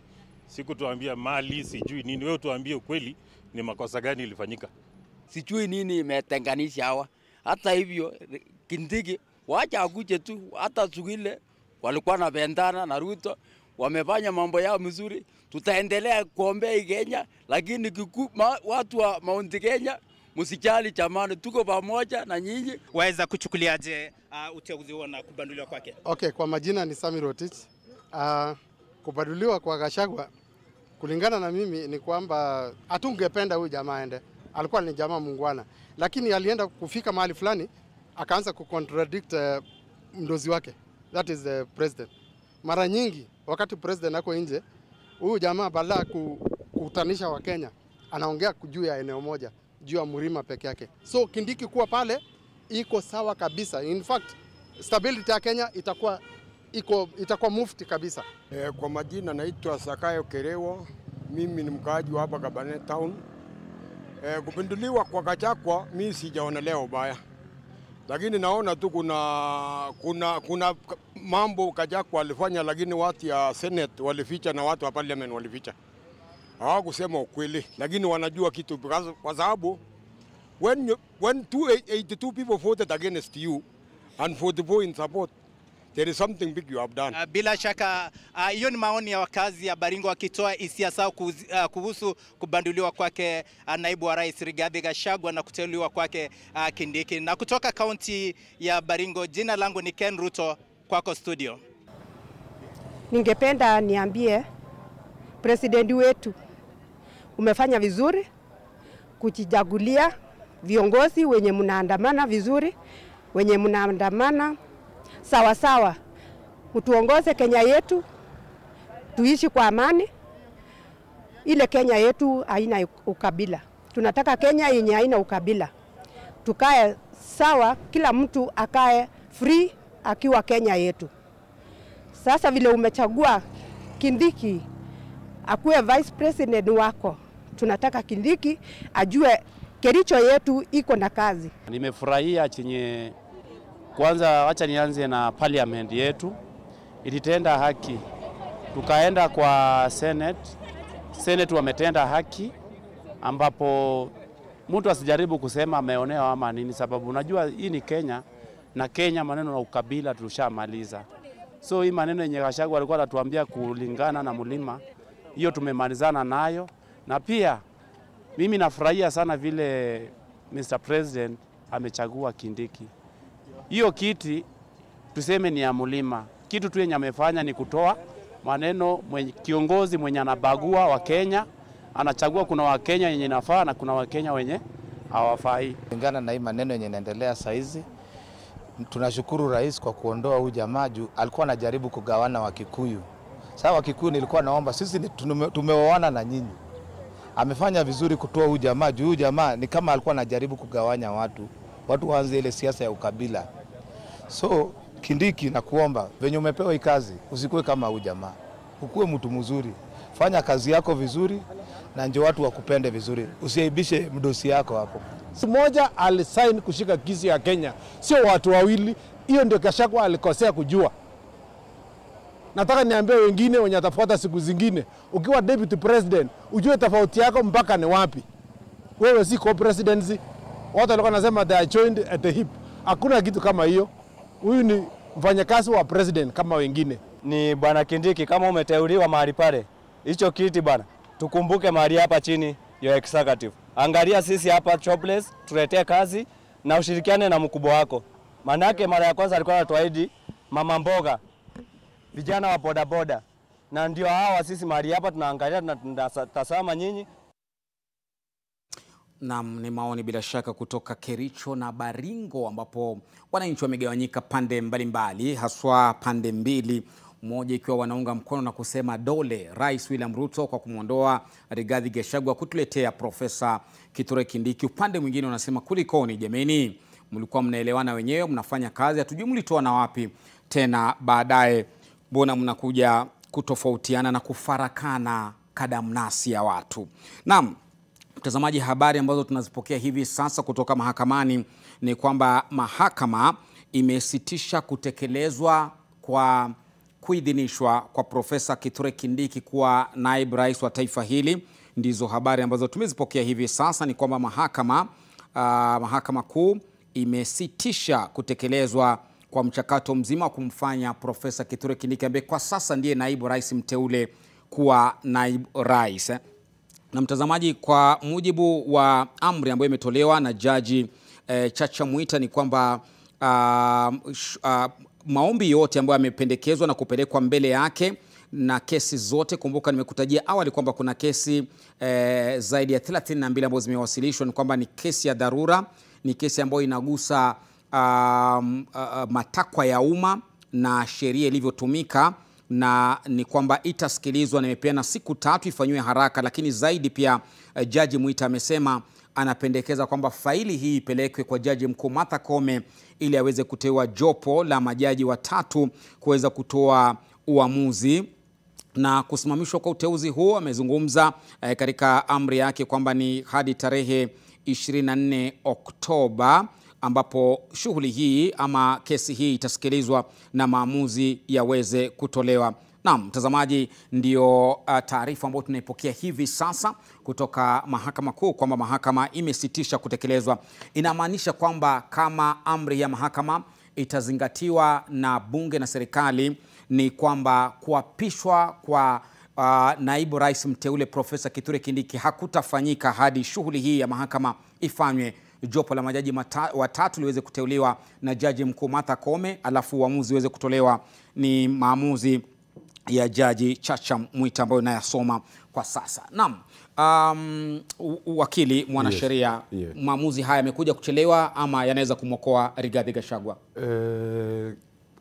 Kitu ambacho Rigathi Gachagua ameenda kwenye koti kutafuta, ni alienda kutafuta kwamba ndio amekuwa na mambo ya kumimpeach, but anaomba kwamba anafeel kwamba ni hakupatiwa a fair hearing na anaomba asikizwe, lakini kuna yale mambo ambayo tayari yameanza kuendelea. So kama tayari wakati Senate ilipeana uamuzi wake wa kumimpeach jana, tayari mambo yashasonga. Tumefika kwa wakati ambapo Kindiki ameshateuliwa na bunge, ameshapigiwa kura na bunge. So kila ambacho Jaji Mwita Chacha amesema hapa ni kwamba mambo yasiendelee hadi malalamishi ya Rigathi Gachagua yasikizwe na yaamuliwe. So hilo ni kitu ambalo hilo ndio kitu ambacho tunasema kwa kimombo tumeingia ya mambo ambayo ile uncharted waters kama wa Kenya.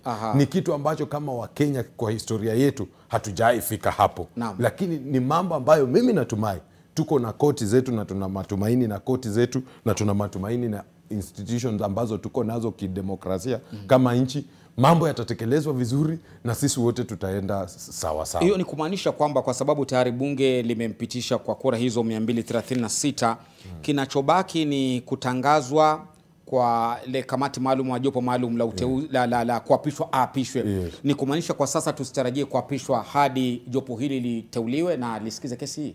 Kile kitu ambacho ukiangalia hiyo maamuzi ya Justice Chacha inasema ni kwamba ile resolution ambayo ilifanywa Senate isimamishwe kwanza. But tushapitwa na wakati, tushafika tayari.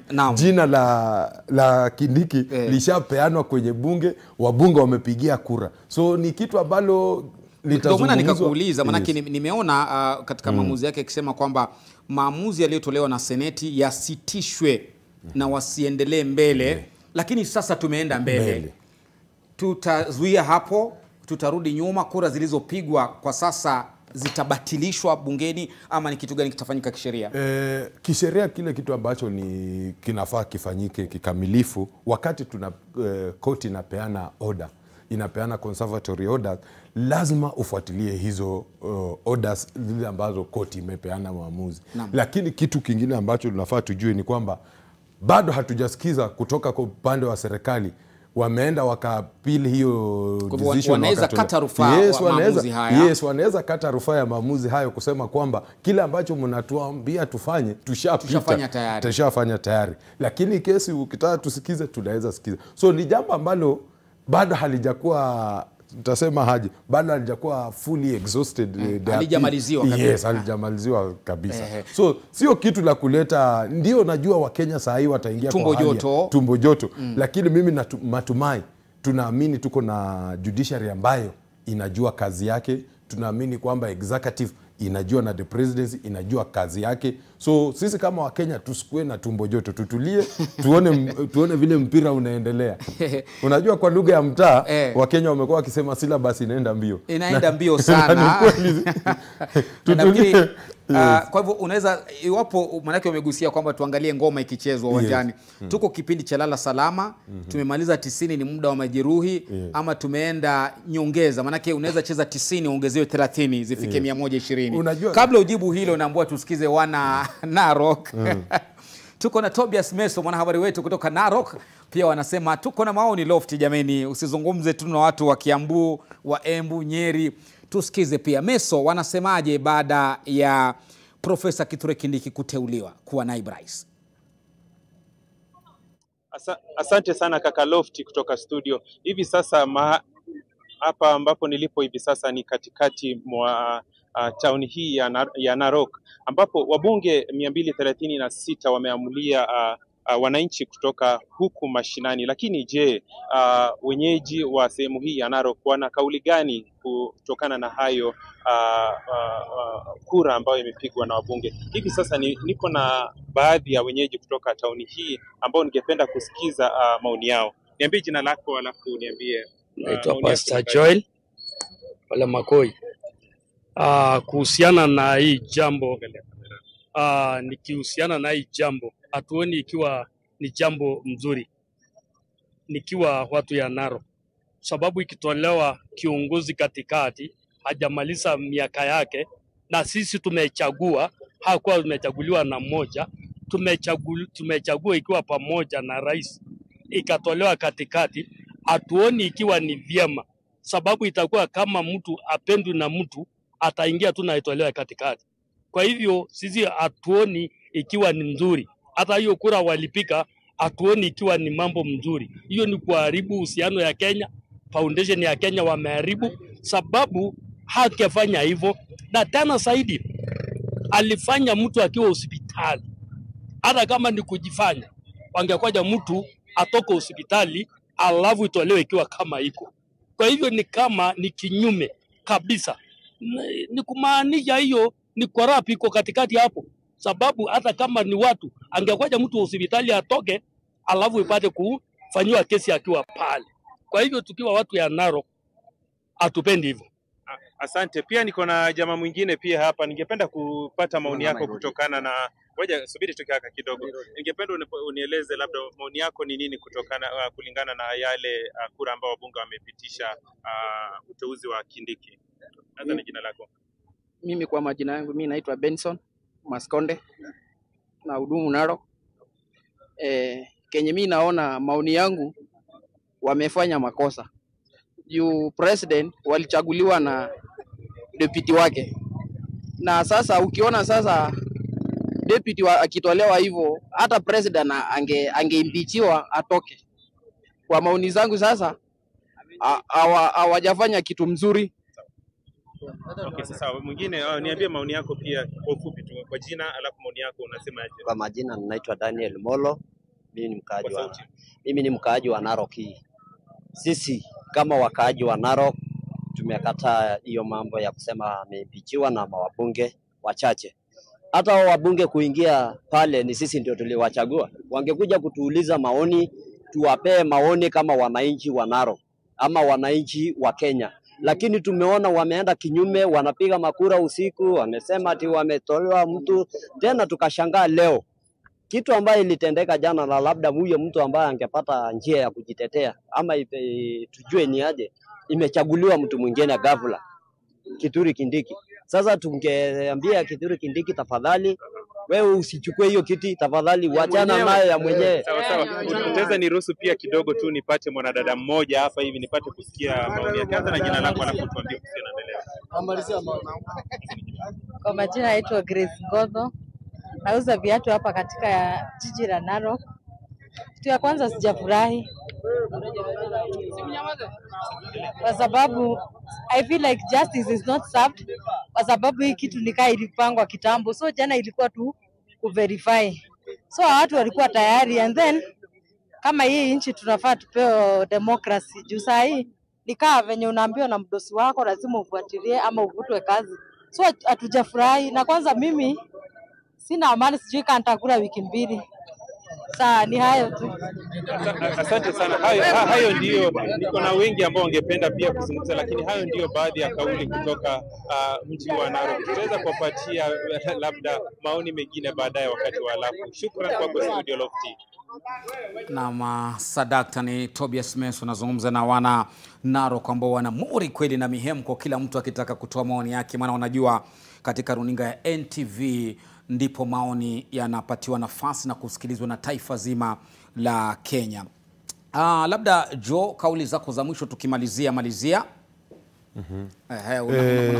Amepatiwa ushauri Kithure Kindiki kwamba katai kiti, wengine wanasema angesikilizwa kwanza. Maoni yako ya mwisho kabisa tukisema. Maoni yangu ya mwisho ni kwamba impeachment motion ni kitu ambacho kiko na kwa kisheria kiko na procedure ya kufuatiliwa, kwa sababu imeandikwa kwenye katiba yetu vile mtu unaweza mtoa naibu wa rais. Lakini impeachment motion kwa urefu na kwa ufupi ni political process ambayo inafuatilia ili mtu kutolewa kwenye kiti. Na wakati unasema impeachment ni siasa, wakati unaongelea siasa, kwenye siasa lazima uje na numbers. Kama ni wakati wa kura, uwe na wingi wa kura. Na kama ni wakati unaenda kule bungeni, lazima uwe umemarshal namba nzuri ya wabunge wawe pande yako. Ni kitu cha kusikitisha kwamba ni naibu wa rais wa kitambo Rigathi Gachagua alienda kwenye mashindano ya kisiasa bila kuwa na numbers pande yake ya wabunge. So ni kitu ndio kisheria kimeandikwa kwa katiba, lakini kwa upana impeachment motion ni siasa. Ndio. Naam, sadakta kabisa, ni kauli zake Jo Halenda ambaye ni mwanasheria na vile vile mchambuzi. Tukimalizia mdahalo huu ambao uko nje, lakini bunge lishamaliza baada ya kura 236 kupigwa, na tunaye sasa naibu rais mteule Profesa Kithure Kindiki. Lakini kukukumbusha tu habari za hivi sasa ambazo tumezipokea kutoka katika chumba chetu cha habari ni kwamba Jaji Chacha Mwita ambaye ni wa mahakama kuu ametoa uamuzi baada ya kesi kuwasilishwa mahakamani na Rigathi Gachagua kusitisha kinachoendelea cha kuweza kumteua mtu mwingine na kujaza pengo lake, na ametoa amri ama maagizo matatu. Agizo la tatu linasema kwamba kwa mujibu wa kesi hii kwamba ni ya dharura na ina uzito, tunatoa pendekezo kwamba shughuli iliyofanywa na seneti jana isitishwe na kusiteuliwe mtu mwingine kujaza pengo la aliyeondolewa hadi tarehe 24 Oktoba, ambapo jopo la majaji watatu litakuwa limeisikiliza kesi hii na kutoa maamuzi. Ametoa amri kwamba faili ipelekwe kwa jaji mkuu Martha Koome aweze kuteua majaji watatu na kuisikiliza kesi ya Rigathi Gachagua kwamba hakupewa nafasi ya kujitetea, na hivyo kilichofanywa na seneti jana usiku kisitishwe na kusiteuliwe mwingine kujaza nafasi yake. Lakini wanavyosema ni kwamba usione kwenda mbele kurudi nyuma si kazi. Tayari kateuliwa, amepigiwa kura na Profesa Kithure Kindiki ndiye mteule. Je, mahakama itasemaje? Kwa sababu panaposimamishwa pamepitwa na watu wamesonga mbele, alivyosema Jo Halende. Na Rigathi Gachagua walivyosema wengi, huenda ukawa ndio msumari wa mwisho katika jeneza lake la kisiasa. Mwenyewe alikuwa kijiita wa mashambani, na wabunge wakasema jogoo wa shamba hata wika mjini. Wamemuondoa. Tutakuwa tunaangalia zaidi macho mahakamani kujua zaidi ni kipi kitafanyika. Mimi naitwa Lofty Matambo, imekuwa fahari yangu kuwa nawe kutoka mida ya saa 4 hadi sasa. Tutachukua pumziko, lakini tutarudi baadaye saa 1 na taarifa zaidi, na saa 3 lakini pia macho yatakuwa mahakamani kukiwa na la mno kuhusiana hili tutakuletea, na kutakia mchana mwanana. Kwaheri.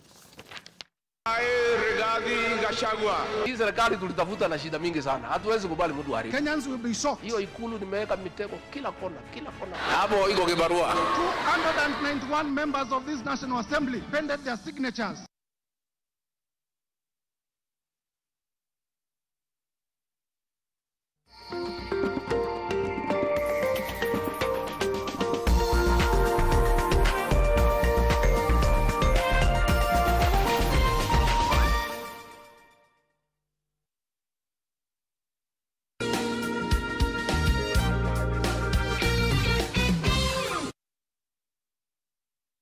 Karibuni. Hii ndio base ya the best local entertainment. Tell me where my money is. You don't know what they do to girls like you. Nakwambia mama Chantel amegeuka kwa mtoto siku hizi. Anabadilisha nguo kama mara 3 kwa siku. Enjoy all-in-one payment solutions for your business with Network. Accept multiple payment methods and process all your business transactions on one device. Whether it's M-Pesa, Airtel Money, Visa, MasterCard, Apple Pay, or Google Pay. Network does it all. It's faster, it's better, it's smarter. Get it for your business today by calling 0730-847-847. Introducing Festive Cakes. We have some delightful snacks for all of you. The Festive Ciambella Cake. Indulge in the pleasure of a cone-shaped cake that's bursting with flavors. Where did you come from? Come. So this is where the magic happens. This is for you kids. Festive cupcakes. Thank you. Perfect treat to share with friends and family. Now for your kids' school snacks, hakuna stress. Festive pink cakes. The perfect blend of sweetness and softness. And now this is for you, Dad, and your office mate. Festive pound cake. This sumptuous cake will leave you craving for more. Taste the magic with our festive cakes from DPL Festive Bakery. Delight with every bite. Colgate Herbal is formulated from a unique blend of natural herbs and is scientifically proven to strengthen teeth and keep gums healthy. Try Colgate Herbal, scientifically proven for strong teeth and healthy gums. Colgate Charcoal, the charcoal toothpaste you can trust. Acne-prone skin, marks? Stop. Try new Garnier Charcoal Serum with 4% AHA, BHA and charcoal. The first black serum with no residue. Clinically proven to reduce pimples and acne marks. New Garnier AHA, BHA Charcoal Serum. Approved by dermatologists by Garnier Naturally. Global Tea and Commodities Limited has been with APSA for quite some time. One of the rainbows in the storm has been APSA's TMO system. We just need to upload the documents and our job gets done. To protect our family from germs that cause illness when it's cold, we use Dettol soap. Dettol soap with germ defense gives you protection. When it's cold, germs are transferred in different ways, and Dettol soap's germ defense protects you from up to 100 illness-causing germs.